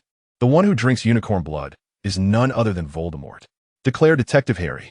"Thus, Snape must intend to steal it to prolong Voldemort's life. He deliberately released the troll that day to distract from his theft of the Philosopher's Stone." Although this line of reasoning was rife with gaps, it was evidently beyond Ron's comprehension, and he was quickly persuaded. "We must stop him," Ron said, his face contorting in worry. "Isn't this a bit well? Can we really, as first-year students, handle such a monumental matter? Perhaps we should inform a teacher?" He had learned to mimic Hermione's reasoning skills. Harry contemplated, then nodded resolutely, "Very well. We will seek out Professor McGonagall and Headmaster Dumbledore." 10 minutes later, the two dejected boys returned to their dormitory. "What now?" "Dumbledore is absent, and Professor McGonagall is unlikely to believe us. They must have been deceived by Snape. He will undoubtedly attempt to steal the Philosopher's Stone tonight. We cannot allow that to happen. We shall take action ourselves," Harry declared with determination. Ron glanced at Harry, forcing a smile that masked his concern. "Do you really think we can succeed, just the two of us?" Harry's spirits dampened at the question, and he looked disheartened. "Perhaps we should find some assistance?" Ron suggested, considering the possibility of enlisting help. The question was, who would be willing to believe them and possess the capability? Suddenly, a thought struck them both simultaneously. Hermione. The incredible Hermione. Wait, do you have PTSD from Voldemort or something? Not everything relates back to him. Many people desire immortality. I certainly do. Hermione listened to Harry's flawed reasoning with exasperation. Yet, surprisingly, he had hit the nail on the head this time. "So, how did you know it was Snape?" Hermione asked, casting a sidelong glance. "That's the burden I bear," Harry admitted. He suddenly raised his chin defiantly. "I just know." "You," Hermione began, but after a 20-second pause, she continued, "You just know. Fine then, what else is there to say?" After all, nighttime excursions in Hogwarts had become a customary adventure for the three of them. "Let us go." Under the cover of darkness, The trio ventured toward the forbidden area on the fourth floor. Hermione, unwilling to share the invisibility cloak with the boys, cast the disillusionment charm on herself. Alhamra. Upon reaching the entrance to the forbidden room, Hermione wasted no time in unlocking the door. The first guardian, a three-headed dog named Fluffy, lay fast asleep with a self-playing harp nearby. "Oh no, Snape has already passed," Harry exclaimed. "I heard Hagrid mention that music is the way to handle a three-headed dog." Before Harry could say more, he saw Hermione bravely spring into action, injecting Fluffy with a syringe before leaping through the trapdoor. "Grr!" The pain jolted Fluffy awake, glaring menacingly at Harry and Ron. "Hermione, could you not have warned us before waking the beast?" The two boys scrambled, finally jumping through just in time. First challenge completed. As bright as day. During their descent, Hermione cast a light spell, illuminating the path. The devil's snare recoiled from the brightness, allowing the trio to land unimpeded on the ground. Second challenge completed.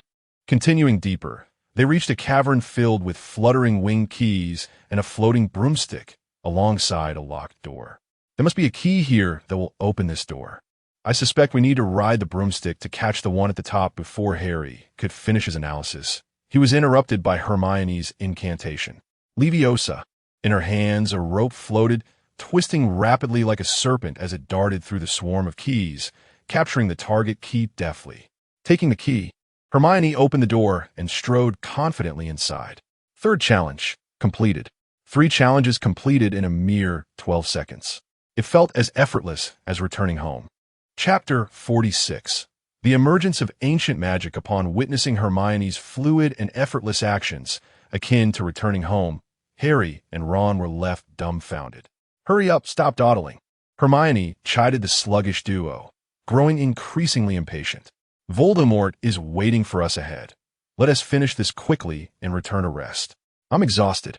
She swiftly advanced to the enormous wizard's chessboard, leapt onto a stone knight, and began to command the pieces. In this game, having too many players was a debuff. Fortunately, she had already discerned 14 million possible outcomes and identified the sole correct path, albeit mistakenly. D5, E6, C3, checkmate. As the pieces moved, the enemy king was cleaved into fragments, and the grand door ahead swung open. Excellent. No potion or examination required. No more thinking. In a flash, she completed the chess game, leaving Harry and Ron staring at her in astonishment. As Harry regained his composure, he seized Ron and charged forward. Feint. A flash of light struck, and Ron collapsed on the spot. Alarmed by Hermione raising her wand, Harry exclaimed, "Hermione, what are you doing?" He understood a confrontation was imminent, but Ron's lackluster skills would only hinder them, so he decided to escort him back. With a flicker, he vanished along the path from which they had come, carrying Ron with him.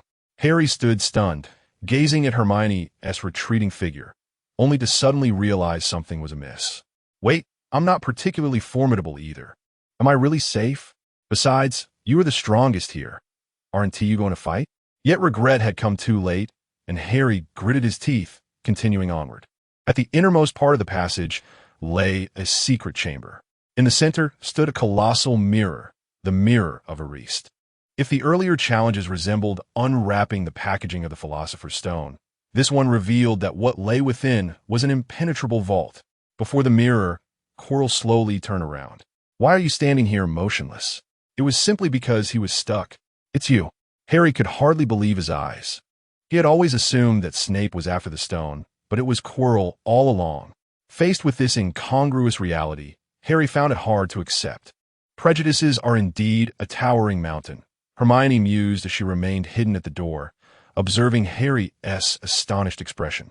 Quirrell, recognizing the opportunity, began to narrate his nefarious scheme according to the villain's code. He then compelled Harry to retrieve the Philosopher's Stone. The mirror had been enchanted by Dumbledore, allowing only those who sought the stone without the desire to exploit it to retrieve it. Harry instinctively patted his bulging pocket, realizing that the only way to divert Quirrell's attention was to engage in trivial chatter. "I'm fine, thank you, and you?"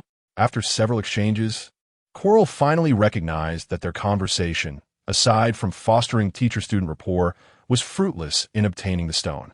Harry's resilience was infuriating. He was either tight-lipped or concocting fanciful tales, leading to a stalemate. Realizing that his minion was ineffectively stalling, Voldemort decided to intervene directly. Quirrell turned away, unwrapping the scar from around his head. In the next moment, another face gradually emerged from the back of Quirrell's head. The nightmare of the wizarding world, the beacon of blood purity, a fervent collector, and a charming villain, Voldemort made his dazzling entrance. As Harry met his gaze, a sharp pain shot through his scar, and he fainted. Observing the unconscious Harry, a hollow voice emanated from behind Quirrell. "The Philosopher's Stone is in that boy's pocket. Retrieve it." The voice was hoarse and utterly distinct from Quirrell's. Just as Quirrell prepared to reach out, a voice resounded from the entrance. "It seems you've made a remarkable recovery, Professor Quirrell." Hermione cheerfully stepped into the room. "It's you." Quirrell immediately recognized her, the first-year girl who had injured him in the Forbidden Forest.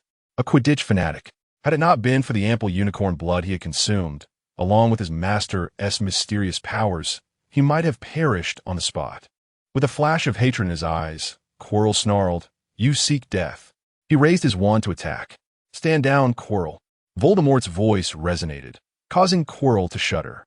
His face contorted in agony, as he was clearly punished by some unseen force. Turning to Hermione, Voldemort spoke slowly. "My dear girl, you possess great talent. Why not follow me? Whatever your dreams may be, I can help you realize them." His voice carried a hint of seduction. Enough. Given your current state, you should prioritize your own well-being." Hermione waved her hand dismissively. "And I desire the Philosopher's Stone. Will you relinquish it?" Voldemort's expression darkened. "Quirrell, kill her and retrieve the stone." With his manipulation failing, Voldemort acted without hesitation. A thunderous explosion erupted. Quirrell aimed his wand at Hermione, but she countered with a shield charm. Feeling the intensity of the explosive spell, Hermione shook her head. Just as she suspected, Quirrell had been parasitized by Voldemort, who had drained much of his magical energy and vitality to sustain himself. Quirrell's current power was inferior to that of a senior student at Hogwarts. "If this is all you can muster, then you shall not leave here today." Her words ignited Voldemort's fury. The figure that had instilled fear in the wizarding world for years could not tolerate being belittled by a mere 12-year-old. In the next instant, Quirrell's expression twisted in agony as he screamed, "Master, no, I am utterly devoted to you." Following a final wail, Quirrell fell silent. Voldemort's face, which had been at the back of Quirrell's head, gradually shifted to the front, supplanting Quirrell's original visage. "How delightful, he even has a nose." Hermione tilted her head in mock inquiry. "It is his honor to serve me," Voldemort replied coldly. He realized that this girl, despite her tender age, possessed an extraordinary level of magic. From their earlier confrontation, he felt keenly that Quirrell, in his current state, was no match for her. However, should he miss this opportunity, it was unlikely he would ever secure the Philosopher's Stone again.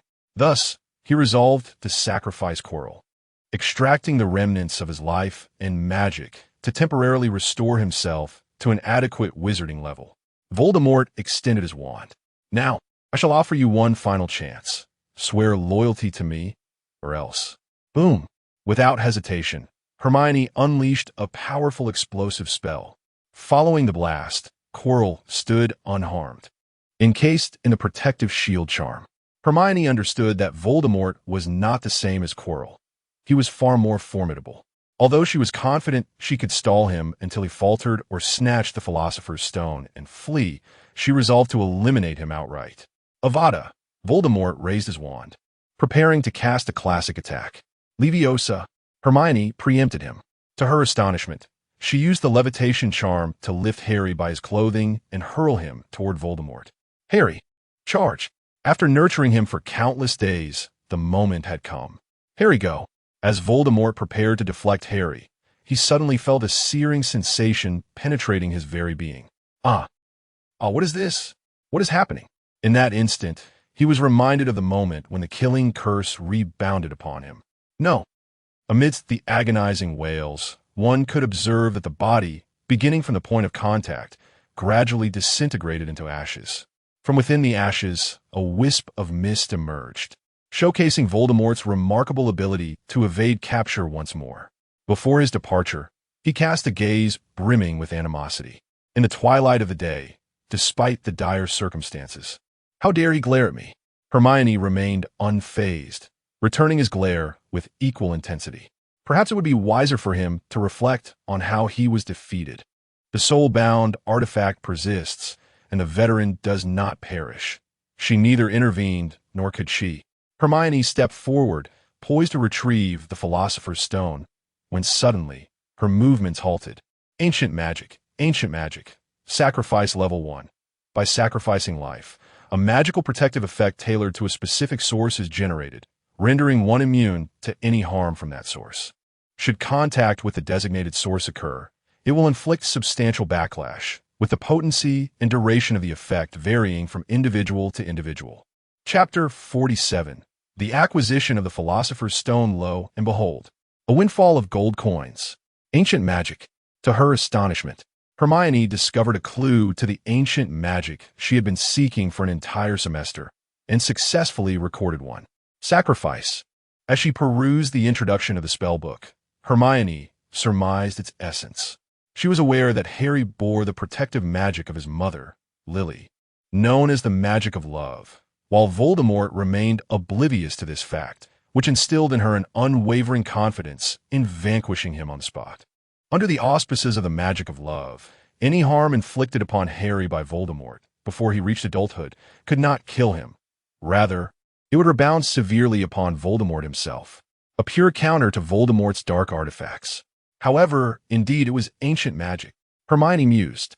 Long ago, she had speculated about the nature of the magic of love. Dumbledore had informed Harry that it was called the magic of love, merely to facilitate Harry's understanding and to soothe his emotions, when in truth, its essence was a form of ancient magic. On the night Voldemort attempted to kill Harry, the intense protective emotions triggered the sacrificial magic, which in turn repelled the killing curse. Hermione was certain that Lily had encountered ancient magic in her youth. Otherwise, in a world abundant with those willing to sacrifice for love, there had been no evidence of anyone activating such protective love magic. The effect of this magic was of no use to her whatsoever. Who would willingly employ such a thing? What she desired was ancient magic, not a sacrificial spell. Nevertheless, today marked a promising beginning. Casting a glance at the unconscious Harry, Hermione stepped forward to retrieve the Philosopher's Stone. As expected, the spellbook reacted once more. Artifact, Philosopher's Stone, alchemical substance, function, through alchemy. It can produce elixirs of immortality, transmute any metal into pure gold, and serve as a substitute for the majority of alchemical materials. The elixir of immortality was self-explanatory. Nicholas Flamel had used it to live for centuries. Yet, it merely granted longevity, not eternal youth. Flamel was not immune to aging, as evidenced by his appearance. For Hermione at this stage, it was of little relevance. As for the transmutation into pure gold, aside from causing a collapse in gold prices, it held no significant utility. Was she expected to turn Captain America's vibranium shield into a shield of pure gold? What delighted Hermione was the third function, the substitution of alchemical materials. The Philosopher's Stone was indeed a universal substance, capable of replacing almost any material in alchemy. For instance, Hermione had mastered the method of creating an invisibility cloak but lacked the requisite materials, leaving her to lament in vain. However, with the Philosopher's Stone, she could directly substitute some critical or rare materials, albeit at the cost of a small portion of the stone's energy, greatly facilitating the final output and relieving her of material concerns. This artifact was truly tailor-made for alchemists. No wonder Nicholas Flamel ascended to greatness as the most illustrious alchemist. While his innate talent was undeniable, the assistance of the Philosopher's Stone was pivotal. Just as she was about to stow the Philosopher's Stone in her book and depart, a familiar voice drifted from his side. "Miss Granger, good evening." The voice was calm, composed, and imbued with a reassuring magical aura. Hermione was not surprised by Dumbledore's sudden appearance.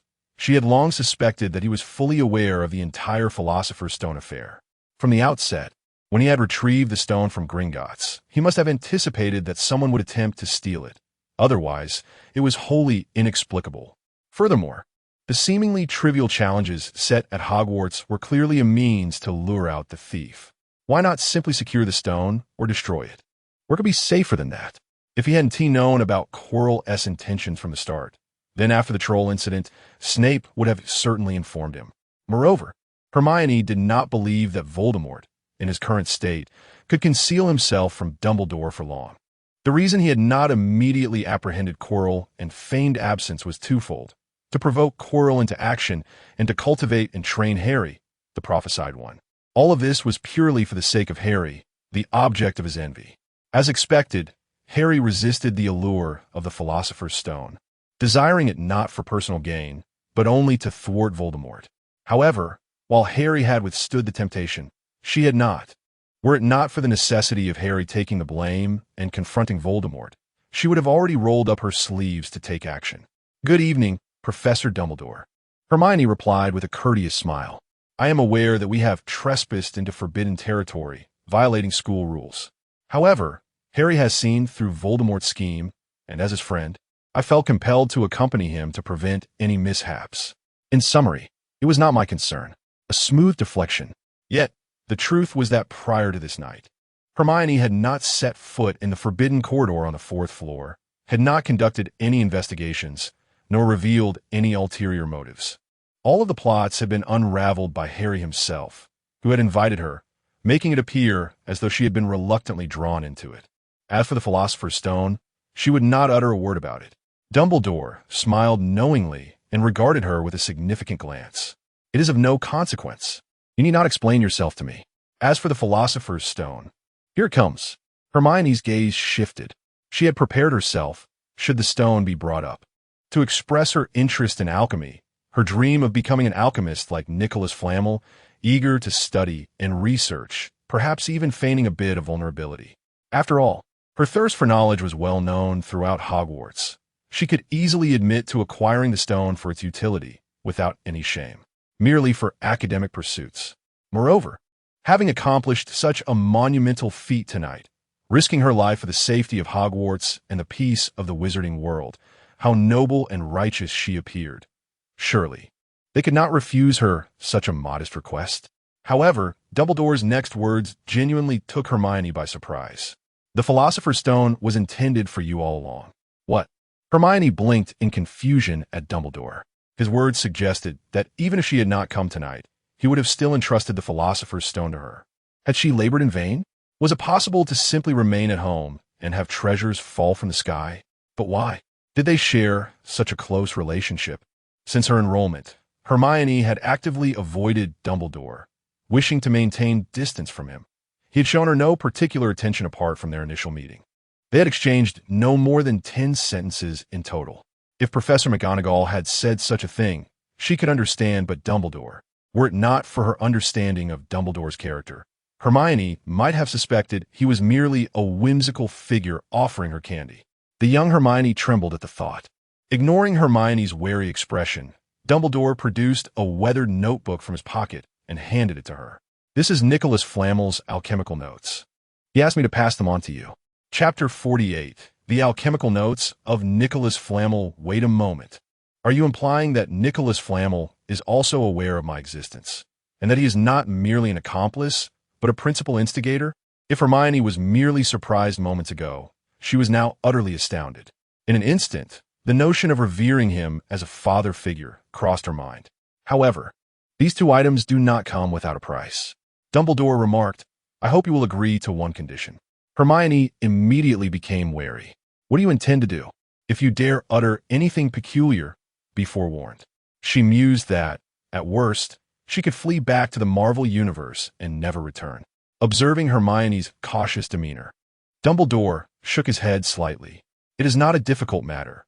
Rest assured, I shall inform you when the time comes." After a moment of contemplation, Hermione nodded. "Very well. Thank you, Headmaster." Trusting in Dumbledore's character, she acquiesced, mainly because the allure of the alchemical notes and the Philosopher's Stone was overwhelming.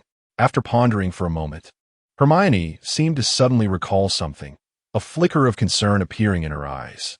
If the Philosopher's Stone is given to me, then what of Nicholas Flamel? Although she understood that he had prepared for his impending demise, she felt the need to feign concern. Do not worry.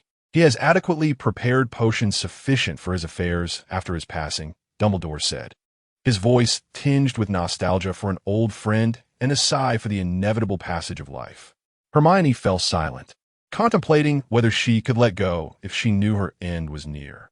She was uncertain. Casting a glance at the unconscious Harry, Dumbledore remarked, "It seems you are aware of the protective enchantments surrounding Harry." Hermione nodded. "I have read extensively and heard some accounts from Harry about past events. If I deduce correctly, this should be a form of ancient magic." "Indeed," Dumbledore affirmed, "this protection stems from his mother, Lily. Alas, I have only heard of it, but have never witnessed it firsthand." Sensing Hermione's thoughts, he elaborated. In her student days, she could perceive traces of ancient magic, suggesting some extraordinary experiences at Hogwarts. What a pity! Hermione expressed her regret. At Hogwarts, in the Great Hall, another year of the House Cup ceremony had arrived. With students and faculty gathered in the banquet hall, the atmosphere jubilant and fervent. The annual festivities must not cease. Yet, Harry found little appetite for the feast before him.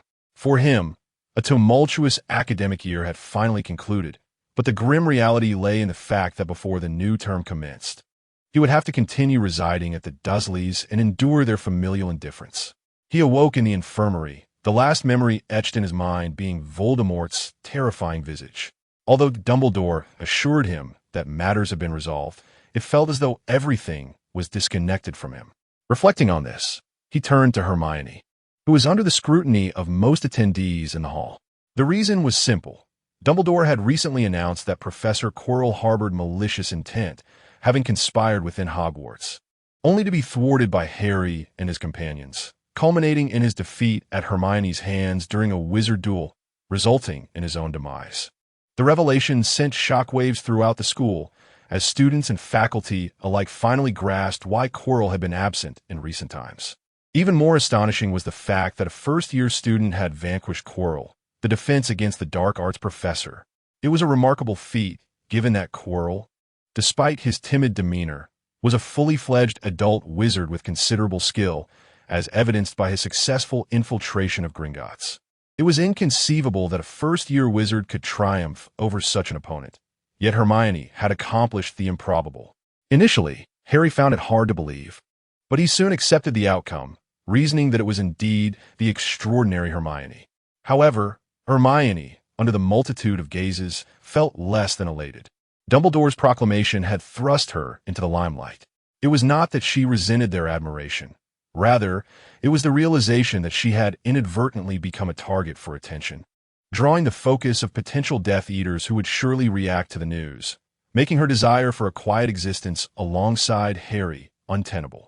Yet, contemplating Voldemort's gaze before his departure, she felt a sense of indifference. After all, the Dark Lord had taken note of her. Why should she fear a few subordinates lurking in the shadows? With the magical tomes at her disposal and a little time for development, she felt confident she could bring even Voldemort to his knees should he return. With these thoughts in mind, Hermione felt a sense of relief. Grabbing her broomstick, she playfully tapped Ron, who was engrossed in devouring a chicken leg. He turned to her, still blissfully oblivious to the events that had unfolded while he was unconscious. Hermione had attributed her fainting spell to Quirrell's surprise attack, and he had readily accepted her explanation. As for why Quirrell hadn't targeted Harry or Hermione, or used more powerful spells, Ron saw no need to question further. He had merely accompanied Hermione and Harry on this journey, yet he found himself the recipient of considerable admiration. It was quite the boon, particularly from Hermione's roommate, Lavender Brown, who seemed to harbor a distinct fondness for him. "Consider it a promise," Hermione declared, tossing the broomstick to Ron. This is," Ron exclaimed, astonished as he held the brand-new Firebolt 2000. He suddenly recalled that after he had taken the blame for Hermione, she had promised to gift him a broomstick. He had assumed it was merely a passing remark, but it appeared to be a genuine offer. How magnanimous of her! As his initial excitement waned, Ron hesitated, his trepidation surfacing as he considered the value of the broomstick. "You needn't worry. I crafted this myself as a preliminary experiment in alchemy, Hermione said nonchalantly. You know alchemy? Ron's eyes widened. Then he quickly accepted the reality. It was Hermione. After all, nothing was too extraordinary for her. Hermione, I adore you, Ron exclaimed, elated by his new broomstick, and he instinctively reached out for a hug. The next moment, he found the tip of her wand pressed against his forehead. Noticing the flicker of menace in Hermione's eyes, Ron awkwardly chuckled and retreated to his seat, a hint of disappointment lingering in his expression. Once Ron settled down, Hermione gradually lowered her wand. In truth, setting aside all else, Hermione found herself admiring Ron more than the somewhat fragile Harry. Despite his usual demeanor, he had the audacity to confront danger at such a tender age. Furthermore, in the original narrative, during their flight from danger, it was Ron who had suggested taking decisive action against the approaching Death Eater, reasoning that if they did not eliminate him now, they would be at his mercy once he regained consciousness. Yet, it seemed that Ron harbored some feelings for her, which complicated matters. Chapter 49. The Silencing Charm and Wandless Magic. At that moment, Dumbledore abruptly rose, and the assembly fell into silence. The venerable headmaster announced in a resonant voice, "Another year has passed, and it is time to present the House Cup. The scores for each house are as follows. 4th place, Gryffindor, with a total of 313 points. 3rd place, Hufflepuff, with 352 points. 2nd place, Ravenclaw, with 426 points. And 1st place, Slytherin, with 472 points." A jubilant cheer erupted from the Slytherin table, while Gryffindor's students hung their heads in dismay. Their substantial point deductions stemmed largely from the frequent clashes between Harry and Professor Snape, which often resulted in point losses, compounded by Hermione's penchant for skipping classes. Although the professors held Hermione in high regard, the rules were immutable, and points had to be deducted. Yet, how could they truly fault the duo? They had not only contributed significantly to Gryffindor's Quidditch triumphs, but had also thwarted Quirrell's nefarious plot. Suddenly, a glimmer of realization sparked among Gryffindor students. Their premonition was soon validated. First, Mr. Harry Potter, who demonstrated exceptional analytical and deductive skills, uncovering the hidden conspiracy beneath the surface. For this, I award Gryffindor 50 points. Next, Mr. Ron Weasley, who, disregarding his own safety, valiantly defended his friends, adding another 50 points to Gryffindor. Lastly, Miss Hermione Granger, who maintained her composure during the confrontation with Quirrell, showcasing remarkable magical prowess and combat intelligence. I award Gryffindor 60 points. Thus, Gryffindor's final tally reached 473 points, securing them the House Cup. As these words were spoken, Gryffindor rose in unison, exclaiming in jubilation. In stark contrast, the faces of Slytherin's students darkened considerably. Hufflepuff and Ravenclaw had both slipped in ranking, with the former landing at the bottom. Strangely, both houses applauded even more enthusiastically than Gryffindor. It appeared that Slytherin had often provoked them throughout the year. On the dais, Professor McGonagall beamed with delight, while Snape wore an expression that seemed to say, "I knew it all along." Harry lowered his gaze, his cheeks flushed. Although his deductions seemed accurate, the process was flawed, leading to an erroneous conclusion. Nevertheless, seeing everyone so elated, he decided to let it slide as if nothing had occurred. Hermione, unable to contain her thoughts, remarked on the irony. Without Voldemort, you only merit 60 points. The slight against Slytherin, as they only lost by a single point, was both damaging and humiliating. It was undeniably a travesty. Honestly, Dumbledore, you're not even pretending anymore. Dumbledore took his seat and glanced at Hermione, offering her a knowing look. Hermione responded with an eye roll. Returning to the dormitory, Hermione Jean Granger, magical power level, LV3, 672, 50,000. In the battle against Quirrell, Hermione had harvested a staggering 5,000 points of soul energy. This monumental gain propelled her to level 3 in magical power. Now, in terms of magical prowess, she had undeniably reached the caliber of a fully fledged adult wizard. Grateful to Quirrell, grateful to Voldemort. In truth, Quirrell's soul did not possess such an abundance of energy. Most of it was contributed by Voldemort.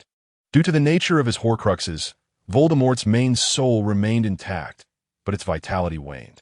sharing a body with Quirrell when Quirrell's body turned to ashes. Voldemort experienced yet another death, triggering the Dark Harvest instantaneously. This event reduced his remaining soul to mere fragments.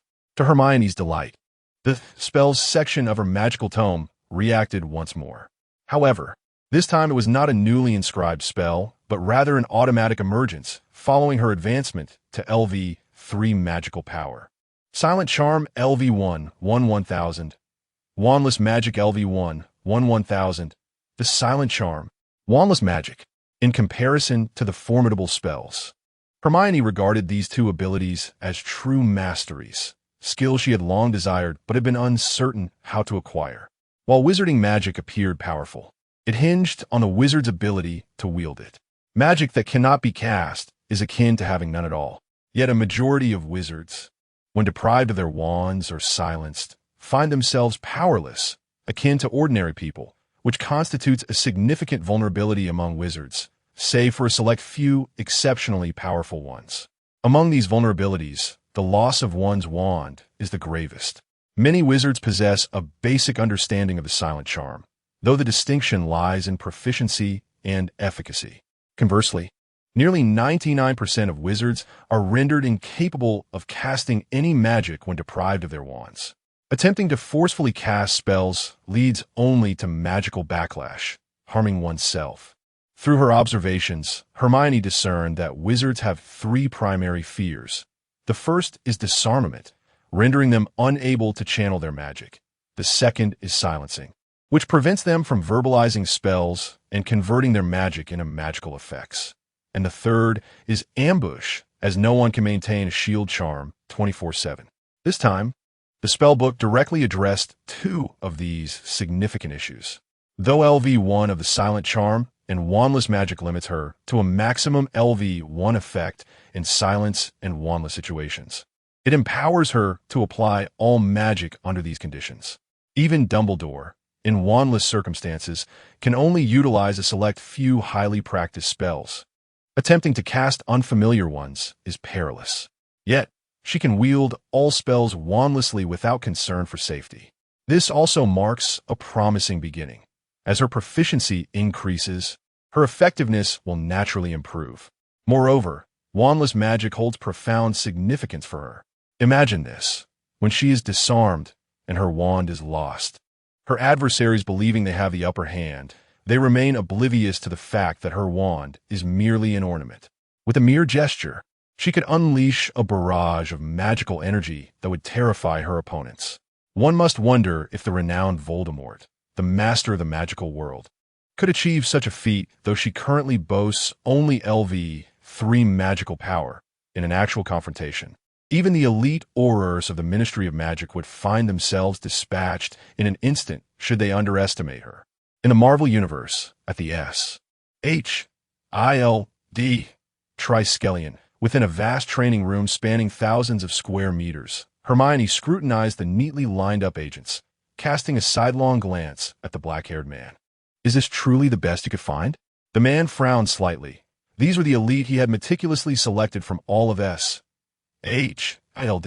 Surely they would satisfy Hermione's standards? What seems to be the issue? Fury inquired, puzzled. None at all, Hermione replied, shaking her head slightly. The agent's qualifications were undoubtedly commendable. Rather, it was the individuals themselves. Grant Ward, Brock Rumlow, Jasper Sitwell, Clint Barton, along with several others who seemed less familiar, appearing to be either administrative or field agents. Hermione's mind sifted through each one, only to discover, aside from Hawkeye, they were all Hydra agents. Where were Natasha, Coulson, Maria Hill? Upon what criteria did you select these individuals? Chapter 50.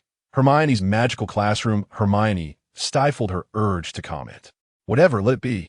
After all, it wasn't her who was being put in a predicament.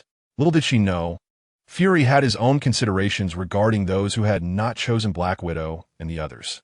Natasha had a good rapport with Hermione, and Coulson had also established a certain degree of connection. These two could very well engage in private learning without the need for special appointments. More importantly, he had few trusted aides, and with other tasks at hand, it was impossible for him to immerse himself in arcane knowledge every day. Not only was Hermione perplexed, but the agents before her exchanged glances, all reflecting mutual confusion. Director Fury had gathered them, claiming there was an important mission of utmost confidentiality, warning them to leak nothing. Then he brought them to meet a strangely dressed young girl. Hermione rarely made appearances, spending most of her time at Hogwarts, and even when she returned, it was usually alongside Pepper Potts. Moreover, Fury had only allowed a select few to interact with her, and there were no official records documenting her. Thus, very few knew of the existence of wizards. The bewilderment among them was entirely understandable. From today onward, you shall be students of S.H.I.E.L.D.'s Mystical Knowledge Learning Program, destined to become the backbone of the Supernatural and Mystical Response Team, Fury announced, pointing at Hermione. And she will be your teacher. From now on, everything in the classroom will be arranged by her. I am granting her level 9 clearance, regardless of your ranks as agents. You must heed her commands in class. The news left the group in a state of shock. A girl of merely 11 or 12 was to be their teacher, and they were expected to obey her. What was worse, she possessed level 9 clearance. That was the same level as Maria Hill, the highest rank in S.H.I.L.D., aside from Minister Pierce and Director Fury, both Alpha level and level 10 agents. Alexander Pierce had long held sway over the World Security Council, meaning this little girl was the highest authority beneath Fury? Unbelievable. Noticing their confusion, Fury elaborated. She will reveal to you the other side of the world and impart knowledge of the mystical arts.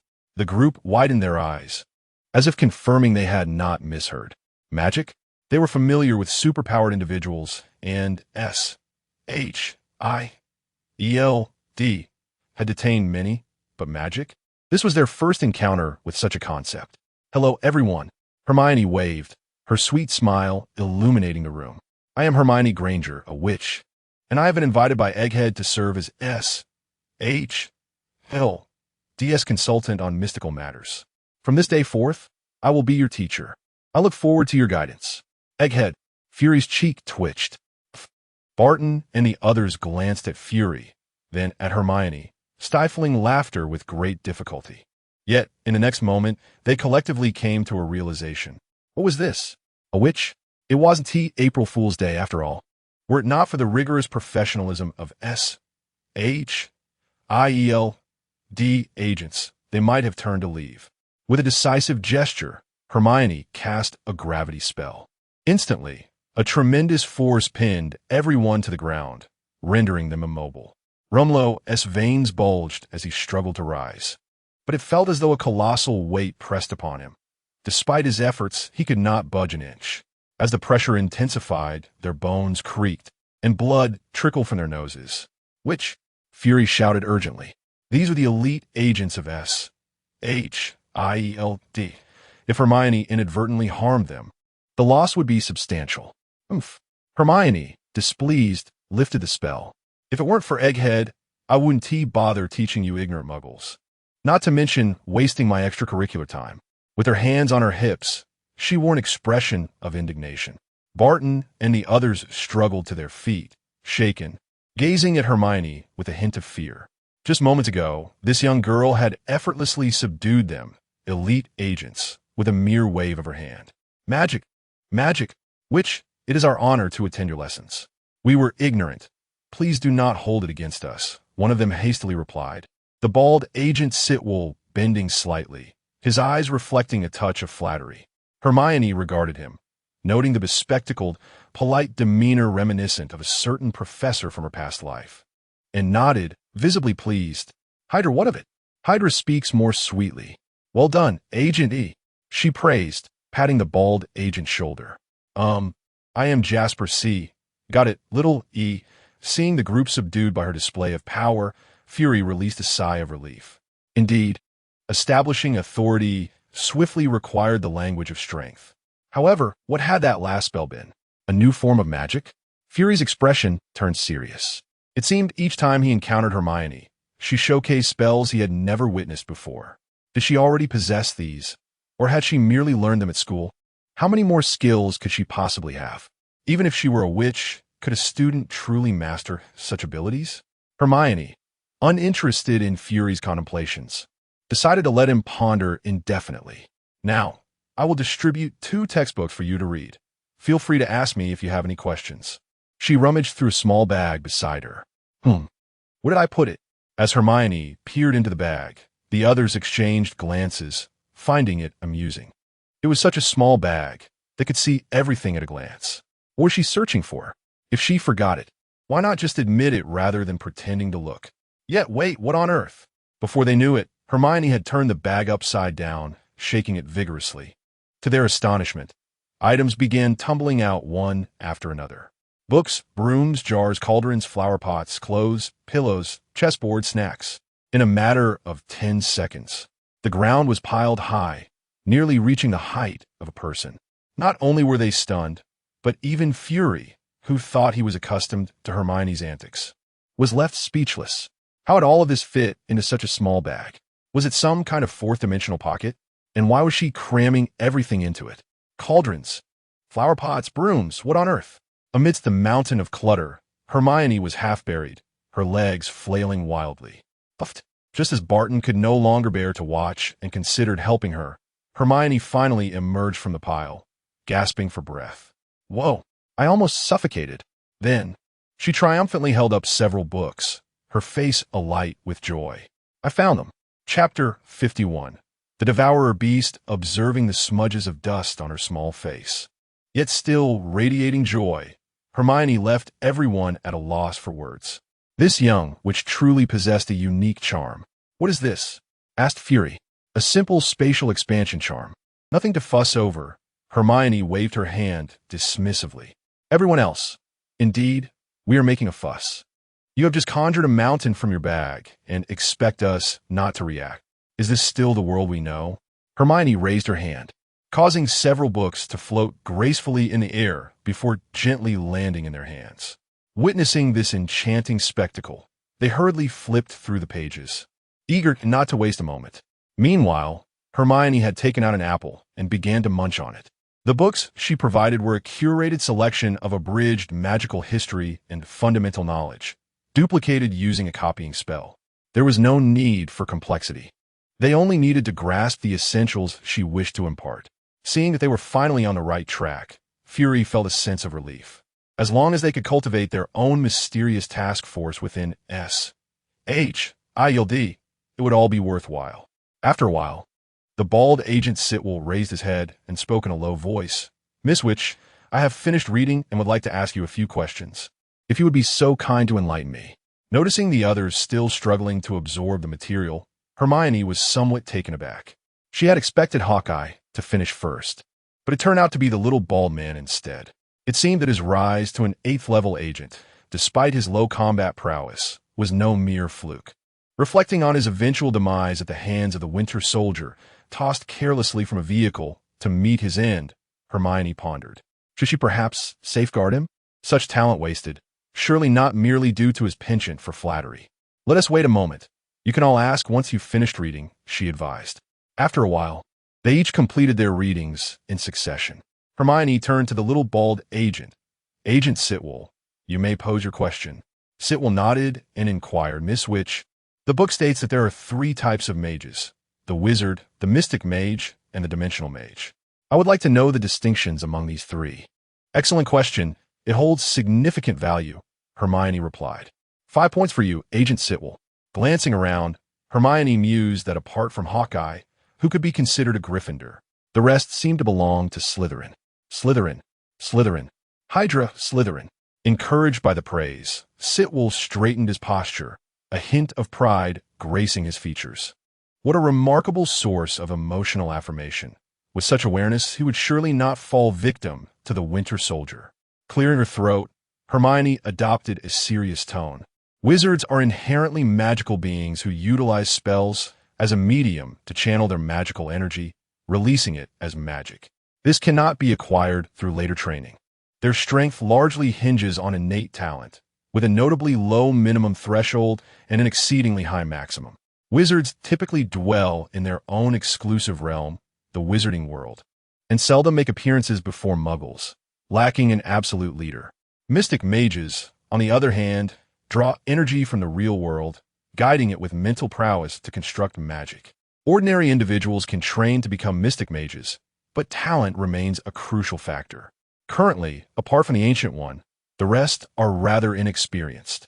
They reside primarily in Camartage, led by the Sorcerer Supreme, the Ancient One, who is among the most powerful mages in existence. God knows how she trained. Camartage was promptly sold.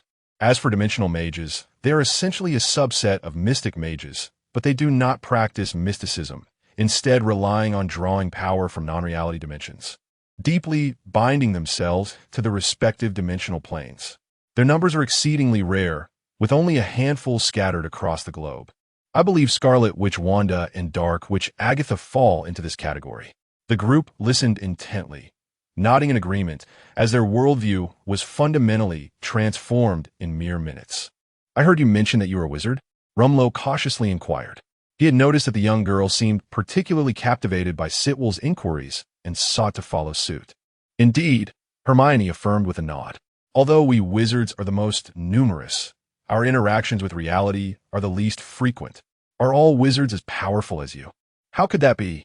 Hermione waved her hand dismissively, beckoning them closer. "Let me share a secret. I am among the few most formidable wizards in the world. But shoo, don't tell anyone." The group? Oh dear, here we go again. A 12-year-old girl claiming to be one of the world's mightiest wizards. They rolled their eyes but dared not reveal their skepticism, fearing Hermione's wrath and a repeat of the earlier pressure. Only Fury felt a twinge of realization that Hermione might indeed be telling the truth. Meow, just as they were about to pose more questions. A cat's meow echoed from the entrance of the training room, where an orange cat had stealthily entered. A large ginger cat, its collar adorned with a name tag, Gus. The agents fell silent, observing the cat as it nonchalantly meandered among them. Indeed, the feline's ability to hold a group of elite agents in rapt silence was indisputable. Only Hermione's expression shifted dramatically. With a flick of her wand, a gust of wind surged forth, swiftly separating her from the orange cat. Countless fire dragons erupted into the air, surrounding the feline in a fiery embrace. The intense heat caused ripples in the air. Seeing Hermione react, as if facing a formidable enemy, left the agents bewildered. They were at a loss as to why the young witch had suddenly overreacted. Did she dislike cats? And what of the blazing flames? Was this also a form of wizardry? How powerful! Their eyes sparkled with envy, while Ward and Rumlow exchanged glances, contemplating their next moves. Fury, however, was momentarily taken aback, his gaze shifting to Hermione with astonishment. Hermione shot him a glance. The Devourer Beast, goodness S-H-I-E-L-D, certainly dares to keep anything. She recognized it, and it seemed wizards possessed keen perceptions. Fury rubbed his nose, a hint of embarrassment flickering across his stern face. "Apologies, Miss Witch, Gus means no harm. Please retract the flames." After a moment's contemplation, Hermione dispelled the spell, and the fire dragons dissipated. The oppressive atmosphere lifted, and the agents exhaled in relief. "I know this little fellow means no malice, but its instinct to consume is unrelated to notions of good or evil. I am indifferent.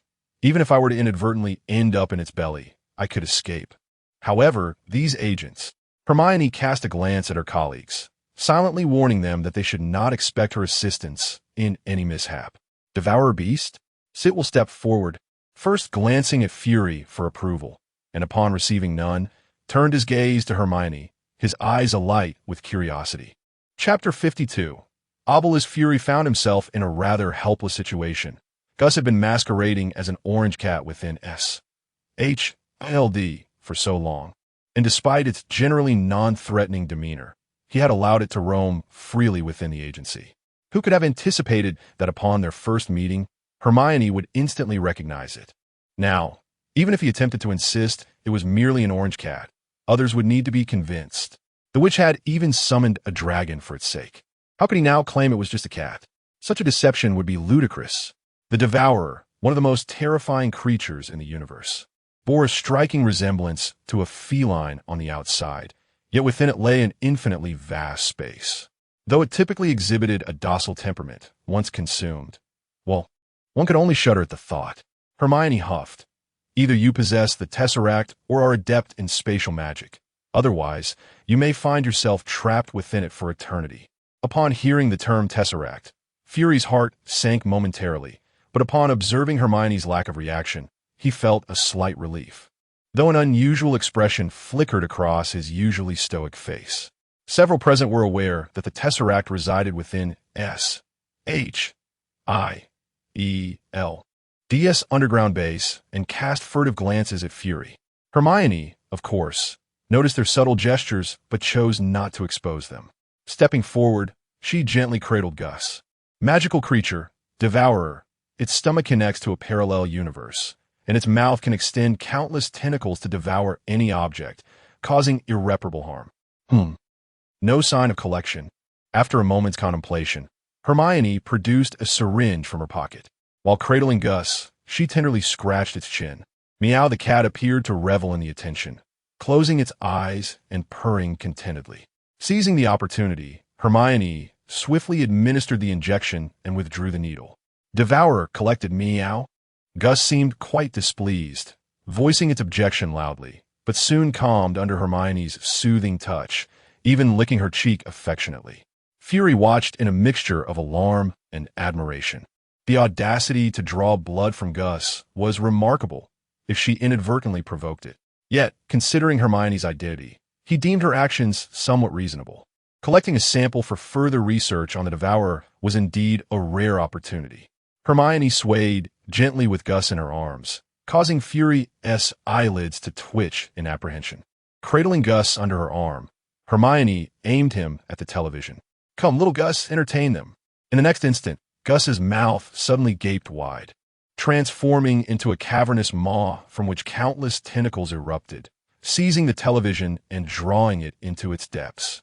In the blink of an eye, the cat's mouth snapped shut, and everything returned to normal, as if nothing had occurred. Only the vanished television served as evidence that the onlookers were not hallucinating. Meow, Gus mewed again, smacking its lips, casting a glance at Hermione that seemed to seek praise. What ill intentions could a cat possess? Aside from fury, the expressions of the others grew somewhat rigid. Reflecting on how they had stood defenseless before the creature moments earlier, a wave of dread washed over them. They all turned their gaze toward Fury, their eyes filled with resentment. "Are you telling me that such a dangerous creature is allowed to wander freely in S.H.I.L.D.? Can I have that cat? I promise I won't charge you for my lectures anymore," Hermione said, reluctant to part with Gus. Fury was visibly troubled. He hesitated, struggling with the notion of parting with a mere cat. It's a perilous devourer. No, it is undoubtedly a cat. What you just mentioned. It is indeed a cat. They all heard her. The egghead glanced at the assembled agents. Romlo stared at the ceiling. Sitwell was scrutinizing his palm. Barton was organizing his quiver, devoid of arrows. Nick Fury remarked, "Did I say anything?" Hermione cast a deadpan glare at them, shaking her head vigorously. "Very well." Fury sighed in resignation. "Just remember to bring it back to visit often." Hermione nodded, placing Gus on her shoulder, softly stating, "You'll come with me now, all right?" Meow. As if comprehending her words, Gus responded with a meow, casting not a single glance at the egghead, showing no signs of attachment. "Ouch, that hurts." The egghead clutched his chest. After years of caring for the cat, he had it snatched away upon their first encounter. This concludes today's lesson. We shall explore the earlier squirmers another time.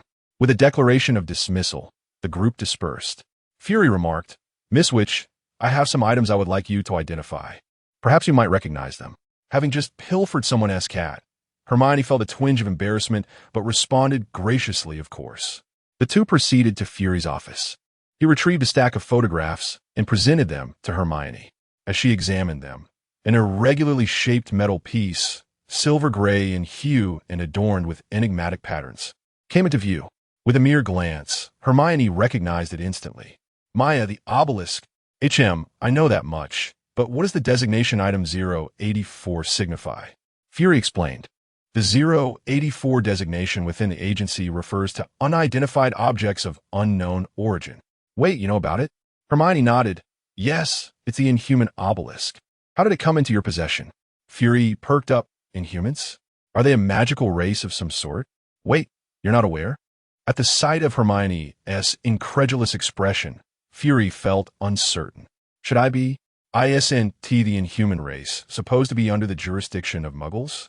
Hermione exclaimed in disbelief.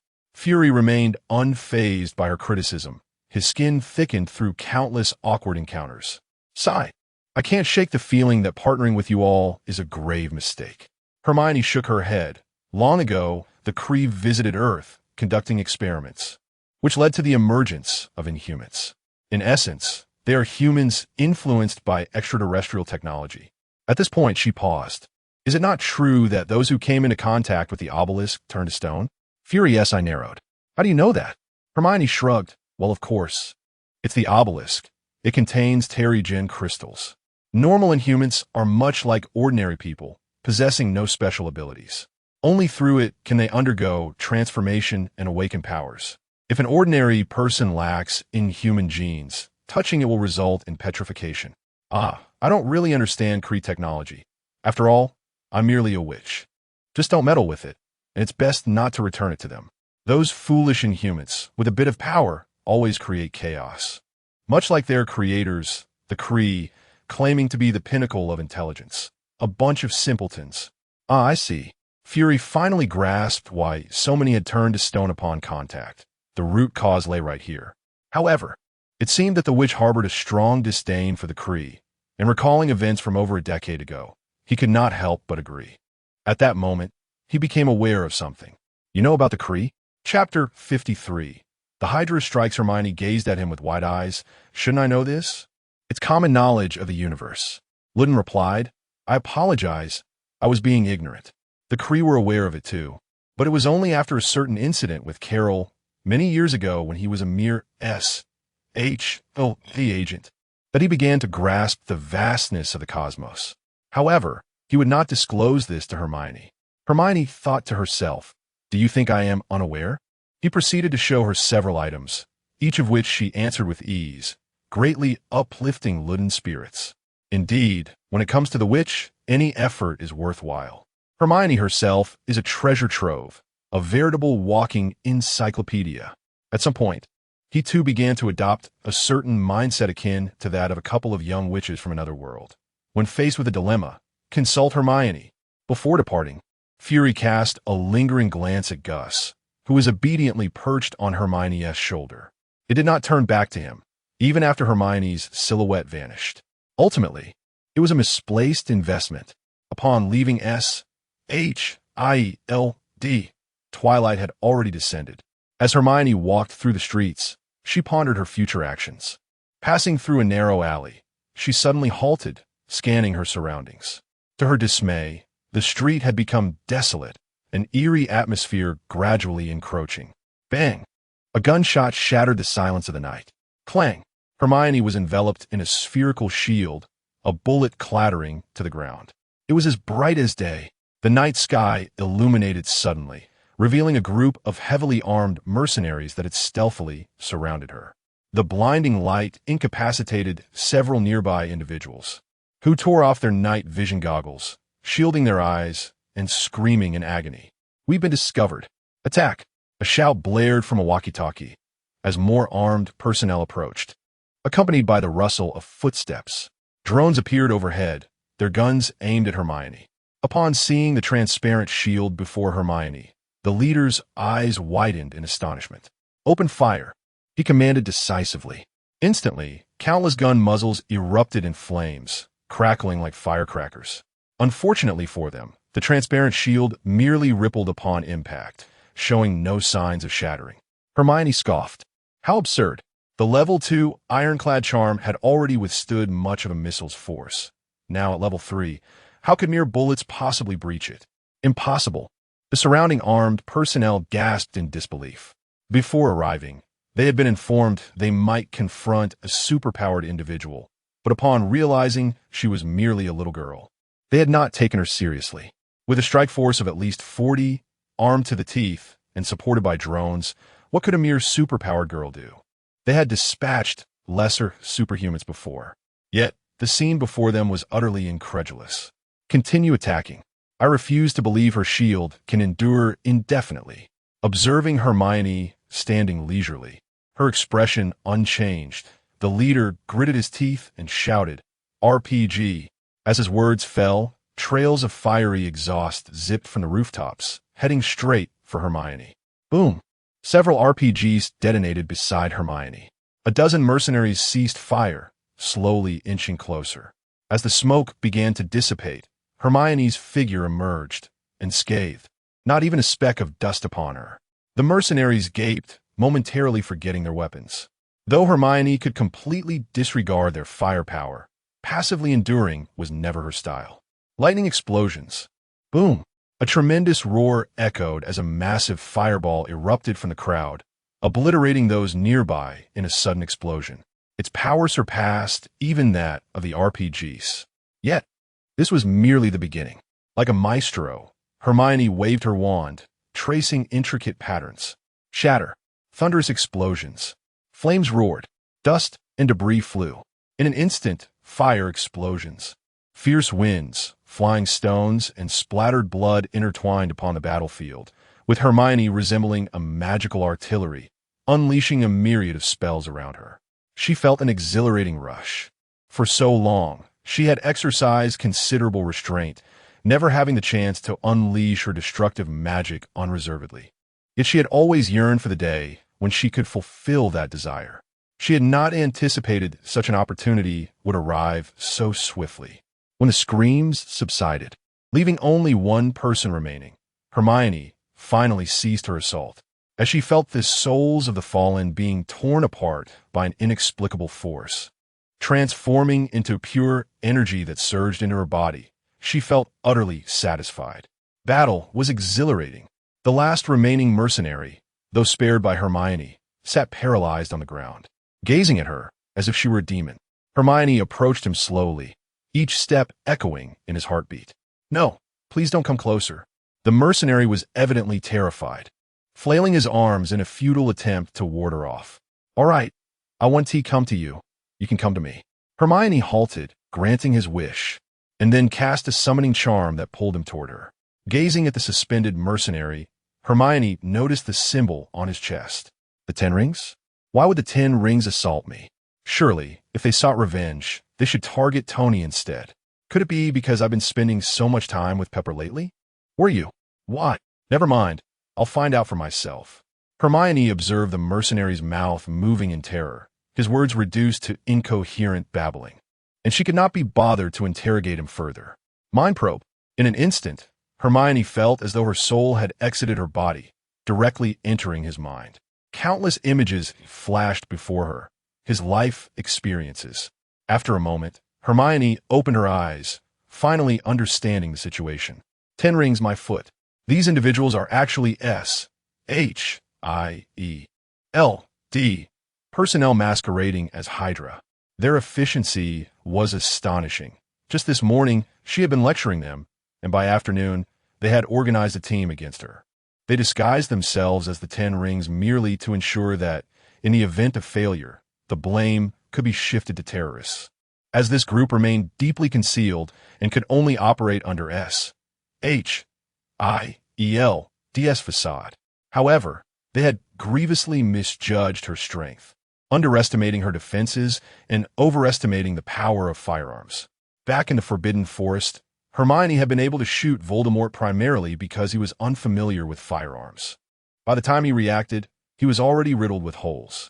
Otherwise, had Quirrell instantly cast Ironclad Charm, she would have been at a loss. Having dispatched the final mercenary, Hermione was about to turn and leave when she suddenly sensed a subtle disturbance in the air behind her. Out of nowhere, a syringe materialized, aiming for her neck. Chapter 54. The Phantom Eva. In that fleeting moment, just as the needle was about to pierce her skin, Hermione's figure abruptly twisted into a blur, accompanied by a crackling sound, vanishing into thin air. In the next heartbeat, the syringe sailed through her previous position, causing the assailant behind her to stumble precariously, nearly losing their balance. Almost immediately, the space distorted once more, and Hermione reappeared in her original spot, as if everything that had transpired was merely an illusion.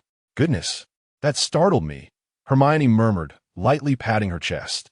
"Moments ago, Her magical senses had detected an unusual disturbance behind her, followed by a gust of wind. In a moment of panic, she had invoked a silent disapparition, disappearing on the spot. With no clear destination in mind, she found herself reappearing in the same location. Fortunately, her magic had been reinforced by a spellbook, ensuring her success even in a moment of mental fog. She did not suffer the fate of a miscast. This instantaneous reappearance had successfully evaded the ambush. Now, Hermione turned her attention to the figure before her, clad in a light gray combat suit. Exuding an air reminiscent of an assassin's creed, the masked individual appeared to be a woman, though her features were obscured. The masked assailant, taken aback by her failure, hesitated for a mere 2 seconds before launching another attack. "Back off," Hermione declared. Previously, her lack of awareness had allowed the foe to approach successfully, nearly catching her off guard. Now, however, she was prepared, unwilling to allow such audacity to go unchallenged. A beam of white light struck the masked figure's chest, sending her tumbling through the air, flipping several times before crashing heavily to the ground. With a resounding crash, the earth erupted, sending a barrage of sand and stones hurtling towards the masked woman at speeds akin to bullets. Just as the projectiles were about to strike, her form flickered and became partially translucent, appearing almost unreal. The stones passed through her, as if through air, causing no harm whatsoever.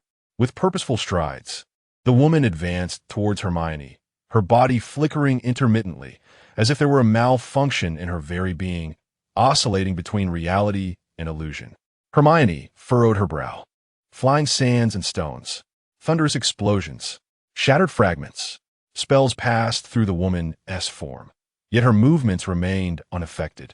Approaching Hermione, she raised the syringe once more. Disapparate. Hermione vanished, reappearing behind her, evading the attack. Observing the woman's half-formed presence, reminiscent of an unskilled illusion spell, a thought struck her. Reveal your true form. As the incantation fell from her lips, a mysterious wave emanated from Hermione, solidifying the masked woman's ephemeral figure. The woman stood frozen, staring at her hands in disbelief. No matter how she attempted to activate her powers, she could not revert to her previous state of intangibility. As Hermione raised her wand, the woman finally spoke. "Wait." Stone to stone. In an instant, the woman felt a chilling sensation coursing through her blood. Her limbs became uncontrollable, pressed tightly against her body. Her head held high. As if petrified, she fell rigidly to the ground. The young sorceress stood at attention. The only part of her that could still move were her eyes, which followed Hermione as she approached. "How ostentatious," Hermione observed, gazing down at the woman with indifference. Tapping her wand against the woman's forehead, the mask fell away, revealing a strikingly beautiful face, more reminiscent of a Latina than a Westerner. As the wand danced above her head, the woman appeared to wish to speak, yet could not part her lips, her eyes betraying a mix of yearning and excitement. After a moment of silence, Hermione spoke. "I will release the spell, but you must remain still. Otherwise, I may not be so gentle next time. If you understand, blink." The woman blinked frantically, and in the next moment, felt her body relax, finally regaining the ability to move. "Is this your idea of gentleness?" she thought, casting a furtive glance around. The ground was stained with dried blood, littered with severed limbs, ruins, ashes, and charred corpses. Though she silently criticized the scene, it was of no concern to her. She flipped over and promptly knelt before Hermione. "My name is Eva. I was sent by S.H.I.E.L.D. To capture you, she divulged the secrets of S.H.I.E.L.D. without a hint of hesitation. Listening to Eva's account, Hermione grasped the situation's intricacies. The armed assailants were mere bait. Eva was the true ace. The masterminds behind this knew she would not be easily subdued.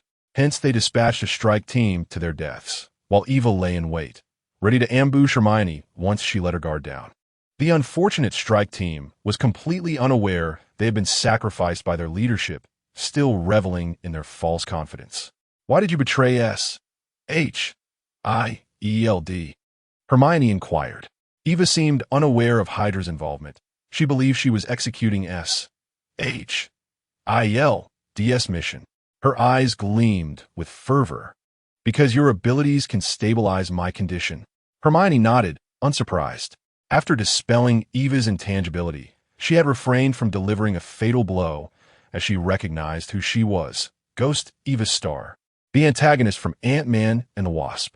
As a child, she had been affected by a quantum explosion, granting her the ability to shift between quantum states.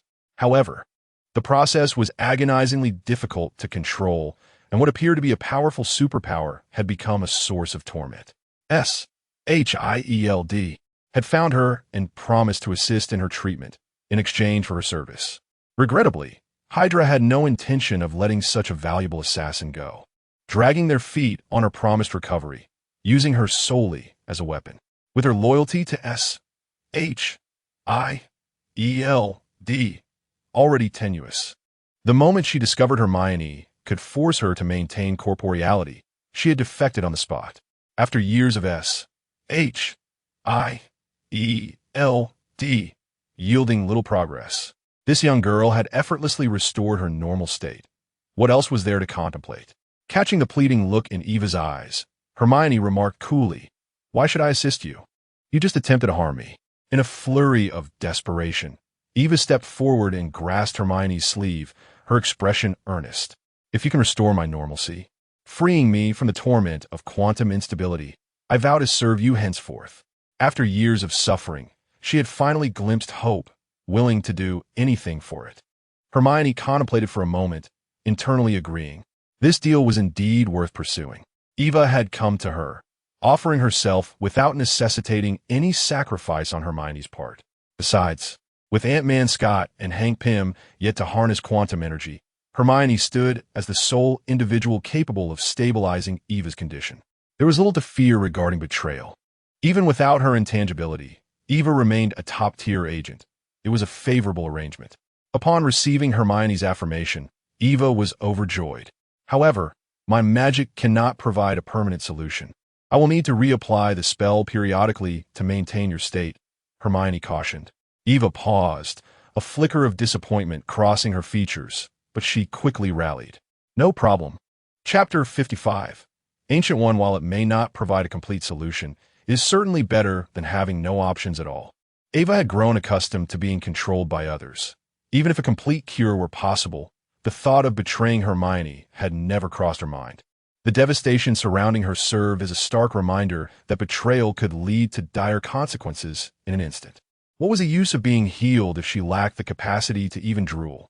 Oh, wait. What did she just say? A sudden realization struck Eva. Magic?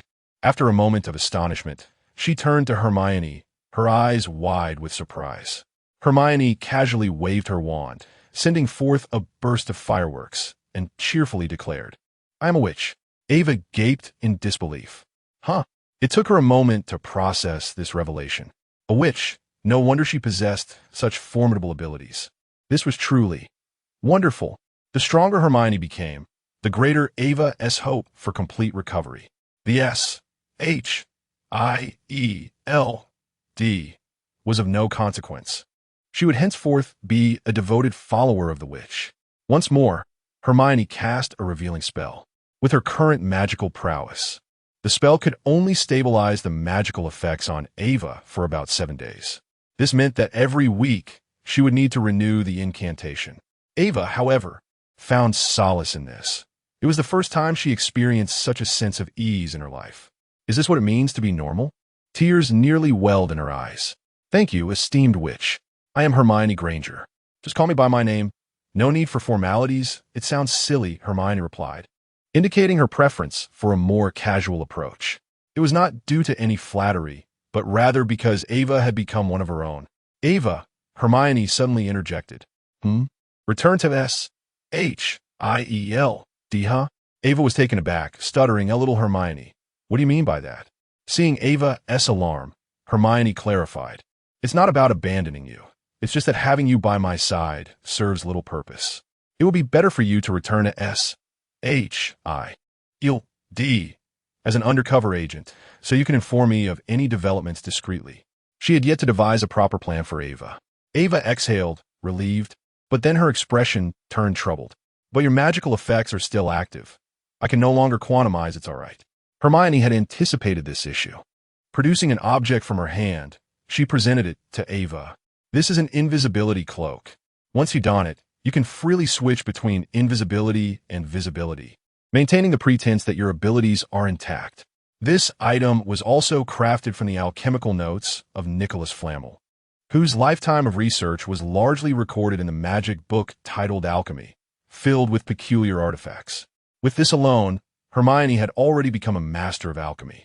Of course, this was merely a practice piece and could not compare to Harry's Deathly Hallow, the most potent invisibility cloak, which could be easily detected by magical means.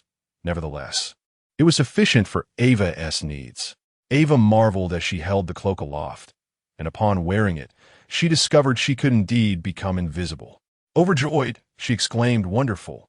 Amidst the rubble, Hermione mused about the ensuing challenges they would face. Just as she prepared to depart, the scene before her suddenly shattered like glass. Flames, corpses, everything was frozen in time, as though she had entered a realm beyond reality. The mirror dimension. Hermione gasped in surprise, her apparition's spell dissipating in an instant. However, the next moment, she found herself standing beside a glass-like barrier. Thud! A sharp sound echoed. Failed escape. Ouch! Hermione cradled her nose in pain, tears brimming in her eyes. Level 3 apparition was insufficient to breach the mirror dimension's confines. She had teleported, but remained limited to movement within space, forcibly revealing herself upon contact with the barrier, a phenomenon colloquially known as flash crashing into a wall. Hermione felt a suspicion arise as she rubbed her slightly reddened nose and cautiously turned around. Indeed, not far behind her stood a bald woman clad in a yellow sorceress robe. Hermione, with a sweet smile, she approached the Ancient One, gently grasping her hand and shaking it as she exclaimed, "Oh, it's the Supreme Sorceress in person. I have admired you for so long. It's a pleasure to finally meet you." The Ancient One allowed Hermione to hold her hand and replied nonchalantly, "Then why did you run just now?" Wasn't that a reflexive response to being startled? Hermione stole a glance at the Ancient One, her thoughts fixated on the magic book, ready to flee back to Hogwarts at any moment. Surely, she could not enforce interdimensional law. Seeing the Ancient One's lack of reaction, Hermione's mind raced, and she continued, "I wonder what business the Ancient One has with me? I am merely a humble witch. Far beneath your esteemed status in Camartage," her words were abruptly interrupted. "The sorcerers of Camartage are woefully inept. Who knows how the Ancient One has cultivated her skills?" The Ancient One remarked with a knowing smile. Hermione's smile faltered. "Oh, Great One, what is your status that you are so fond of eavesdropping?" "Ancient One, please understand, I am just a child with no ill intentions. I was merely boasting. Do not take it to heart." Hermione wiped away non-existent tears. The Ancient One observed the surrounding corpses. They attacked me. According to the Constitution and the Juvenile Protection Act, I have the right to self-defense. As the Ancient One regarded her with an expression that seemed to say, "Continue," Hermione's face fell, and she conceded, "Please, just tell me what you need. I want to run. You need not worry. I harbor no malice towards you. I merely wish to meet you," the Ancient One stated calmly. "And if you truly wish to leave, I cannot stop you." Hermione's expression stiffened. How could she be certain? Could it be? As if perceiving Hermione's thoughts, the Ancient One nodded slightly. "Indeed, while the future has become uncertain, your presence has always lingered in the shadows." Before Hermione could inquire further, the Ancient One suddenly said, "Little witch, someone will be arriving shortly. Why not visit Camartage?" After a moment's hesitation, Hermione nodded. "All right, thank you, Ancient One." Since she had already been exposed, she might as well be open about it. Besides, she was eager to learn more about the sorcerers of Marvel. Upon receiving Hermione's consent, the Ancient One waved her hand, conjuring a portal that shimmered with orange sparks.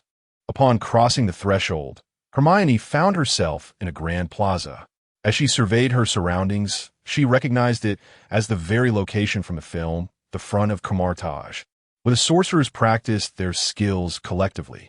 Watching the sorcerers diligently honing their spells, raising shields, striking, and wielding whips, Hermione felt at a loss for words and turned to the Ancient One. Are you sure these individuals are sorcerers? Without the special effects, I would mistake them for Spartan warriors. The Ancient One chuckled softly. To cast long-range spells, one requires immense magical power. Not all sorcerers possess that ability. Hermione shrugged, non-committal. In her view, sorcerers should simply function as spell cannons, unleashing their might without engaging in close combat. The Ancient One said no more, leading Hermione indoors. Before long, a sorcerer entered bearing tea. Hermione took a sip and was immediately delighted. Delicious. A refreshing sensation coursed through her, invigorating her mental faculties. The tremors from the magic book only heightened her elation. Familiarity with mental magic increased by 111. Mastery of mental shielding increased by 111. Though her magical power did not increase, her proficiency in mental magic grew significantly, enabling her to wield magic with greater precision.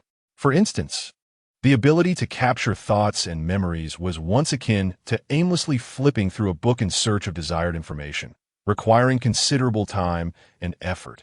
Now, one can swiftly pinpoint answers with a clear question in mind, as long as it brings joy. Goo, adorned with a serene smile, inquired, so, Miss Sorceress, might you enlighten me as to your true origins? Chapter 56. The Art of Unfettered Magic has arrived. Hermione felt a jolt of awareness. She had long anticipated encountering the Ancient One. After all, she was a figure endowed with the Time Stone, capable of perceiving the intricate threads of time. The likelihood of her discovering an anomaly in the Marvel Universe was exceedingly high. Yet, she had not expected to be approached so swiftly. Regarding the matter of the Ancient One, Hermione had contemplated how to respond, ultimately arriving at a singular conclusion: to speak the unvarnished truth. With someone like the Ancient One, weaving outrageous lies was futile. The disparity in their knowledge was too significant. The Ancient One possessed a profound understanding of this world, rendering any unnecessary fabrication counterproductive. Therefore, she declared, I hail from another realm. The Ancient One nodded slightly, unsurprised by this revelation. The world she described bore similarities to this one, yet lacked superhumans and wizards. Save for practitioners of witchcraft, the wizarding community had its own organizational structure and societal framework, complete with dedicated magical institutions.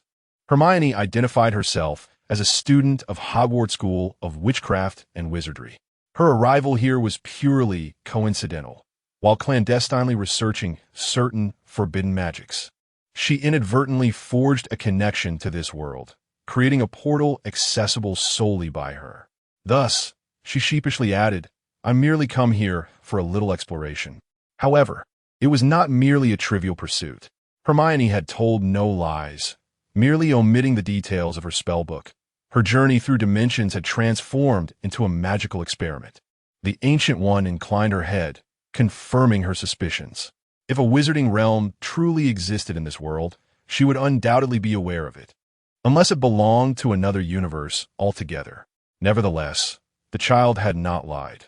The wizarding world was indeed real to her. Thank you for clarifying. You are always welcome to visit Camartage, the Ancient One said slowly. Is that it? Hermione queried, somewhat bewildered. Of course. What else would you expect me to do? The Ancient One replied with a mild smile. Hermione pondered whether the Ancient One perceived her as some dimensional demon or an invader to be expelled from Earth. Sensing Hermione's thoughts, the Ancient One continued. The portal resides with you, and I cannot prevent your visits. Moreover, I am certain you are human, unlike some dimensional demon that seeks to devour planes. Why would I expend my energy to expel you? While the future has indeed been altered, and the outcomes are murky, I can ascertain that your arrival may result in considerable loss of life. Yet, this may not be detrimental to the world. Countless deaths? Yet not a bad thing?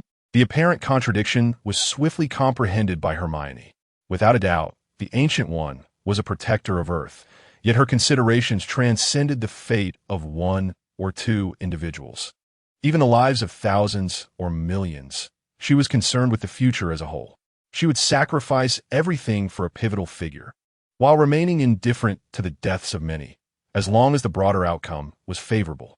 Had she truly valued human life, She could have dispatched all adversaries at the onset of the Chitauri invasion with her capabilities, rather than stealthily eliminating mere foot soldiers while witnessing vast casualties unfold. For her, such a future was optimal. The implication of the Ancient One's words was clear. Hermione's presence had disrupted the timeline and would usher in considerable death. Yet the ultimate result would benefit Earth, rendering her apathetic, even open to friendship with Hermione. Having grasped this, Hermione felt an instant sense of relief. The two sat facing each other, exchanging silent glances, neither uttering a word. The Ancient One, with her centuries of experience, felt no discomfort. Hermione, however, was restless, akin to a distant relative at a family gathering, seated at the same table, yet unsure of what to say. The dilapidated surroundings were far more suited to ascetic practitioners than to someone of her disposition. Ah, if Master Ancient One has no further matters, I shall take my leave. Hermione chuckled awkwardly. The Ancient One nodded, rising to open a portal that led directly to the rooftop of Stark Tower.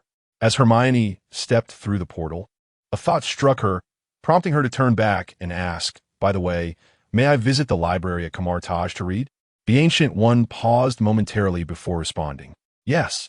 Hermione turned once more, but suddenly recalled another inquiry, asking, "May I seek your guidance on the magic of the mystical arts in the future?" The Ancient One nodded slightly. Hermione turned to depart, only to spin around again. "By the way, do you have any more of that tea? I found it quite delightful. Could I take 10 or so pounds back with me?" The Ancient One's lips twitched, but she offered no reply, merely observing Hermione in silence. "Right about that Agamotto," Hermione began, yet before she could finish, the portal abruptly closed, leaving no trace behind. Hermione muttered, "If you want tea, lend it. Why close the door? How stingy." Spell. Manifestation of magic LV1. Consolidate magical energy into various forms. Portal LV1. Open and maintain a portal connecting two disparate spatial nodes. Mirror dimension LV1. Create a mirror dimension and control all changes within, isolating it from reality and capable of nullifying lower-level spatial magic effects. A bountiful harvest. Hermione gazed at her spellbook, her smile rivaling the brightness of the sun. Truly, it was a fortuitous boon, a treasure of magical knowledge. With such serendipity, she had effortlessly appropriated the Ancient One's skills. The manifestation of magic and portal spells were of limited utility to her. However, the mirror dimension was undeniably a remarkable asset. It amalgamated control, offense, and confinement, serving as a versatile tool. Yet, it demanded immense magical energy, and maintaining control over internal changes necessitated additional output. Hermione finally comprehended why Dr. Strange employed the mirror dimension sparingly, primarily as an auxiliary tool rather than relying entirely on its internal dynamics for combat. It was simply too costly. With an abundance of knowledge acquired from Hogwarts, she decided to pause her explorations for now, planning to revisit the Ancient One for further insights in the future.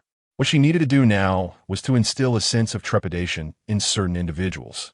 To dare to lay hands upon her was to underestimate her resilience. Washington, D.C. Alexander Pierce returned home from the World Security Council. Leaning against his sofa, a sense of unease gnawing at him. Perhaps dispatching a ghost to apprehend that which was not the wisest choice. He had been vaguely aware of her existence, having identified her merely as a suspected superhuman, and had not paid her much heed. Nick Fury had already made contact with her and possessed knowledge not shared with anyone else. Had he not whimsically decided to assemble a mysterious countermeasure team, recruiting individuals like Crossbones, the existence of which would have remained concealed even from him, the director? He could not allow the S.H.I.E.L.D. to harbor elements that Hydra could not control. Although he lacked complete intelligence on witches, she was merely a child, no matter how formidable. She could not possibly escape a meticulously orchestrated capture, should Hydra manage to seize the extraordinary power known as magic. Just as he was lost in contemplation, a voice suddenly resonated from behind him. "Was it you who sent someone to attack me?" Chapter 57. A sudden visit. Who goes there? Alexander Pierce exclaimed, startled as he swiftly turned, drawing his pistol, only to find the space behind him eerily vacant. Was it merely an auditory hallucination? No, there had indeed been someone lurking just moments ago. He squinted, his instincts honed from years as a seasoned Cold War agent still intact. Even in his advanced years as a high-ranking government official, far removed from the front line. You wished to see me, did you not? Yet now that I have arrived, you seem frightened? The voice echoed again, this time from beside him. Pierce quickly glanced to his side, where he beheld faint ripples in the air, and a girl clad in a flowing black robe began to materialize. The supernatural sight caused his pupils to constrict as realization dawned upon him. Are you the witch? Bingo! Hermione snapped her fingers. Despite her youthful appearance, Pierce felt no inclination to underestimate her. He tightened his grip on his firearm. Lower that weapon. It is of no use to me, Hermione stated coolly. Ah, the esteemed, which graces me with her presence at this late hour. Might I inquire the purpose of your visit? Pierce feigned ignorance, seemingly oblivious to her words. Observing his stubborn demeanor, Hermione sighed in exasperation. Surrender your weapon. A flash of crimson light surged forth, and Pierce felt an involuntary release of his grip, the gun flying from his hand in an unnatural arc experiencing magic firsthand. His breath quickened, and he raised his hands in surrender. Very well, Miss Witch. I concede. My reaction was overly dramatic. However, you must understand, as a professional agent, enough with the theatrics. I'm aware you orchestrated this, Hermione interrupted, her impatience palpable. Since you wish for a confrontation, I shall oblige. Prepare to meet your end. With that, she raised her wand, its tip glimmering with an ominous emerald glow. Wait, Miss Witch. Pierce, sensing her readiness to strike, finally panicked. Are children today truly this impatient? He had initially intended to engage in trivial conversation to extract information, but it seemed clear she was resolute in her belief that he was the mastermind behind the events. How was this information leaked? Pierce found himself bewildered. Let us refrain from violence. I admit it was indeed my doing, but I assure you it was for the sake of both ordinary citizens and the magical community. As his thoughts raced, he began to concoct a tale. Hermione nearly burst into laughter. What a ludicrous excuse. Yet, she refrained from exposing his fabrication. Tilting her head in curiosity, why? Pierce released a sigh of relief, continuing, Nick Fury is exploiting you, Miss Witch. His sole intention is to extract as much information about the wizarding world as possible, without considering that you wizards have been in hiding for so long that other wizards would certainly oppose exposure.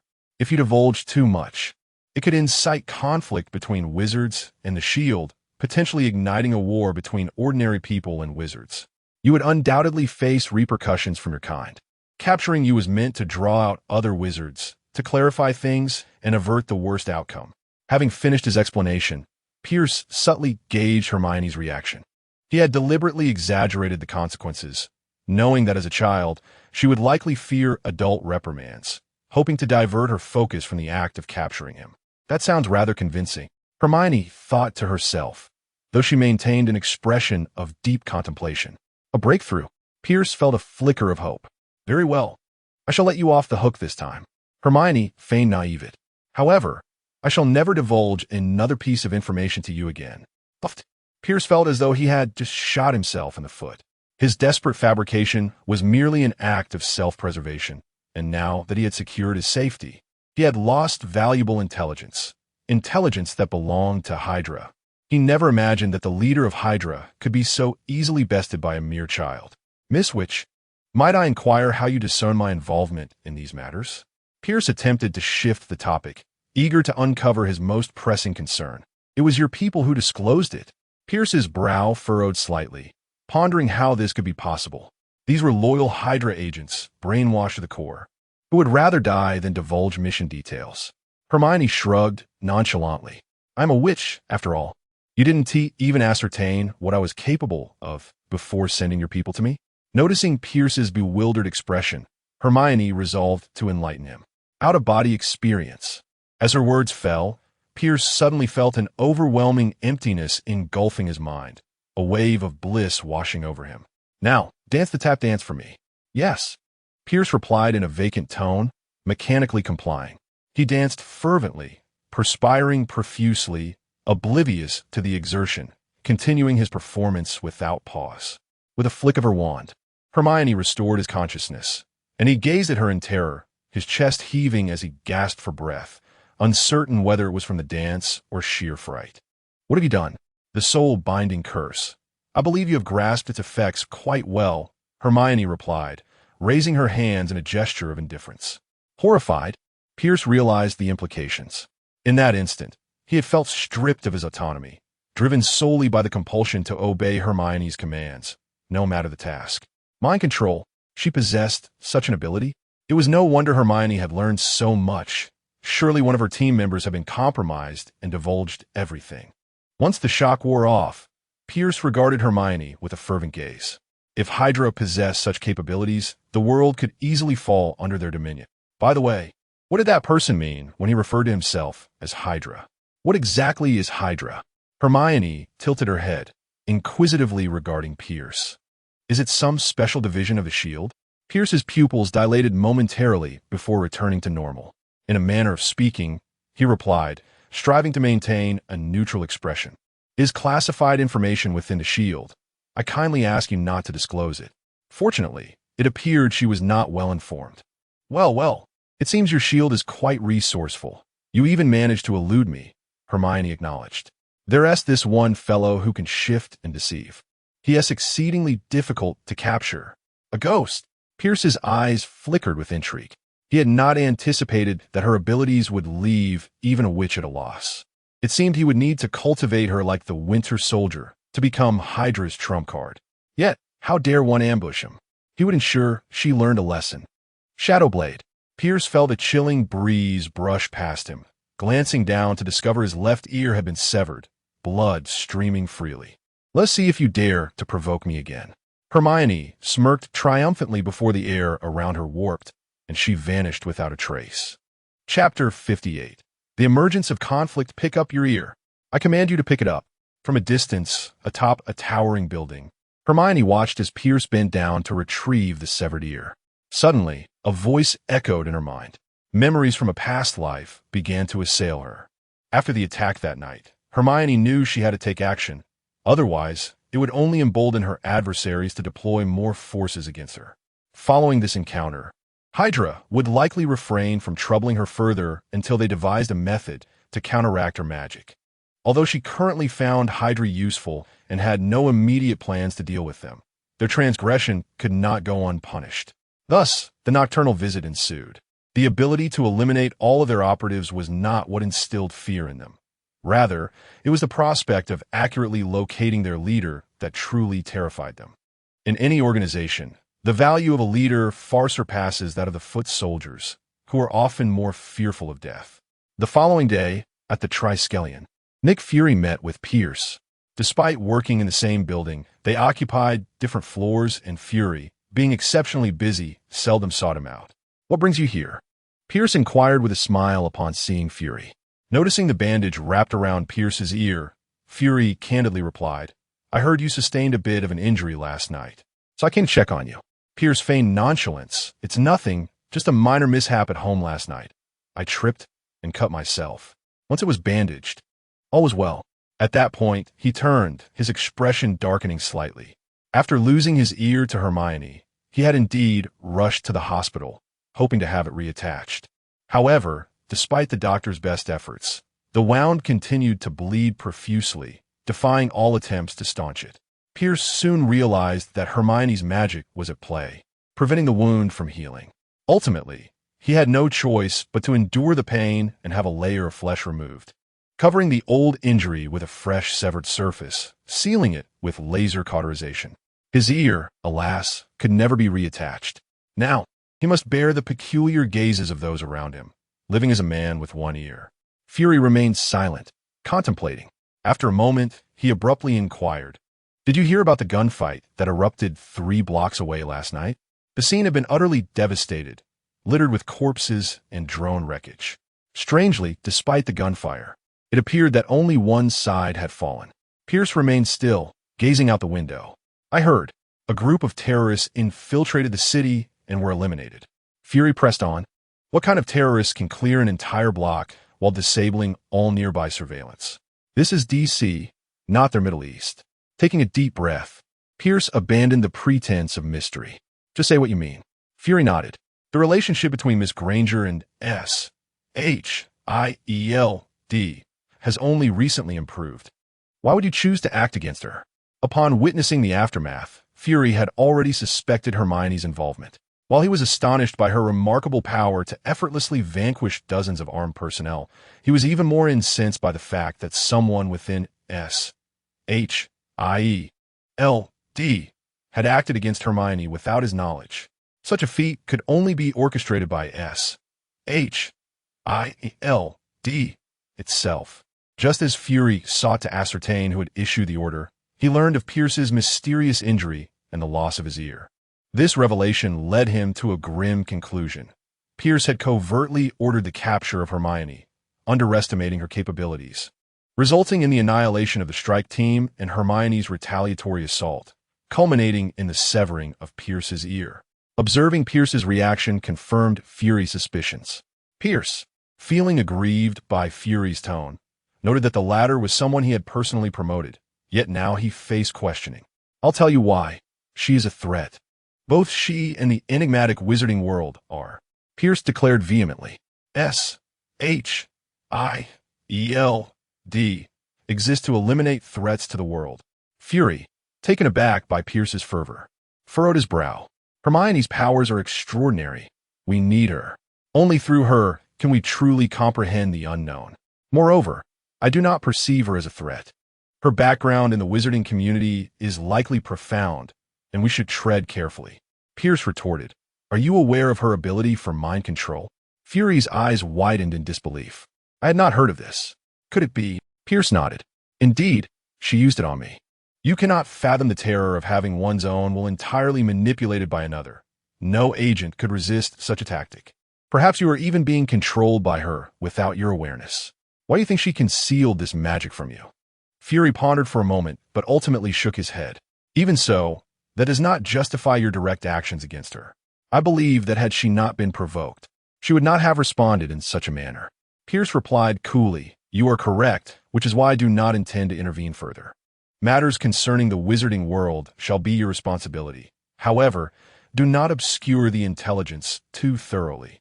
Do not forget that I am an alpha-level agent, entitled to know all matters concerning S.H.I.L.D. Observing Pierce's erratic demeanor, Fury felt something was amiss, though he could not pinpoint it. Yet, he had never recorded any intelligence on Hermione in the database. How did Pierce come to possess this knowledge? A few familiar faces flashed through his mind. As Fury departed, Pierce exhaled in relief. He was aware that Fury would inquire, so he feigned a sense of being threatened, hoping to divert Fury's suspicions elsewhere. After all, this did not align with his typical behavior, and Fury would surely recognize that.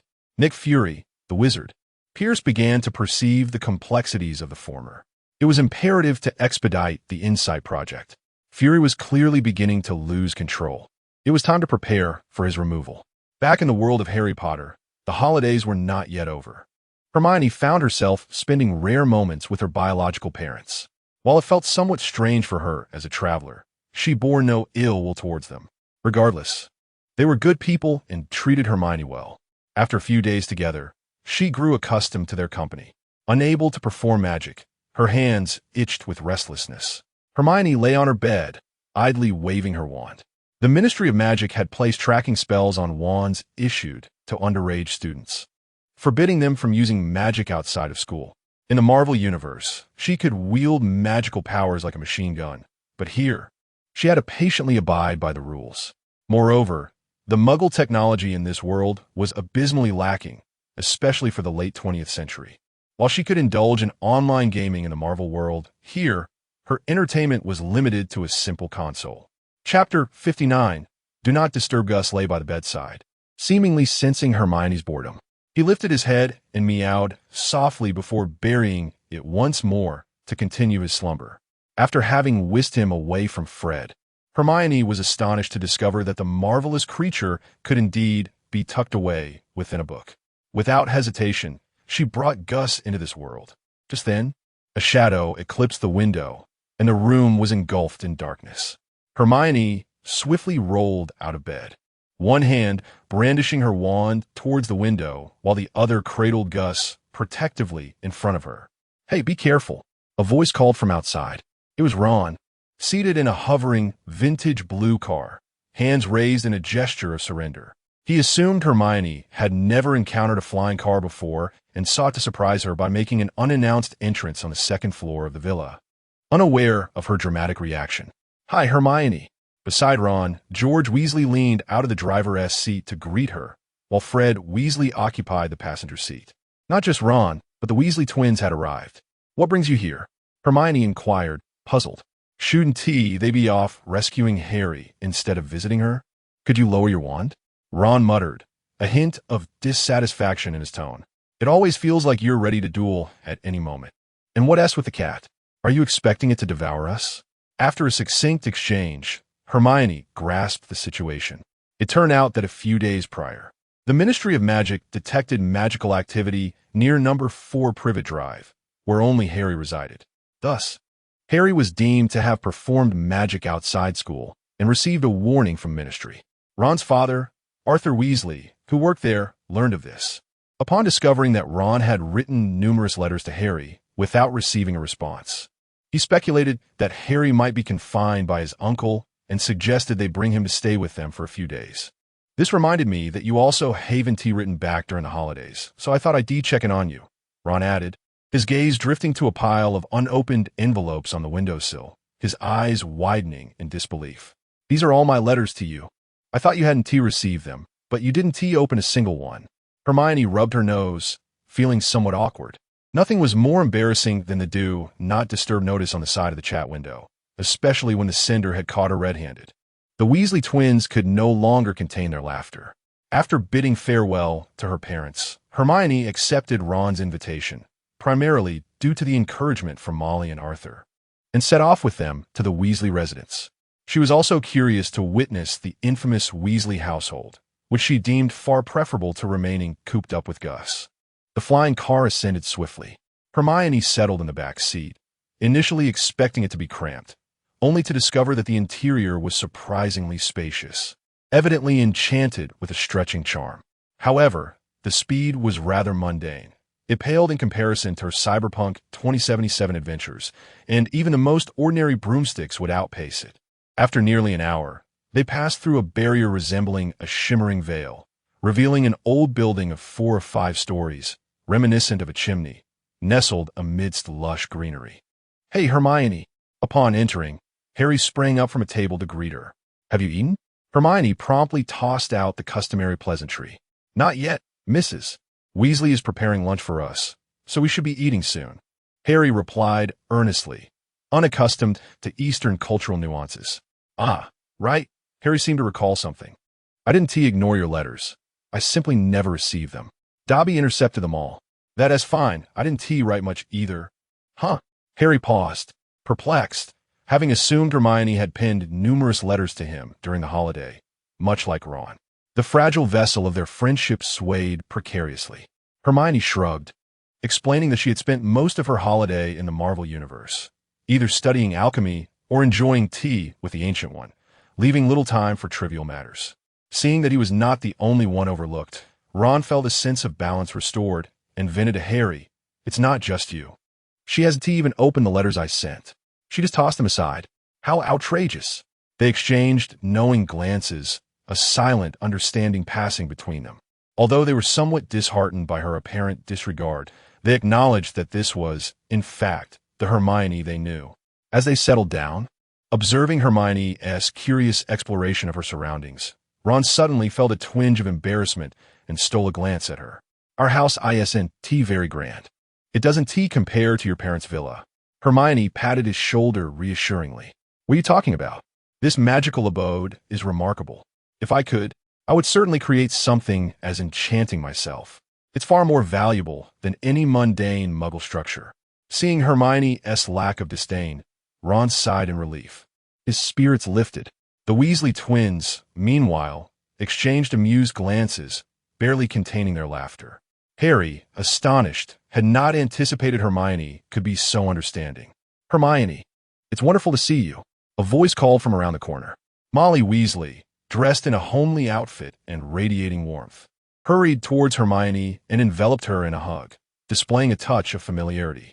I heard from Ron and Harry that if it weren't for you protecting them, they might have fallen victim to Quirrell. She shot Ron a disapproving glance. I hope you think twice before acting so impulsively next time. Ron wore a look of indignation. But it was Harry who, still making excuses? Molly retorted. Harry, at such a young age, demonstrated remarkable courage by confronting danger head-on. You should learn from him. Hermione thought to herself. Ah, the classic scene unfolds. Who would have thought she would witness such an iconic moment in this alternate realm? Ron oscillated his gaze between Harry and Molly, feeling as though he were merely an accessory, while Harry basked in the maternal attention. After scolding Ron, Molly turned her attention back to Hermione, grasping her hands and studying her with affectionate scrutiny. Hermione felt a bit flustered under her gaze, subtly withdrawing her hands and forcing a smile. Just then, the sound of hurried footsteps descended from above, and a little girl clad in pajamas rushed down the stairs. Upon seeing the gathering, she abruptly halted, her eyes wide with disbelief, seemingly witnessing something extraordinary. After a moment of staring, she spun around and dashed back up the stairs. Chapter 60. The principles of tracking Harry wore a bewildered expression. What had he done to upset her? Ron whispered. My sister Ginny has been incessantly mentioning you throughout the summer, driving me mad. Harry lowered his head, now aware of his prominence among wizards. This scenario was not unfamiliar to him, and he had grown accustomed to it. It was akin to a fan meeting their idol. Just as the meal was served, the door swung open once more. A middle-aged man with a hearty appearance and a mane of red hair entered. The red-haired gentleman nodded at Harry, clearly having met him before, and upon seeing Hermione, he broke into a hearty laugh. You must be Miss Granger. Thank you for protecting Harry and Ron. Moreover, defeating an adult wizard as a first-year student, especially one who teaches defense against the dark arts, is an unprecedented achievement. Even the Ministry of Magic is abuzz with it. Wasn't it just defeating a foolish Quirrell? Is it really that significant? Hermione responded, somewhat astonished. She considered vanquishing Quirrell a rather ordinary feat, oblivious to the fact that her age rendered her achievement extraordinary in the eyes of others. Well, it wasn't that impressive. Quirrell was in a poor state. Hermione defended herself. Molly remarked, I also heard that you played as a chaser for Gryffindor and triumphed over Slytherin to win the Quidditch Cup. Actually, it was Harry who caught the golden snitch. All the points were his, so it has little to do with me. Oh, Hermione, you are far too modest. Harry himself declared that you are the one deserving of the most credit. Molly's gaze towards Hermione grew increasingly warm. And regarding the end-of-year exams, I heard you were the only one to achieve full marks. That is indeed true. For Hermione, the first-year wizard exams were akin to a high school student tackling elementary mathematics, a clear demonstration of her superiority. But Mrs. Weasley, how come you know more about my accomplishments than I do? Hermione silently exclaimed. If you were to venture into the Marvel Universe, wouldn't you expose all my secrets? Where on earth did you gather such information? You are more formidable than S.H.I.E.L.D. Look at Hermione. Molly suddenly turned to Ron. After just 1 year, she has achieved so much. What about you? You didn't even score an O on your exams. Caught off guard while stuffing his face with chicken legs, Ron wore a look of despair. Actually, I didn't either. Harry instinctively wanted to defend his good friend, but found himself at a loss for words. Hermione pretended not to notice and continued eating, and for a moment, the table was filled with joviality. After the meal, Mr. Arthur Weasley retrieved a briefcase and pulled out a box. Upon opening it, Hermione discerned the contents. Is this alchemical materials? Arthur nodded and said, Hermione, you gifted Ron a flying broomstick, and I've heard that your alchemical skills are quite remarkable. Therefore, I used some connections at the Ministry of Magic to keep some seized alchemical materials, which I thought to present to you. No, your family is treating me too well. It makes me uneasy. She suddenly feared a chilling possibility. Help! I feel an impulse to flee. Hermione considered the dark schemes of wizards and longed to return to Marvel. After a moment's contemplation, she accepted the box and then produced an object to place on the table. As Arthur's eyes widened in recognition, he exclaimed, This is, indeed, On the table lay a gleaming handgun. Hermione was aware that Arthur worked at the Ministry of Magic's Department for the Regulation and Control of Magical Creatures, where he often kept a collection of Muggle items. He had a particular fondness for Muggle products. How did you come by this? Arthur asked incredulously. This was no ordinary Muggle item. It was exceedingly dangerous. I obtained it by chance, Hermione explained briefly. This handgun is a gift for you. Arthur's eyes sparkled with excitement. He had yearned to add such an item to his collection, but had lacked the means to acquire one. Hermione had provided him with an unexpected delight. What is this? The Weasley family gathered around, intrigued by Arthur's reaction. Harry recognized it and turned sharply to Hermione. Well, it's somewhat akin to a Muggle wand. Hermione ventured uncertainly. Arthur elaborated. This is a Muggle weapon. Even among Muggles, not everyone is qualified to wield it. What kind of magic can a Muggle wand perform? Ron inquired, intrigued. Hermione glanced at him and replied coolly, Avada Kedavra. As her words hung in the air, the room fell into an immediate hush. Hermione could sense the tension as Ron, Ginny, and the Weasley twins instinctively took a step back. Ron forced a smile. Hermione, please don't joke about such things. The three unforgivable curses were well known, with Avada Kedavra regarded as the most nefarious, an absolute taboo among wizards. That's a bit exaggerated. I'm just teasing you, Hermione reassured, sensing the atmosphere was tense. Arthur chuckled. While it does possess some power, it cannot compare to the killing curse, though it is indeed a hazardous item. You should not handle it carelessly. That's fine, Hermione replied, picking up the handgun. I'll just unload the spells inside. With deft movements, she pulled the slide back, ejecting the bullets, removed the magazine, and, after confirming it was empty, reinserted it. With a click, the chamber reset, and she placed the handgun back on the table. Now it's safe. Observing Hermione's practiced actions, Arthur and Harry hesitated to speak, choosing to remain silent, wary of uncovering too much. Molly and Arthur exchanged glances, seemingly questioning. Are you sure this is the daughter of a dentist, and not someone from the Mafia? Her parents seem quite respectable. They don't fit the mold at all. The following morning, as Hermione quietly rose, she glanced at Ginny, who was sleeping beside her. The Weasley home was modestly sized, yet with the large family and the presence of guests like Hermione and Harry, space was somewhat limited. Thus, Hermione shared a room with Ginny, while Harry stayed with Ron. Upon observing the room's decor, Hermione felt a twinge of envy, recognizing that the Weasley family clearly favored their only daughter. Stepping outside, Hermione began casting spells enthusiastically. Shatter to pieces. Disarm your weapon. Stun to the ground. Here, she could finally hone her proficiency. The principles of tracking were not determined by the use of magic, but rather by locating underage wizards and detecting nearby magical activities. If any magical activity occurred in proximity to a trace, and the wand's owner was the only registered wizard residing within the area, then a violation was immediately assessed. This was also the reason why House Elf Dobby could use disapparation, yet Harry bore the consequences. Chapter 61. Floo Powder. In truth, Hermione found numerous flaws in this method. However, given the Ministry of Magic's approach, it was likely the best solution they could devise. Consequently, upon arriving at the burrow, Hermione felt free to wield magic without restraint, for the area was teeming with registered wizards, making it nearly impossible to trace her actions. Ah, the beauty of the silencing charm. While Hermione diligently practiced, Molly's voice suddenly called out from behind her. Gazing at Hermione with awe, Molly exclaimed, "Little Hermione, you are indeed a rare genius. To be able to cast so many spells silently.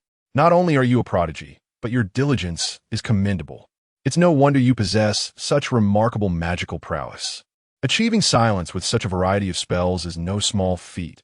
Even I find it difficult, yet here I am witnessing it in a child. You flatter me." Hermione replied modestly. "I have yet to attempt wandless magic. If the silencing charm remained within the realm of essential wizardry, wandless magic would certainly be groundbreaking." Hermione had no intention of practicing wandless spells in public. She feared alarming the Weasley family and considered it her trump card, one she wished to keep hidden. Hermione, little Ginny, having risen at some point, scampered toward her in her pajamas. Initially a bit shy, after a night of conversation, Ginny had grown familiar with this enchanting older sister. With newfound admiration for Hermione's many accomplishments, her gaze was filled with reverence. At breakfast, Ron complained, "Can't you keep an eye on your cat? It keeps circling Scabbers," and he is too frightened to leave his cage. Hermione glanced into the corner, where Crookshanks lay in wait, fixated on a small mouse within the cage. The mouse, scruffy and missing a toe, trembled in fear, its beady black eyes reflecting a human-like terror. Hermione couldn't help but smirk at Ron's peculiar fondness for keeping a pet mouse. A mere pet mouse would suffice. But this creature was merely a common rat. Yet, it did seem to act quite convincingly. Hermione knew well that Scabbers was, in fact, Peter Pettigrew, an old friend of Harry's father, a rat animagus who had betrayed Harry's parents, resulting in their demise at the hands of Voldemort. After faking his death to escape Sirius Black, he had lived in the guise of a rat, becoming Ron's pet. Normally, he would not fear a cat, as he was not a true mouse, but to avoid detection, he had to maintain the fa-ade. Wait a moment. Hermione suddenly realized something. The cat seemed genuinely afraid. Had Hermione not strictly forbidden Crookshanks from snacking indiscriminately, he might have devoured both the rat and its cage without a second thought. "Crookshanks!" Hermione called out. "Meow." Crookshanks turned, casting a reluctant glance back at the cage before leaping onto Hermione's shoulder and licking his paw. Ron finally relaxed. Time passed, and soon the day of departure for school approached. It was time for shopping for textbooks. Hermione gazed cautiously at the fireplace before her and tentatively inquired, "Is it not possible to choose another mode of transportation?" "What are you talking about?" "Floo powder is the quickest and most convenient way to reach Diagon Alley," Molly chuckled. "As long as you pronounce the destination correctly, you will arrive in an instant." Hermione fell silent. Although she longed to experience Floo powder, the soot-stained fireplace left her disinclined to emerge covered in grime. Ron boldly stepped forward, entering the fireplace, grasping a handful of Floo powder, and shouted, "Diagon Alley," while scattering the powder. Boom! In a burst of green flames, Ron vanished. "All right, Harry, it's your turn. Remember to speak clearly." Harry, clearly anxious as it was his first time, stammered, "Diagon Alley." Boom! The flames dissipated, revealing an empty fireplace. The group exchanged glances, realizing Harry had perhaps mispronounced. Hermione sighed, wishing he could have practiced a few times to ensure he got it right. Why did he not say Diagon Alley instead of Diagon Alley? "We should hurry and find Harry," Molly suggested. Even if he mispronounced, he shouldn't be far. One by one, they set off. Although Hermione felt a twinge of anxiety, she successfully arrived at their destination moments later. However, she pondered whether there might be security concerns with this method. Observing the continuous flow of individuals emerging from the fireplace, Hermione mused that the entire Floo network lacked any form of security. If one were to stay at another's home, could they not simply walk in uninvited? She recalled how Harry had once barged into the leaky cauldron as if it were unoccupied. Regardless, her priority was to locate Harry, without waiting for the Weasley family. Hermione made her way toward Knockturn Alley. Knockturn Alley, adjacent to Diagon Alley, was a place of mingled fortunes. If Diagon Alley represented the bustling commercial district, then Knockturn Alley served as the wizarding black market, rife with shops selling dark magical items. Among these, Borgin and Burke stood out. As Hermione ventured further, she felt countless eyes upon her, some curious, others malicious, and many covetous. With her third-level legitimacy, she could discern the emotions behind those gazes. Oof. With a flick of her wand, several flames erupted, transforming into serpentine forms that coiled around her. Though merely conjured fire, it radiated a fierce menace. With a hint of lethal intent in her gaze, Hermione surveyed the surrounding wizards. This young girl was not to be trifled with. Sensing the icy threat, the bizarre assortment of wizards lowered their heads, avoiding her gaze. As she approached Borgin and Burke's, Hermione spotted two figures exiting the shop. One was an adult with long white hair, his expression hawkish and pallid, Lucius Malfoy. The child accompanying him was none other than Draco Malfoy, whom Hermione recognized. Her eyes flickered as she waited for them to leave before stepping inside the shop. "Shopkeeper," she addressed Borgin, who bore a shifty expression. "Did Lucius Malfoy just sell you something?" Borgin, initially assuming she was there to sell, quickly darkened in demeanor. That is a matter between me and my customers. If you have no intention of purchasing, kindly leave. Lucius had indeed come to sell something, though it was not an ordinary item, but rather an artifact of dark magic. Oh, shall I remind you that the Ministry of Magic prohibits the private trade of dark magical items? Should you be discovered? Hermione leaned in closer, her voice low and menacing. It could lead to dire consequences. Chapter 62. The Dark Deal. How did she find out? Borgin was initially taken aback, then furrowed his brow slightly. My establishment is devoted to legitimate magical commerce, with all exhibitions duly reported to the Ministry of Magic. There are no dark artifacts here. Hermione nodded. In that case, we have nothing further to discuss. Arthur Weasley from the Ministry is currently outside and will come to conduct a search shortly. If no dark artifacts are found, you may lodge any complaints you wish. However, if there are, I need not remind you of the potential losses you would incur, correct? Borgin's expression darkened. Although the Ministry prohibits the circulation of dark artifacts, it is challenging to entirely halt their flow. As long as one can dispose of them before being discovered, no harm is done. Yet, once caught, the penalties are exceedingly severe, potentially costing him an entire year's revenue. He had heard of Arthur Weasley, who has been tasked with raiding establishments for dark artifacts, particularly targeting the Malfoy family multiple times. He now had no time to dispose of the goods, with Weasley so near. Should the items from the recent transaction be uncovered, not only would he face a fine, but Lucius would surely retaliate, tarnishing his shop's reputation. Who would dare to engage in trade here afterward? What do you intend to do? Borgin's gaze turned hostile. Hand over everything from earlier. Hermione extended her hand. This is extortion. Borgin exploded in anger. Extortion? I am merely voluntarily surrendering the contraband. This is confiscation of illicit gains. I have a good rapport with Uncle Arthur. Consider this as self-reporting, and the Ministry will waive the penalties. Hermione calmly retorted. This is called networking. Do you understand? With me as your intermediary. Who knows how much trouble you could avoid with the Ministry in the future. Business people need foresight. Hermione admonished, gesturing above her head. There are powerful allies above you. Borgin's eyes twitched with agitation. He did not believe a word of the girl's nonsense. What networking? Anyone who believes that is a fool. This is clearly a case of blackmail. Yet, she was correct about one thing. If this little girl were to inform on him, his losses would extend far beyond a mere box of goods. Should he? Borgin's thoughts raced, a flicker of malice crossing his eyes. Noticing his murderous intent, Hermione remained unperturbed, casually leaning against the wall, exuding tranquility. At least 20 people witnessed me entering your shop. I am merely a second-year student from Hogwarts. If I were to go missing here, who do you think the Ministry would send to investigate first? You or Dumbledore? Upon hearing Dumbledore's name, Borgin shuddered. It dawned on him that the girl before him was indeed clad in Hogwarts robes, with the insignia of Gryffindor. Wait a moment, as he observed Hermione, confidently twirling her wand, Borgin suddenly recalled something. Hogwarts, second-year, Gryffindor, a bold girl. You are Hermione Granger. Ah, Hermione blinked, surprised. You know me? Oh no, I've been recognized. I just blackmailed him, and now I'm about to be reported to Hogwarts. A miscalculation. I should have wore a mask. Borgin nodded. Who doesn't he know you outside? Your fame rivals that of Harry Potter. After a moment of contemplation, he continued. Since it's you, consider this little gift a gesture of acquaintance. Remember to frequent my shop. I can procure anything you desire.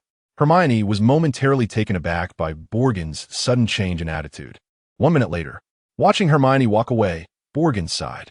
Others may see Hermione as a magical prodigy who defeated Quirrell, but with his insider knowledge. He understood that she vanquished not just Quirrell, but Quirrell possessed by the Dark Lord. The distinction between the two is monumental. Although Voldemort has been silent for over a decade, everyone knows the terror he inspires. Even in his diminished state, he is not a foe to be trifled with. Yet Hermione, alone, managed to decisively defeat him. What sort of witch could achieve such a feat? You call her first year? Borgin was certain Hermione was a remarkable talent, destined to reach the level of Dumbledore himself. To cultivate a good relationship with her, a mere box of goods, is trivial. If a wizard of Dumbledore's caliber were to frequent his shop, It would serve as unparalleled advertisement. Why bother with dark magical commerce when one could prosper honestly? In that instant of realization, Hermione transformed in Borgin's eyes into a revered figure. Furthermore, judging by Hermione's demeanor, he was uncertain if he could outmatch her in a confrontation. Nevertheless, recalling the girl's cunning and duplicitous dealings, he felt an indescribable strangeness. Is this truly a Gryffindor? She seems quite different from his preconceived notions of the house. Surely, the Sorting Hat cannot be malfunctioning. Exiting the shop, Hermione spotted Harry waiting at the entrance. It appeared he had stealthily slipped out while she was negotiating with Borgin. You. Harry gazed at the box in Hermione's arms, feeling as though he had 1,000 questions, yet was at a loss for words. Oh, just executing justice. Please call me a concerned citizen, Hermione replied nonchalantly. Then why did you stow the box in your bag? Wasn't he had agreed to hand it over to Mr. Arthur? Also, when did you learn the undetectable extension charm? Wasn't he had stated that one must report its use to the ministry? You don't appear to have done so. Harry observed Hermione's adeptness in disposing of the goods, his cheeks twitching. Despite his plethora of questions, he sensed that if he spoke, he might find himself dragged into a dark alley and minced in a filling for dumplings, so he wisely kept silent. In truth, Hermione was equally perplexed, having taken the items without fully understanding how it transpired. She knew Borgin would weigh the pros and cons and ultimately relinquish the box to her, but it was clear he was unwilling. Who would have thought he would so cheerfully gift it to her? Well, whatever. Let us assume he was simply awed by my connections. At worst, she could explore the potential for genuine collaboration in the future. Unable to fathom it further, Hermione decided not to dwell on it. After all, she had obtained a treasure trove of high-quality alchemical materials. Thank you, Mr. Borgin. I shall certainly take it easy on you later. Chapter 63. Gilderoy Lockhart, Mrs. Weasley. I found Harry. Upon leaving Knockturn Alley, Hermione and Harry entered Diagon Alley, immediately spotting the Weasley family, who were bustling about, questioning passers-by. Oh, thank goodness. I was worried that even little Hermione had ended up in the wrong place, Molly exclaimed, patting her chest in relief. Where did you go? Ron asked Harry. Knockturn Alley, Harry replied. He had already heard Hermione mention that place. Molly gasped in surprise. You went to Knockturn Alley by yourself to look for Harry?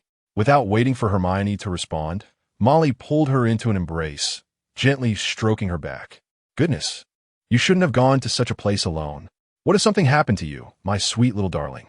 You must have been terrified.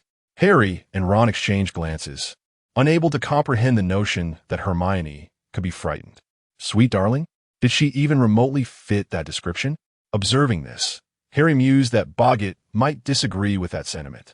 Yet, Molly seemed to view Hermione's adorable face through a certain lens, perceiving her as a harmless little girl despite her remarkable magical prowess.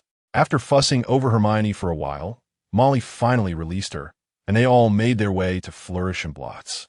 On the way, Hermione noticed Ginny's little face covered in dust from the Floo powder, so she took out a handkerchief. Pure water. Water flowed from the tip of her wand, soaking the handkerchief as Hermione began to clean Ginny's face. Ginny was startled but accepted it obediently, soon revealing a much cleaner visage. Much better now. You look like a coal miner a moment ago, Hermione remarked, though Ginny was no longer as shy as she had been in previous days. Being seen in such a state still embarrassed her. It was a moment of two socially anxious individuals encountering one another. Upon arriving at Flourish and Blots, the shop was already teeming with people. After finally squeezing inside, Harry turned to Ron and asked, "Why are there so many people?" He recalled that last year when he visited to buy books, it hadn't been this crowded. Ron shook his head, expressing his confusion with a shrug. Molly then provided the answer to their bewilderment. It's Gilderoy Lockhart. She spoke with evident excitement. Today is the book signing event for Gilderoy Lockhart. Harry and Ron exchanged puzzled glances. Who? Beats me. Do you know? I don't either. Through their silent communication, they quickly exchanged information. He's a renowned author in the wizarding world, a recipient of the Order of Merlin, 3rd class, an honorary member of the Dark Force Defense League, and a 5-time winner of the Most Charming Smile Award from Witch Weekly. Molly's eyes sparkled with admiration, while Hermione rolled her eyes in exasperation. What a role model for middle-aged witches in the wizarding community. Grabbing a copy of the signing book, Hermione glanced at the cover. Bragging about myself? Oh, I mean, me, the magical. On stage, Lockhart, dressed impeccably, was smiling at the audience, occasionally striking poses for the cameras. Suddenly, he seemed to notice something in the crowd, his eyes lighting up with surprise. Well, I never expected to see Harry Potter here. Without hesitation, Lockhart seized Harry, pulling him close. See? The illustrious Harry Potter has come to buy my autobiography, he announced, leaning in to whisper to Harry. Come on, smile bigger, Harry. We're bound to make the headlines. Faced with the cameras, Harry could only manage an awkward yet polite smile. And, at the invitation of Professor Dumbledore, I will be teaching defense against the dark arts at Hogwarts starting this year, Lockhart declared to the crowd. No way, he our new. Hermione, where are you? Upon hearing this shocking news, Ron blurted out, only to find that Hermione had somehow slipped to the back corner, hiding. What? Hermione? Lockhart's body jolted at Ron's words, quickly spotting Hermione. Is that Hermione Granger, the girl who defeated Quirinus Quirrell, the one hailed as the genius of the century? Lockhart exclaimed joyfully, thinking that fate was on his side with two celebrities present to boost his popularity. Come on, let us take a picture together for the wizarding world. Sorry, I have a fear of cameras, Hermione replied coolly. When I see the flash, I lose control of my magic. If you don't want a disruption at your signing event, it's best not to involve me. Well, what a pity, Lockhart said, looking disappointed. He seemed to prioritize the signing event over the photo op. Yet, he couldn't help but notice that when Hermione heard he would be teaching defense against the dark arts, her eyes reflected an odd pity. Molly and Arthur were astonished. What? Hermione has that condition too? After a while, Lockhart finally released Harry, who appeared fatigued, his eyes sore from the flashing lights. As they exited the crowd, they happened upon Draco Malfoy. Surely, you must be enjoying this, Potter. The famous Harry Potter making headlines just for visiting a bookstore, Malfoy sneered, though envy and jealousy flickered in his eyes. Stay away from him. Ginny stepped forward, glaring at Malfoy, ready to defend her idol. As Malfoy opened his mouth to retort, he felt a hand gently resting on his shoulder, patting him twice. Turning abruptly, he was met with the most terrifying visage he had ever encountered, akin to a nightmare. You, he stammered, losing his ability to speak, his voice trembling. Looks like last time left quite an impression, Hermione thought to herself. Oh well, seeing him so pitiful, perhaps I should ease his fear a bit. Don't be so agitated. If you want to join the photo, I can speak to Lockhart for you. Don't worry, go ahead, Hermione tried to sound as gentle as possible. However, Malfoy trembled even more. He vividly recalled the last time when this woman had smiled sweetly while simultaneously unleashing a torrent of magic, leaving him in a state of terror that haunted him. What on earth has Hermione done to frighten Malfoy so? Harry and the others wondered. Ginny looked at Hermione with stars in her eyes, seeing Malfoy frozen in place. Hermione walked over to Lockhart and whispered something to him, and he nodded eagerly. Hermione returned to Malfoy's side. All right, I've spoken to Lockhart. He agreed to take a picture with you as soon as he learned you were the heir of the pure-blood Malfoy family. Turning around, she noticed Malfoy lagging behind. Well, what's the hold-up? Are you coming or not? Chapter 64. Draco, Father has betrayed me. Malfoy fell silent for a moment before finally uttering those words. He had spent a considerable time upstairs examining the photographs of Lockhart and Harry, feeling a surge of resentment over why this scarred boy seemed to be the center of attention wherever he went. Meanwhile, he, the noble Draco Malfoy, was destined to remain a mere backdrop. Now, a single remark from Hermione offered him a chance to shine, and he could not resist the temptation. Watching Malfoy scamper off to pose for pictures with Lockhart, Hermione shrugged. See, people are truly complex and peculiar. Everyone inwardly echoed her sentiment, thinking, you are the one who is truly complex. After taking numerous photos, Malfoy returned with an unmistakable joy lighting up his face. Harry suddenly seemed much more agreeable in his eyes. Approaching Harry and the others, he wrestled with his thoughts, finally mustering the courage to express his gratitude, only to be halted by a wand pointed at his chest. Draco, be more cordial, came a sarcastic voice from behind. A pallid man stood behind Malfoy, casting a haughty gaze upon Harry. It was none other than Lucius Malfoy, the owner of the Death Eater estate. A man whose ambition was as lofty as his fate was fragile. Draco Malfoy thought to himself, I believed I was quite friendly just now. It is you who appears truly unfriendly. Father. Shoving his son aside, Lucius fixed his gaze on Harry for a moment before extending his hand. Lucius Malfoy. Harry instinctively shook his hand, only to be pulled closer by Lucius.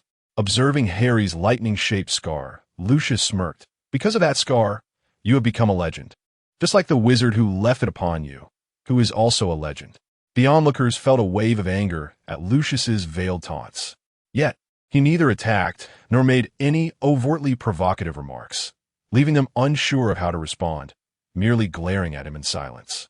Excuse me. Hermione suddenly sprang up. Mr. Malfoy, what did you just say? Could you repeat that? Lucius turned to Hermione, his eyes narrowing slightly. I presume you are Miss Granger. Hermione bowed elegantly. Surprised by her impeccable wizarding etiquette, Lucius paused before continuing. Draco has informed me about your situation. Draco's eyes widened in disbelief, nearly exclaiming, I did not. I have not. Do not spread such lies. Yet, Lucius remained oblivious to Draco's distress, continuing, I hear your parents are Muggles. The insinuation was palpable, and Draco felt a surge of panic. No, when school starts, I still need to be with her for several months. Father has betrayed me. In an effort to maintain the family's refined image, Lucius refrained from uttering any vulgarities in public. However, Hermione was undeterred, pressing on, you still haven't answered the question. What was that about a legend? We didn't quite catch it. Lucius furrowed his brow, perplexed as to why Hermione was fixated on this point, but he replied coolly, Mr. Potter's scar is indeed legendary, and the one who inflicted it is likewise a legend. Hermione abruptly slammed her hand on the table, her previous elegance vanishing in an instant. Everyone heard that. She conjured a small notebook, rapidly jotting down notes while muttering to herself. Mr. Malfoy said that the Death Eaters, who instilled terror and incited the Second Wizarding War, killing countless innocent wizards, are all good people. Their leader, Voldemort, is a legend. Wait, no. Lucius suddenly realized the implications of her words, his eyes widening in alarm. He opened his mouth to defend himself, only to be interrupted by Hermione. I heard you claimed at the ministry that you were under the Imperius curse, compelled to serve Voldemort against your will. Now that the curse has long since been lifted, your continued admiration for Voldemort raises reasonable suspicion that you willingly became a Death Eater. I hope the ministry will reopen your case, Lucius Malfoy, and if the facts are established, I suggest a life sentence in Azkaban. You, faced with the cold glares from those around him, Lucius could no longer maintain his haughty demeanor. That is not what I meant. Do not twist my words. Wow, who would have thought a rogue Death Eater would appear here? Lockhart, sensing the commotion, sprang forth like a cat catching a whiff of fish. It seems even Death Eaters admire my books, lurking for years only to risk capture at my book signing. Regrettably, I, Gilderoy Lockhart, a recipient of the Order of Merlin, 3rd class, and an honorary member of the Anti-Dark Arts League, cannot turn a blind eye to your crimes simply because you are a fan. Everyone, witness as I take him into custody. Lockhart's self-righteousness was palpable as he directly accused Lucius. He was grinning widely, having unexpectedly stumbled upon a sensational story. Hermione nudged Mr. Arthur, who understood and replied, It seems the judgment against Lucius back in the day was indeed flawed. I shall submit a request to reopen the case. And with so many witnesses, it is sufficient to initiate a new investigation. Lucius's expression twisted in anger as he shot Hermione a furious glare, bellowing leave. He then took Draco and departed without looking back. Unfortunately, without evidence, they had allowed the man to escape, but everyone was assured that justice would eventually be served. Lockhart continued to put on a show, raising his hands as he faced the onslaught of reporters, inadvertently allowing Lucius to slip away. Ron watched Lockhart with a disgruntled expression. What a truly dark heart. Harry and Arthur exchanged glances with Hermione, marveling at the unfolding drama. Hermione paid little heed to their thoughts, her gaze drawn to a dark-covered diary that had mysteriously appeared in Ginny's book bag, her expression shifting. The diary of Voldemort, a Horcrux. Due to Lucius's insular nature, Voldemort trusted him, but did not confide much. Thus, when Voldemort entrusted the diary to him, Lucius received only the information that the book could unlock the long-sealed Chamber of Secrets at Hogwarts, unleashing something to prey upon Muggle-born students. As for the notion of Horcruxes, that was far beyond Lucius's comprehension. In light of the recent stringent scrutiny of dark magical artifacts by the Ministry, the Malfoy family faced increasing pressure and found themselves at a loss. Suddenly, Lucius recalled the diary, and a nefarious plan was born. He intended to secretly entrust the diary to a student at Hogwarts. This would not only open Salazar Slytherin's chamber, eliminating the Muggle-born students he detested, but it would also allow the well-meaning Dumbledore to shoulder the blame for mismanagement and ultimately lose his position as headmaster.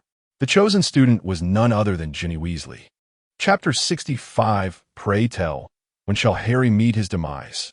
Even if the inevitable occurs, Ginny could readily serve as the scapegoat, striking a blow against the family of Weasley, whom he despises most.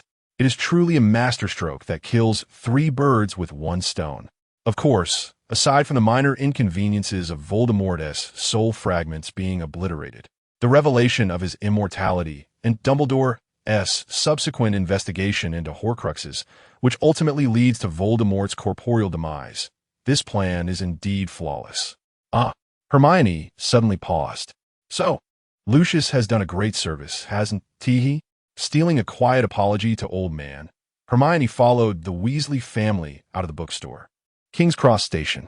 Crossing the wall of Ubisoft, Hermione and Ginny arrived at platform 9 3/4, swiftly boarding a carriage. After a prolonged wait, with neither Harry nor Ron in sight, Ginny felt an unsettling premonition. Hermione, where's Harry? You haven't mentioned your brother at all. Hermione gazed at the train, which had begun to chug along, and replied nonchalantly, Yes, probably stuck in the wall. No need to worry. Ginny. Outside the platform, Harry and Ron were not trapped in the wall, but rather barred from entry, amidst chaos. After a brief discussion, the two ultimately resolved to pursue the train in a flying car. Following a thrilling escapade of speed and adrenaline, they successfully kept the train in their sights.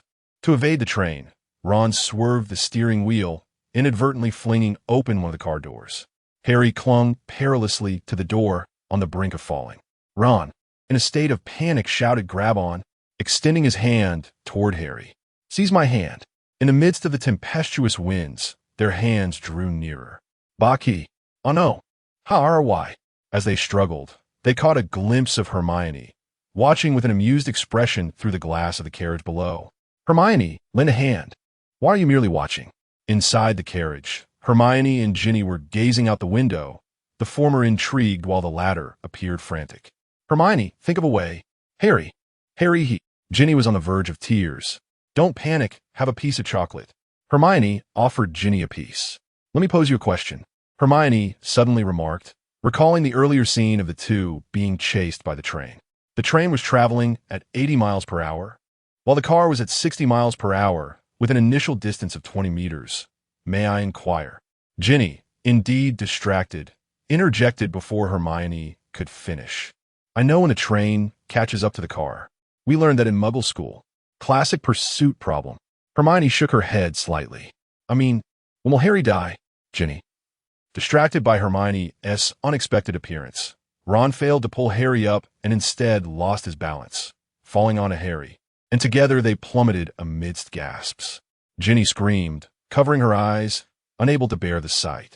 Swallowing the last morsel of her snack, Hermione raised her wand. Apparate.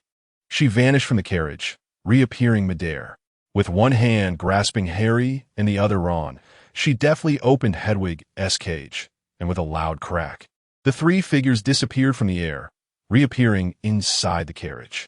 Ginny beamed with surprise while the other two, still dazed, only realized what had transpired when Ginny called out to them repeatedly. Are we safe? Harry, still shaken, asked, Is this the school bus? Noticing Hermione and Ginny before him, Ron also acknowledged the anomaly.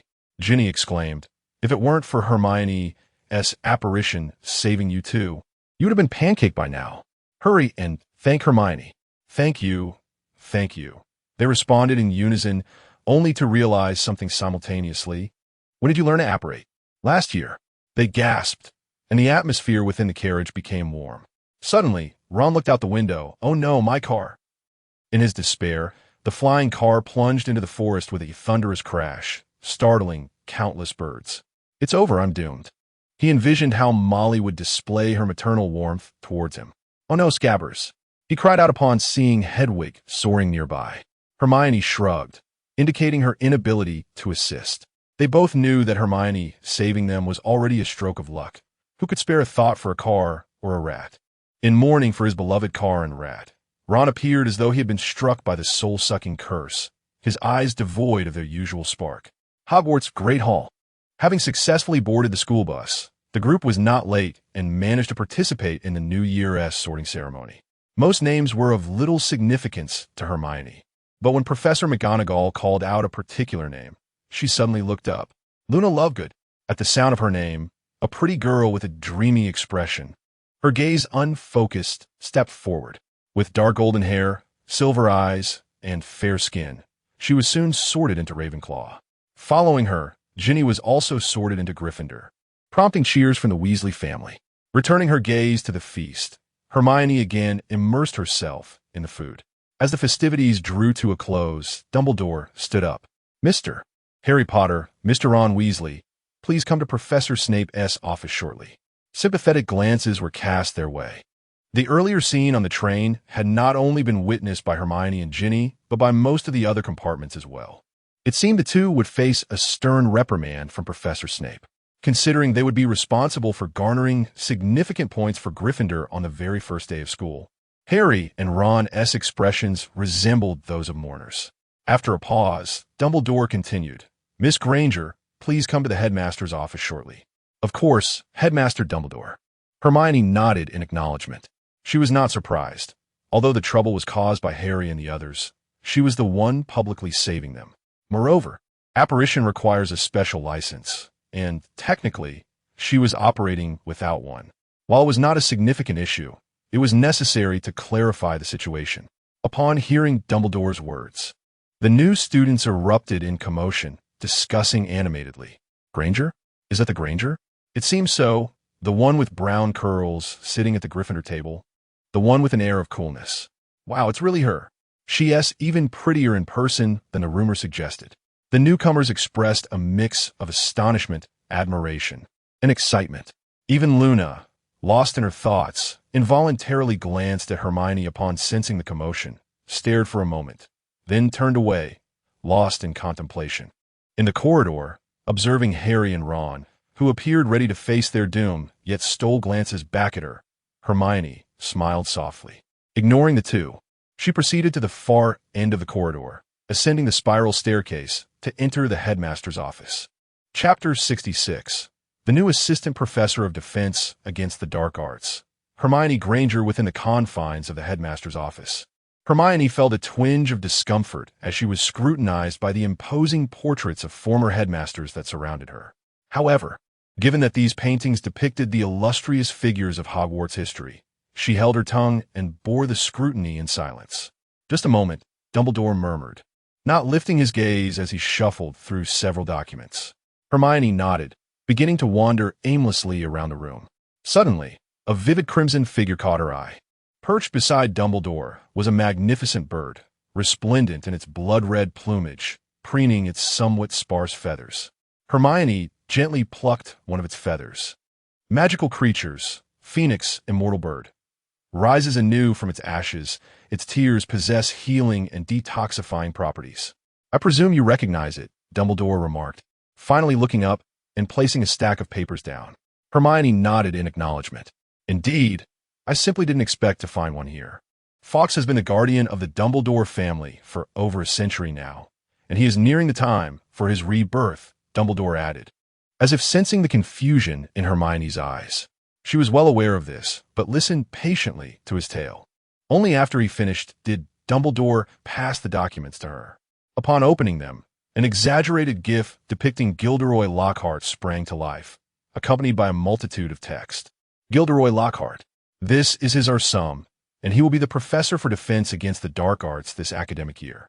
Hermione rolled her eyes at Dumbledore's choice of words. "This academic year. I hear you encountered Lockhart in Diagon Alley. What is your opinion of him? Dumbledore inquired. Hermione hesitated, carefully choosing her words. Well, he is quite the storyteller. Dumbledore chuckled lightly.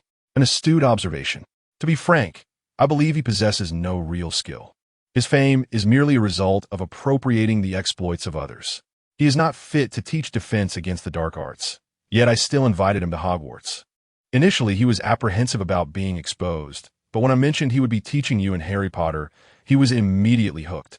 Indeed, you are aware of the curse placed upon this course, and it seems you are deliberately sending Lockhart to take the fall while simultaneously seeking some form of justice. You sly old fox. I mean, old Dumbledore. So, you summon me merely to discuss this? Hermione asked, puzzled. She had anticipated a routine inquiry regarding the train incident, but instead, Dumbledore had launched straight into a scheme to ensnare Lockhart.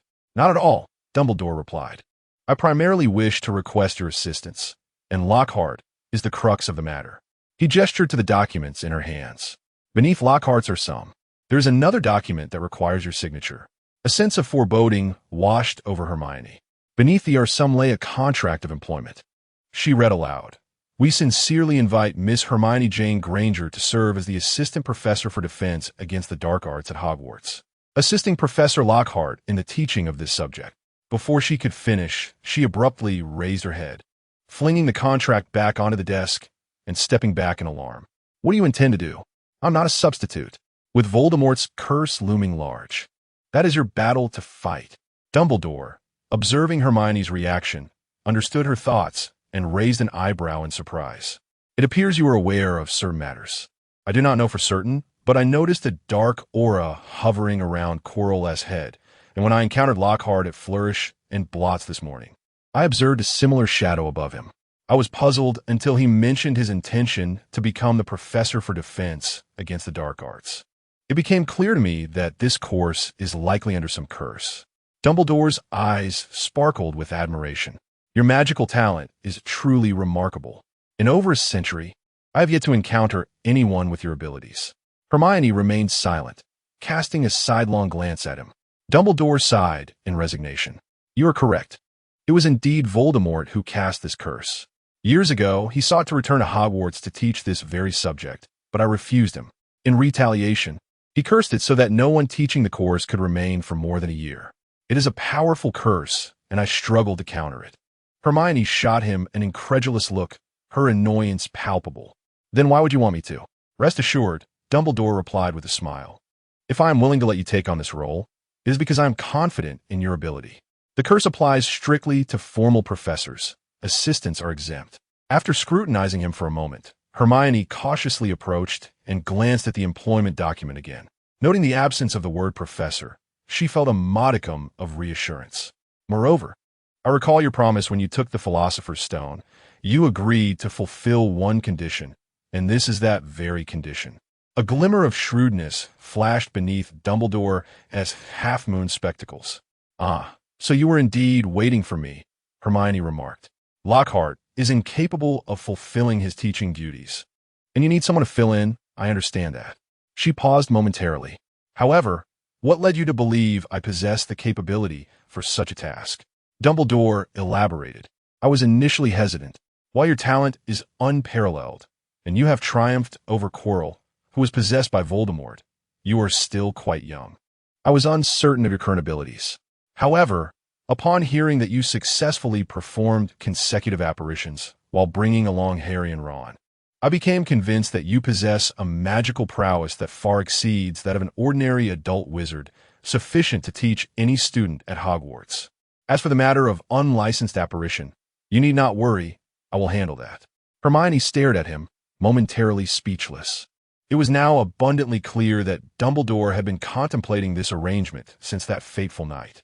He had refrained from mentioning it earlier due to uncertainty regarding her level of skill, but following the train incident, where she managed to apparate herself and others, he had undoubtedly made up his mind.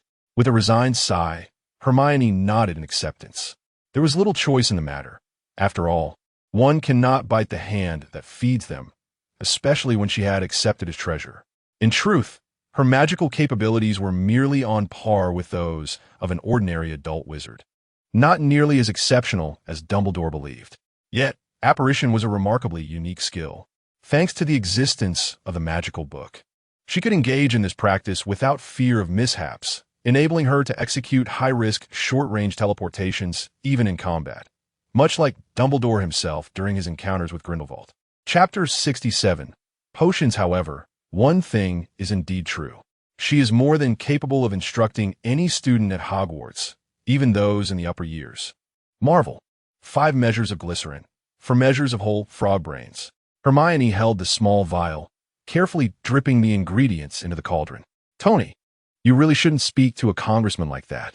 Although he may be a fool, there is no need to embarrass him publicly. After all, he can. All right, I get it. Are you trying to kill me? But I'm the only Iron Man. The suit and I are one. I absolutely refuse to hand over my technology to those greedy politicians. Just then, a familiar argument erupted at the door. With a loud bang, the door swung open.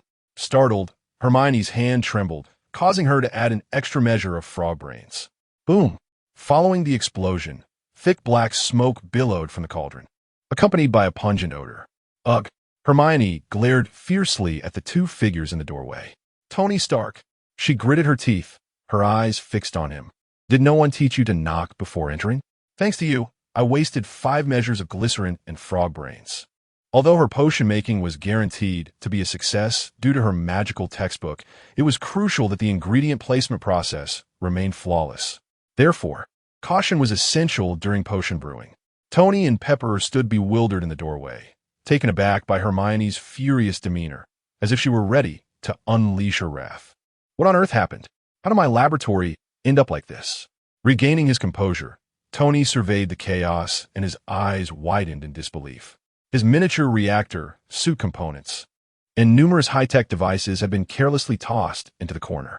The once pristine, 3-dimensional projection platform was now cluttered with an assortment of jars, grotesque animal entrails, a pitch-black cauldron, and other unrecognizable items. Colorful gases filled the air, accompanied by an indescribable scent. When the world happened here? Is this still my lab? He had merely attended a hearing in Washington regarding the military's attempts to seize his Iron Man suit. How had he returned to find his laboratory in such disarray? You, what have you done? Tony's voice quivered slightly. Oh, nothing much. I was brewing potions and thought I might borrow your lab. Seeing you were absent, I decided to make use of what was available. Hermione replied nonchalantly, pouring the residual liquid from the cauldron onto the floor, ready to continue adding ingredients. As the liquid sizzled and emitted smoke upon contact with the ground, Tony's hand shook slightly, and his eye twitched uncontrollably. Hermione Granger! He roared. You actually? Why are you shouting? Didn't you say I could freely use your things at home? Hermione shot him a sidelong glance while stirring the cauldron. The dark purple, sludge-like liquid began to take form. Tony was momentarily speechless. Indeed, he had made such a declaration. But no one expected a young girl who didn't play video games or watch movies would be concocting dark culinary experiments and wreaking havoc in his suit development laboratory. At that moment, he understood that Hermione's fury stemmed from his abrupt entrance without knocking, startling her and causing the potion mishap. Just as he prepared to apologize, a realization struck him. Wait a minute, isn't this my home? Why should I have to knock? Damn wizards, you'll pay for this. Just as Tony was about to don his suit and engage in a fierce battle with Hermione, he suddenly paused, his interest piqued by the array of jars before him. Wait, did you just say potions? Hermione nodded, casually tossing a small glass vial to him. For instance, this one is called Felix Felicis. Consuming it can enhance your luck to a certain extent. She lifted another vial. This is the draft of living death. Drink it, and you won't awaken for 3 days. This is the Mandrake Restorative Draft, capable of reversing petrification. As he gazed at the vibrant colors of the assorted potions, Tony regarded them with skepticism. Do these things actually work? Drinking them won't kill me, will it? Hermione bristled slightly. Are you questioning my potion-making skills? Tony shook his head. Just look at these ingredients. Chrysanthemum, caterpillars, leeches. None of them have any basis in medical principles. How could they possibly have the effects you claim? Hermione cast him a scornful glance. Muggles would never comprehend the wonders of magic. You little girl. Once again belittled, Tony muttered under his breath. I'll crack your ridiculous magic one day. Just as he was about to pull Pepper away, a thought struck him, and he leaned closer to Hermione, whispering, "Do you have, any potions that can enhance physical health?" Hermione's eyes widened in shock, darting back and forth between Tony and Pepper. With a sudden exclamation, she gasped, "You're not impotent?" Cough, cough, cough. Tony nearly choked on his own spit, and seeing Hermione's sympathetic gaze sent him into a fit of rage. Tony Stark, could never be incapable. What nonsense are you spouting?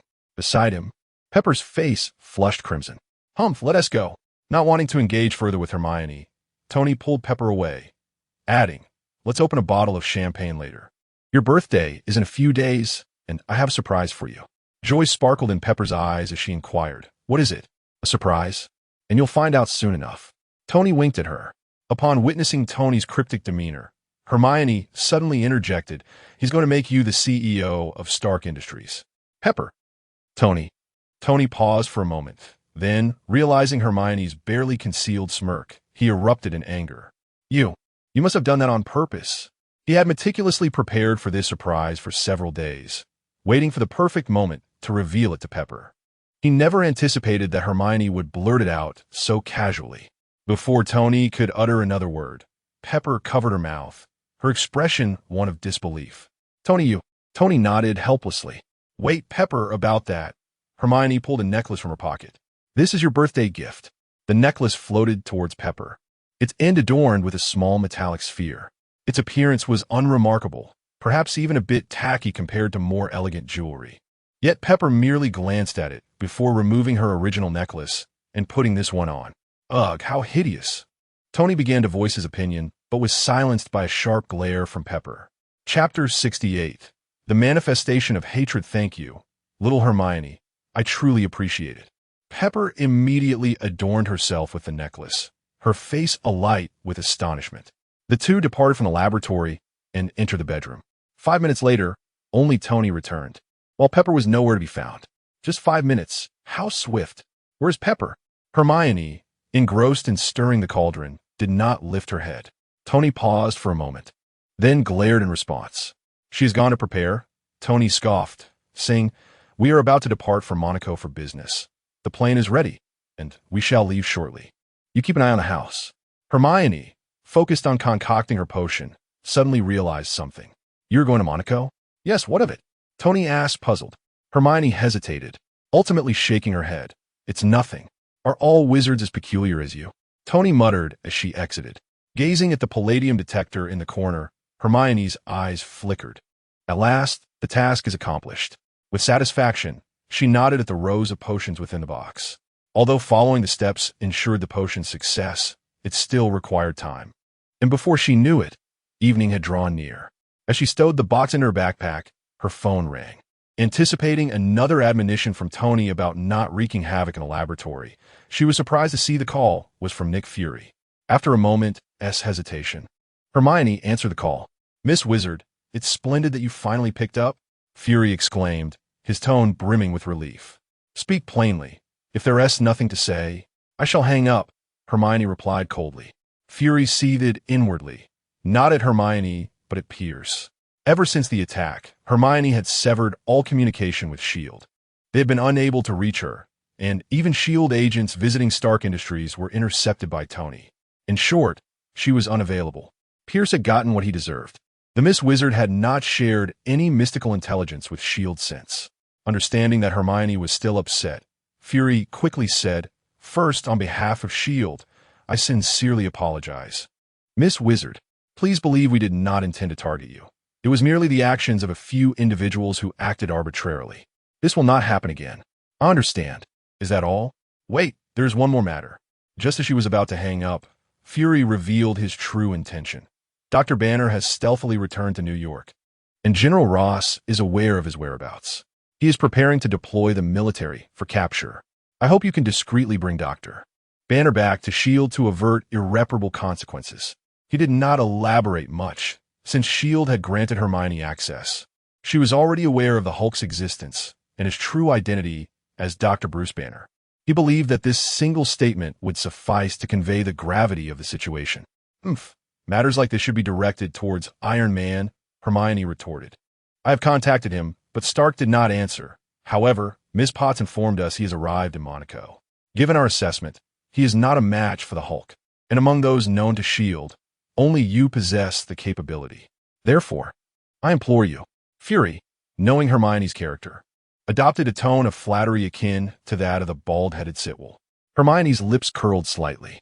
"Flattering, I enjoy it. Do continue." After a moment of silence, as Fury grew anxious, she finally spoke. "I will do my best. Where is Banner?" Fury let out a breath of relief. "Greyburn Academy." Upon hanging up, Hermione revealed a cunning smile. "You wish for me to clean up your mess? You will regret this." On the helicopter, General Ross surveyed the situation below, feeling a twinge of anxiety. Although meticulous plans had been devised, the previous 2 attempts to capture the Hulk had ended in failure, leaving him uneasy. Fortunately, having received authorization from the World Security Council and access S.H.I.E.L.D.'s intelligence system, he had learned that Banner, in an effort to suppress the Hulk, had found Dr. Samuel Stearns, known as Mr. Blue, at Greyburn Academy, who had created a serum capable of temporarily erasing the Hulk. Thus, he seized this opportunity to ensure Banner would be completely under his control. A moment later, upon seeing the unconscious Banner being carried out, Ross finally breathed a sigh of relief. "Blonsky, Banner is secured. Retreat immediately. Do not linger." Ross pressed the microphone, issuing orders.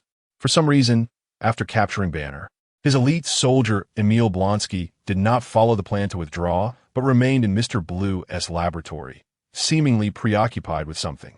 This displeased Ross. But considering Blonsky's formidable combat prowess and his survival after confronting the Hulk, he found himself more tolerant of the latter. Noticing the prolonged silence from the other end, Ross frowned, glancing at Banner beside him, ultimately deciding to leave first and address Blonsky's situation later. The helicopter ascended slowly, having barely taken flight when Banner began to awaken. The unfamiliar surroundings left Banner feeling disoriented. After a while, he recalled what had transpired and looked at Ross with a sense of helplessness. "Bruce, you're awake." Beside him, General Ross's daughter, Betty Ross, who was also Banner's former girlfriend, hurried to help him sit up. "The Hulk has completely vanished. Your plan to replicate the super soldier serum is likely to be in vain." Banner patted Betty's arm and turned to General Ross. "This is no longer your concern. You should focus on yourself first." Roar. Before he could finish, a tremendous roar erupted from a distance. Accompanied by explosions and flames, a monstrous, foul yellow giant wreaked havoc on the streets. The Hulk. Everyone, initially startled, soon realized upon seeing Banner that no, it was not the Hulk. What was that? The grotesque yellow giant, with a menacing countenance and numerous bone spikes protruding from its back, appeared slightly larger than the Hulk. With a mere swipe, cars on the street were reduced to rubble. Banner, bewildered, quickly comprehended the situation. "It's Mr. Blue.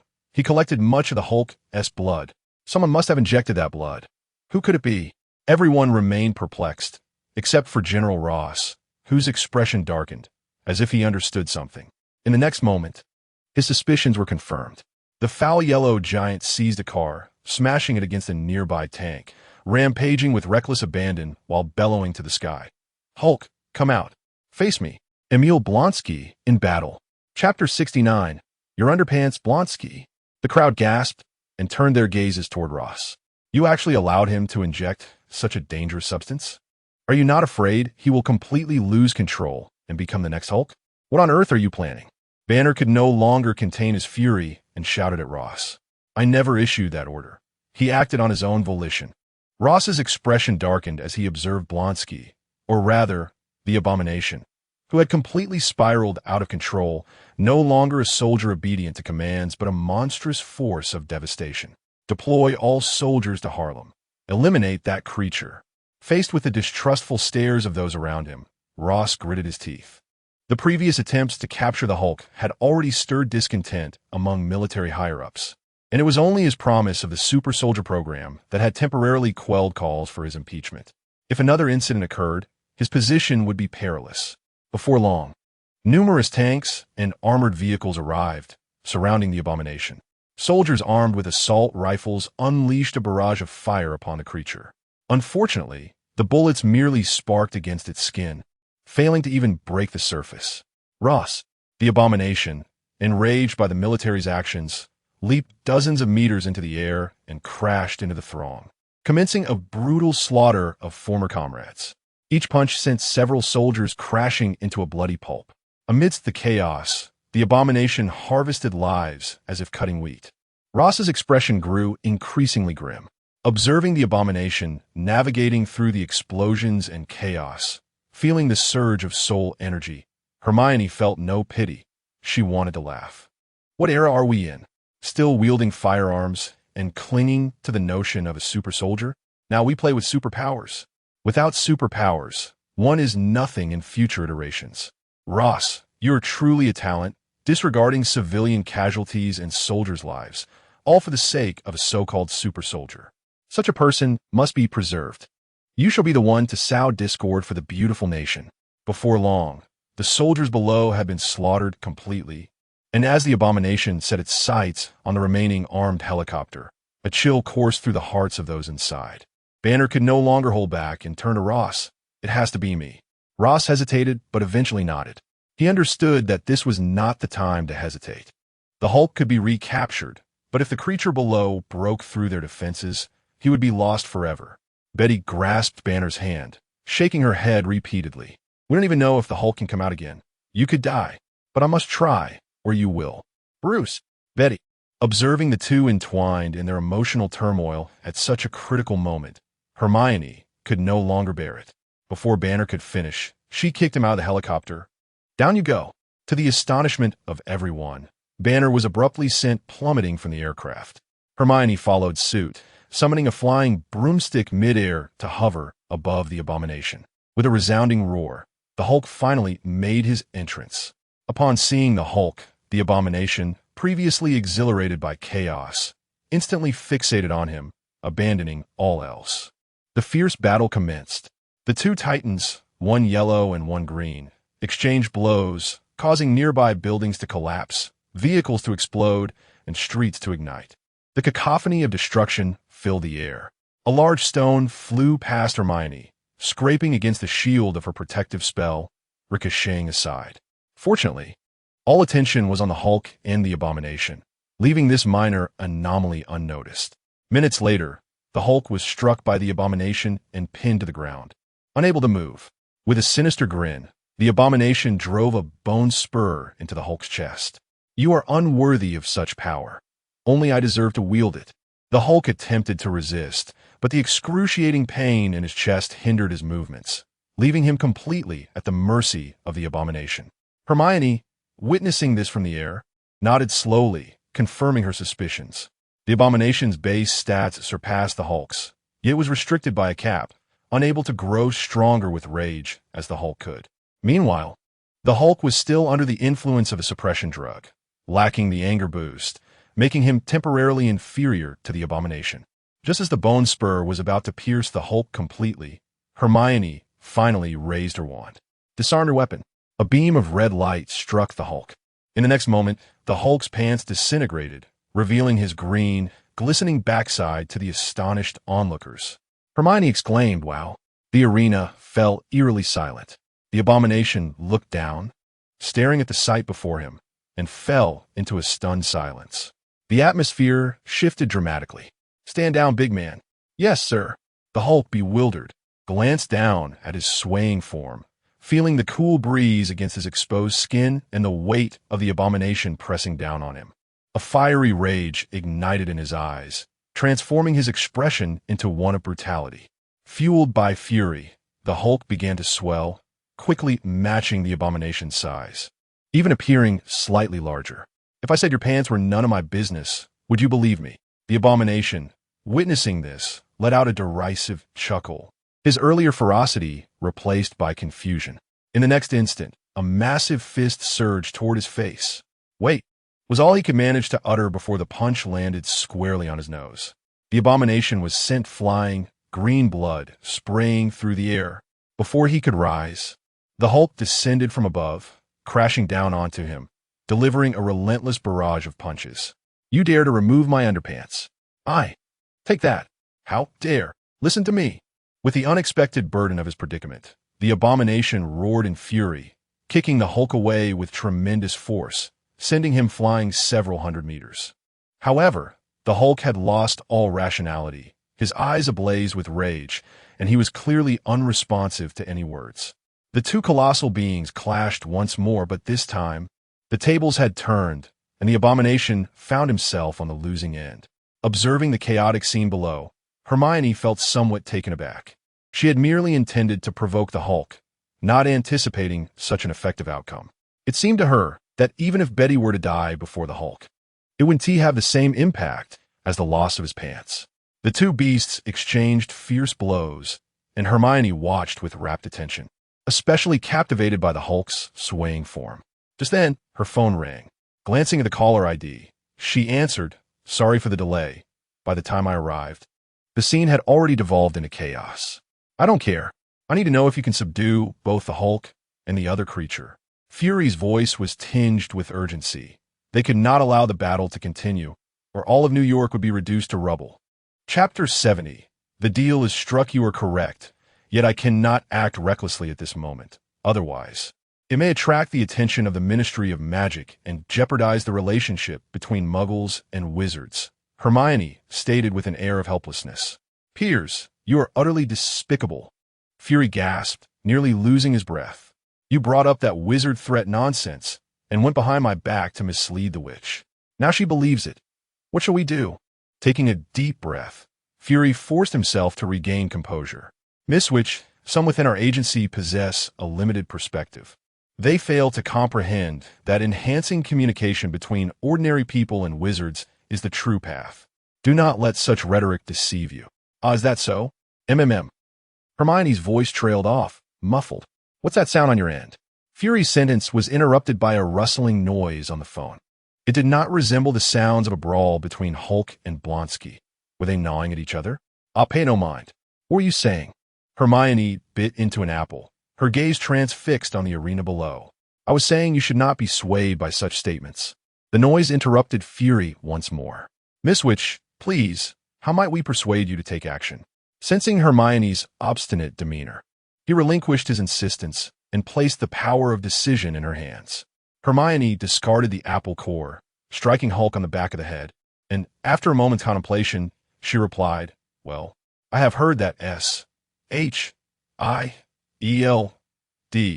has recently gathered a plethora of rare plants and materials."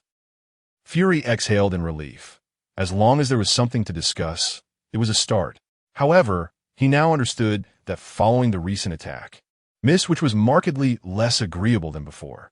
Without some form of concession, mending their relationship would not be a simple task. The witch was not malevolent. She, like SHIELD, was aligned with order but harbored her own temperament, resembling a cunning little fox. It was likely that her initial willingness would soon give way to protracted bargaining. With determination, Fury replied, "Indeed, we have indeed collected a number of suspected magical materials. I would be grateful if you could visit SHIELD afterward to help us identify these items. Might you have the time?" "Absolutely. I have plenty of time." Hermione felt a surge of joy. After previously providing SHIELD with information regarding various potions and alchemical materials, she was finally seeing the fruits of her labor. However, she recognized that Fury was being less than forthcoming. Had it not been for her leverage, he might have continued to conceal information, hoping SHIELD would uncover some clues first. Fortunately, Ava, being favored and trusted by Hydra, was privy to many confidential details and had discreetly relayed all information marked with a wizard tag to Hermione. Though Fury mentioned identification, both understood that the evaluation would likely result in those materials finding their way into Hermione's possession. "Not a problem. I shall go at once." Hermione readily agreed. Thus, a transaction was established. "Do you prefer the living or the dead?" Hermione suddenly added as she prepared to descend. "Are you so confident?" Fury was momentarily taken aback by her words. This was Hulk, a being of immense power, and Blonsky was equally formidable. Even a rocket launcher could hardly breach their defenses. Yet, Hermione's tone suggested she considered them trifling. According to SHIELD, DS current intelligence analysis, her magical prowess was indeed significant, but primarily in relation to ordinary individuals. Confronted with someone like the Ironmonger, she would struggle to penetrate their defenses, let alone Hulk, whose resilience far surpassed that of an armored suit. Concerned that Hermione underestimated these supernatural beings outside the wizarding realm, Fury cautiously remarked, if possible, capturing them alive would be ideal, but your safety must come first. To Shield, the value of which far outweighed that of Hulk. Only fools like Ross, lacking vision, would fixate on the notion of super soldier serum, perpetually trailing Hulk's shadow. Even if they succeeded in creating a battalion of super soldiers akin to Captain America, what would that achieve against a dragon's breath? The true answer lay in the realms of the supernatural and the arcane, and Nick Fury was resolute in this belief. Understood, Hermione nodded, casually dispelling her invisibility charm and diving towards the fray below. With a thunderous explosion, 3 fireballs erupted upon Hulk and Blonsky's faces. Both let out a simultaneous howl, separated by the unforeseen blast, bringing an end to their previous skirmish. As the smoke cleared, a young girl in a black robe perched on a broomstick hovered in midair, her legs swinging energetically. Hermione's arrival caused a temporary lull in the conflict, and for a moment, the 3 combatants exchanged bewildered glances, none daring to make a move.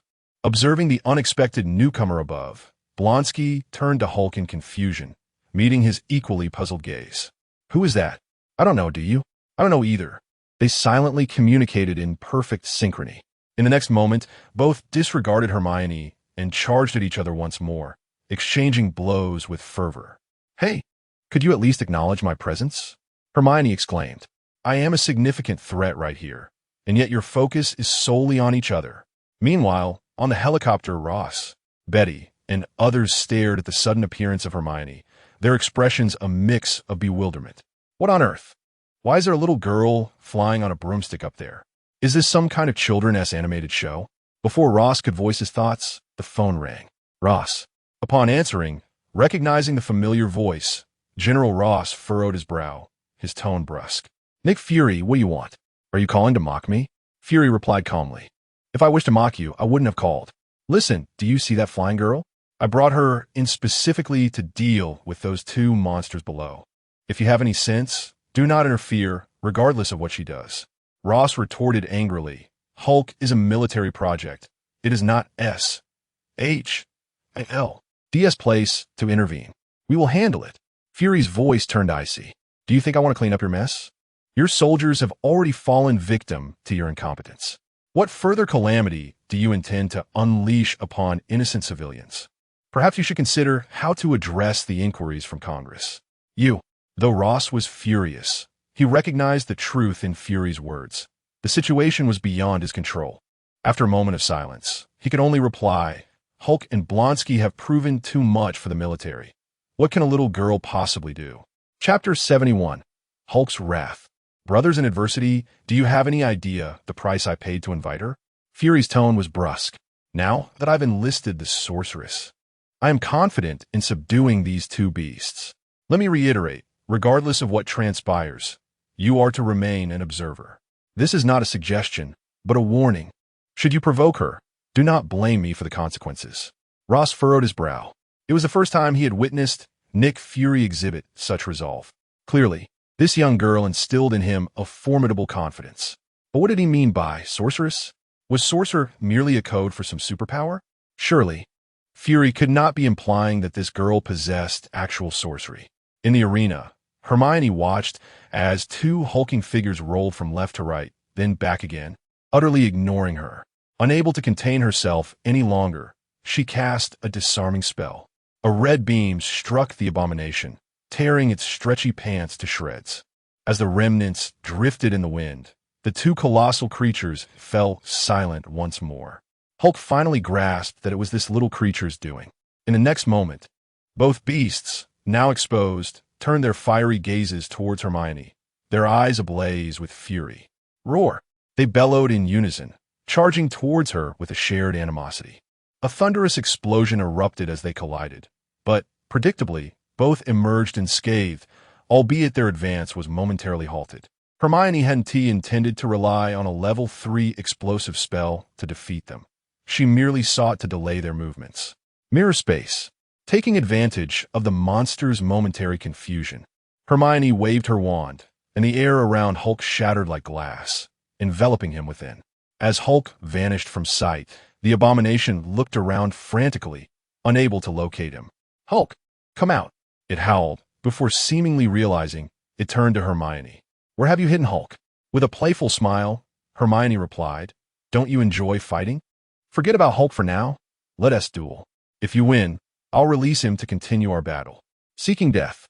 With grievances both for the stripped pants and the loss of Hulk, the abomination could no longer restrain its rage.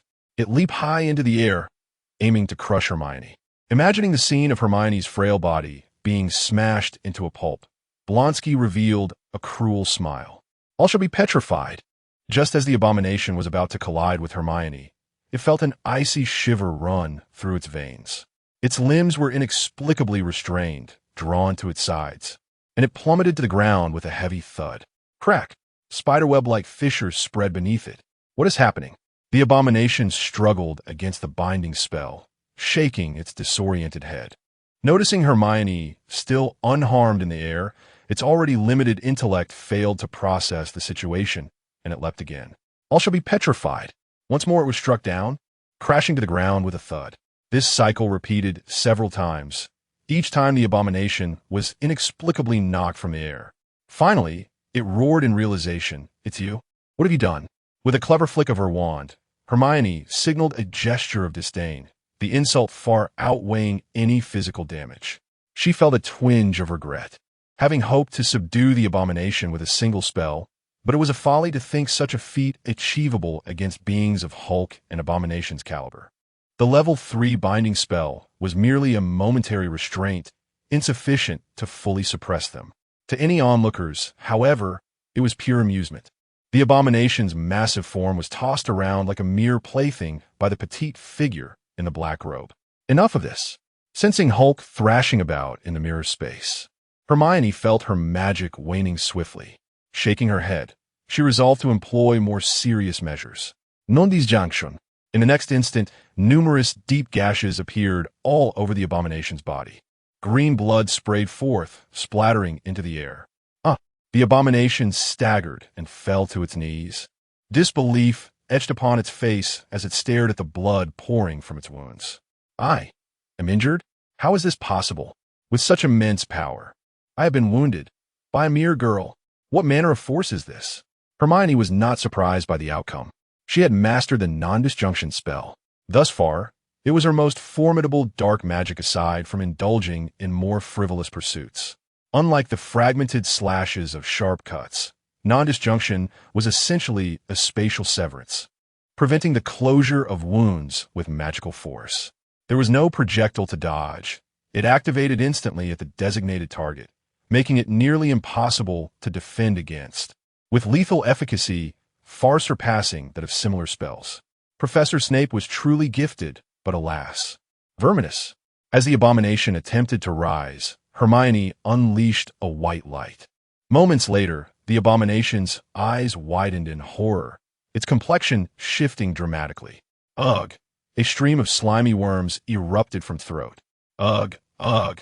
No longer able to focus on Hermione, the abomination's yellow-green face paled as it collapsed, violently retching, nearly heaving its intestines out. The slimy worms splattered across the ground. As the vomiting continued, its form gradually shrank until it reverted to its human shape, transforming back into Blonsky. Hermione chose not to pursue him further. She felt he was not worth much energy, and she had promised to capture him alive for the sake of the egg. Moreover, she viewed him through a lens of leniency, reminiscent of a certain master of micro-expressions, contemplating and ultimately sparing his life. With a wave of her hand, the space shattered once more. Hulk burst forth with a roar. "You too shall expel vermin." Hermione replicated her previous spell, and Hulk soon found himself on his knees, retching uncontrollably. Hermione nodded in satisfaction. "All your petrification spells are mere trifles.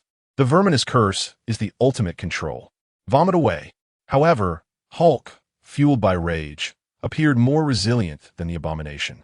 While he vomited, he still struggled to advance toward Hermione, growing increasingly furious. Observing this, Hermione produced a small vial and tossed it into Hulk's mouth.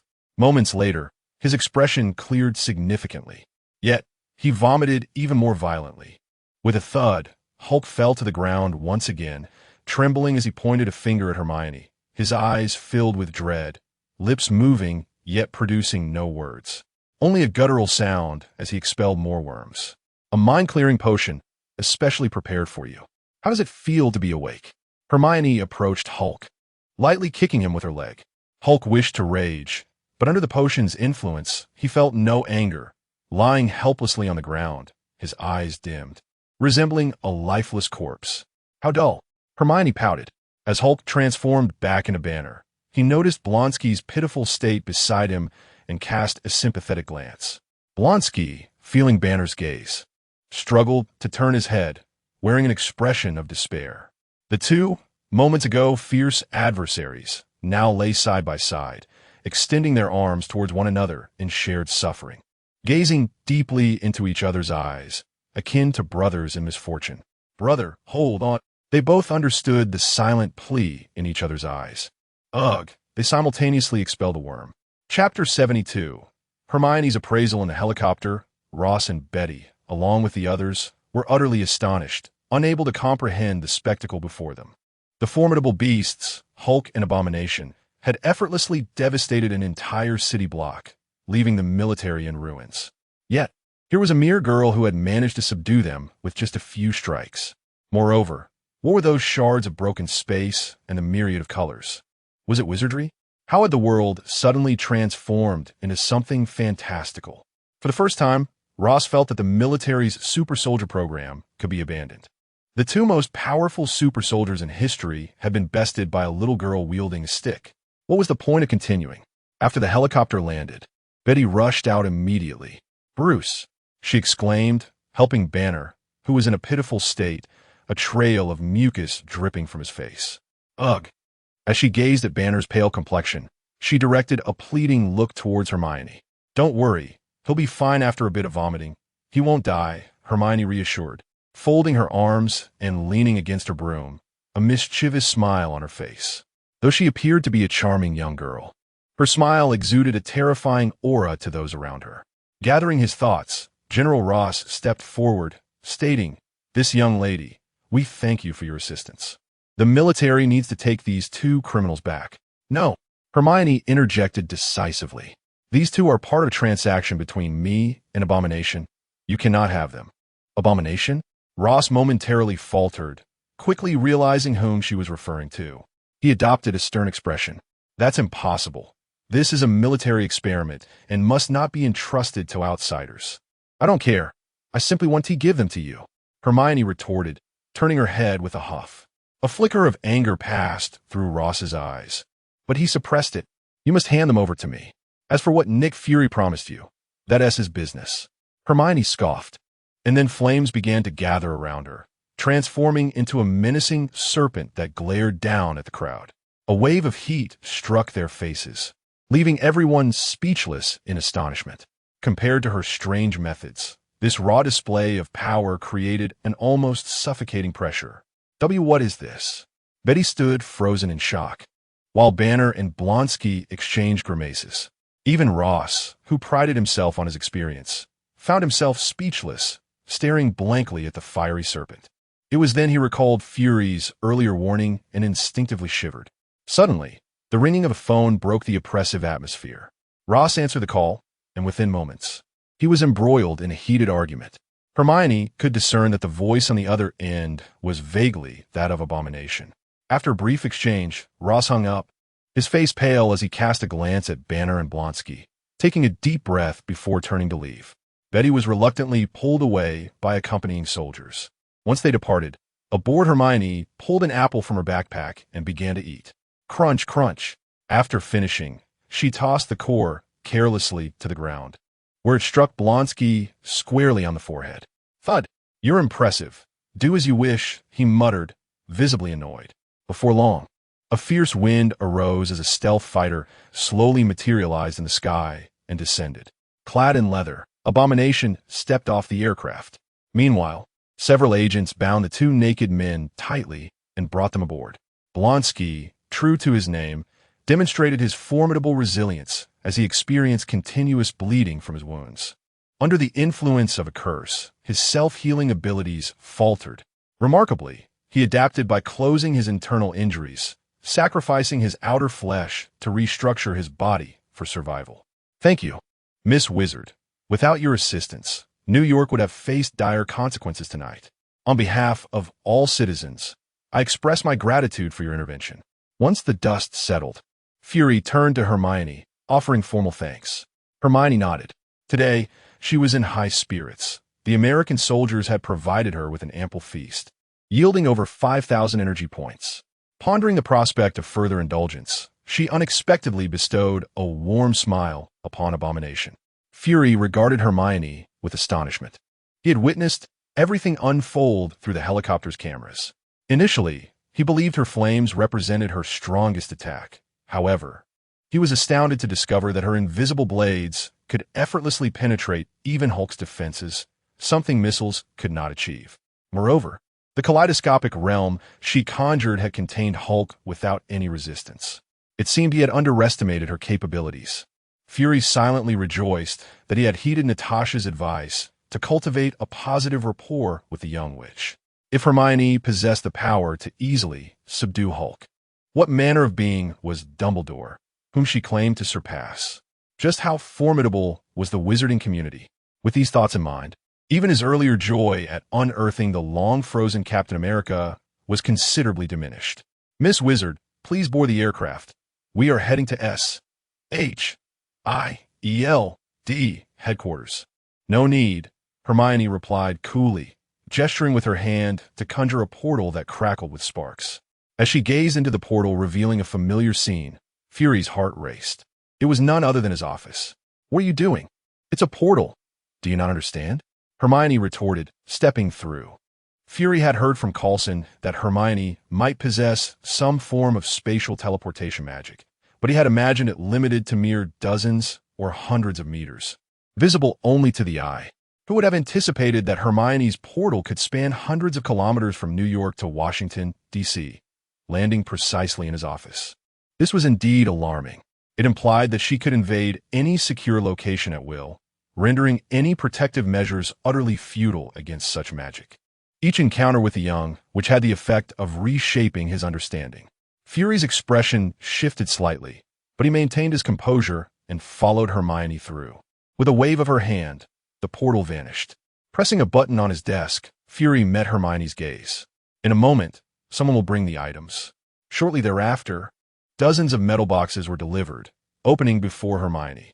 Each box contained different items, stones, plants, and a variety of other materials.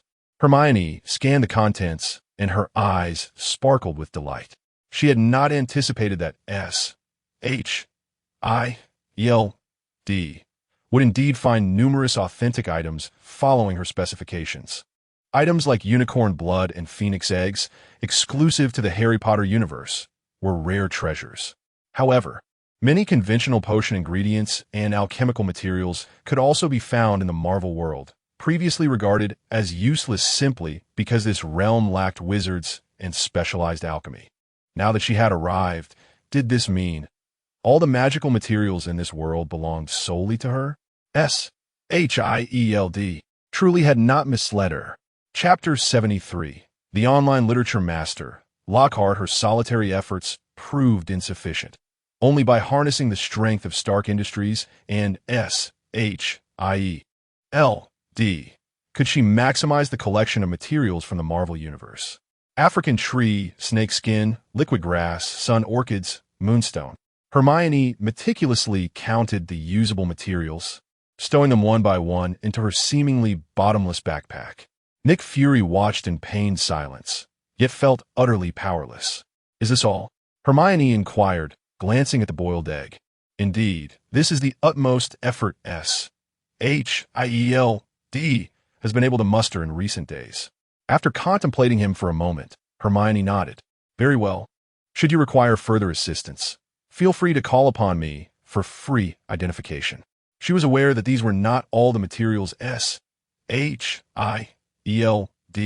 had procured, yet she chose not to expose the truth. A steady stream of resources was the way to go. Moreover, even if they possessed these items, they would ultimately need her expertise to decipher them. Once they are in your possession, what significance does it hold for us to acknowledge them as magical materials? Upon hearing Hermione's words and observing the scant remaining boxes, Fury's expression darkened. "What are these?" he queried, eyeing the leftover materials. "Oh, those are merely refuse. You may dispose of them." "I knew it." Fury was unperturbed. How could she possibly leave anything of value for S.H.I.E.L.D.? Fortunately, he had the foresight to secretly stash away a few items, despite being uncertain of their potential utility. Surely, their scientists would uncover something through relentless study. "In light of your earnestness, Gus, why not entertain him for a while?" Hermione cheerfully recounted her gains while releasing Gus. Meow. A large orange cat descended from the sky, landing squarely on Fury's desk. Gus, upon seeing his beloved feline, even the boiled egg could not suppress a hint of joy. While the two engaged in a complex exchange of affection, Hermione turned her attention to the magical tome. Hermione Jane Granger, magic level, LV 315973-50000, soul energy 5768, quite satisfactory. Hermione nodded in contentment, realizing that many had perished this night. Poor citizens of New York, poor soldiers. Spare me your pity. What concern did she have for their fates? She was not the one responsible for their demise. The hatred and Hulk were not of her making. She merely arrived slightly late to witness the unfolding events. Such occurrences would have transpired on the original timeline regardless. She had merely refrained from embellishing the truth. Miss Witch, just as Hermione was tallying her spoils, the boiled egg's voice, tinged with frustration, broke through. "It seems Gus no longer recognizes me." Turning around, Hermione observed Fury attempting to lift Gus, only to be met with a paw raised in defiance. Refusing to be cradled. Is it possible that he does not wish to be held precisely because he recognizes you? Fury felt as though struck by lightning. Hermione's remark pierced his heart like a dagger. "Very well, should such opportunities arise again, do not hesitate to summon me," Hermione declared, making a fist and gesturing with encouragement. "To uphold justice and ensure the safety of civilians, I, Hermione Granger, shall not waver in my duty." With that proclamation, amidst a flurry of orange sparks, Hermione embraced Gus and vanished from sight. "Your brand of justice seems somewhat impure. How is it that there are fees involved?" Fury muttered quietly, gazing at the now vacant office. Herbology class. As a companion course to potions, this class was taught by the amiable Professor Sprout, the head of Hufflepuff, a short and plump witch with gray hair. Yet, within the greenhouse, which also served as the herbology classroom, chaos reigned. Just moments ago, dozens of mandrakes had been uprooted, their screams causing a commotion that left many young witches and wizards reeling, with several dazed students fainting from the noise due to their neglect of ear protection. Observing the scattered forms of her classmates, Hermione shrugged in resignation. She had grown accustomed to such occurrences. After all, it was Hogwarts. One would be surprised if there weren't any teaching mishaps. As the class finally concluded, the students fled in disarray, leaving only Professor Sprout and Hermione behind in the greenhouse. The current generation of young witches and wizards has grown far too delicate, Professor Sprout lamented, shaking her head as she waved her wand to restore order. Restoration complete. Hermione assisted in the cleanup. "Hermione, do you have any further inquiries?" Professor Sprout asked, noticing Hermione had yet to depart. "Professor, I've come across some extraordinary plants in my readings, yet I have never encountered them in the greenhouse, such as venomous tentaculin devil's snare. Might you have any here?" Professor Sprout regarded Hermione with a peculiar expression. "Those are perilous plants, much like the mandrake. You witness the chaos they can cause. While mandrakes can be used to brew a potion for reversing petrification, the other two are rather. What purpose do you have for them? Merely for research?" Hermione replied, her eyes sparkling with curiosity. "You know, since mandrakes can be utilized for antidotes, it stands to reason that the other two could yield new applications as well." Professor Sprout scrutinized her for a moment. "Merely research?" Hermione nodded vigorously. Only research. Seeing Hermione's earnest expression, Professor Sprout hesitated, then retrieved 2 packets of seeds from her bag and handed them to Hermione. Very well, I do not have many of these dangerous items left. These 2 packets are my last stock. I hope you will use them wisely. Thank you, Professor. Hermione beamed as she left. Watching Hermione's retreating figure, Professor Sprout felt a twinge of unease, as though she had made an unwise decision. Defense against the dark arts professor's office. After severing ties with the ghost, Hermione perused her book, intrigued. What began as a casual glance unexpectedly captivated her. It bore a striking resemblance to the adventure stories of her world, rich with engaging narratives. As she became increasingly engrossed, Hermione silently cursed. Who would have thought that arriving in another world would still afford me the pleasure of reading such tales? No wonder Lockhart's books achieved fame. Aside from the adventure material, his writing prowess was truly exceptional even by her world-esque standards. In a sense, he was indeed a talent. This man should not have assumed the role of a professor. He was a natural-born author and performer. Beside her, Lockhart, noticing Hermione engrossed in his writing, boasted, "This recounts my early encounter with the Banshee, Wanluin. I know that witches and wizards of your age surely admire my wealth of adventurous experiences." He began to boast, all the while preening himself in the mirror, meticulously adjusting his flamboyant golden robes. After a while, Hermione folded the corner of a page and closed the book. "Professor Lockhart, as your teaching assistant, I must remind you that in 10 minutes, your first defense against the dark arts class begins. May I inquire if your lesson plan is indeed prepared? Please do not tell me you intend to regale them with an entire class of Lockhart's marvelous adventures." Chapter 74, Teaching Mishap 2. 0. Upon hearing the words, a glimmer of confidence shone in Lockhart's eyes. "Of course not. Besides my thrilling tales of adventure, quizzes are indispensable. I must gauge their foundational knowledge to tailor future lesson plans accordingly." With that, Lockhart picked up a stack of test papers from the desk and handed them to Hermione. "Though you are my teaching assistant, if you cannot answer these crucial questions, supplementary lessons will be required." Receiving the papers, Hermione merely scanned them before narrowing her eyes. What is Gilderoy Lockhart's favorite color? What relevance does this question have to one's proficiency in defense against the dark arts? Lockhart paused momentarily, then swiftly regained his composure, as if he had not comprehended Hermione's skepticism. As the defense against the dark arts professor personally appointed by Dumbledore, I, Gilderoy Lockhart, an internationally renowned figure and author, a recipient of the 3rd Class Order of Merlin, and an honorary member of the League Against Dark Arts, firmly believe that fostering understanding between teacher and students is far more crucial than directly teaching defense against the dark arts. Wouldn't you agree? He spoke this with an unruffled demeanor, offering Hermione what he considered a charming smile.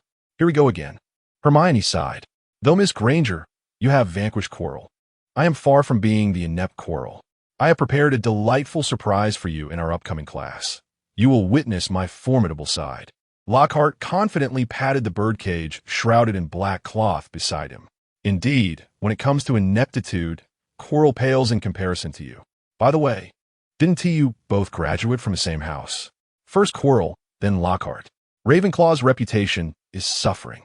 10 minutes later, in the Defense Against the Dark Arts classroom, a group of young wizards stared blankly at their test papers, all eyes turned toward Hermione. Leaning against the second-floor railing, Hermione discreetly shook her head in Lockhart's direction, implying, "Don't look at me. These questions are his doing, not mine." Earlier, Lockhart had informed everyone that Hermione would be his teaching assistant, a decision made personally by Dumbledore. After an initial shock, the students quickly accepted it. After all, it's quite normal for the Witch of Gryffindor. You see, Lockhart stated, "While I possess the most charming smile in the wizarding world, I do not rely on it to banish the Banshee." "Yes, you rely on others to do that." Hermione thought to herself. After 30 minutes of torture, Lockhart finally concluded his interminable self-introduction. When it comes to narcissism, perhaps only Tony Stark could rival him. The practical aspects of defense against the dark arts are equally important to the theory. As your professor, I shall demonstrate how to confront the darkest and most malevolent creatures in existence. Lockhart lifted the covered birdcage onto the lectern, his expression grave. "In this classroom, you will face the most terrifying of beings, but with me here, you will come to no harm." Hearing this description, Hermione had reason to suspect that Voldemort might be contained within that cage. She rolled her eyes. The tension in the room mounted as the students absorbed his words. Under the scrutiny of dozens of gazes, Lockhart dramatically pulled off the black cloth. A swarm of chattering blue pixies erupted into the classroom. Many could not contain their laughter. Seamus remarked, "Cornish pixies? How dark, how evil, how terrifying." "Indeed," Lockhart declared, completely ignoring the laughter below. "Do not underestimate them. These are troublesome little mischief makers. Watch how I handle these dark creatures." He swung open the cage door, and countless pixies burst forth, zooming around the classroom chaotically. In an instant, the classroom was in disarray, screams echoing throughout. Hermione leaned over the railing, observing the pandemonium, helplessly pressing her fingers to her nose. At least Lockhart was correct about one thing. These little creatures were indeed quite disruptive. Choosing them for the second-year lesson was somewhat appropriate, as dealing with dark creatures is indeed a theme within the Defense Against the Dark Arts curriculum. One could say Lockhart's theoretical teaching had its merits, albeit limited to pure theory. As for practical application, watching the chaos unfold, Lockhart wore a satisfied smile, believing that the students were now acutely aware of the pixies' havoc. It was finally time for him to showcase his prowess. If he could subdue these mischievous creatures, he would earn the admiration of the young wizards. Theoretically, he was correct. If he managed to resolve the situation easily, no one would question his competency as a professor. However, having boasted for so long, he not only deceived others, but had also deluded himself. It was only when he needed to take action that he realized he had no idea what to do. "Pesca pixie pesternimi," he stammered, raising his wand and mumbling nonsensical spells in a frantic attempt to salvage his reputation. But in the next moment, a pixie snatched the wand from his grasp. The classroom descended into chaos, completely resembling a scene of utter disarray. Teaching mishap 2-0. Lockhart felt a wave of panic. He instinctively considered fleeing, yet his gaze fell upon Hermione. She was leaning against the railing, seemingly unfazed as she watched the spectacle unfold. In that instant, he saw her as a beacon of hope and shouted, "Miss Granger, my dear assistant, quickly deal with these little nuisances." Sighing, Hermione lamented, as if she could already foresee the challenges of the academic year ahead. Dumbledore had certainly presented her with quite the conundrum. With a flick of her wand, she declared, "All of you freeze." In an instant, the entire classroom seemed to be paused. All the pixies floated mid-air, immobile. Even books and jars were suspended in the air. The terrified young wizards crawled out from beneath their desks, gazing upwards. Upon spotting Hermione with her wand raised, they erupted in cheers. "Wonderful! It's the witch. We are saved." Seeing this, Lockhart perked up, straightening his somewhat disheveled attire, and proclaimed, "Indeed, this is the first lesson I imparted to you. Never underestimate any dark creature, no matter how harmless they may appear." Everything that just transpired was orchestrated in collaboration with Miss Granger, intended to leave a lasting impression. As your professor, I naturally know how to handle them. However, I feigned incompetence to provide my dear assistant with an opportunity to shine. I must say, your performance has disappointed me. Lockhart endeavored to salvage his dignity, but the young wizards stared at him with blank expressions, their faces reflecting disbelief. Chapter 75. The Witch and the Mad Girl. As a professor personally appointed by Dumbledore, the quality of my teaching is evident for all to see. Surely, you must trust in Dumbledore's discerning eye. Indeed, it is quite apparent. Noticing the lack of response from the crowd, Lockhart hastily added, "Otherwise, why would the headmaster have Miss Granger assist me? She is the only one capable of keeping up with my thoughts. Wouldn't you agree, Miss Granger?" The gathered students collectively thought. "It seems Dumbledore simply wants Hermione to clean up after you." Hermione, feeling somewhat exasperated, rubbed her forehead and murmured, "Yes, you are right." Pleased by Hermione's compliance, Lockhart declared, "I believe today's teaching session has been quite effective. In the future, we can adopt this format. Under my guidance and with the assistance of Ms. Granger, you shall undoubtedly acquire a high level of proficiency in defense against the dark arts." Alas, The young wizard's eyes widened in disbelief, as if the sky had fallen. The seeds of the plants have been gathered, along with numerous magical creatures and alchemical materials. It is now time to contemplate mass cultivation. Hermione pondered as she unconsciously made her way to the library. Thanks to Dumbledore granting her access to the restricted section, she could now borrow any book from there, provided she deemed it unsuitable for certain students. For instance, the volume she held titled Introduction to Dangerous Magical Experiments. Upon entering the library, Hermione was met with a flurry of hushed whispers. Who is that? A first-year student? How audacious! Indeed, doesn't she know that is the designated seat for Gryffindor's witch? Rumor had it that this witch possessed a rather fierce temperament, having thoroughly dealt with even Slytherin's Malfoy. How could anyone dare to occupy her seat? This promised to be entertaining. Hush, the witch is here. Be quiet. Someone noticed Hermione's arrival and promptly warned the others. Hermione frowned as she navigated through the crowd, spotting the large table she often occupied in the corner. Many were aware that she preferred to read undisturbed. So apart from Harry and Ron occasionally approaching her with questions, others generally kept their distance from her table. However, at present, there sat another occupant, a young girl dressed in Ravenclaw robes, adorned with a necklace made of butterbeer corks, and possessing platinum hair. Luna Lovegood. Hermione regarded her silently, taking a seat beside her with her book. Luna was engrossed in her own reading until, after half an hour, she set down her book, retrieved her wand, and waved it gently. Expecto Patronum. A soft blue light emanated from the tip of her wand, but vanished almost immediately. After several attempts yielded the same result. Luna displayed a puzzled expression, just as she was about to reopen her book when a voice nearby interrupted her. The Patronus charm requires concentration. One must envision the happiest moment in their life. It cannot simply be cast with a mere incantation. Luna then noticed Hermione beside her, tilting her head as if contemplating her words. After a moment, she waved her wand again, and a silvery light gradually transformed into the shape of a hair. But it dissipated the instant it took form. Hermione commented, "Impressive. Were it not for the inappropriateness of the setting, she would have applauded Luna." Although the form lasted but a second, it had indeed manifested into a complete Patronus. Most adult wizards struggled to conjure a full Patronus. Yet here was a mere first-year student achieving such a feat even with Hermione's guidance. It seemed rather extraordinary. This talent was nearly on par with Hermione's own. Upon witnessing her success, a rare smile graced Luna's face, enhancing her ethereal demeanor. Putting away her wand, she turned back to Hermione. "Thank you. I know you. You are Hermione Granger from Gryffindor." Her voice was airy and delicate. Hermione nodded. "Luna Lovegood. We met during the sorting ceremony. Why is a first-year student like you perusing advanced spellbooks here?" Luna blinked her bright eyes, pondering for a moment before replying. "I've nearly mastered the first 3 levels of standard spells. I wanted to see if the library had anything new and interesting. Goodness, in this day and age, if one doesn't preemptively study several years' worth of courses, they hardly dare claim to be a genius," Hermione mused.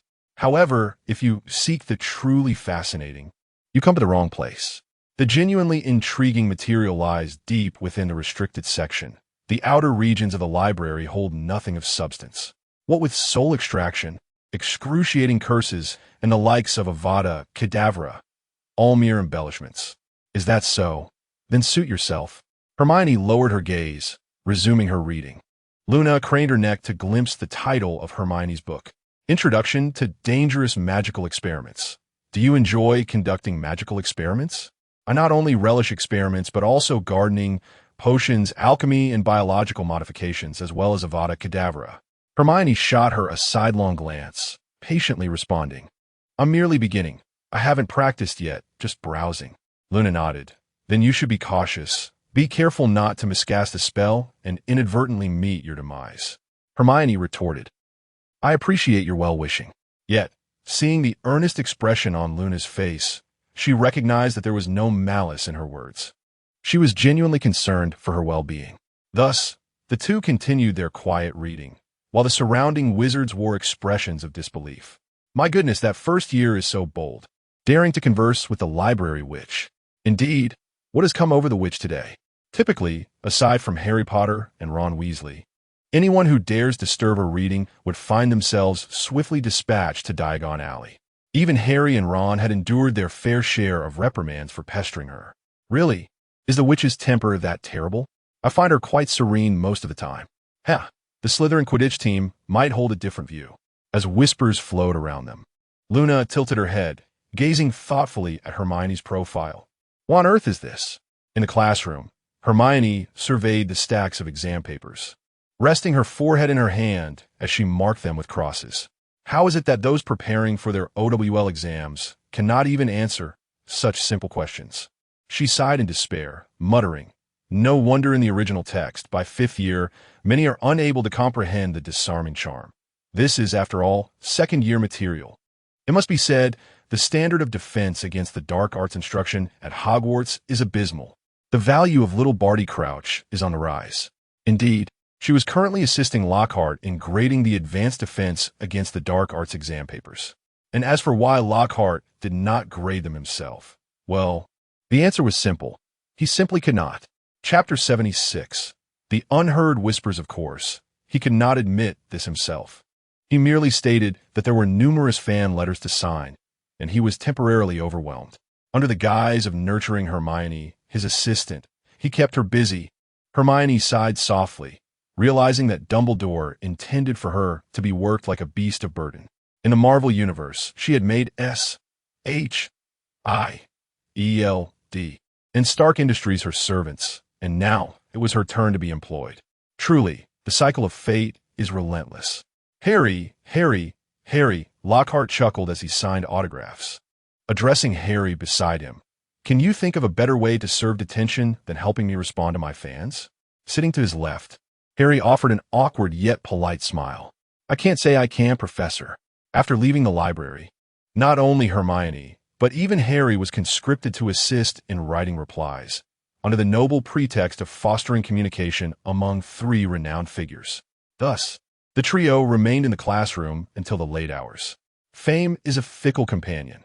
Remember that a celebrity must act like a celebrity. Lockhart lectured on philosophical principles, having entirely forgotten his disheveled appearance from earlier in the day. What you call acting like a celebrity is merely abandoning students to flee, Hermione mentally scoffed.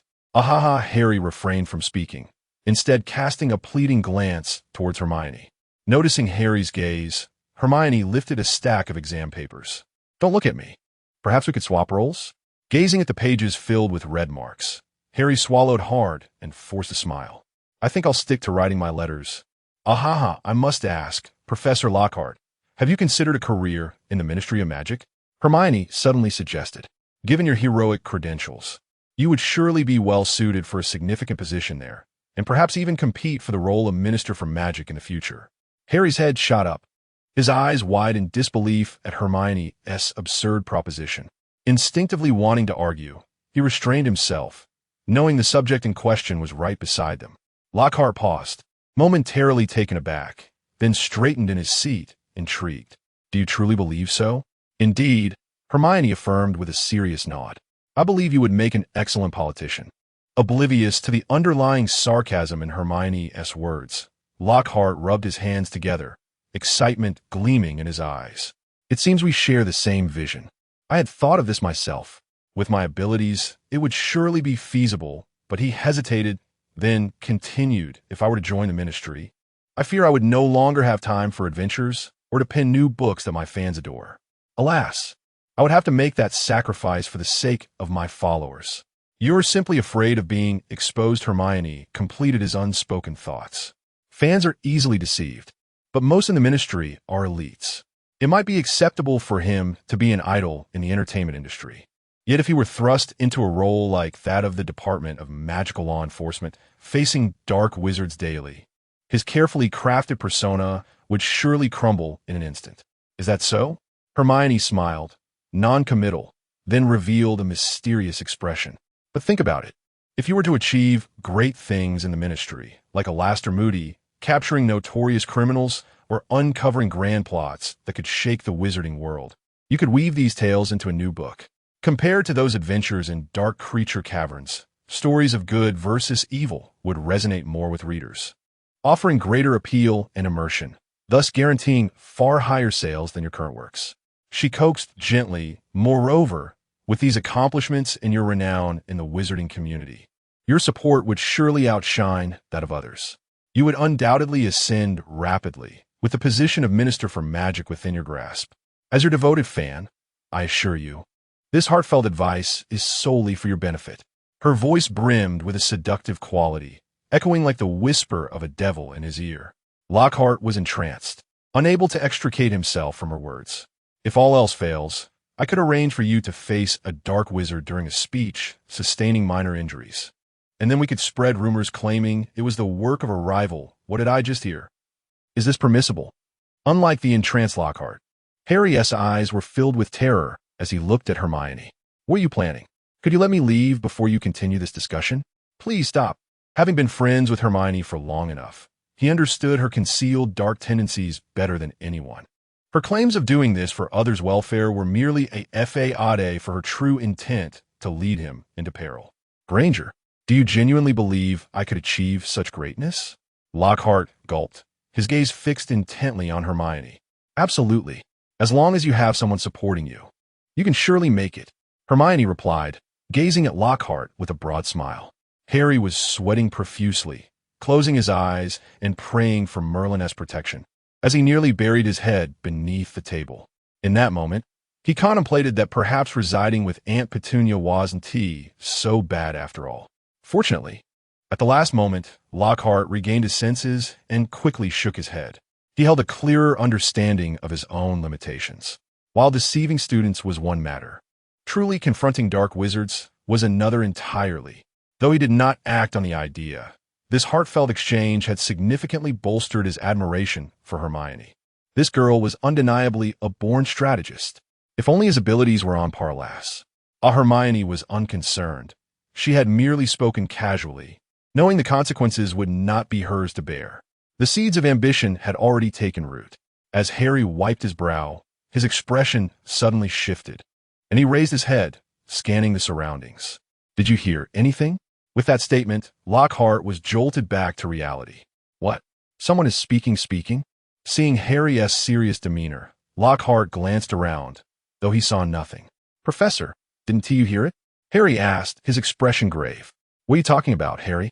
Harry ceased speaking, instead scanning the area, seeking the source of the voice. Lockhart turned to Hermione, only to find her frowning as she too observed their surroundings. Lockhart swallowed hard, his body stiffening as he turned back to Harry. Something is nearby. Whispering, a chill crept up Lockhart's spine. Enough of frightening our defense against the dark arts professor. Hermione's voice rang out suddenly, like a celestial melody. Chapter 77. Victim No. 1. Ignoring Professor Lockhart's emphatic remarks regarding the defense against the dark arts, Harry seemed to perceive a glimmer of hope as he turned to Hermione for assistance. Surely, there's no sound. Harry must be jesting, right? He implored, his eyes alight with desperation. Indeed, Harry is merely teasing you, Hermione affirmed with a nod. But Harry was growing frantic. He had indeed heard a rasping whisper, yet it seemed that neither Hermione nor Lockhart could discern it, which only heightened his anxiety.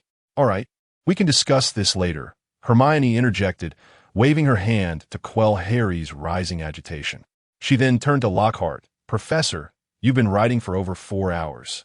It's time you took a rest and returned to your dormitory. At this, Lockhart sprang to his feet. Right. I should be heading back to recharge. I have lessons to conduct tomorrow. Despite having received Harry's confirmation, he still felt an eerie chill pervading the classroom and was eager to depart. Grabbing the letters from the table, Lockhart hurriedly exited.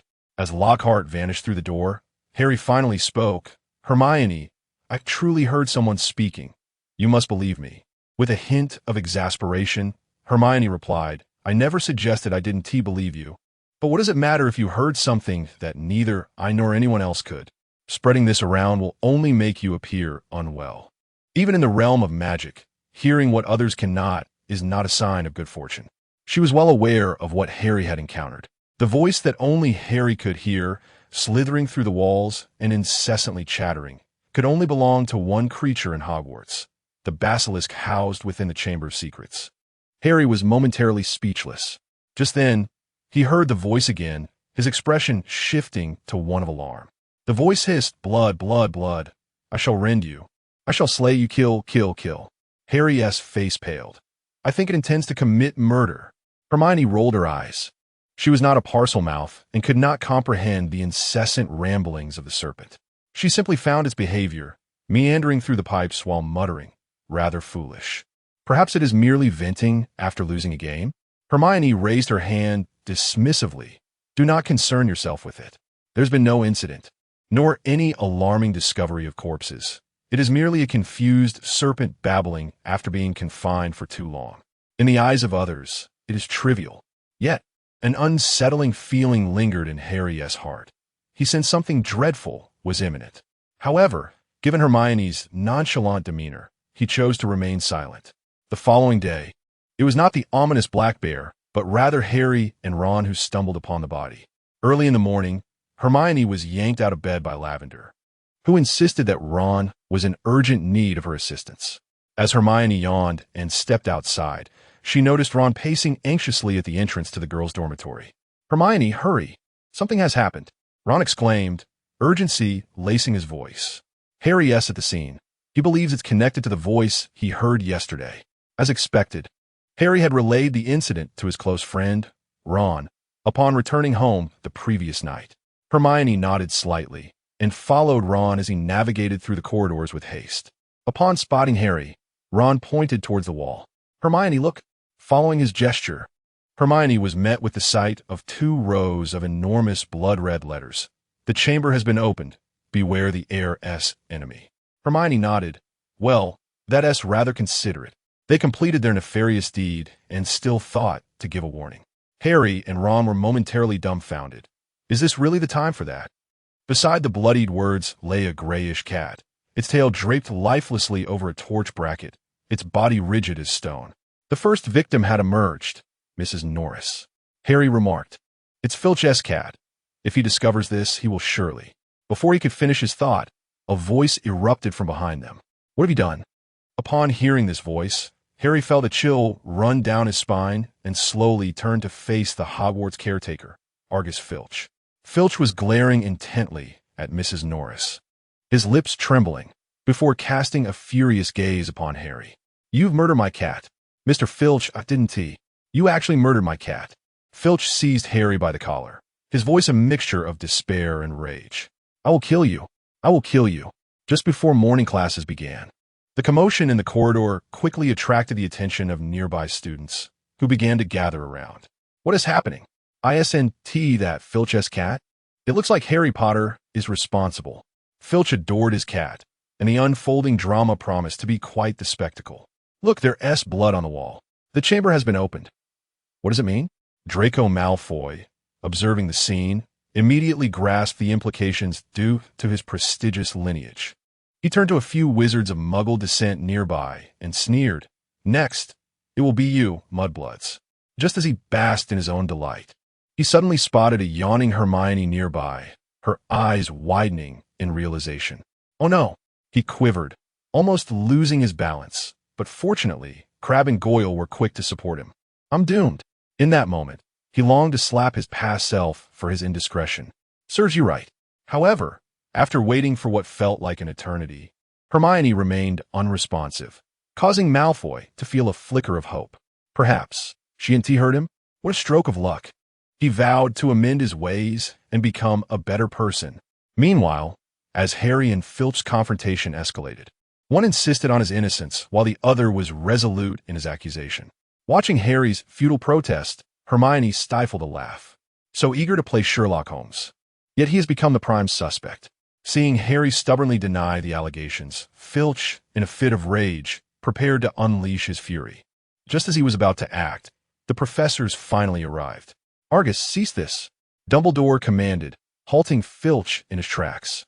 He then turned his attention to the bloodied inscriptions. In the next moment, both he and the other professors were taken aback, their expressions turning grave. Only the oblivious Lockhart looked around, confused by the unfolding chaos. Regaining his composure, Dumbledore addressed Filch. "Argus, we cannot yet ascertain who the true culprit is, so please, remain calm." Dumbledore's words carried weight, and reluctantly, Filch released Harry. Isn't it just about finding the murderer? Hermione interjected suddenly. I know. Chapter 78, the unpetrifying everyone turned their eyes towards the speaker, Hermione. What? You know. Filch stepped forward eagerly, directing his gaze at Hermione. Quickly tell us, is it him? He pointed at Harry. Hermione waved her hand dismissively. Oh, the culprit is quite obvious. Did none of you hear what was said earlier? Who is it? As Hermione spoke with conviction, the crowd fell silent, their attention fixed on her. Even Dumbledore wore a look of surprise. In the stillness, for reasons unknown, Malfoy appeared increasingly agitated. I seem to recall someone mentioning, "You will be next." Am I correct? Hermione replied coolly. Who would utter such a phrase upon first encountering a crime scene? Clearly, it was the murderer who had just finished off the first victim and was making a subsequent killing proclamation. All eyes turned towards Malfoy, whose face went pale. Well, the murderer has inadvertently revealed himself. We can close the case now. Hermione clapped her hands. Professors, please summon the Aurors to apprehend the perpetrator. With that, she approached Filch, patting him on the shoulder. No need to thank me. Just call me Detective Granger. What to do? It strangely all made sense. The crowd thought to themselves. I. Malfoy looked around at the suspicious gazes, nearly on the verge of tears. It wasn't me. Although he aspired to be the heir of Salazar Slytherin, this was certainly not the method he wished to inherit. He did not know who the murderer was. But at that moment, he could ascertain one thing. This which had undoubtedly heard his previous words. Malfoy slapped himself twice in frustration. Why must my mouth be so reckless? When he attempted to continue, Crabbe and Goyle quickly intervened. Hermione appeared somewhat surprised. Why has this escalated so dramatically? With a chuckle, the sight of Malfoy in such a state elicited laughter from many. Harry laughed. Ron laughed. Lockhart laughed. Malfoy did not laugh. Ginny was speechless. Luna was perplexed. Dumbledore concealed his face in his hands, unable to suppress his amusement. After a moment, he addressed Hermione. All right, Miss Granger, enough jesting. Heads of houses, please escort the students back to their dormitories. Mr. Potter, Mr. Weasley, and Miss Granger, please stay. Once the others departed, Dumbledore turned to Filch. Madame Lorelei is not dead. She has merely been petrified and can be saved. Filch's face lit up with joy. But before he could speak, Lockhart interjected, Yes. I happen to know the counter curse to save her, but unfortunately, I was not present. Dumbledore remained silent. McGonagall raised an eyebrow. Hermione felt the three scrutinizing Lockhart with odd expressions, leaving him somewhat sheepish as he chuckled nervously, his gaze wandering. Only Filch took him seriously. Professor Lockhart, I knew you possessed such capability. Please, hurry and save Madame Lorelei. Lockhart was instantly petrified, more thoroughly than a cat. Goodness, think before you lie. Such an easily debunked fib. Hermione shook her head helplessly and stepped forward. Allow me. She raised her wand, pointing at Madame Lorelei. Unpetrify. A flash of white light emitted from the tip of her wand, yet nothing occurred. Hermione turned to Dumbledore, shaking her head. This is not the result of a petrification curse. There is another cause. The petrification spell she referred to was not the customary full body bind, but rather true petrification through dark magic. The ordinary petrification merely gave the appearance of being petrified, whereas true petrification could transform a person into solid stone, as was the case with Madame Lorelei before them. The counter curse could only undo the effects of the spell itself, not the petrification caused by other means. This was understood by Hermione, Dumbledore, McGonagall, and Snape alike. Indeed, Dumbledore nodded. However, what an exquisite counter curse. It seems you have made great strides in the restricted section. Thank you for the compliment, Hermione smiled. That being said, what could be the cause? Snape glanced at Madame Lorelei, his brow furrowed. The cause may be manifold. Further investigation is required. Dumbledore replied calmly, precisely. Snape, seemingly struck by a thought, suddenly turned to Harry. What were you doing last night? Harry glared at Snape, about to respond when Hermione interjected. Last night, Professor Lockhart and I were preparing lessons in the classroom, and we invited Harry to assist. Snape regarded Hermione, then nodded.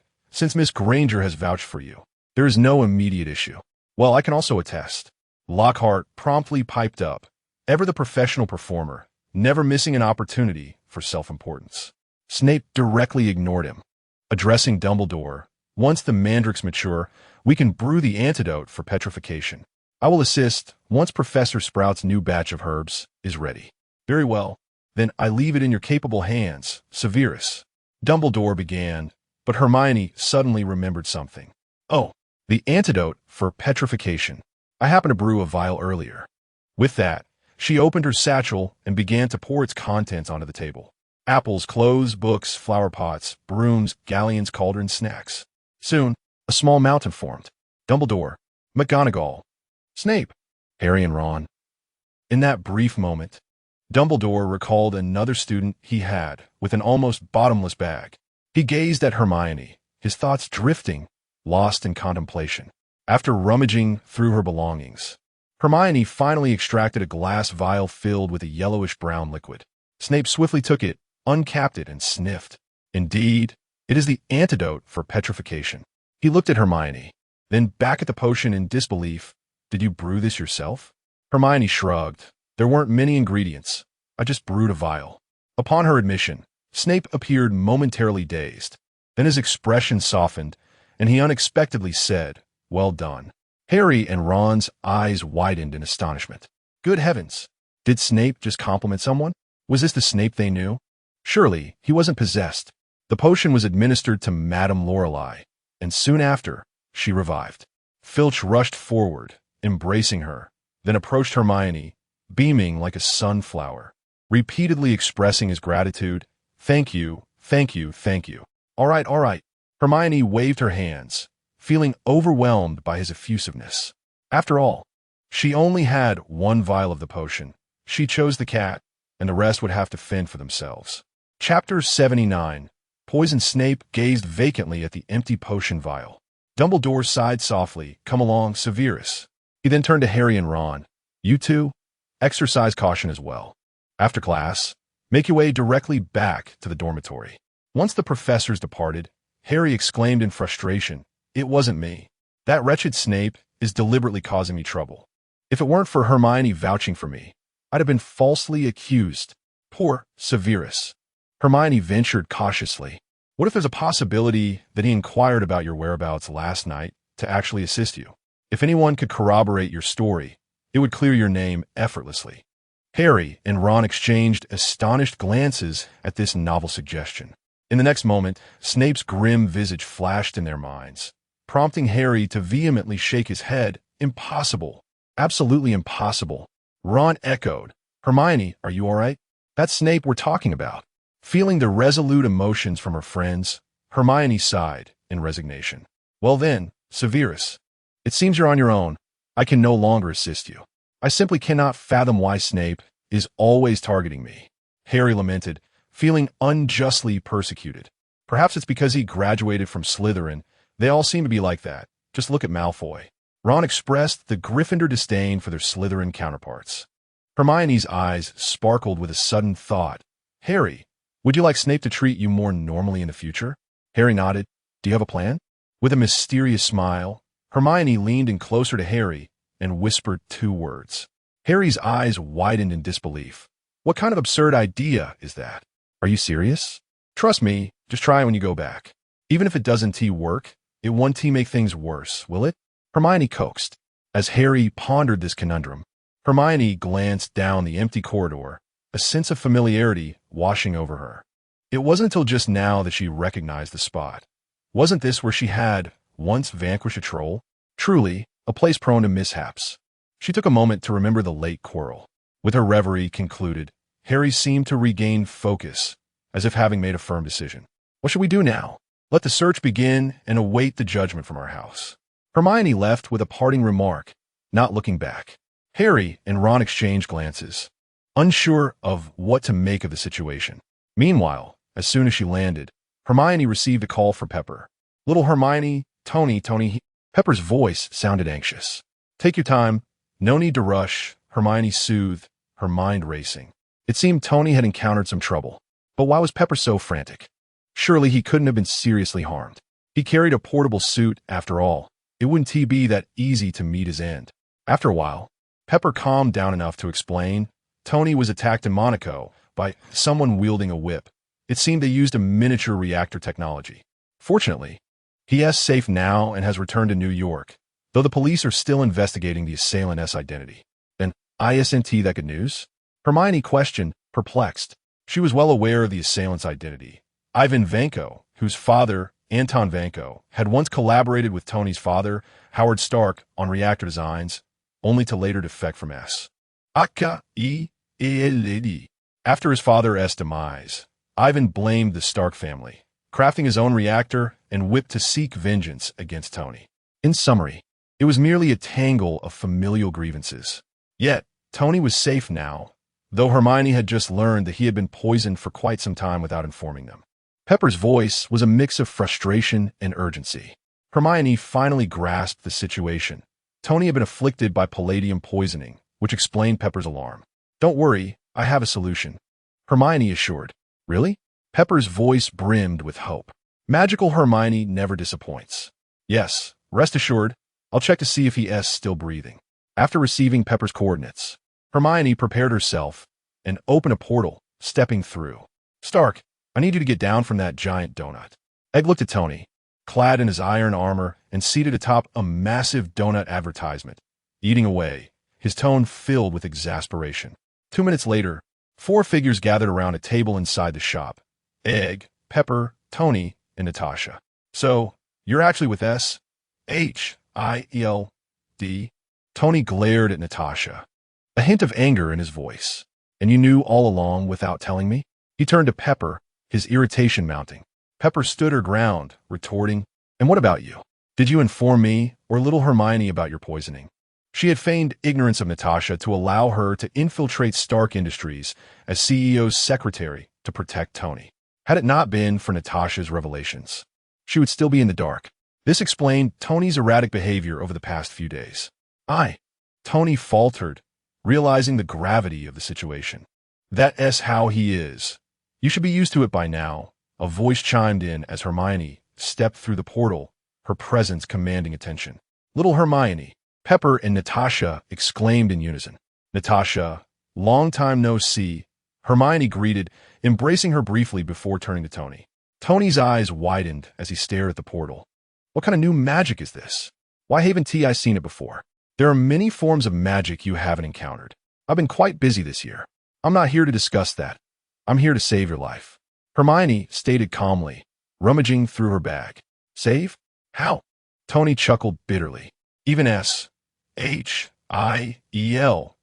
specialized antidote can only temporarily alleviate the symptoms of palladium poisoning. As long as it remains, the radioactive substances in my body will never disappear." He seemed resigned to his fate, eager to indulge in one last revelry. Hermione's pupils glimmered with a haunting blue light as she assessed Tony, her intense gaze piercing through him as if revealing every secret he held. Just as he was about to voice his thoughts, the blue light in Hermione's eyes gradually faded, returning to normal.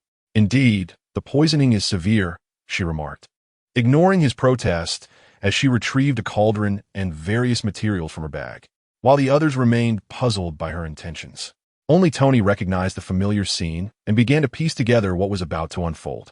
Chapter 80. Drink. Why not drink? The 4 companions dared not disturb Hermione, their attention solely focused on her meticulous actions. They watched as she poured a mysterious liquid into the cauldron, tossing in some rather unsightly ingredients, and then began to stir slowly. Observing Hermione unhesitatingly retrieving materials from the ground, many of which were coated in dirt and dust, Tony's eyes twitched uncontrollably. "What on earth?" Tony grimaced. "Relax, it won't affect the potion's efficacy." Hermione waved her hand dismissively. "Is that what I'm worried about?" Tony silently screamed in frustration. Gently extracting a small vial, Hermione poured in a single drop of liquid. Boom! An explosion erupted, and a cloud resembling a skull billowed from the cauldron. Hermione seized an iron spoon from the table, stirred it into the concoction, and upon lifting it, discovered that the lower half had completely vanished. A satisfied smile spreading across her face. "Success!" Hermione exclaimed joyfully, pouring the dark purple liquid into a bottle and thrusting it into Tony's arms. "Drink up." Tony swallowed hard and managed to utter, "Before I drink, could you at least tell me what this is?" "It's an antidote," Hermione replied. "What did you think I was concocting?" "Not.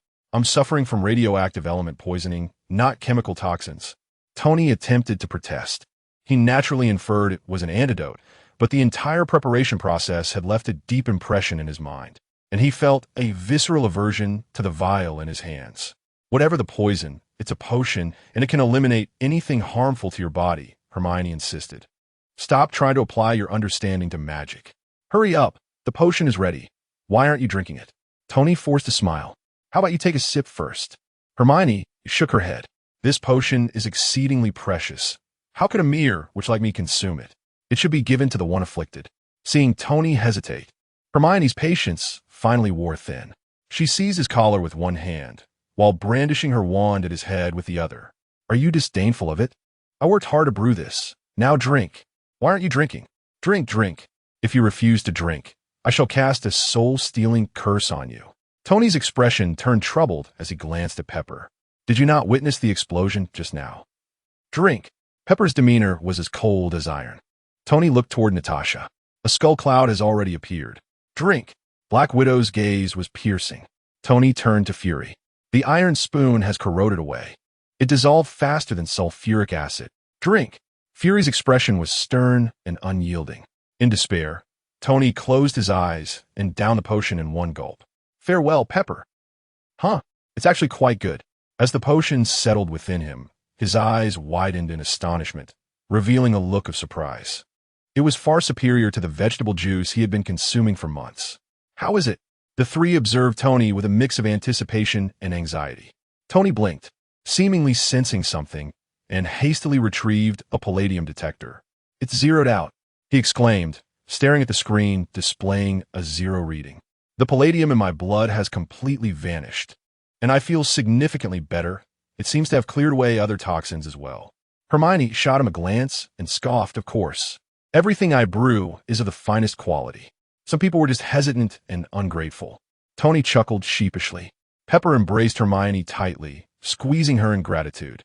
"Thank you, little Hermione."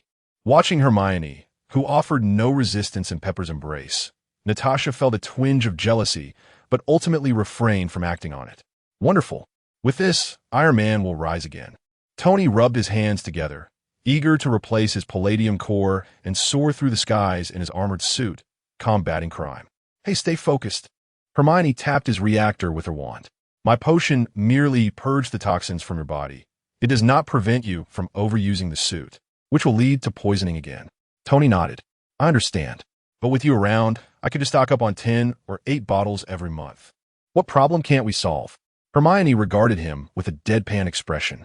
10 or 8 bottles? Are you joking? Do you have any idea how precious the raw materials for this are? A myriad of bizarre liquids and animal innards. I don't see where the value lies." Tony muttered under his breath. "It's all about the cost. 1 million a bottle. Surely that's acceptable." He waved his hand extravagantly. Hermione let out a cold laugh. "It seems you misunderstood my words.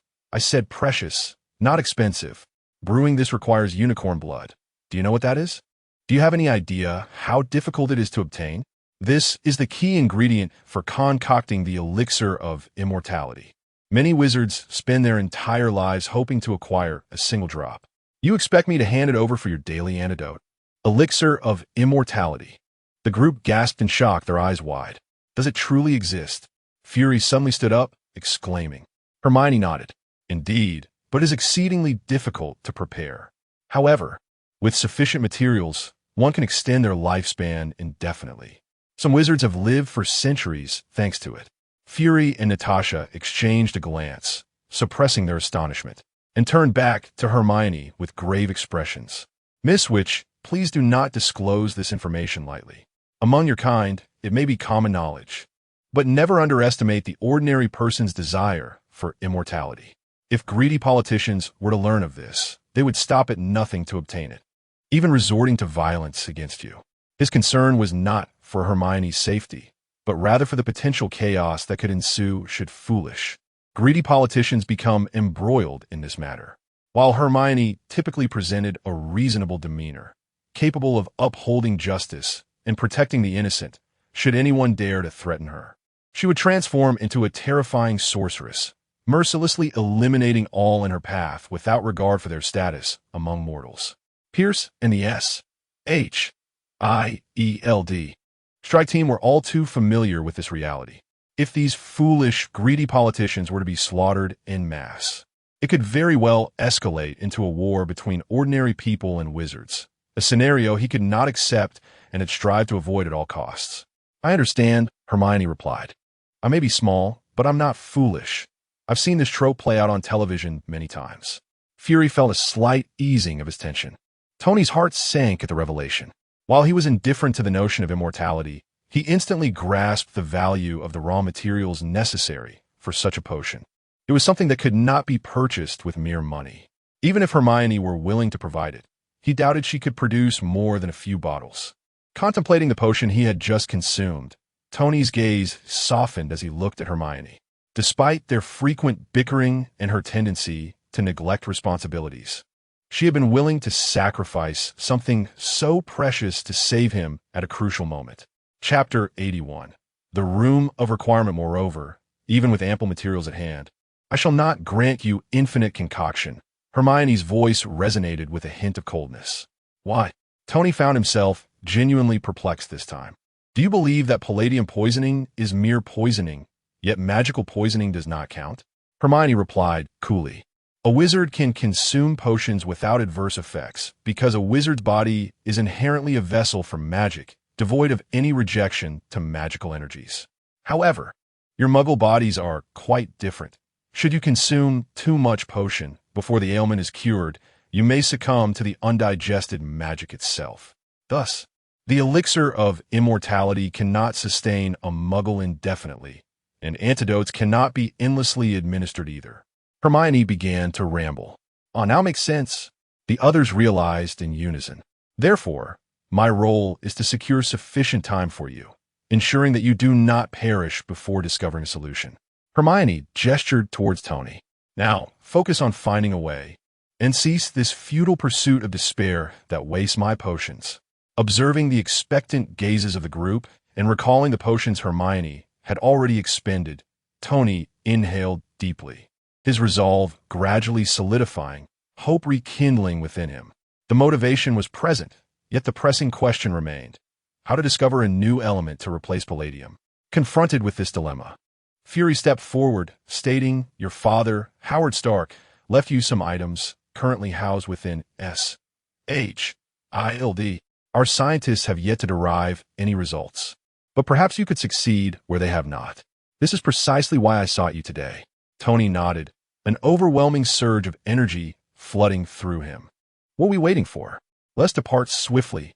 As Tony and the Black Egg left, an odd atmosphere enveloped the three remaining individuals, none daring to break the silence. Little Hermione. After a prolonged pause, Pepper and Natasha spoke simultaneously. "You go first." "No, you go ahead." Hermione interjected. "I have classes to attend. If you have no further matters, I shall take my leave." She ventured tentatively. "Can you not skip class?" Natasha looked at Hermione with hopeful eyes. "How about we take a trip around the city? I could show you the various sights of New York." "Well, I truly cannot escape. I am not attending class. I am instructing others." Leaving Lockhart to himself could lead to irreparable chaos. Hermione scratched her head, noticing the golden snitch hanging around Pepper's neck, and suddenly had a bright idea. She then produced a metallic bracelet and handed it to Natasha. "This is a little gadget I concocted a few days ago. It contains a disillusionment charm capable of distorting one's light to blend into the surrounding environment.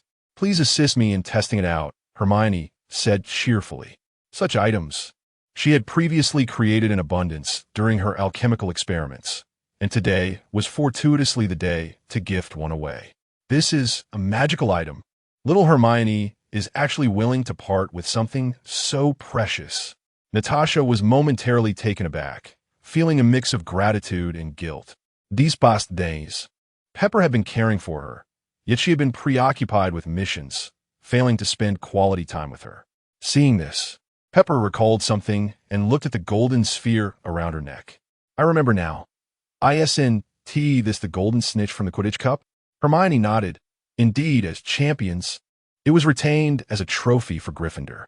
Are you truly certain about giving me such a meaningful item? Pepper hesitated, considering that it belonged to your teammate, the bespectacled young boy who caught it. Wouldn't he have objections? No worries. He wouldn't dare. Pepper. Natasha.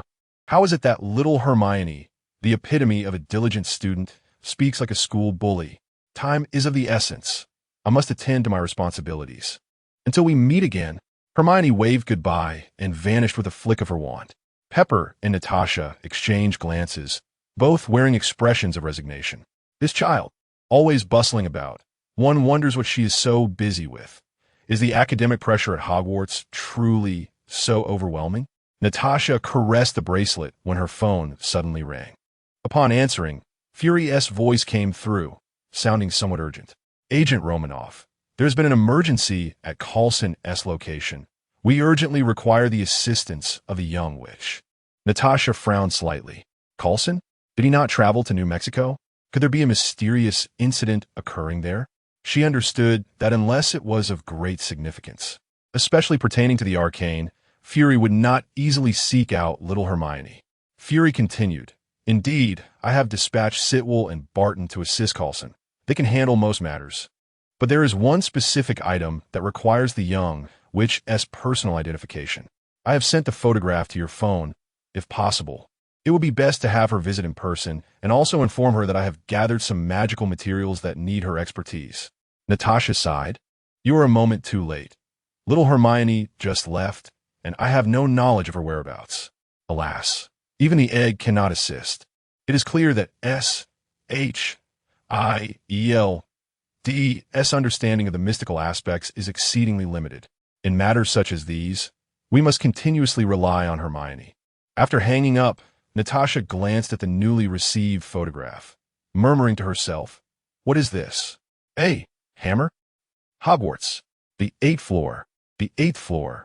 Hermione wandered through the castle, glancing about in search of something. It was not until she laid eyes upon a tapestry depicting a giant troll striking a bewildered Barnaby that her attention was captured, and she paused. Arriving at the wall opposite the tapestry, Hermione closed her eyes, concentrating intently, and began to move along the wall. Only after passing the wall 3 times did she finally open her eyes. To her astonishment, a smooth door had materialized on what was previously an empty wall.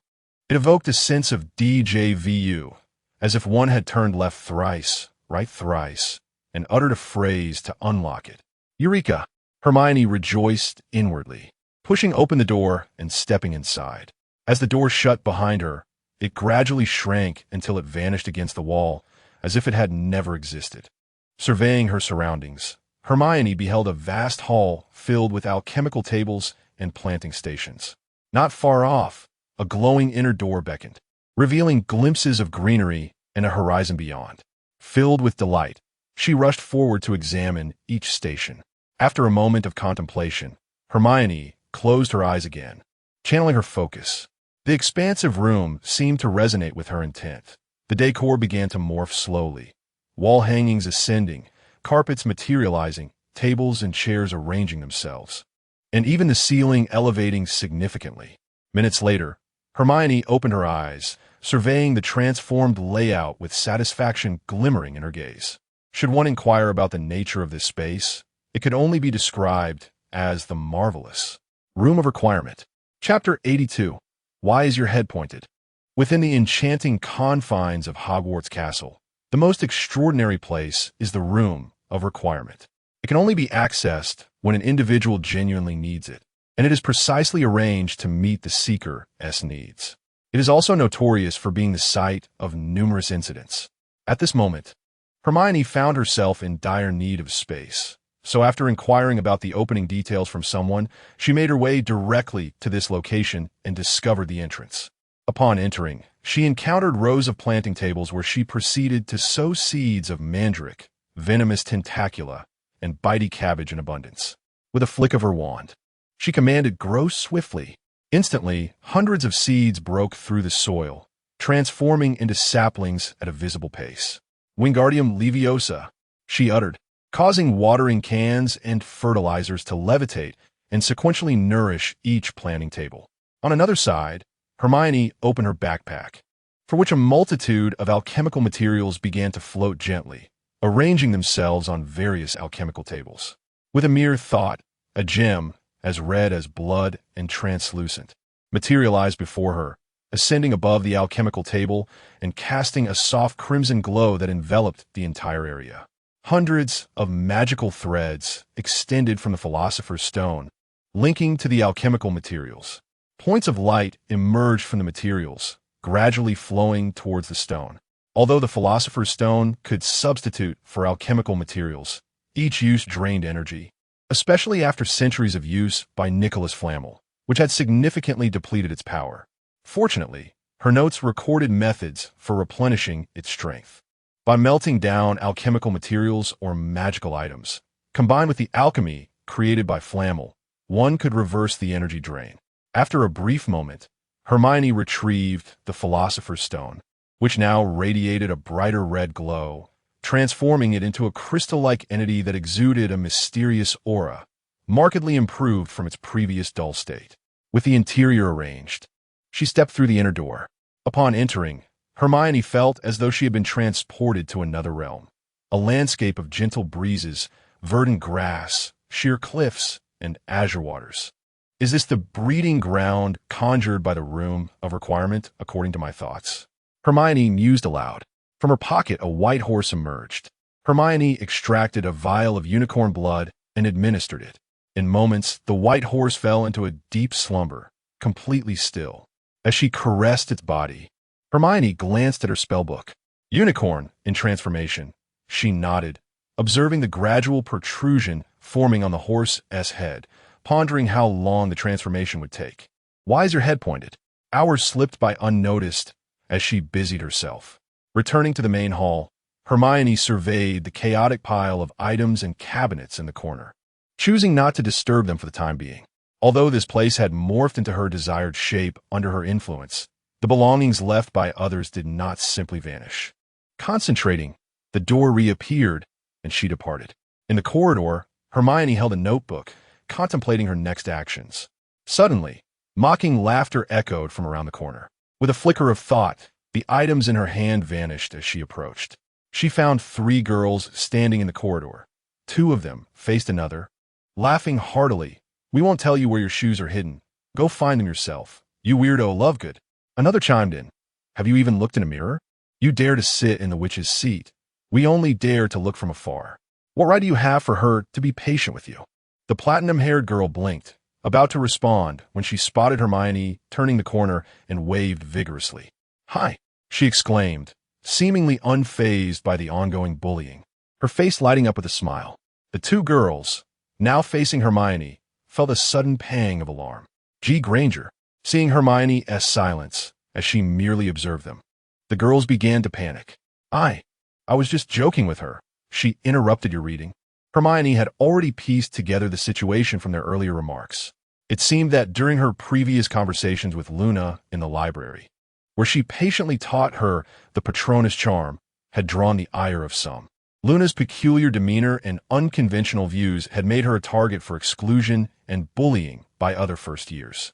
Such phenomena are unfortunately inevitable in any world. Hermione beckoned to Luna, who hopped over to her side, exuding an air of vivacity. The 2 girls, sensing Hermione's lack of intervention, quickly bowed their heads and scurried away. I still want to ask them where they hid my shoes, Luna remarked, watching the girls retreat. Casting a glance downward, Hermione noticed that Luna wore only one shoe. The other foot was bare, its smooth, white skin gleaming. Do you think they would tell you? Luna shook her head. Then why do you still want to ask? Hermione pressed. Luna gazed at Hermione. How can I retrieve my shoes? What about your wand? Hermione inquired. Luna produced her wand from behind her ear, extending her palm. Can you use magic? Luna nodded, though her expression was somewhat perplexed. Should I use the summoning charm? But I don't know where they are. Before she could finish, Hermione interrupted. What summoning charm? Take the opportunity to confront them. I assure you, you won't have to worry about losing things again after that. Luna's eyes widened as if hearing such a novel suggestion for the first time, tilting her head in contemplation. With a flick of her wand, Hermione summoned Luna's shoe from the beam above and then prepared to leave. During their earlier exchange, she had already utilized the disarming charm to locate the hidden shoes. As Hermione walked further away, her silhouette fading, Luna finally snapped back to reality, picked up the shoe from the ground, and without putting it on, raced after her. Feeling the uneven rhythm of footsteps behind her, Hermione sensed a tug on her wrist. "Follow me," Luna urged, pulling her in a direction. "You should put your shoe on first." Hermione sighed, resigned to follow her, attracting curious glances along the way. 10 minutes later, they arrived at the edge of the forbidden forest. Only then did Luna release her grip and slip on her shoe. "What are we doing?" Hermione asked, puzzled. "Wait a moment," Luna replied, still holding Hermione's wrist tightly, as if fearing she might vanish, while looking up at the sky, seemingly anticipating something. After a brief interval, a dark shadow emerged from the horizon. Chapter 83. Teaching of Dark Arts, Defensive Magic. The shadow drew closer, hurtling towards the two with alarming speed. Hermione squinted, preparing to raise her wand, but upon closer inspection, she hesitated. A black Pegasus, resembling a skeletal figure with a dragon's head and enormous bat-like wings, landed gracefully beside them. Luna smiled and gently stroked its back, eliciting a soft grunt from the creature. It was a thestral. Hermione instantly recognized it. Hogwarts indeed had a few, but they were so rare that she had never seen one in person until now.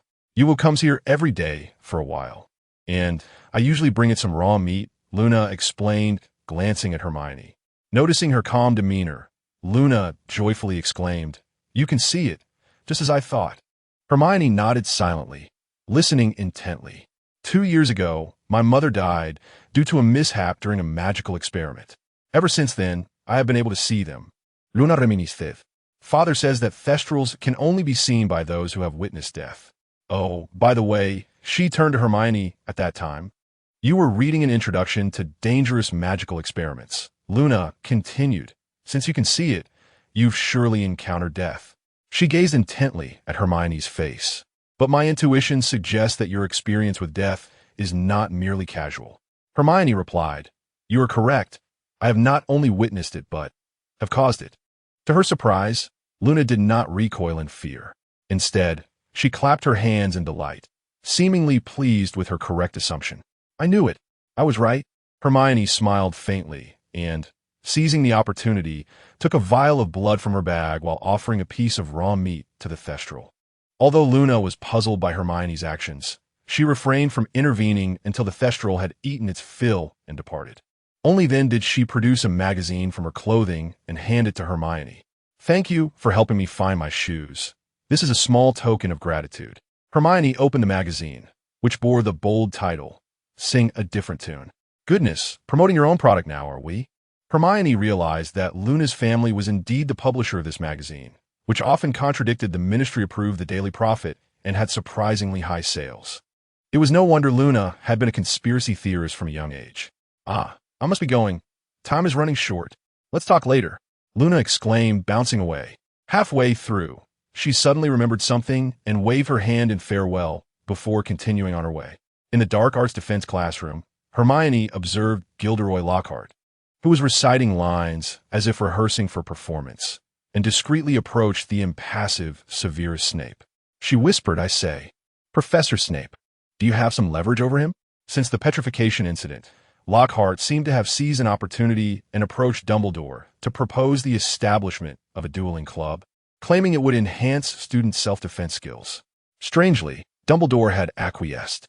Consequently, the upcoming dark arts defense classes would be conducted in the dueling club, with today's theme focused on practical dueling exercises. It was unclear how Lockhart had managed to drag Snape into serving as his sparring partner. Upon hearing her question, Snape's lips twitched slightly. After a long pause, he managed to utter 2 words, "Less questions." Hermione was not perturbed. She had already surmised the reason. If someone else had requested Snape's presence, he might not have obliged. However, since it was Lockhart, he had no choice but to comply, especially considering it was a practical lesson. If Lockhart intended to orchestrate some student combat practice involving Harry, Snape felt uncertain about Lockhart's ability to ensure Harry's safety. Thus, Snape had to be there to oversee the proceedings, otherwise he would be uneasy. Hermione chose not to call him out on it. The old bat still had some pride and wouldn't he want anyone to know how much he cared about Harry. Upon arriving at the dueling club, students from various houses had already gathered. As it was a significant class, wizards from 3 different years filled the venue, surrounding the dueling platform in a tight crowd. Lockhart ascended the stage, chest puffed out. My dear students, today, I, Gilderoy Lockhart, have personally arranged this practical dark arts defense lesson for you all. Please look forward to the forthcoming content. Despite the lack of faith in Lockhart following the previous teaching mishap, the prospect of engaging in wizard dueling sparked anticipation in their eyes. Among the crowd, Hermione spotted a familiar face. As Lockhart continued to ramble, she quietly made her way to the back. "What brings you here?"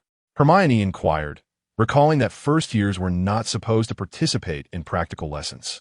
"I suddenly felt like dropping by to see you. I heard Professor Lockhart was holding this class, so I thought I'd come take a look," Luna replied, lifting a paper bag. "Look, I brought you chocolate frogs. Do you think I'm wrong?" Hermione replied, somewhat exasperated. Yet, upon seeing Luna's clear and sincere eyes, she accepted the paper bag. Luna's smile widened in response. At that moment, Lockhart finally concluded his opening remarks. "Now, before we dive into the practice, allow me to introduce my teaching assistant, Miss Hermione Granger, who will enlighten you all on some fundamental knowledge of the dark arts." Hermione stepped onto the stage. This was not an impromptu arrangement. She and Lockhart had previously discussed it. Following the last class, perhaps realizing he could not effectively teach, or perhaps due to the trust he had developed in Hermione after that evening's deception, Lockhart had entrusted her with the lesson's content. Though he remained the nominal professor, their roles had effectively reversed. With all eyes upon her, Hermione began.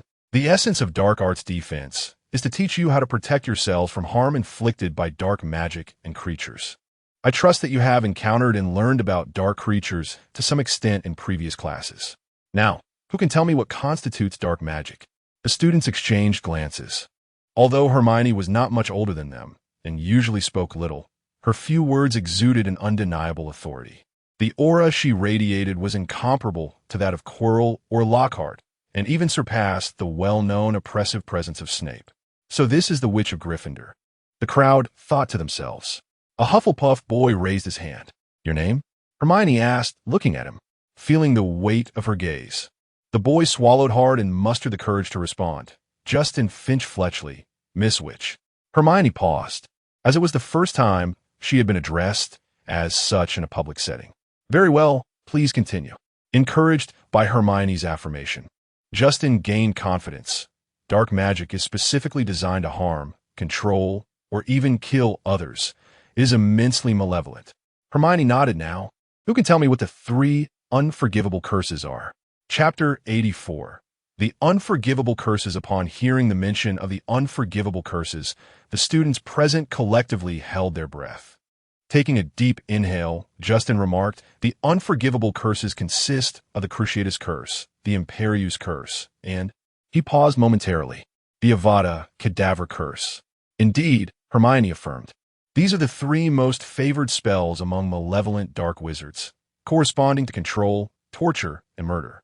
I have always believed that to defend against these dark arts, one must first possess an understanding of them.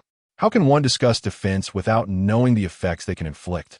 Observing the slight smirk forming on Hermione's lips, Snape felt an ominous premonition arise within him. Surely, she would not dare to. In the next instant, his apprehension materialized. Let us witness firsthand what the unforgivable curses entail. Hermione boldly unveiled Barty Crouch Jr.'s lesson plan. "Ah, what an excellent lesson plan. No need for regret." As her words echoed, all eyes widened in astonishment. "Goodness," Lockhart gasped, nearly breathless, staring at Hermione in horror. "You were supposed to prepare a teaching plan, and this is what you chose." Even I recognize the taboo surrounding this. The Ministry of Magic has always asserted that young wizards should not be privy to these 3 dark spells, but I beg to differ. Hermione's voice turned icy. To defend against dark magic, one must be ever prepared to confront it. With that, she produced a small box and opened it. A palm-sized spider emerged. "Grow." The spider immediately expanded into a creature the size of a human. "This is an 8-eyed giant spider I captured in the Forbidden Forest last night," a quintessential dark creature, ruthless and bloodthirsty. I shrank it and placed it in this box. What you see now is its true form. The half-human-sized spider on stage raised its venomous fangs, hissing ominously. Its grotesque appearance sent the onlookers recoiling in terror, eliciting a chorus of screams. "Ah!" Parvati shrieked, clutching Lavender's hand tightly. Justin turned pale, his legs trembling uncontrollably. Just as the giant spider lunged at the nearest Justin, its fangs poised to pierce his skin, a haunting voice echoed, "Soul exit." Hermione pointed her wand at the spider, which immediately ceased its attack, standing still. Justin, still reeling, gasped for breath. "Go!" With a flick of her wand toward the window, the spider, like a marionette under command, obediently crawled through the crowd and ascended the window. Next, she directed her wand at Lockhart. He froze, attempting to retreat, only to hear Hermione say, "Professor Lockhart, you are our esteemed defense against the dark arts instructor, and even I, your assistant, am striving to support your teaching. Do not tell me you plan to act inappropriately now. Move again, and I shall lift the Imperieuse curse, forcing you to confront this creature yourself." Seeing the threat in Hermione's gaze, Lockhart forced a strained smile, suppressing his fear. He felt the sweat trickling down his back. As the giant spider climbed onto Lockhart without any intention of attacking, gasps of astonishment filled the air. Indeed, this is the Imperieuse curse. The afflicted loses their will, becoming a mere puppet to the caster's commands. Hermione explained coolly, "I assume none of you wish to become like this, so remember everything you witnessed today." Suddenly, Hermione turned her attention to Neville.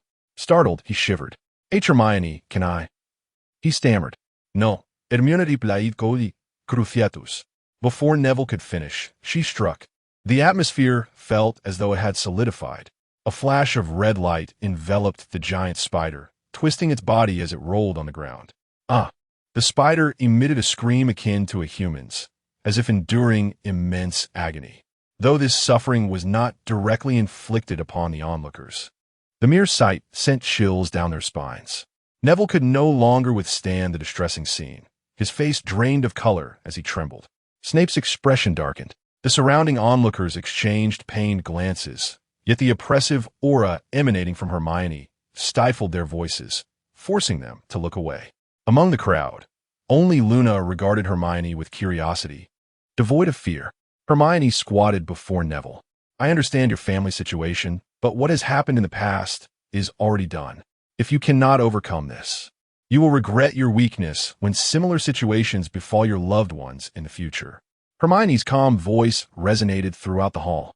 Neville bit his lip, gradually lifting his head, forcing himself to confront the scene before him. His eyes reflected a struggle. As the effects of the Cruciatus curse faded, he finally crumbled, collapsing to the ground, drenched in sweat. "Feeling better?" Hermione's voice was soft. Neville slowly raised his head, his expression weary, yet managing a faint smile. "Much better, thank you." Harry and his friends exchanged glances, realizing Hermione's intentions were well-meaning, though they questioned the extremity of her methods. Ron swallowed nervously, inching backward. Disregarding their thoughts, Hermione continued. "As for the most malevolent and dark of the unforgivable curses," she slowly turned to Harry. Snape's eyes widened in alarm. What was she planning? This was troubling. He bolted his feet, but before he could intervene, Hermione had already acted. Avada Kedavra!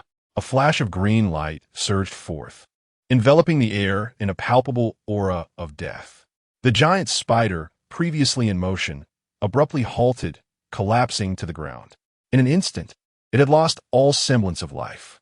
The hall fell into an eerie silence. Yet, it was not just the spider that had perished. Under the glow of the green light, it felt as if the very act of breathing had ceased for everyone present. Harry felt a familiar pain throb in his forehead. He clenched his fists.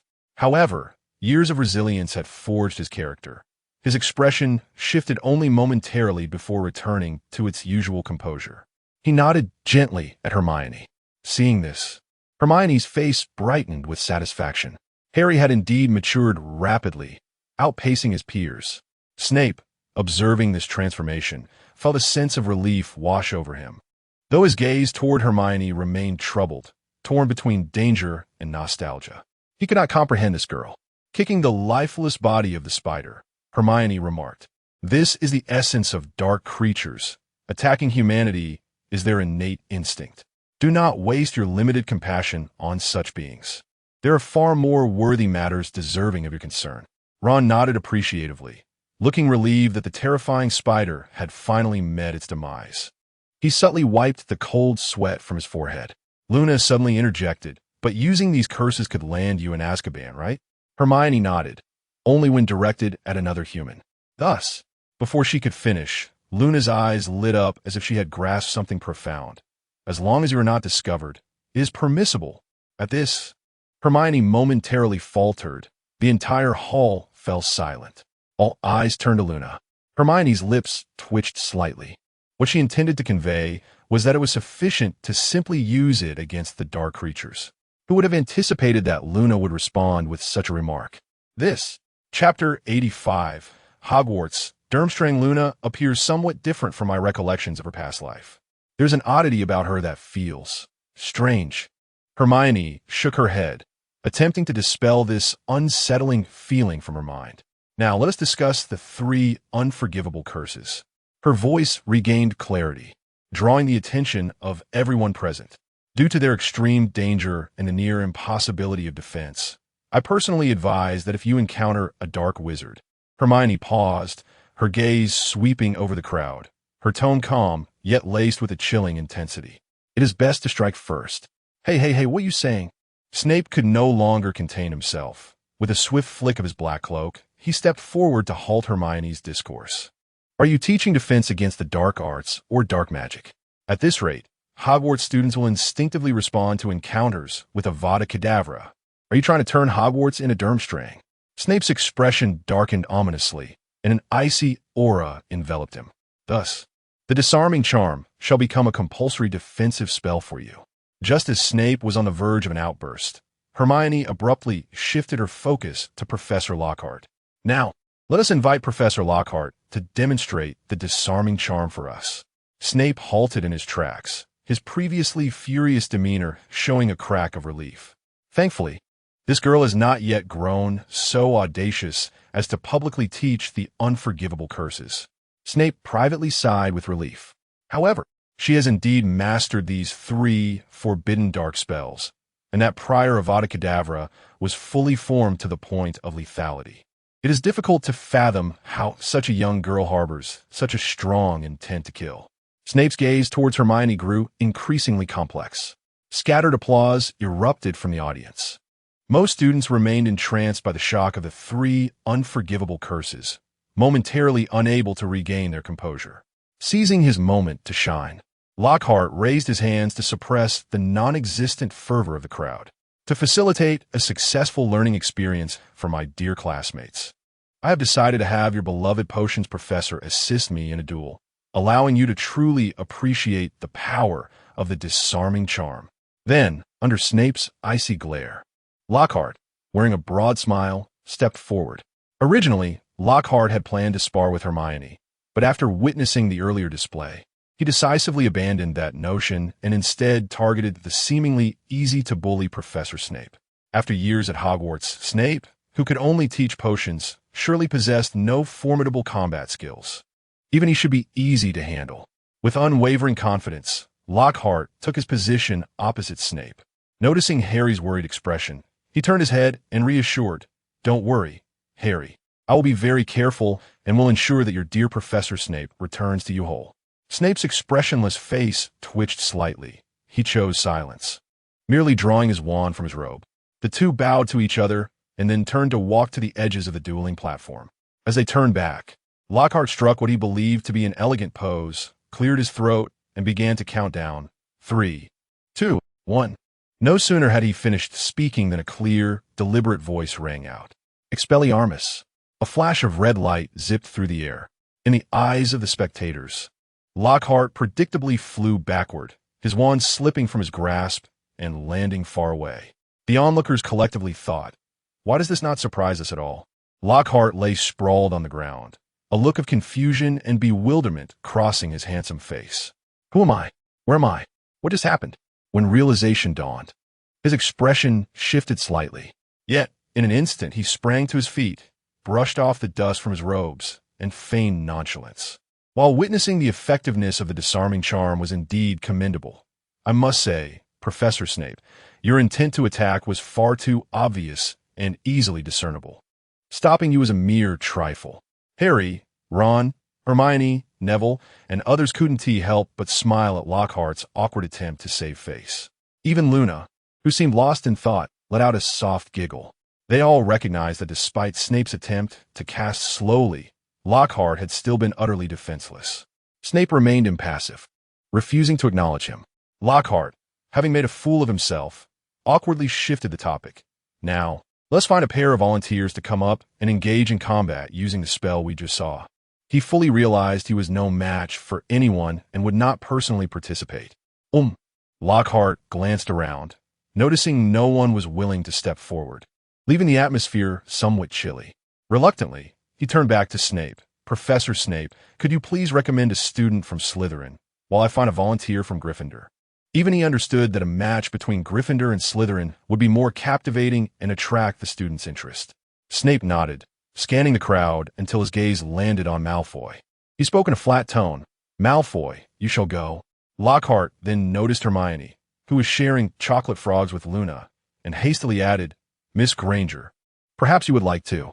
I believe everyone is eager to witness your splendid performance once more. However, before he could finish, Malfoy, who was making his way to the stage, suddenly stumbled and fell to the ground, his legs giving way beneath him. No, I don't want to, please. Change someone else. Malfoy cried out in terror. Don't let her come near me, he shouted as he scrambled backward, finally pressing his back against Snape's legs, clutching onto Snape's thigh as if he had found a lifeline, refusing to let go.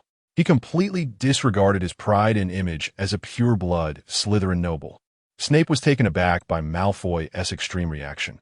He frowned slightly, glancing at Hermione, his eyes silently questioning, What on earth have you done to him? Chapter 86. Parseltongue Hermione shrugged, her hands raised in resignation. She then picked up a chocolate frog and offered it to Luna. Lockhart, thoroughly exasperated, glanced once more at the Gryffindor section and called out, Harry, or perhaps it should be you.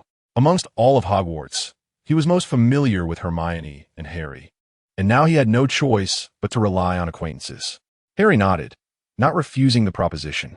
Though Lockhart's abilities were limited and his personality excessively self-absorbed and flamboyant, one could not deny that he held no malice. Upon learning that Harry would take the stage, Malfoy, who had been previously terrified, instantly regained his bravado. He sprang to his feet, dusting himself off, and flashed a provocative grin at Harry. Seeing Malfoy's rapid change in demeanor ignited a fury within Harry. So, you fear Hermione, but not me. Is that it? I shall show you. The two had always been adversaries, and today presented an official opportunity for a wizard duel that both had eagerly anticipated. They approached a distance close enough to almost kiss, and came to a halt. Are you frightened, Potter? Malfoy sneered ominously. Dream on, Harry retorted defiantly with a snort, with both intent on delivering a thorough lesson to the other. The atmosphere between them thickened with tension. Wands at the ready, Hermione's voice rang out, interrupting their standoff. You are only permitted to use disarming spells. The victor will be the one to successfully disarm their opponent. After briefly outlining the rules, Harry and Malfoy eagerly turned away from each other and assumed their dueling stances. 3, 2, 1. Begin. As the words left Hermione's lips, Malfoy was the first to strike. Levitate. A flash of white light erupted, and Harry was struck, flipping several times in the air before crashing to the ground. Malfoy wore a disdainful smirk. Harry quickly rose to his feet, unwilling to back down. Repel the enemy. His wand emitted a similar white light, striking Malfoy, who was sent tumbling to the floor, gritting his teeth in pain. Fortunately, their magic was not particularly strong, and the spells lacked the potency to cause real harm, leaving them both in a rather embarrassing state. Observing their turn-based duel, Hermione could not help but smirk.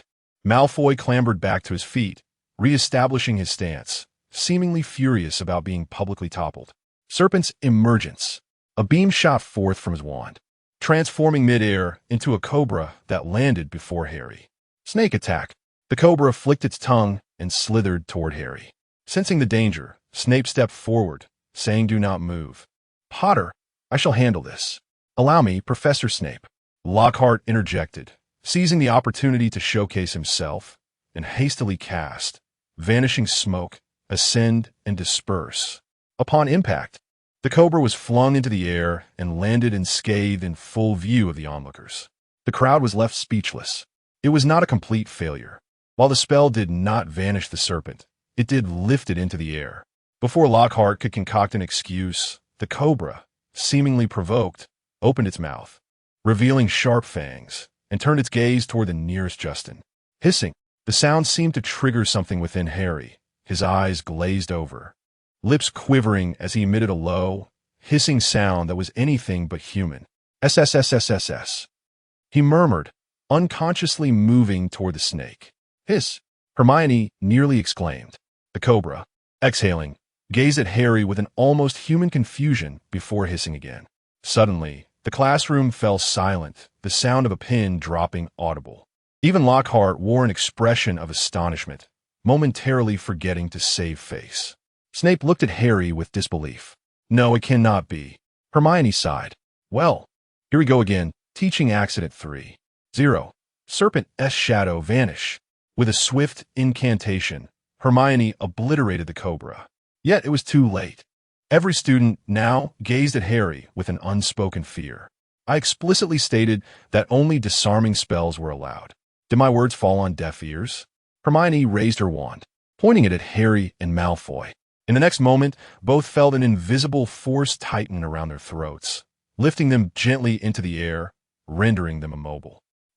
Hermione emanated an aura of terror.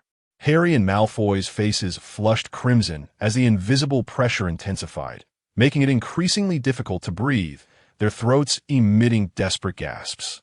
"Enough. Miss Granger, are you attempting to kill them?" Snape could no longer remain silent as he observed Hermione's unwavering stance, his wand subtly shifting direction. Hermione's icy glare pierced through Snape, causing him to falter momentarily, engulfed by an unexpected wave of fear. Returning to his senses, Snape's expression darkened. How could he, a master of potions and dark arts, the half-blood prince, be cowed by a mere second-year girl? It was utterly humiliating. Yet, Hermione had indeed instilled within him a fear reminiscent of encounters with a certain individual. Perhaps in terms of power, she fell short, but in every other aspect, she surpassed expectations. "Why, yes, I apologize," the two suspended individuals uttered weakly. At their words, Hermione lowered her spell, and they tumbled to the ground, greedily inhaling the air around them. Following the commotion, the room was enveloped in a thick silence. Fear had evidently shifted from Harry to Hermione, and no one was in the mood for learning. After a moment of stillness, Lockhart declared an early dismissal. Hermione, accompanied by Luna, departed without a glance back, leaving the others in awe. Ron and Harry exchanged glances before hastening to catch up. In the corridor, Hermione waited. The sound of hurried footsteps echoed behind her. Harry and Ron reached her, panting heavily. "I'm sorry, Hermione, I shouldn't have." Hermione waved her hand dismissively, exasperated. "One apology is sufficient. But should you disregard my words again, I will not be so forgiving." "Is that what you call forgiving?" Ron and Harry were taken aback. "What would it be like when you're not forgiving?" Only Luna remained unperturbed. "And thank you," Harry continued earnestly. "Oh," Hermione replied, recognizing his intent. "I know you did this to help me." Harry, though still young, had matured beyond his years due to his life experiences. While others assumed Hermione was merely angry, he astutely realized she was drawing attention away from him, despite not understanding the sudden shift in attitudes. He recognized that the most effective way to divert attention from himself was to present an even more dangerous and terrifying presence. Hermione had successfully demonstrated that. In comparison to Parseltongue, she was the true embodiment of fear. Hermione huffed, remaining silent, thereby tacitly acknowledging his words. Luna regarded her with an expression that sparkled with an inscrutable meaning. Chapter 87. Dumbledore's Attitude. "There is one more thing," Harry began. "I want to know why they all suddenly turned hostile towards me. Did you not notice it yourself?" Hermione countered. "What?" Harry replied, somewhat bewildered. Ron, nudging Harry, Interjected for Hermione, because you were talking to that snake. You're a parcel mouth. Why didn't you tell us before? What mouth? Harry asked, still confused. Let me explain, Hermione said, shaking her head. A parcel mouth is a wizard born with the ability to understand and communicate with snakes. You thought you were speaking human language. But to us, it sounded like hiss, ha, ha. As for why they are afraid of you, it's because parcel mouths are exceedingly rare and have long been associated with dark wizards. Most critically, Salazar Slytherin was a parcel mouth, and now everyone likely believes you are his heir. Harry stood there, as though struck by lightning. Had he heard this news before the petrification incident, he might not have felt much. But now, after Professor McGonagall had told them the legend of the Chamber of Slytherin in class, it was clear he was being regarded as Slytherin's heir, the very one who had opened the chamber and orchestrated the petrification incidents. A heavy burden had been placed upon him. No, I truly am not, he hastily explained, seemingly fearing Hermione would misunderstand. I know, you need not explain to me, Hermione replied, and Harry felt a sense of relief wash over him. Suddenly, he thought of something and looked up at Hermione. So, the true heir of Slytherin is still hidden among the students. Doesn't that mean we are all in danger? Enough, enough, what are you worried about? Hermione said lightly. The first person that heir is likely to target is me. Why are you so anxious? Upon hearing this, Harry, Ron, and Luna's expressions shifted in unison, finally grasping the gravity of the situation. They had each been preoccupied with their own concerns, one with worry, another with shock, and the last with amusement, completely forgetting the implications of the matter. Salazar Slytherin's ambition was to eradicate all Muggle-born students at Hogwarts. They all knew Hermione's background, which meant she was the one in the most peril. Hermione, don't worry, we will definitely protect you, Ron declared resolutely. Hermione replied, if there comes a day when I need your protection, then I'm truly doomed. With a dismissive wave of her hand, she turned and left amidst their anxious gazes. In the headmaster's office, Dumbledore regarded the furious Severus Snape, his tone calm. Severus, speak slowly. There is no need for such haste. Dumbledore, that girl is far too dangerous. She cannot remain by Harry's side any longer. Snape leaned forward, hands braced against the edge of the desk, his voice low and hurried. There are many students at Hogwarts. Whom are you referring to? Dumbledore raised his gaze to meet Snape's, his demeanor still unhurried. You know precisely who I mean? Snape replied coldly. Aside from that Weasley boy, the only person Harry is familiar with is that Granger girl. Dumbledore shook his head slightly. Severus, referring to a young girl as that girl is hardly polite. Besides, I recall you have quite an admiration for Miss Granger. That is because... Snape began, only to abruptly swallow his words. That is because Miss Granger bears a striking resemblance to Lily, am I correct? Dumbledore articulated Snape's unspoken thought. At the mention of Lily, a flicker of nostalgia crossed Snape's eyes, and his demeanor softened. After a lengthy pause, he spoke again, his voice low, though I cannot fathom why you would appoint her as an assistant in defense against the dark arts and grant her access to the restricted section, regardless. Granger is far too dangerous. We must find a way to distance Harry from her. You do not need reminding of who the last student to emerge from the restricted section was, do you? Initially, Snape had thought Granger resembled Lily in every aspect except for her appearance. Both were Gryffindors, both from Muggle backgrounds, both gifted in potions, equally intelligent and eager to learn. And both had a Potter by their side. But now, Snape realized that Granger bore little resemblance to the image he held dear. Indeed, she was a shadow of Voldemort. Oh, Dumbledore appeared intrigued, a glimmer of curiosity in his eyes. What has she done to provoke such a strong reaction from you? Snape recounted Granger's actions in the defense against the dark arts class, detailing every aspect as if to enumerate her transgressions. Do you not see how she mirrors that person in their youth? Snape challenged, hoping Dumbledore would resonate with his concerns. To his surprise, Dumbledore merely nodded thoughtfully. I would argue that compared to Tom, she resembles Gellert more closely. Dumbledore mused quietly, a hint of nostalgia in his gaze. Snape frowned deeply, utterly baffled by Dumbledore's reaction. Regardless of whom she resembled, her conduct was utterly inappropriate. She had publicly demonstrated it in class. Before he could finish, Dumbledore interrupted. Isn't that rather commendable? Snape's voice faltered. What did you say? He looked at Dumbledore in disbelief, questioning if he had misheard. You are aware that Lockhart is incapable of teaching. Granger successfully made the students aware of the horror and malevolence of dark magic, heightened their vigilance, and taught them countermeasures. I cannot comprehend why you would deem her actions as erroneous, Dumbledore replied, his tone unruffled. Snape felt as though he might explode. Was this truly the Dumbledore he knew? Was he overly protective of Granger? This inexplicable trust was bewildering. If it weren't for his knowledge of Dumbledore's family and Granger's background, he might have thought them to be related. If this becomes known, it will tarnish Hogwarts' reputation. If she continues, Hogwarts will inevitably transform into Durmstrang. Snape attempted to reason. Observing her proficiency indicated she had undoubtedly researched dark magic extensively. Though he was a Slytherin, he was still a product of Hogwarts and cherished the institution. Slytherins had their merits. Even Voldemort considered Hogwarts to be his white moonlight, ultimately wishing to shape it into his vision rather than destroy it. This was why he held such an obsession with Hogwarts. Speaking of dark magic, it seems you dabbled in it during your youth as well, did you not? Dumbledore regarded him, a faint smile playing at the corners of his mouth. And I am well versed in it myself. This rendered Snape momentarily speechless. He was at a loss for how to counter such a statement. Rest assured, nothing will come of it. You simply do not understand her yet, Dumbledore assured him, his voice brimming with confidence. Chapter 88. Harry encounters Snape. I do not comprehend. Do you? Snape, somewhat fatigued, wished to divert the conversation from Hermione and inquired about another matter. Are you aware that Harry speaks Parseltongue?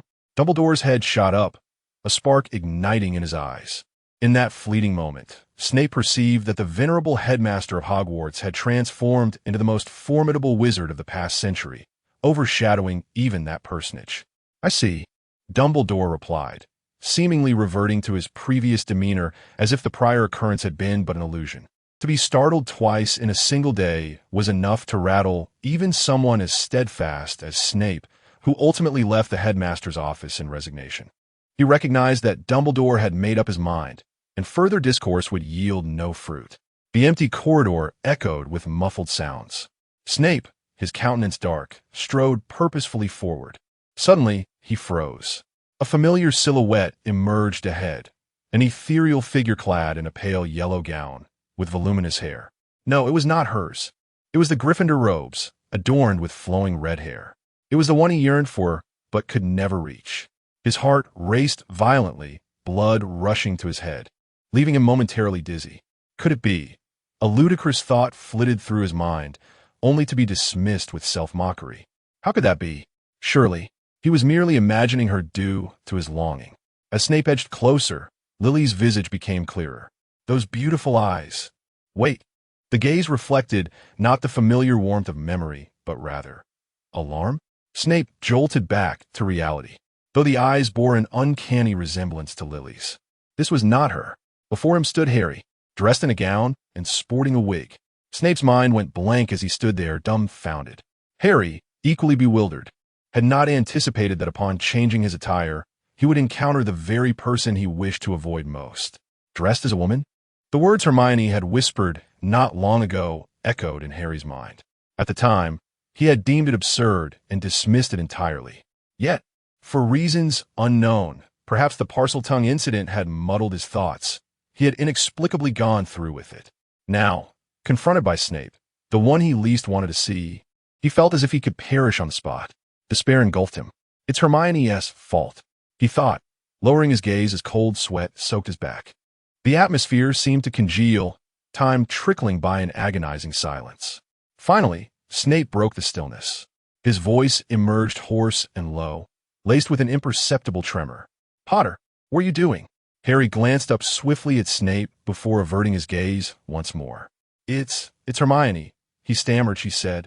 Perhaps. He struggled to articulate his reasoning. Even he himself was uncertain of his actions, instinctively tugging at the hem of the gown in a futile attempt to conceal his legs clad in stockings. I. Should he confess to Snape that he sought merely to experience what it felt like to be a girl? Or should he admit it was simply a whimsical diversion? Regardless of the rationale, both seemed utterly foolish. Snape fell silent again. His expression was a complex tapestry of shock, confusion, and anger, but predominantly an ineffable sense of loss. He scrutinized Harry, seemingly attempting to glean something from those eyes reminiscent of lilies. Harry squirmed under Snape's penetrating gaze, which had lost its usual icy sharpness, now imbued with an indescribable emotion. "Change back," Snape suddenly commanded, his voice slow, as if each word was squeezed from between clenched teeth. The atypical intensity of his gaze left Harry at a loss. Could it be Hermione's method was truly effective? Harry, fearing to utter another word, lowered his head and turned away, hastening towards the dormitory. Yet for some reason, he sensed that Snape's eyes had glistened slightly. Snape remained rooted in place, unwilling to meet Harry's gaze for fear of shedding tears. After an extended moment, his tumultuous emotions finally began to quell. He pondered Dumbledore's earlier words, realizing they were not entirely devoid of merit. It was merely a display of dark magic, after all. Perhaps Harry deserved a friend like Hermione. After all, Marvel. Another batch of magical materials required assessment. Hermione rolled her eyes, entirely unaware that 3 shadows had already formed around her. She was presently engaged in a telephone conversation. Being adults, we ought to learn to resist temptation. Enough already. Let us get to the point. What is it this time? Well, Fury began, seemingly stifled. Miss Which, it appears that in a small town in New Mexico, some strange occurrences have transpired, and we may need you to investigate. Mysterious events? Hermione's interest piqued. Wait, New Mexico. She immediately considered a distinct possibility. Surely, it could not be that the hammer had fallen? Calculating the timeline, it seemed about right. A certain oaf would have already faced his father's wrath, and was likely about to endure his brother's fury as well. A grand familial drama was about to unfold. Perhaps this was a chance to reap some benefits? I understand, Hermione said, a slight smile gracing her lips. Send me the address. On the other end of the line, Fury visibly exhaled in relief. Wonderful. Miss Which, Coulson has already led a team there. I will ensure he fully cooperates with you. Remember to send the assessment materials to Stark Tower. Sure thing. In New Mexico, Coulson spoke in his phone. Yes, Director Fury, I understand. I will arrange for a flight to promptly retrieve Miss Which. Rustling sounds emanated from behind him. Hermione stepped through a portal. Coulson turned, witnessing the sudden appearance of Hermione, and the words he had prepared evaporated into silence. It seemed there was no need for further complications. The prowess of the witch had surpassed mere effectiveness. It was nothing short of miraculous. Miss Which, welcome. Coulson composed himself, striving to maintain his professional demeanor, swiftly retrieving the documentation on the anomalous events and presenting it to Hermione. This is all the current information regarding the unusual occurrences. Hermione accepted the documents and skimmed through them. Upon seeing a familiar hammer in the photographs, a smile crept onto her face. Just as I thought, it's you, Mjolnir, she whispered softly. Coulson and Fury exchanged bewildered glances. Mjolnir? That name sounds vaguely familiar. Coulson mused, scratching his non-existent hair. Hermione, astonished, replied, Haven't you heard of Norse mythology? Somewhat, Fury responded. The tales mention Thor and his hammer. Fury added, his eye widening as realization dawned. Are you suggesting? Hermione nodded, pointing at the photograph of the hammer. This is Mjolnir, the legendary hammer of the god of thunder. Chapter 89. The clash of magic and divine power fry, and Coulson's expressions suddenly froze. The god of thunder, the one from Norse mythology? Coulson's voice quivered slightly, as he felt his worldview crumbling. Hermione, observing the two with disdainful expressions, scoffed. These so-called deities are merely more powerful extraterrestrials. Their technology and strength far surpass yours, which is why they are revered as gods. The two men regained a semblance of clarity.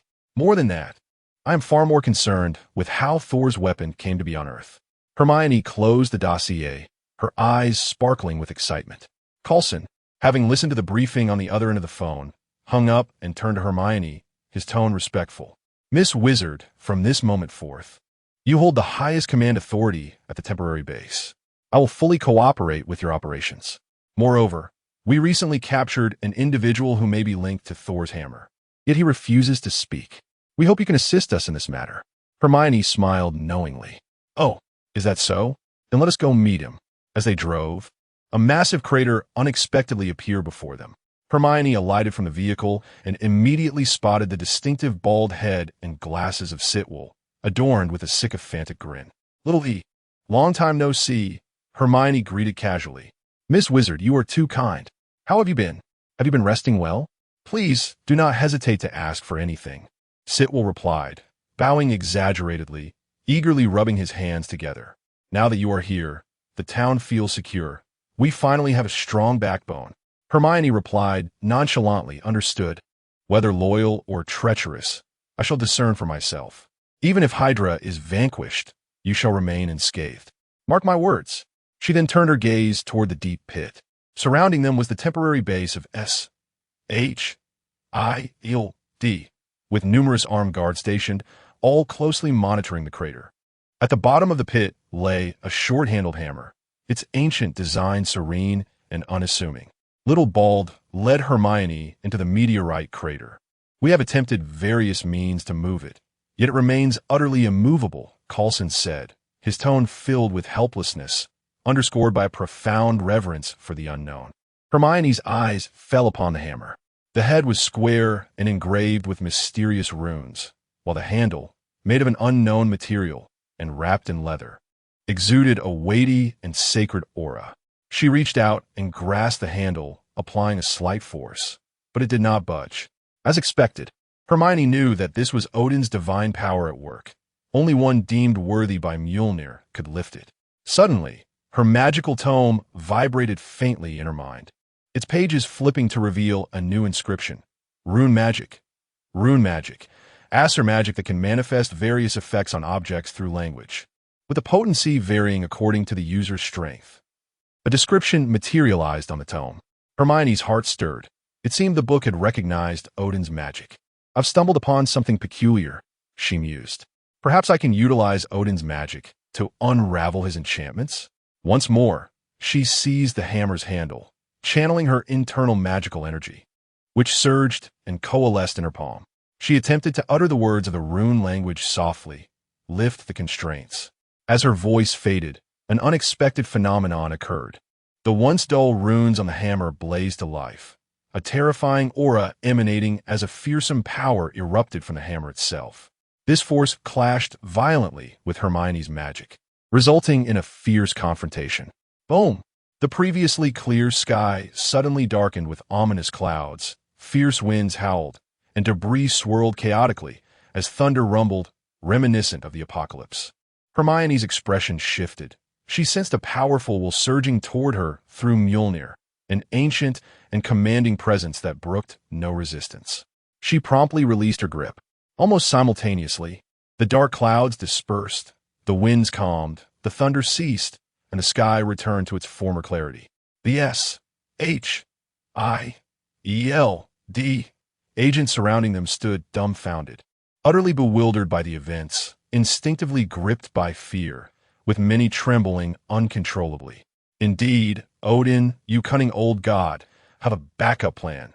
Even in your slumber, you monitor everything." Hermione felt a wave of displeasure. Coulson's gaze remained fixated on Mjolnir. He had just witnessed the runes illuminate, a phenomenon never before seen. "Miss Wizard, this..." He glanced at Hermione, his voice laced with uncertainty. "This hammer is ensorcelled," Hermione explained. "I attempted to dispel the magic, which triggered its counteraction, thus causing the earlier spectacle." Coulson and Sitwell exchanged astonished looks, each reflecting the other's shock. They had just begun to grasp the hammer's might. Yet the wizardess had managed to contend with it. What did this imply? Was her power on par with that of the gods? "Miss Wizard, can you lift it?" Coulson inquired cautiously, sensing a tremor in his own voice. Hermione shook her head. "Odin's magic surpasses mine. I'm currently unable to unravel it." Both Sitwell and Coulson were once again taken aback. Odin, the legendary All-Father?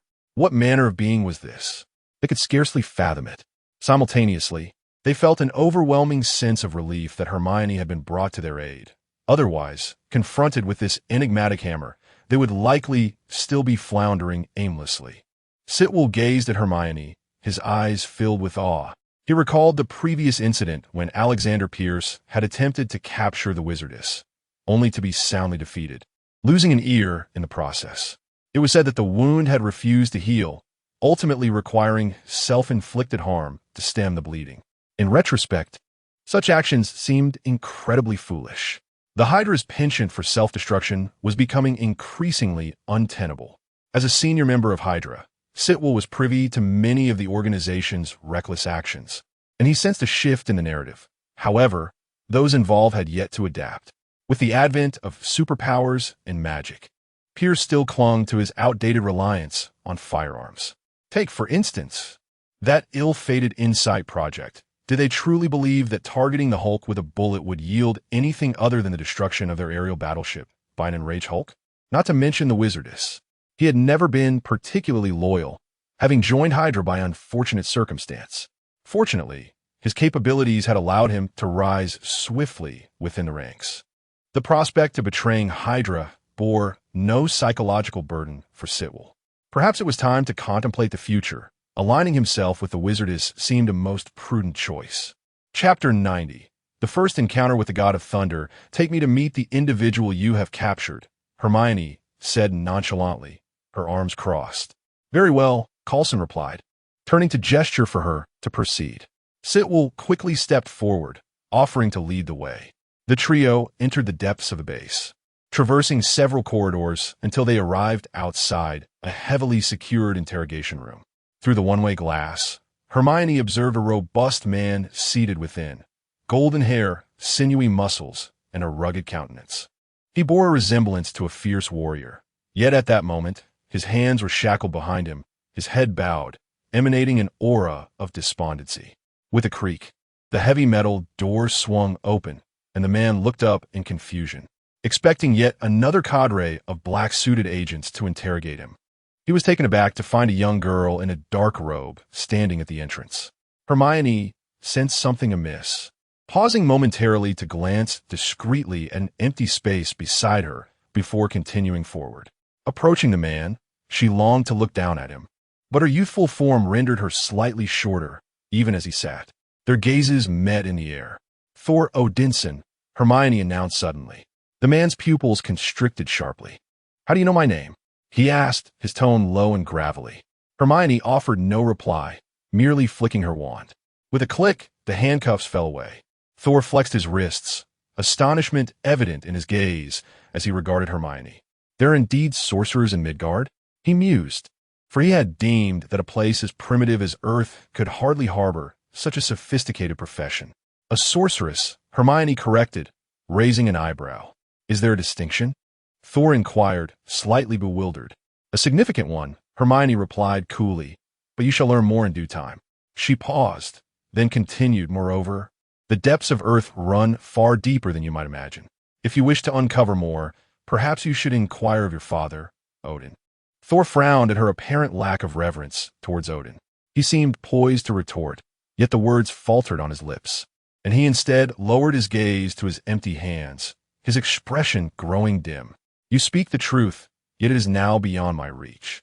Upon mentioning Odin, Thor appeared to trigger an emotional switch, lamenting, I once believed myself invincible, free to act as I wished, but now I am but a shadow of my former self, unable even to lift my hammer. Is it so? Did you not descend willingly, but rather were you cast down by your father, the king of gods? Hermione inquired knowingly. Thor nodded, his eyes clouded. Due to my arrogance in venturing to Jotunheim and nearly causing calamity, my father stripped me of my powers and exiled me here. Hermione listened intently. I thought that by demonstrating good behavior, I could regain his favor, reclaim Mjolnir, and return to Asgard. But now, it is too late. My father is dead. As he spoke, Thor's eyes reddened, his voice thick with emotion. What?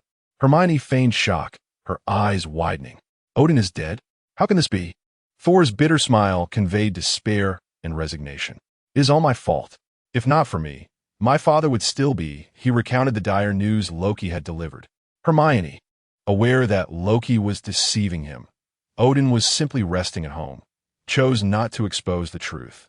Coulson stood nearby, listening to the exchange between the two titans, feeling a surge of anxiety as he grappled with the revelation. Good heavens, was this truly the God of Thunder they had apprehended?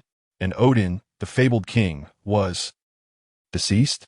Both men were reeling from the overwhelming implications, discreetly wiping the sweat from their brows, yearning for a chilled cola to cool their shock. The magnitude of this information was utterly beyond their comprehension, leaving them in a state of cognitive disarray. "Report, sir." A hastily arriving agent burst into the room, interrupting the conversation. A few individuals outside claimed to be this man as colleagues. The agent gestured toward Thor, his expression perplexed. Coulson and Sitwell exchanged glances, bewildered. Colleagues? The god of thunder had associates on Earth? Only Hermione suddenly grasped the situation, suppressing a chuckle. "Let them in," she instructed. Moments later, several individuals entered the interrogation room. At the forefront was a tall young woman, followed closely by a bespectacled girl, curiously surveying the surroundings while clutching a laptop. Bringing up the rear was a middle-aged man with slightly graying hair, appearing somewhat anxious. Hermione instantly recognized the trio as Thor's acquaintances during his earthly sojourn. "Hello, I am Jane Foster," the woman greeted Coulson, her voice steady. "This is my colleague Daisy and Dr. Selvig." She indicated the two behind her, before her gaze settled on Thor. "As for him, he is also our colleague, Dr. Donald Blake. He merely lost control of his emotions when his research materials were taken from him and accidentally wandered into your camp. I apologize for his actions and hope you will show leniency, and we are willing to pay bail, and we will cover any damages." Jane's voice trailed off, her conviction waning as she realized the implausibility of her reasoning. Thor's demeanor and appearance bore no resemblance to that of an ordinary researcher. Daisy and Dr. Selvig exchanged tense glances with Coulson, clearly unconvinced by the explanation. The room fell into a peculiar silence, as Coulson, Sitwell, and Hermione regarded one another with incredulity. Thor, unable to contain his embarrassment, covered his face. Jane and her companions appeared utterly bewildered, oblivious to the reactions surrounding them. Had they misspoken? Why were these individuals regarding them in such a manner? Coughing lightly, Coulson was about to expose the absurdity of their claims when Hermione suddenly signaled him. Realizing her intention, Coulson acquiesced. "If this is merely a misunderstanding, then let him go." He waved his hand, signaling the agent to open the door to the interrogation room. Jane was momentarily taken aback, having not anticipated this turn of events.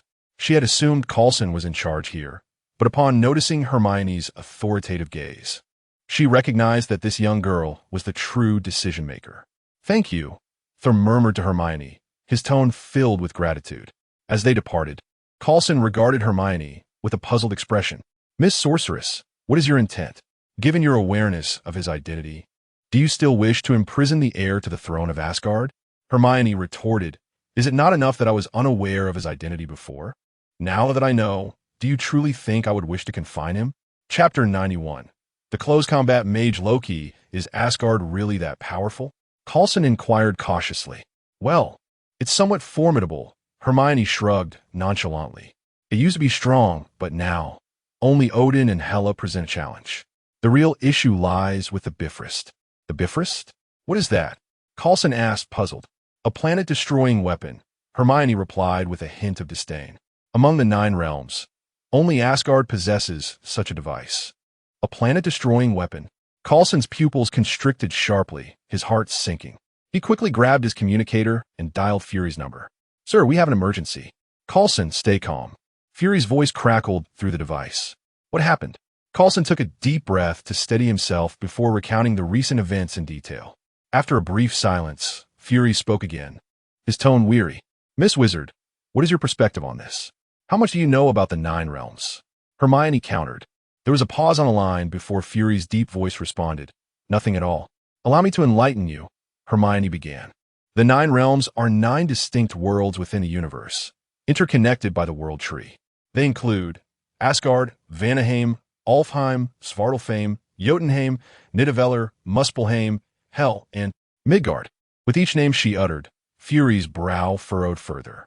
Asgard is where Thor hails from, commonly referred to as the realm of the gods, currently nominally ruling over the entire 9 realms.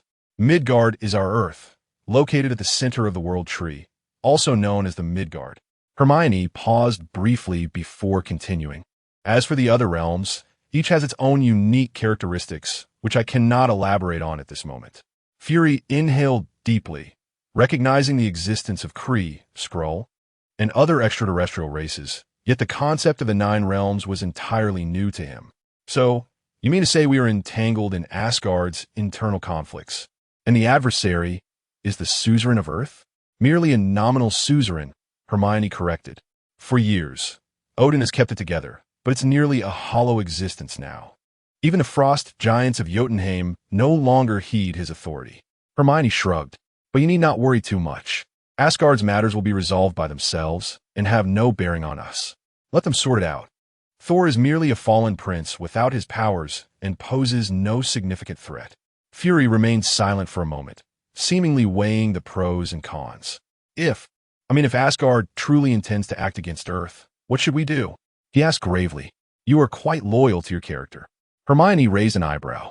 Rest assured, Earth's foundation is far more profound than you can fathom. Even if Odin were alive, he would not dare to act against Earth. You have no idea how many monsters lie hidden on this planet. Hermione made her conclusion with certainty. Aren't you one of them? Fury mused silently. Having witnessed the might of Thor's hammer and the calm that followed, Hermione felt little desire to linger further. After exchanging a few words with the bald-headed man, she departed. Sir, have we stirred up significant trouble? Coulson asked after Hermione left. Fury took a measured breath. Coulson, do you trust the wizardess's words? Absolutely, Coulson replied without hesitation. The extraordinary magic she had demonstrated, along with her enigmatic background, left no room for doubt. Then we shall proceed as she advised, Fury declared with resolve. Our only course of action now is to place our faith in her. Also, continue monitoring Thor, but do not interfere with his actions. Understood. Coulson ended the call. After leaving the base, Hermione walked to a secluded corner, devoid of any onlookers. Turning around, she focused on the empty air and calmly spoke, Come forth. Silence enveloped her surroundings. Hermione shook her head, exasperated. I intended to be polite, but you forced my hand. Reveal your true form. A mysterious energy surged, and a figure slowly materialized in the once empty space.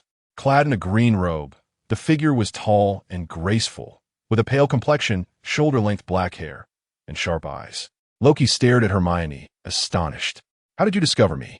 He asked incredulously, unable to believe that a Midgard sorceress had penetrated his invisibility spell. I noticed you back in the interrogation room, Hermione scoffed, dismissing his trickery as trivial. Her tone was flat, as if stating a glaring fact.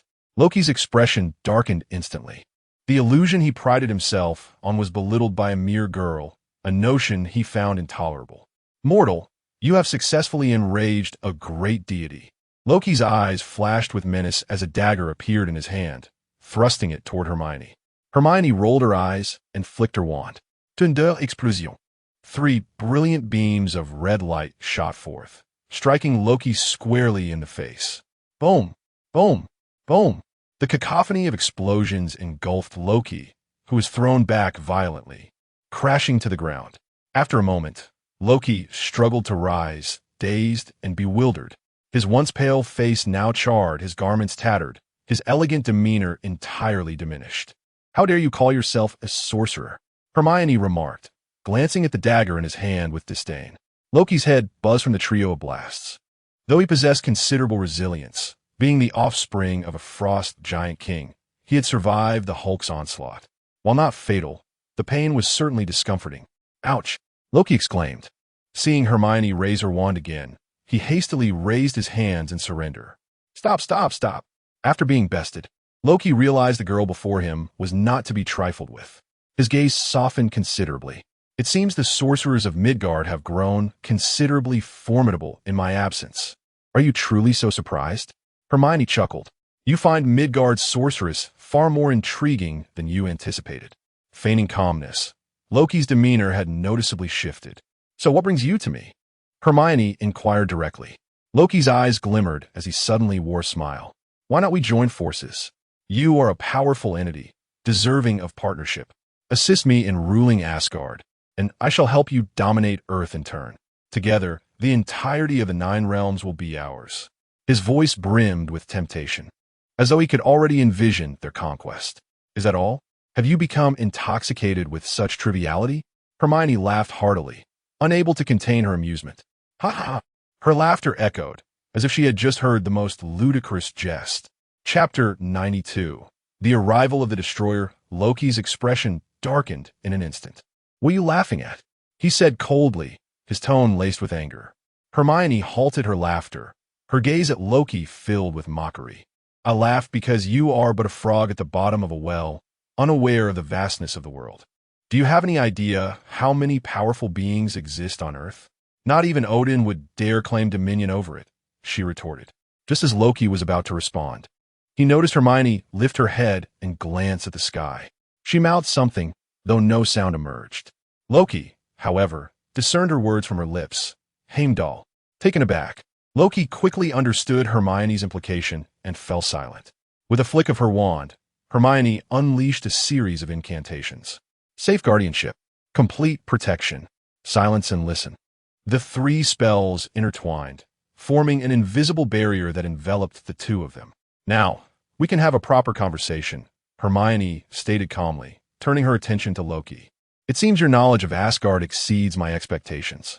Indeed, Loki replied with keen interest. If that is the case, we ought to collaborate. Collaboration is not out of the question. Hermione crossed her arms. But why should I assist you? Because we share a common enemy. Thor and Odin. Loki's eyes turned icy. You took the throne that rightfully belonged to me. And you, a powerful sorceress, are forced to dwell on this backward planet. Do you not find that constraining? He attempted to sow discord. Hermione remained non-committal. I can help you gain greater power, the status you deserve, and even immortality. Loki dangled the bait. If you aid me in reclaiming the throne, all of this will be yours. His tone was laced with seduction. Do you possess any of that yourself? Or are you merely spinning grand illusions? Hermione rolled her eyes. After a brief moment of silence, seemingly contemplating, Hermione finally spoke. I can assist you. A glimmer of triumph flashed in Loki's eyes. However, Hermione's tone shifted. I do not desire Earth. Loki paused, momentarily taken aback. Then what do you seek? I want. Hermione began slowly, a flicker of fervor igniting in her eyes. Loki's smile gradually faded as he gazed at her in disbelief. Days later, Hermione returned to the small town. From a distance, she spotted Thor laughing and chatting with Jane Foster, their camaraderie apparent. Hermione approached them. Hi, Thor, she greeted. Thor looked surprised upon seeing Hermione. What brings you here? I came to check on you. Hermione smiled, casually inquiring about his recent experiences. I'm well, Thor replied cheerfully, wrapping an arm around Jane's shoulder. I've met Jane. She's a wonderful girl. Jane's face flushed slightly at the candidness of his words, clearly a bit bashful. Observing their affectionate dynamic, Hermione felt overwhelmed by the sweetness of their interaction. Recognizing Hermione, Jane recalled the young woman from her previous encounter with H.I.E.L.D. And who is this? She asked Thor. This is my friend, Hermione, Thor introduced, embodying a spirit of camaraderie. Despite having only met Hermione once, anyone who caught his eye could be deemed a friend. Hello, I'm Jane Foster, she said, extending her hand. Hello, Hermione replied, shaking her hand. I am Hermione Granger. Hey, sorceress. A sorceress? Jane blinked in surprise. Thor provided clarification. Hermione is a mage from Midgard. She possesses magic. Sorceress. Sorceress. Hermione emphasized.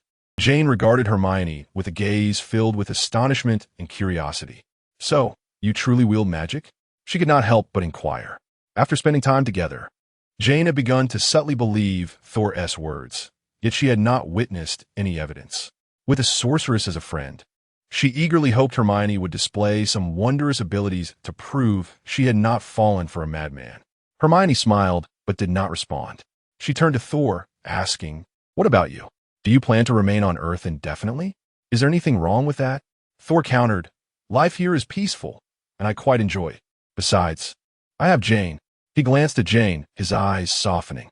All right, enough with the sentimentality. Hermione shrugged. If you wish to live as a mortal for the rest of your life, that is indeed not without its merits. Just be wary that others may not grant you that opportunity. Thor looked taken aback, about to inquire further, when suddenly, a massive beam of light burst forth from the sky. The pillar descended, landing in an open area outside the town. With a thunderous rumble, the ground trembled, dust swirling around. "The Bifrost!" Thor exclaimed, astonished at the familiar sight. As the light faded, 4 figures emerged from the beam. Leading them was a striking woman wielding a long sword, her gaze sharp and commanding. 3 companions followed, all clad in armor and wielding weapons. "Sif and Fandral, what are you all doing here?" Thor recognized the 4. They were his comrades from Asgard, the Warriors 3. "Thor!" Sif exclaimed, her face lighting up with surprise. "We finally found you." Volstagg called out, "Come back with us, Thor. Asgard needs you." "What has happened?" Thor furrowed his brow, an unsettling premonition creeping in. "Your father is not dead," Sif said urgently. "He merely entered Odin's sleep. Loki deceived you. He has usurped the throne, and now Asgard is under his control." "Impossible," Thor murmured, his eyes filled with shock and confusion. "Why would Loki do this?" "Now is not the time for such discussions," Fandral urged. "We must return swiftly and thwart Loki's plans." "What has Loki done?" Thor pressed, desperate for the truth. Hogun's expression turned grave. "He secretly summoned the frost giants to Asgard, disrupting your ascension, and attempted to." Before Hogun could finish, another blinding beam of light descended from the heavens, landing not far away. With a resounding crash, the earth shook violently as a colossal metallic figure emerged from the light. Towering and formidable, it was clad in gleaming silver armor, with its visor aglow with a menacing red light, exuding an overwhelming sense of oppression. Chapter 93. The tornado destroys the parking lot. The Destroyer. Sif's countenance changed dramatically as she gasped in disbelief. Why was the Destroyer here? Only the eternal spear wielded by the All-Father should have been able to command it. With the All-Father in slumber, who could possibly be controlling this force? At this thought, she abruptly fell silent. The answer was all too apparent. Loki had summoned the Destroyer. Volstagg was in disbelief. What could Loki be plotting? The armor of the Destroyer slowly raised its head, locking its gaze upon Thor. Was it not evident? Loki must be terrified of Thor returning to claim his rightful throne, thus sending the Destroyer to eliminate him. Sif roared defiantly. For Asgard. The 4 warriors of the palace exchanged glances, unhesitatingly charging forth to engage the Destroyer in fierce combat. Yet, their assaults were as ineffective as mere tickles against it. With each swing of its colossal arms, the Destroyer unleashed devastating force. Each opening of its visor released torrents of searing flames, wreaking havoc upon the surroundings. The warriors of the palace found themselves in retreat, utterly outmatched. Thor observed his friends being overwhelmed by the Destroyer, a flicker of determination igniting within his eyes. He knew he had to take action. In that instant, it seemed he grasped Odin's true intent. "Jane, take care of yourself," Thor said softly, his gaze tender. He advanced step by step towards the Destroyer, his resolve unwavering. "Loki, I know you are watching. Come at me if you dare. Do not harm my friends. If you seek my life, then take it. Just spare the others." He opened his arms, fearlessly confronting the Destroyer. "Thor!" Jane cried out, her heart breaking. She wished to stop him, yet felt utterly powerless. "Hermione, please, save him," Jane implored, turning to Hermione, her eyes filled with desperate hope. Hermione regarded Thor with calmness. "The time has not yet come," she said softly. Loki appeared to be moved by Thor's words, and the Destroyer finally halted, the 2 locking eyes across the vast expanse of stars. After a long pause, the Destroyer turned and began to depart. A collective sigh of relief swept through the group. Suddenly, the Destroyer whirled around, delivering a crushing blow that sent Thor flying. He landed heavily, blood spilling from his mouth, gravely injured. "Thor!" Jane could no longer contain herself. She rushed forward, embracing him, tears streaming down her face. Just then, Mjolnir, which had lain quietly in the crater, began to tremble. It shot into the sky like a comet, soaring towards Thor and landing in his grasp. Countless brilliant bolts of lightning erupted from the hammer. Thor slowly opened his eyes, witnessing his injuries healing before his very eyes.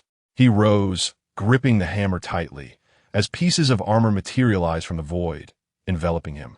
With a single thought, He donned his battle gear. Thunder crackled, and fierce winds howled. In that moment, the god of thunder had returned. Hermione observed this spectacle, unable to suppress her thoughts. Indeed, he is the favored son. That old trickster Odin merely wished for Thor to mature through trials on Earth, never intending to replace him as heir. Whether it was Thor's selfless bravery or his near-fatal state, one condition was all it took for him to regain his power. However, a glimmer of coldness flickered in Hermione's eyes. Odin, your schemes may be clever, but Earth is not a public restroom that you can enter and exit at will. Jane's eyes widened in shock. Thor, surrounded by crackling lightning and tempestuous winds, appeared as a deity descending from the heavens. She had never witnessed such a breathtaking sight. Her fear and worry gradually replaced by an inexplicable exhilaration. Daisy and Dr. Selvig were equally astounded, mouths agape, rendered speechless. What is happening? Feeling the commotion, Coulson rushed in with several agents, his gaze fixed on the transformed Thor, equally astonished. Loki had sent the destroyer after Thor, and at the brink of death, Thor had activated his daddy technique to reclaim his power as the god of thunder. The final confrontation between opposing forces was imminent, and the climax of the narrative was approaching. Hermione succinctly summarized the situation. Coulson replied, somewhat exasperated. Is this some sort of action movie scene? He turned to Hermione, inquiring, the destroyer? What is that?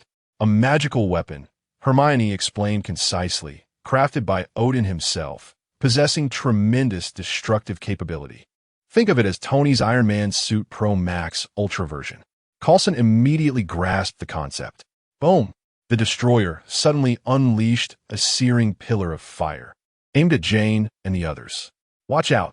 Thor shouted in alarm, desperate to intervene, but it was already too late. In a moment of peril, Hermione waved her wand. An extraordinary phenomenon occurred. An invisible barrier appeared before Jane Foster and the others, absorbing the fiery blast. The flames collided with the shield, rapidly dissipating like a dragon drinking water. Then, Hermione pointed her wand at the destroyer. Flame reversal. A thicker column of fire erupted from the tip of her wand, roaring towards the destroyer, engulfing it. However, when the flames subsided, the destroyer remained unscathed. It appeared immune to fire. Stay back, Hermione instructed Coulson and the others. Then, she performed a disapparition, reappearing beside Thor. He looked at her, his eyes filled with gratitude. Thank you, Hermione. You saved Jane. Not now, Hermione interjected. We must first deal with this menace. She raised her wand, aiming at the destroyer. Shatter to pieces. Shatter to pieces.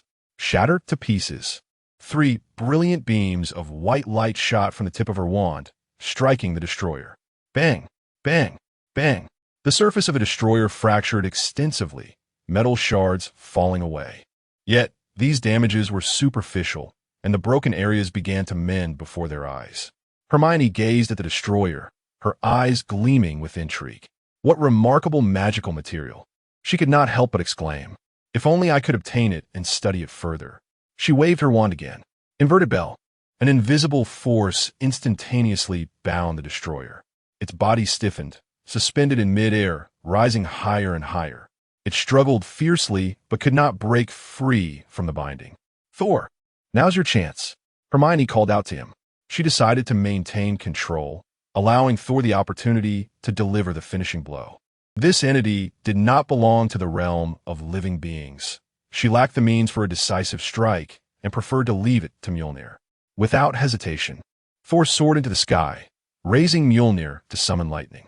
Thunder rumbled ominously as dark clouds gathered. Lightning danced through the clouds like silver serpents. The hammer swung like a helicopter, and Thor's figure hovered in midair. The winds howled violently, forming a colossal tornado centered around Thor, swirling with lightning, a fearsome spectacle. The townspeople rushed into their homes, trembling in terror. They had never witnessed such a horrifying sight, feeling as though the end of the world was nigh. Drink!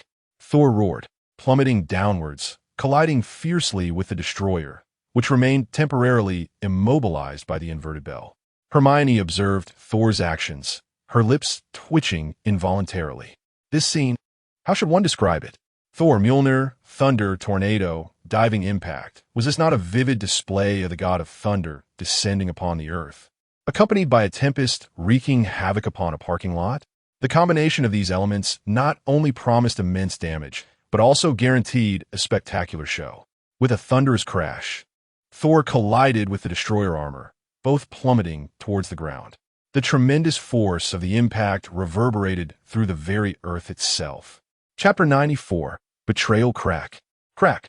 A cacophony of metal shattering echoed through the air as the destroyer armor disintegrated, reduced to a heap of scrap. Hermione observed Thor wielding Mjolnir, conjuring the thunder of the god of thunder, unleashing a tempest that obliterated the parking lot. As the destroyer armor plummeted to the ground, both landed with a resounding thud, leaving Hermione with a torrent of grievances that she could scarcely articulate. Gazing at the remnants of the destroyer strewn across the ground, a spark of exhilaration flickered in her eyes.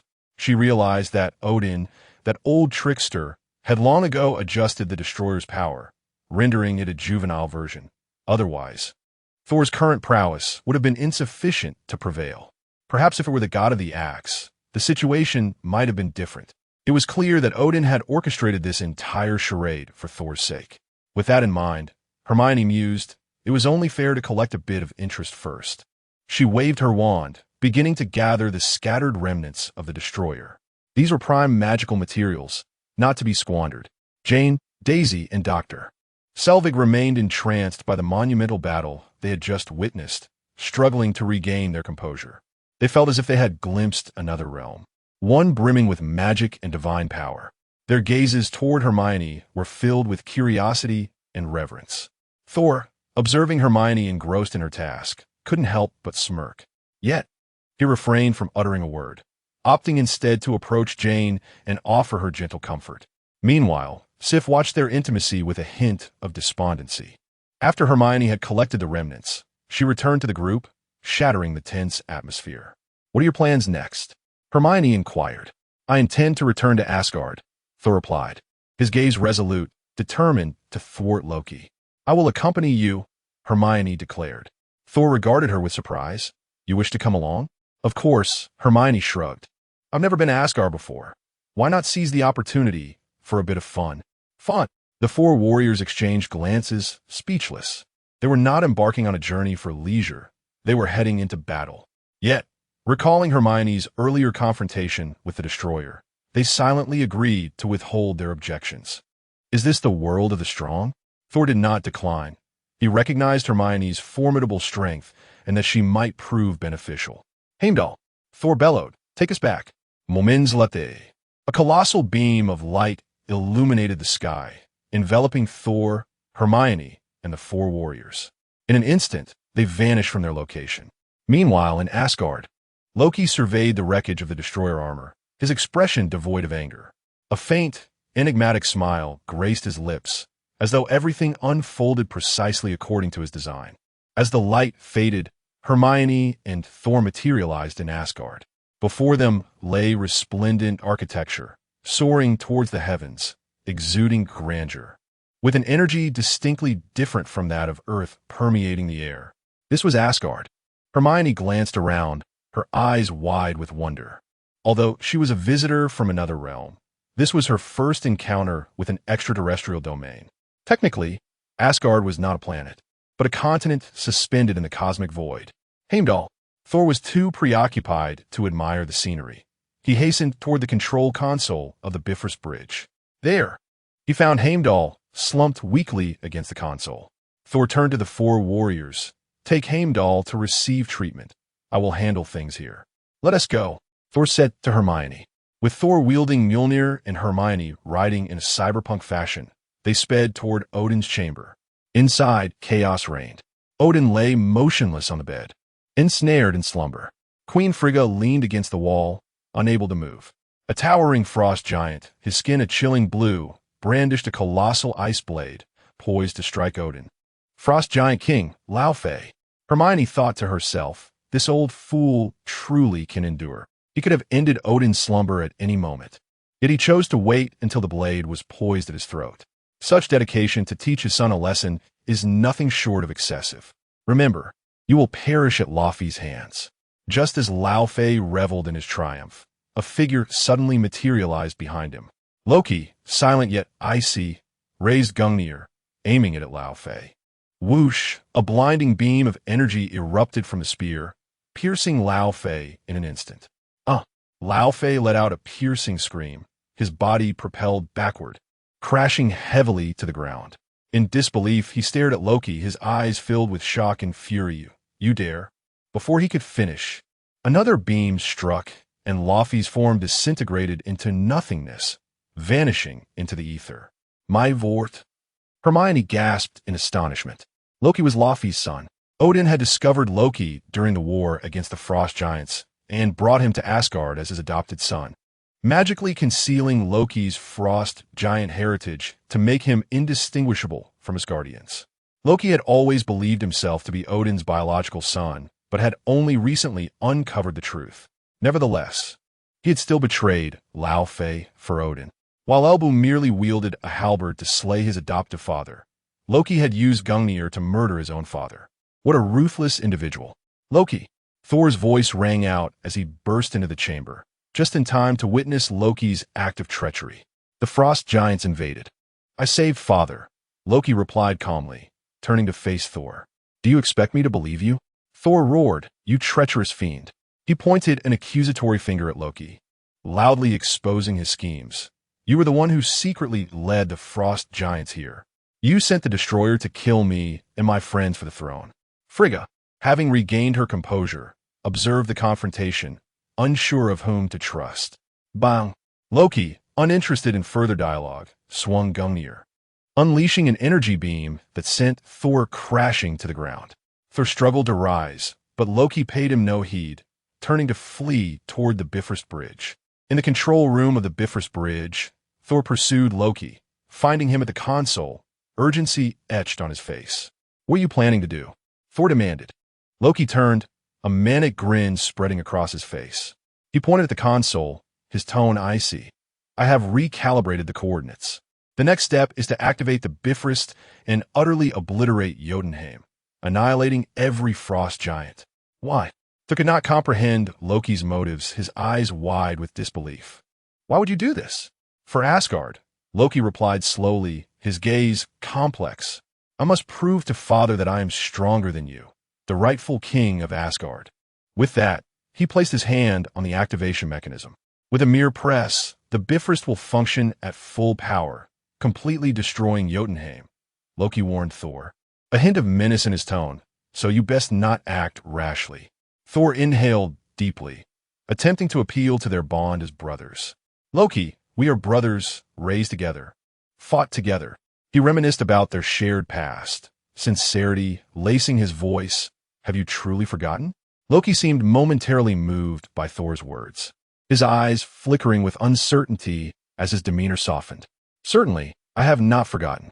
In our childhood, you were always so foolish, endlessly ensnared in the pranks I devised. He began to engage in idle chatter with Thor, reminiscing about the amusing tales of their youth, his tone tinged with nostalgia. Observing this, a flicker of hope ignited within Thor.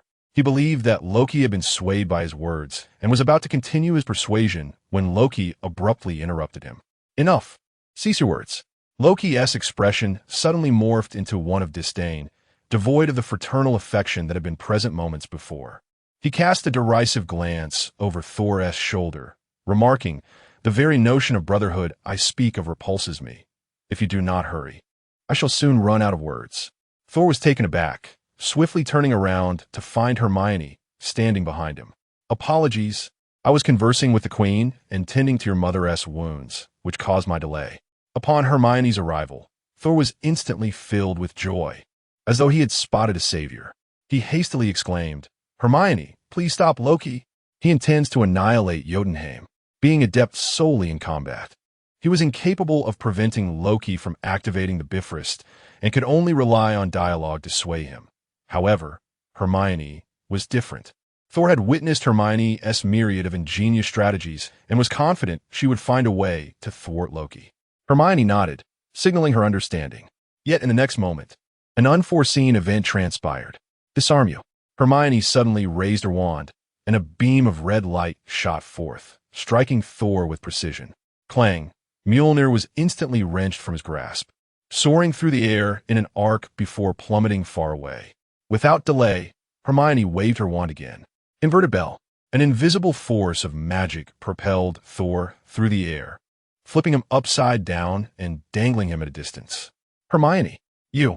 Thor was a tempest of shock and fury, utterly unprepared for Hermione's sudden betrayal. He gazed at her in disbelief, his eyes filled with anger and confusion. Why? He struggled to descend, yet the intangible magic held him firmly aloft, rendering him unable to land. You are exceedingly naive.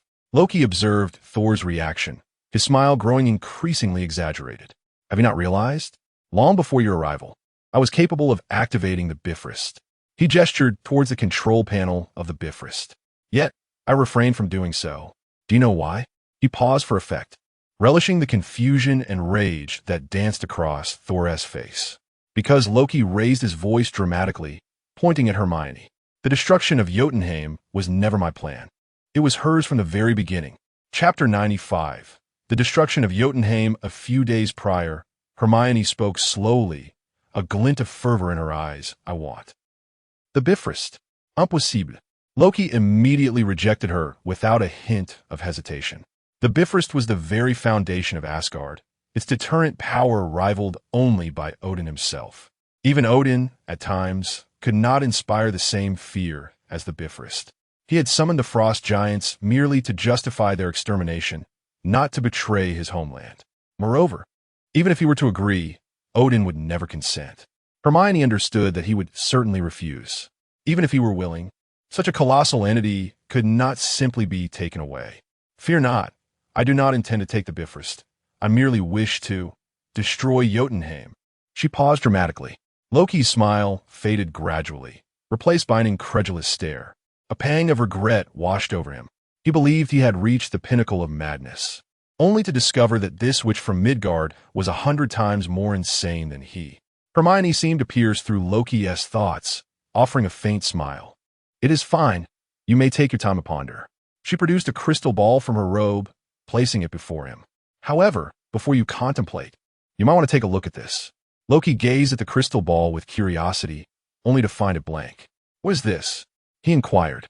Some intriguing images, Hermione replied as she extracted a multitude of glowing white threads from her mind and placed them within the crystal ball. Ripples surged through the orb, and indistinct images began to materialize.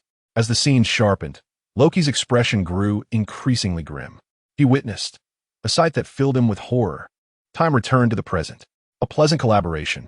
Hermione passed by Loki, approaching the Bifrost control console, gently touching its surface. A deep hum resonated as the console activated instantly.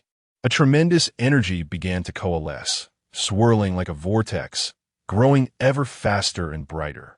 A thick pillar of multicolored light erupted from the center of the console, soaring towards the heavens, as if to pierce through the cosmos.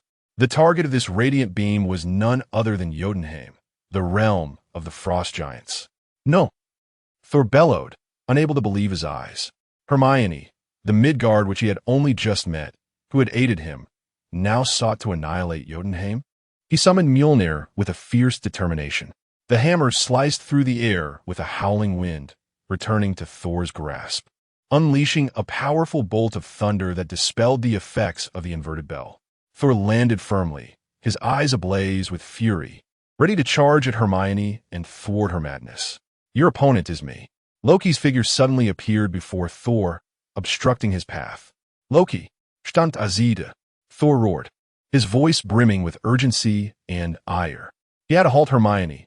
Otherwise, Jotunheim would face utter devastation. I will not let you pass, Loki stated coolly. The two were instantly engulfed in combat. Mjolnir clashed with the eternal spear, producing a deafening roar, powerful energy waves sweeping across the Bifrost. Meanwhile, Hermione remained utterly focused on controlling the Bifrost. She continuously channeled her magic into the console, stabilizing the pillar of light. She knew that if she persisted a little longer, Jotunheim would be utterly obliterated. Countless souls of the frost giants would be harvested. A smile crept onto Hermione's face. She had conducted experiments before, during acts of slaughter.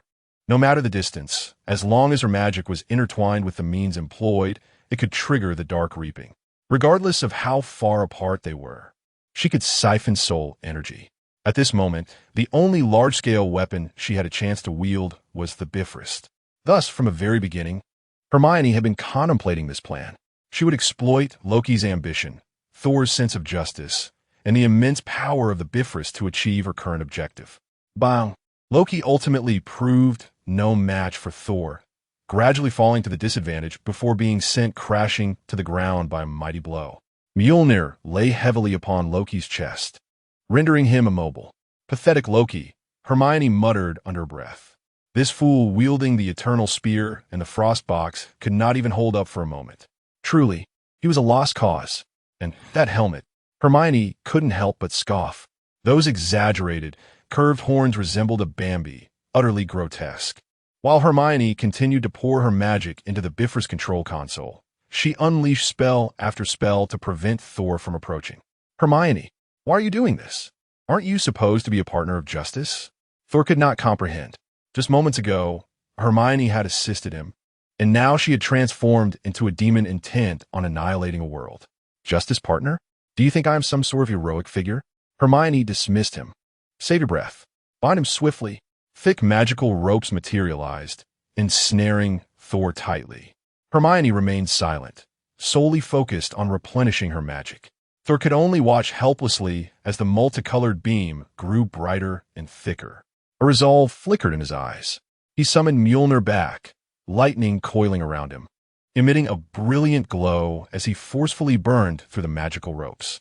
With a resolute heart, he raised his hammer and struck the Bifrost with all his might.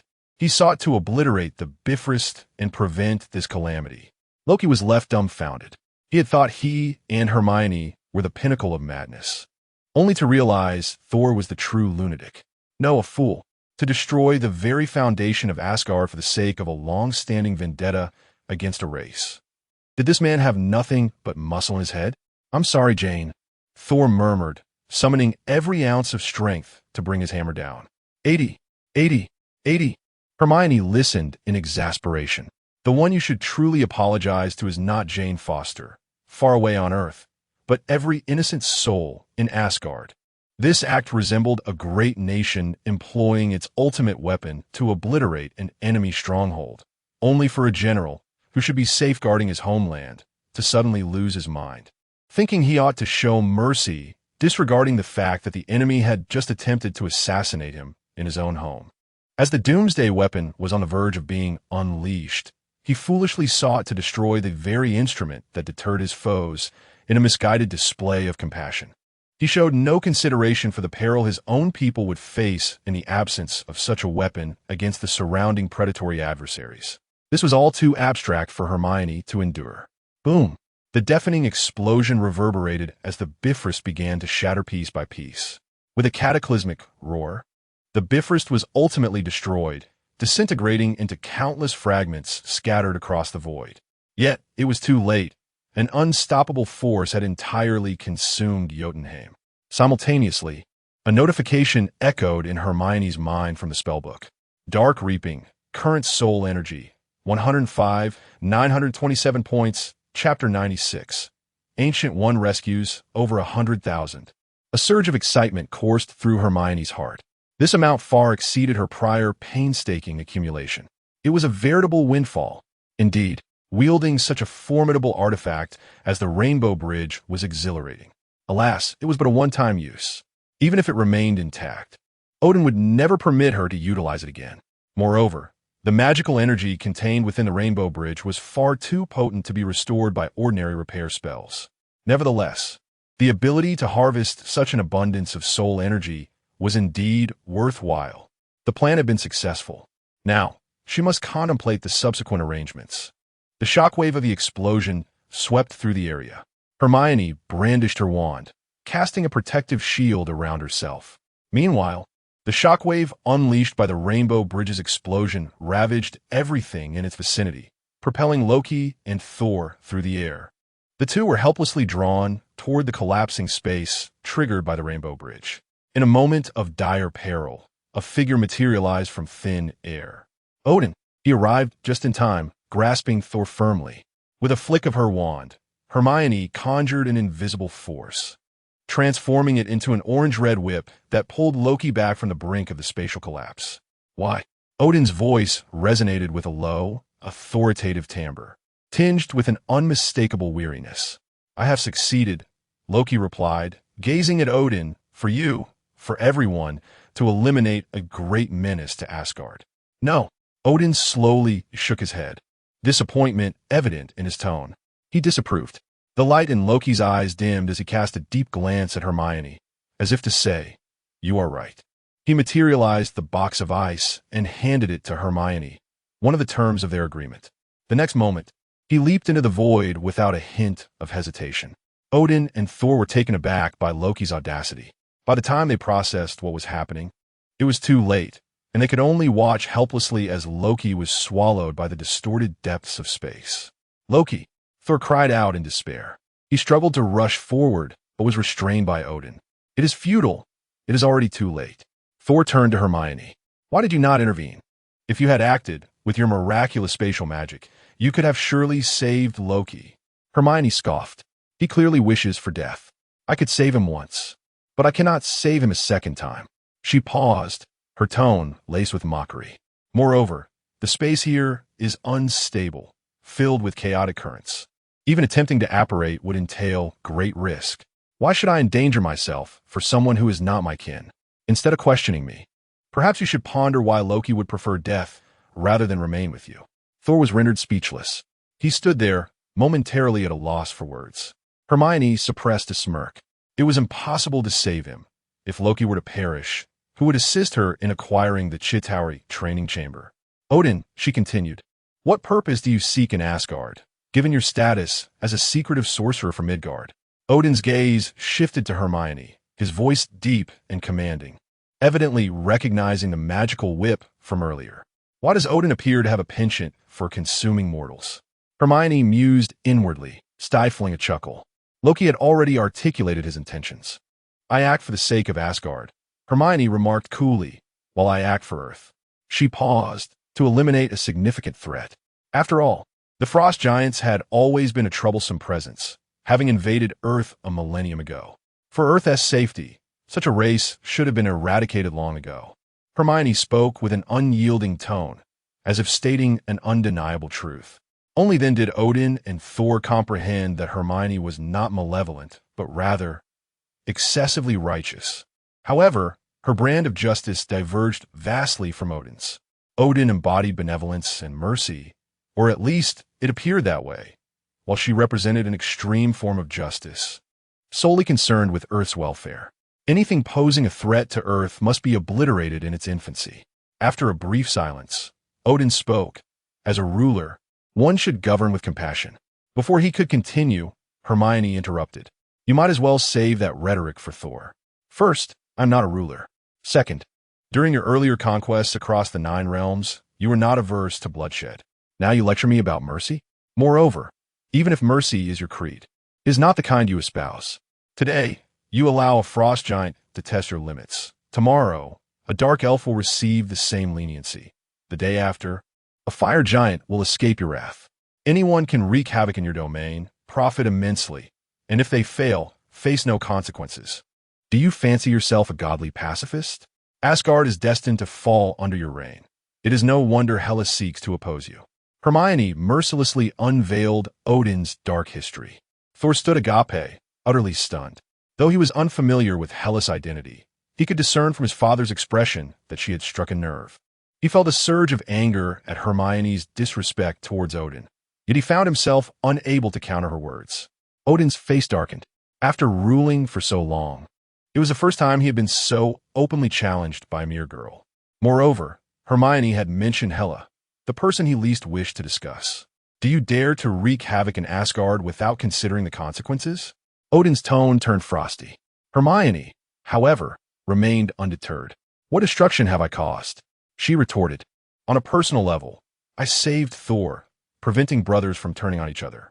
On a broader scale, I eliminated an unstable threat to both Asgard and Earth. You ought to be thanking me. She gestured toward Thor. Furthermore, the Rainbow Bridge was destroyed by your foolish son. It has nothing to do with me. I am not foolish. I acted to. Thor attempted to defend himself. Silence. Both Odin and Hermione rebuked simultaneously. Thor. Odin was incensed by Hermione's relentless, irrefutable arguments. His fists clenched tightly, the eternal spear gripped firmly. As he cast a menacing glare at Hermione, she discreetly swallowed hard, taking a half-step back. Why has no one arrived yet? Surely they wouldn't abandon me, despite her bravado. Hermione felt immense trepidation. Would she truly have to confront Odin? Though he had only a few years left, his peak combat prowess remained undiminished. She understood that, given the disparity between their strengths, she might not even be able to contend with him. Just as tensions escalated to their zenith, a portal crackling with sparks suddenly materialized, and a figure stepped through. Clad in a flowing yellow robe, with a gleaming bald head and a serene smile adorning her face, the Ancient One emerged. Hermione felt a weight lift from her heart. Odin's gaze shifted from Hermione to the Ancient One. Their eyes met, and Odin's pupils constricted, his expression transforming from fierce to grave. Supreme Sorceress, what brings you to Asgard? The Ancient One maintained her tranquil demeanor, as though nothing could disturb her inner peace. Hermione, you have gone too far. I understand that you act for Earth, yet some matters should not be pursued with such absolute fervor. Hermione shrugged. I merely did what I believed was right. She turned her gaze to Odin. Furthermore, I did not believe I was in the wrong. With the Ancient One's presence, Hermione regained her confidence. Odin scoffed. You, before he could articulate his thoughts. The Ancient One interjected. Odin, I recognize your anger, but now is not the time for such disputes. The Ancient One spoke in a tone that only the two of them could hear, engaging in a private exchange with Odin. Upon hearing this, Odin's face instantly displayed a look of astonishment, his gaze once again fixating on Hermione, his expression fraught with uncertainty. Are you suggesting that she is? Odin's voice trembled slightly, as if he found it difficult to believe the words he had just heard. Chapter 97. The Destruction Wand Snapping Back to Reality. Odin's tone abruptly softened. Since you are a disciple of the Supreme Sorcerer, you must visit Asgard more often whenever you have the time. Huh. This sudden transformation left Hermione somewhat bewildered. What kind of riddle were these two playing? However, judging by the circumstances, it appeared that the bald old woman had successfully persuaded the one-eyed ogre. As for their conversation, Hermione could not be bothered to delve deeper. What did it matter? As long as she could make a safe escape. Given her current level of magical power, it was nearly impossible to open a portal back to Earth directly from Asgard. Therefore, just days after leaving the small town, she had immediately sought out the Ancient One in Camartage, shamelessly requesting her assistance at a crucial moment. The old woman was quite accommodating and did not inquire about her intentions. She merely smiled and agreed to Hermione's plea. Now, as the Ancient One safely returned her to Earth, Hermione sighed in relief. Thank you, Master Ancient One, she expressed sincerely. The two traversed the courtyard of Camartage and arrived at the training grounds, where they fortuitously spotted an individual practicing magic. The Ancient One pointed to the person and introduced him to Hermione. This is Caecilius, another of my disciples, like Mordo. Hermione scrutinized Caecilius. So it is him. Why does your disciple also seem to have a penchant for cannibalism? I notice he has dark circles under his eyes. Have you been too harsh in your teaching methods? Be cautious. He might harbor resentment and one day turn against you. Hermione subtly warned. He has his own destiny, and I have mine. The Ancient One remarked with a sidelong glance. Moreover, the responsibility of the Supreme Sorcerer can be passed on. You desire the Eye of Agamotto, do you not? My demise should bring you joy. Observing her attitude of finding a scapegoat should things go awry, Hermione hastily waved her hands. No, please find Strange instead.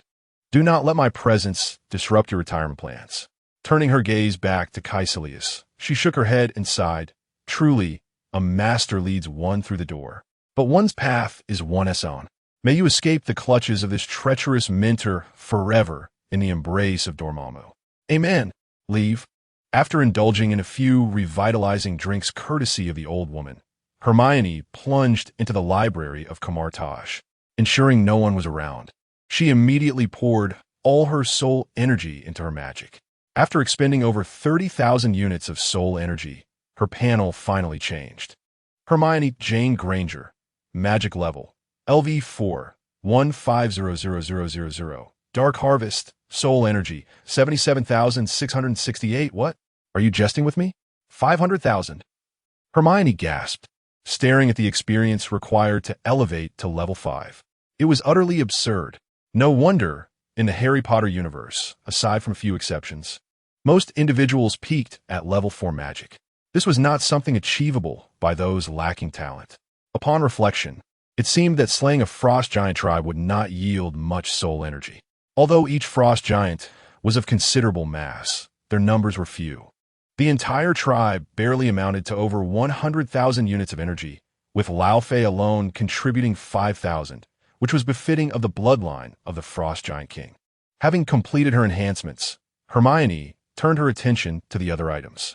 A collection of remnants from the Destroyers and the Frost Giant artifact, the Icebox. Alchemy, Destroyer remnants. Crafted from enchanted URU metal, it possesses excellent magic conductivity and enchanting properties. Note, can be transformed into URU liquid by the Philosopher's Stone. Artifact, Icebox Analyzing, a frost giant artifact that can unleash extreme cold and freeze anything. Only those of frost giant blood can activate it. Note, can be disassembled and transformed. Seeing that the Icebox could only be activated by those of frost giant blood, Hermione found it somewhat useless. Yet, upon glancing at the notes on these two items, a sudden idea struck her. Perhaps, with a spark of inspiration, Hermione decided to act immediately. Setting up the alchemy table, she placed the Philosopher's Stone and the Destroyer remnants upon it, and channeled her magic. The Philosopher's Stone radiated a vibrant red light, enveloping the remnants of the Destroyer. The incredibly resilient URU metal began to melt under the influence of the Philosopher's Stone, transforming into a pool of dark silver liquid.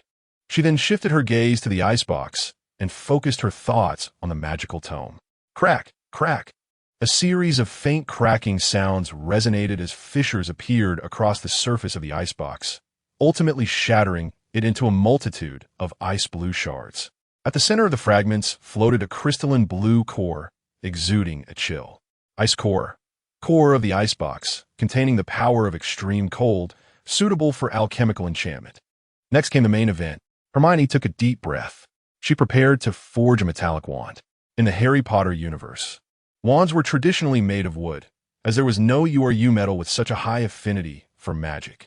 Now armed with URU metal, she sought to create a wand that was truly unique. She understood the risks involved. If she failed, these precious materials would be wasted. But Hermione was indifferent. After all, they were freely acquired, and the Icebox was of little use to her. Utilizing waste was, in fact, a better option. Carefully, Hermione placed her original wand upon the alchemy table.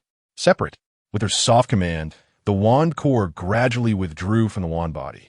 She then channeled her magic once more, guiding the URU liquid to flow gently and envelop the core. As the URU metal made contact with the dragon heartstring, a faint hum resonated. The two distinct magical substances began to fuse. Hermione focused intently on controlling her magic, not daring to allow her concentration to waver. This was a lengthy and intricate process, demanding immense patience and precision. Time ticked by, and the URU liquid slowly solidified, ultimately forming a brand new wand. The wand gleamed a dark silver, cool to the touch. One final step remained. Hermione placed the ice core atop the wand. She once again channeled her magic, using the enchanting properties of URU metal to merge the ice core with the wand. Buzz. The wand emitted a soft chime as the ice core gradually integrated into the wand's tip, disappearing from view. The silver shaft now bore a hint of ethereal blue, with magical patterns faintly visible along its length. A chilling aura emanated from the wand, causing the surrounding air to feel as though it were freezing. At that moment, the magical tome issued a timely notification, confirming her successful endeavor. Artifact, Destruction Wand, crafted from URU and Dragon Heartstring, infused with the ice core. Property 1, Extreme Cold. Effect, increases the effectiveness of all ice magic by 1 for the user. Property 2, refinement, can infinitely attach new magical properties, requiring artifact-level magical materials. Chapter 98. The Forbidden Forest. Hermione gazed at her new wand, a flicker of excitement igniting in her eyes. This wand had been classified as a rare artifact. It possessed not only formidable magical conductivity, but also the remarkable ability to elevate all ice spells by an entire level. Most importantly, it could be enchanted infinitely. Infinite enchantments signified boundless growth. Although the material requirements were quite demanding, she was not concerned about future scarcity of quality materials. The sole drawback was that the recently replenished magical stone energy had been entirely drained once more. It seemed she would have to continue extracting from the egg, as she was certain it still contained materials. After a few days of absence, Hermione finally returned to Hogwarts. As she stepped into the common room, Harry and Ron rushed over to her. "Hermione, where have you been these past few days?" Harry clutched her arm. "We've searched everywhere for you." Ron chimed in anxiously, "Yes. Hermione, if you didn't show up soon, we would have thought you had been petrified too." Hermione shrugged off Harry's grip. "What could possibly have happened to me? I merely attended to some personal matters." Personal matters? What could possibly be more important than the series of petrifying incidents at school? Harry's eyes widened in disbelief. "Did you know that someone else has been attacked again?" "I know, and yet you were out and about." Harry's voice rose. "We were all very worried about you." Hermione chose not to respond, instead asking, "By the way, why do you both look so troubled? What has happened?" "Hagrid has been taken by the Ministry of Magic. They say Hagrid was the one who opened the Chamber of Secrets." Ron added, "It's true. He is locked up in Azkaban, and Professor Dumbledore has been suspended." "Suspended? Who did this?" Hermione feigned ignorance. "Lucius Malfoy." Harry seethed. He colluded with other board members, claiming the occurrences at school were due to Professor Dumbledore's mismanagement, and they ousted him. "That's just... Oh, and we found this." Harry pulled out a black diary from his pocket, Tom Riddle's diary. It can communicate with us." He lowered his voice. "Tom Riddle told us in the diary that 50 years ago, he was the one who caught the person who opened the chamber, which was Hagrid." Harry recounted the events of the past few days in detail. "Moreover, before Hagrid was taken, he left us a clue." Ron seemed to suddenly remember. "What clue?" "He told us to follow the spiders," Ron said, "to the Forbidden Forest." "Hagrid must have wanted to tell us something," Harry stated. "Then why haven't you gone yet?" Hermione asked, slightly exasperated. Ron sheepishly replied, I wanted to find you first." "Understood." Afraid of spiders, Hermione nodded. "Then what are we waiting for? Let us depart." As night descended upon the edge of the Forbidden Forest, Hermione led the way. Harry and Ron followed closely behind, the three of them traversing a winding path into the depths of the woods. Harry gripped his wand tightly, his palms slightly damp with sweat. Ron's complexion paled as he frequently glanced back, fearful of something leaping out from the darkness. Hermione walked ahead with an air of calm, as if merely embarking on an ordinary evening stroll. The surroundings were eerily quiet, save for the soft rustling of leaves beneath their feet. Suddenly, a series of faint scuttling sounds emerged from ahead. Harry and Ron tensed immediately. One after another, enormous spiders crawled out from the thicket, surrounding the trio in a dense mass. Spiders. So many spiders. Ron's voice trembled as he inched closer to Hermione. Harry forced himself to remain composed and shouted, "We are friends of Hagrid."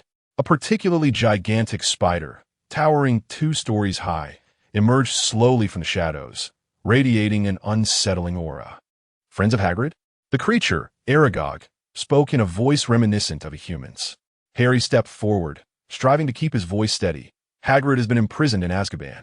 They claim he opened the Chamber of Secrets." Aragog emitted a deep, rumbling laughter. "Hagrid? Opened the chamber? Impossible. Then who did?" Harry pressed urgently. "I do not know," Aragog replied slowly. "I only know it was not Hagrid. Years ago, I was concealed by Hagrid in a cabinet at the school. The one who opened the chamber was not him." "Who attacked Moaning Myrtle?" Harry inquired. Aragog responded, "It resides within the castle." "So, you mean the creature attacking students is indeed something from the chamber?" Ron asked. Aragog remained silent. It turned slowly, hissing to the surrounding spiders. "I have answered you sufficiently. Hagrid is my friend, but you are not. My children require fresh blood." The spiders surrounding them stirred restlessly, inching closer to the trio. Harry and Ron stood back to back, brandishing their wands in a futile attempt to ward off the encroaching arachnids. "This is the nature of dark creatures," Hermione scoffed. She regarded the advancing spiders with a hint of derision. "You can never truly comprehend them. They merely follow their instincts. A friend of my friend is not my friend." "Is it? Quite the coincidence. She thinks the same way." "Aragog," Harry gasped, his voice quaking as he faced the massive, eight-eyed spider.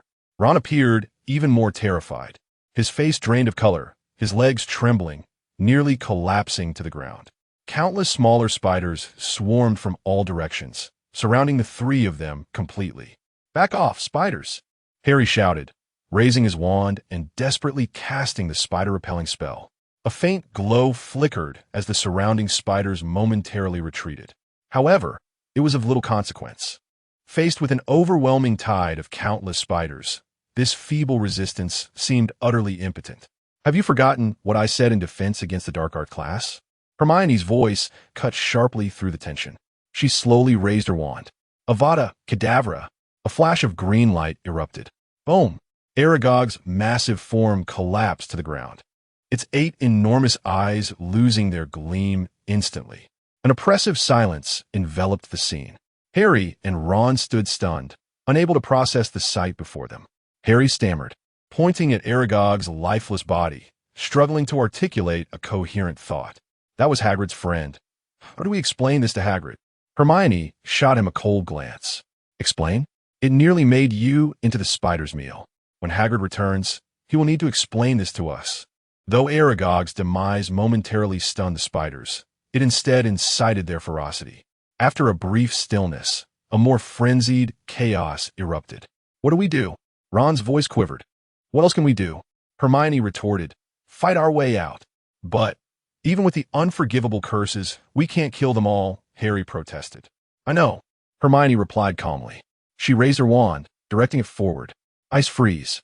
A burst of icy blue light erupted from the tip of her wand. The chilling air radiated outward from Hermione, enveloping the once menacing spiders.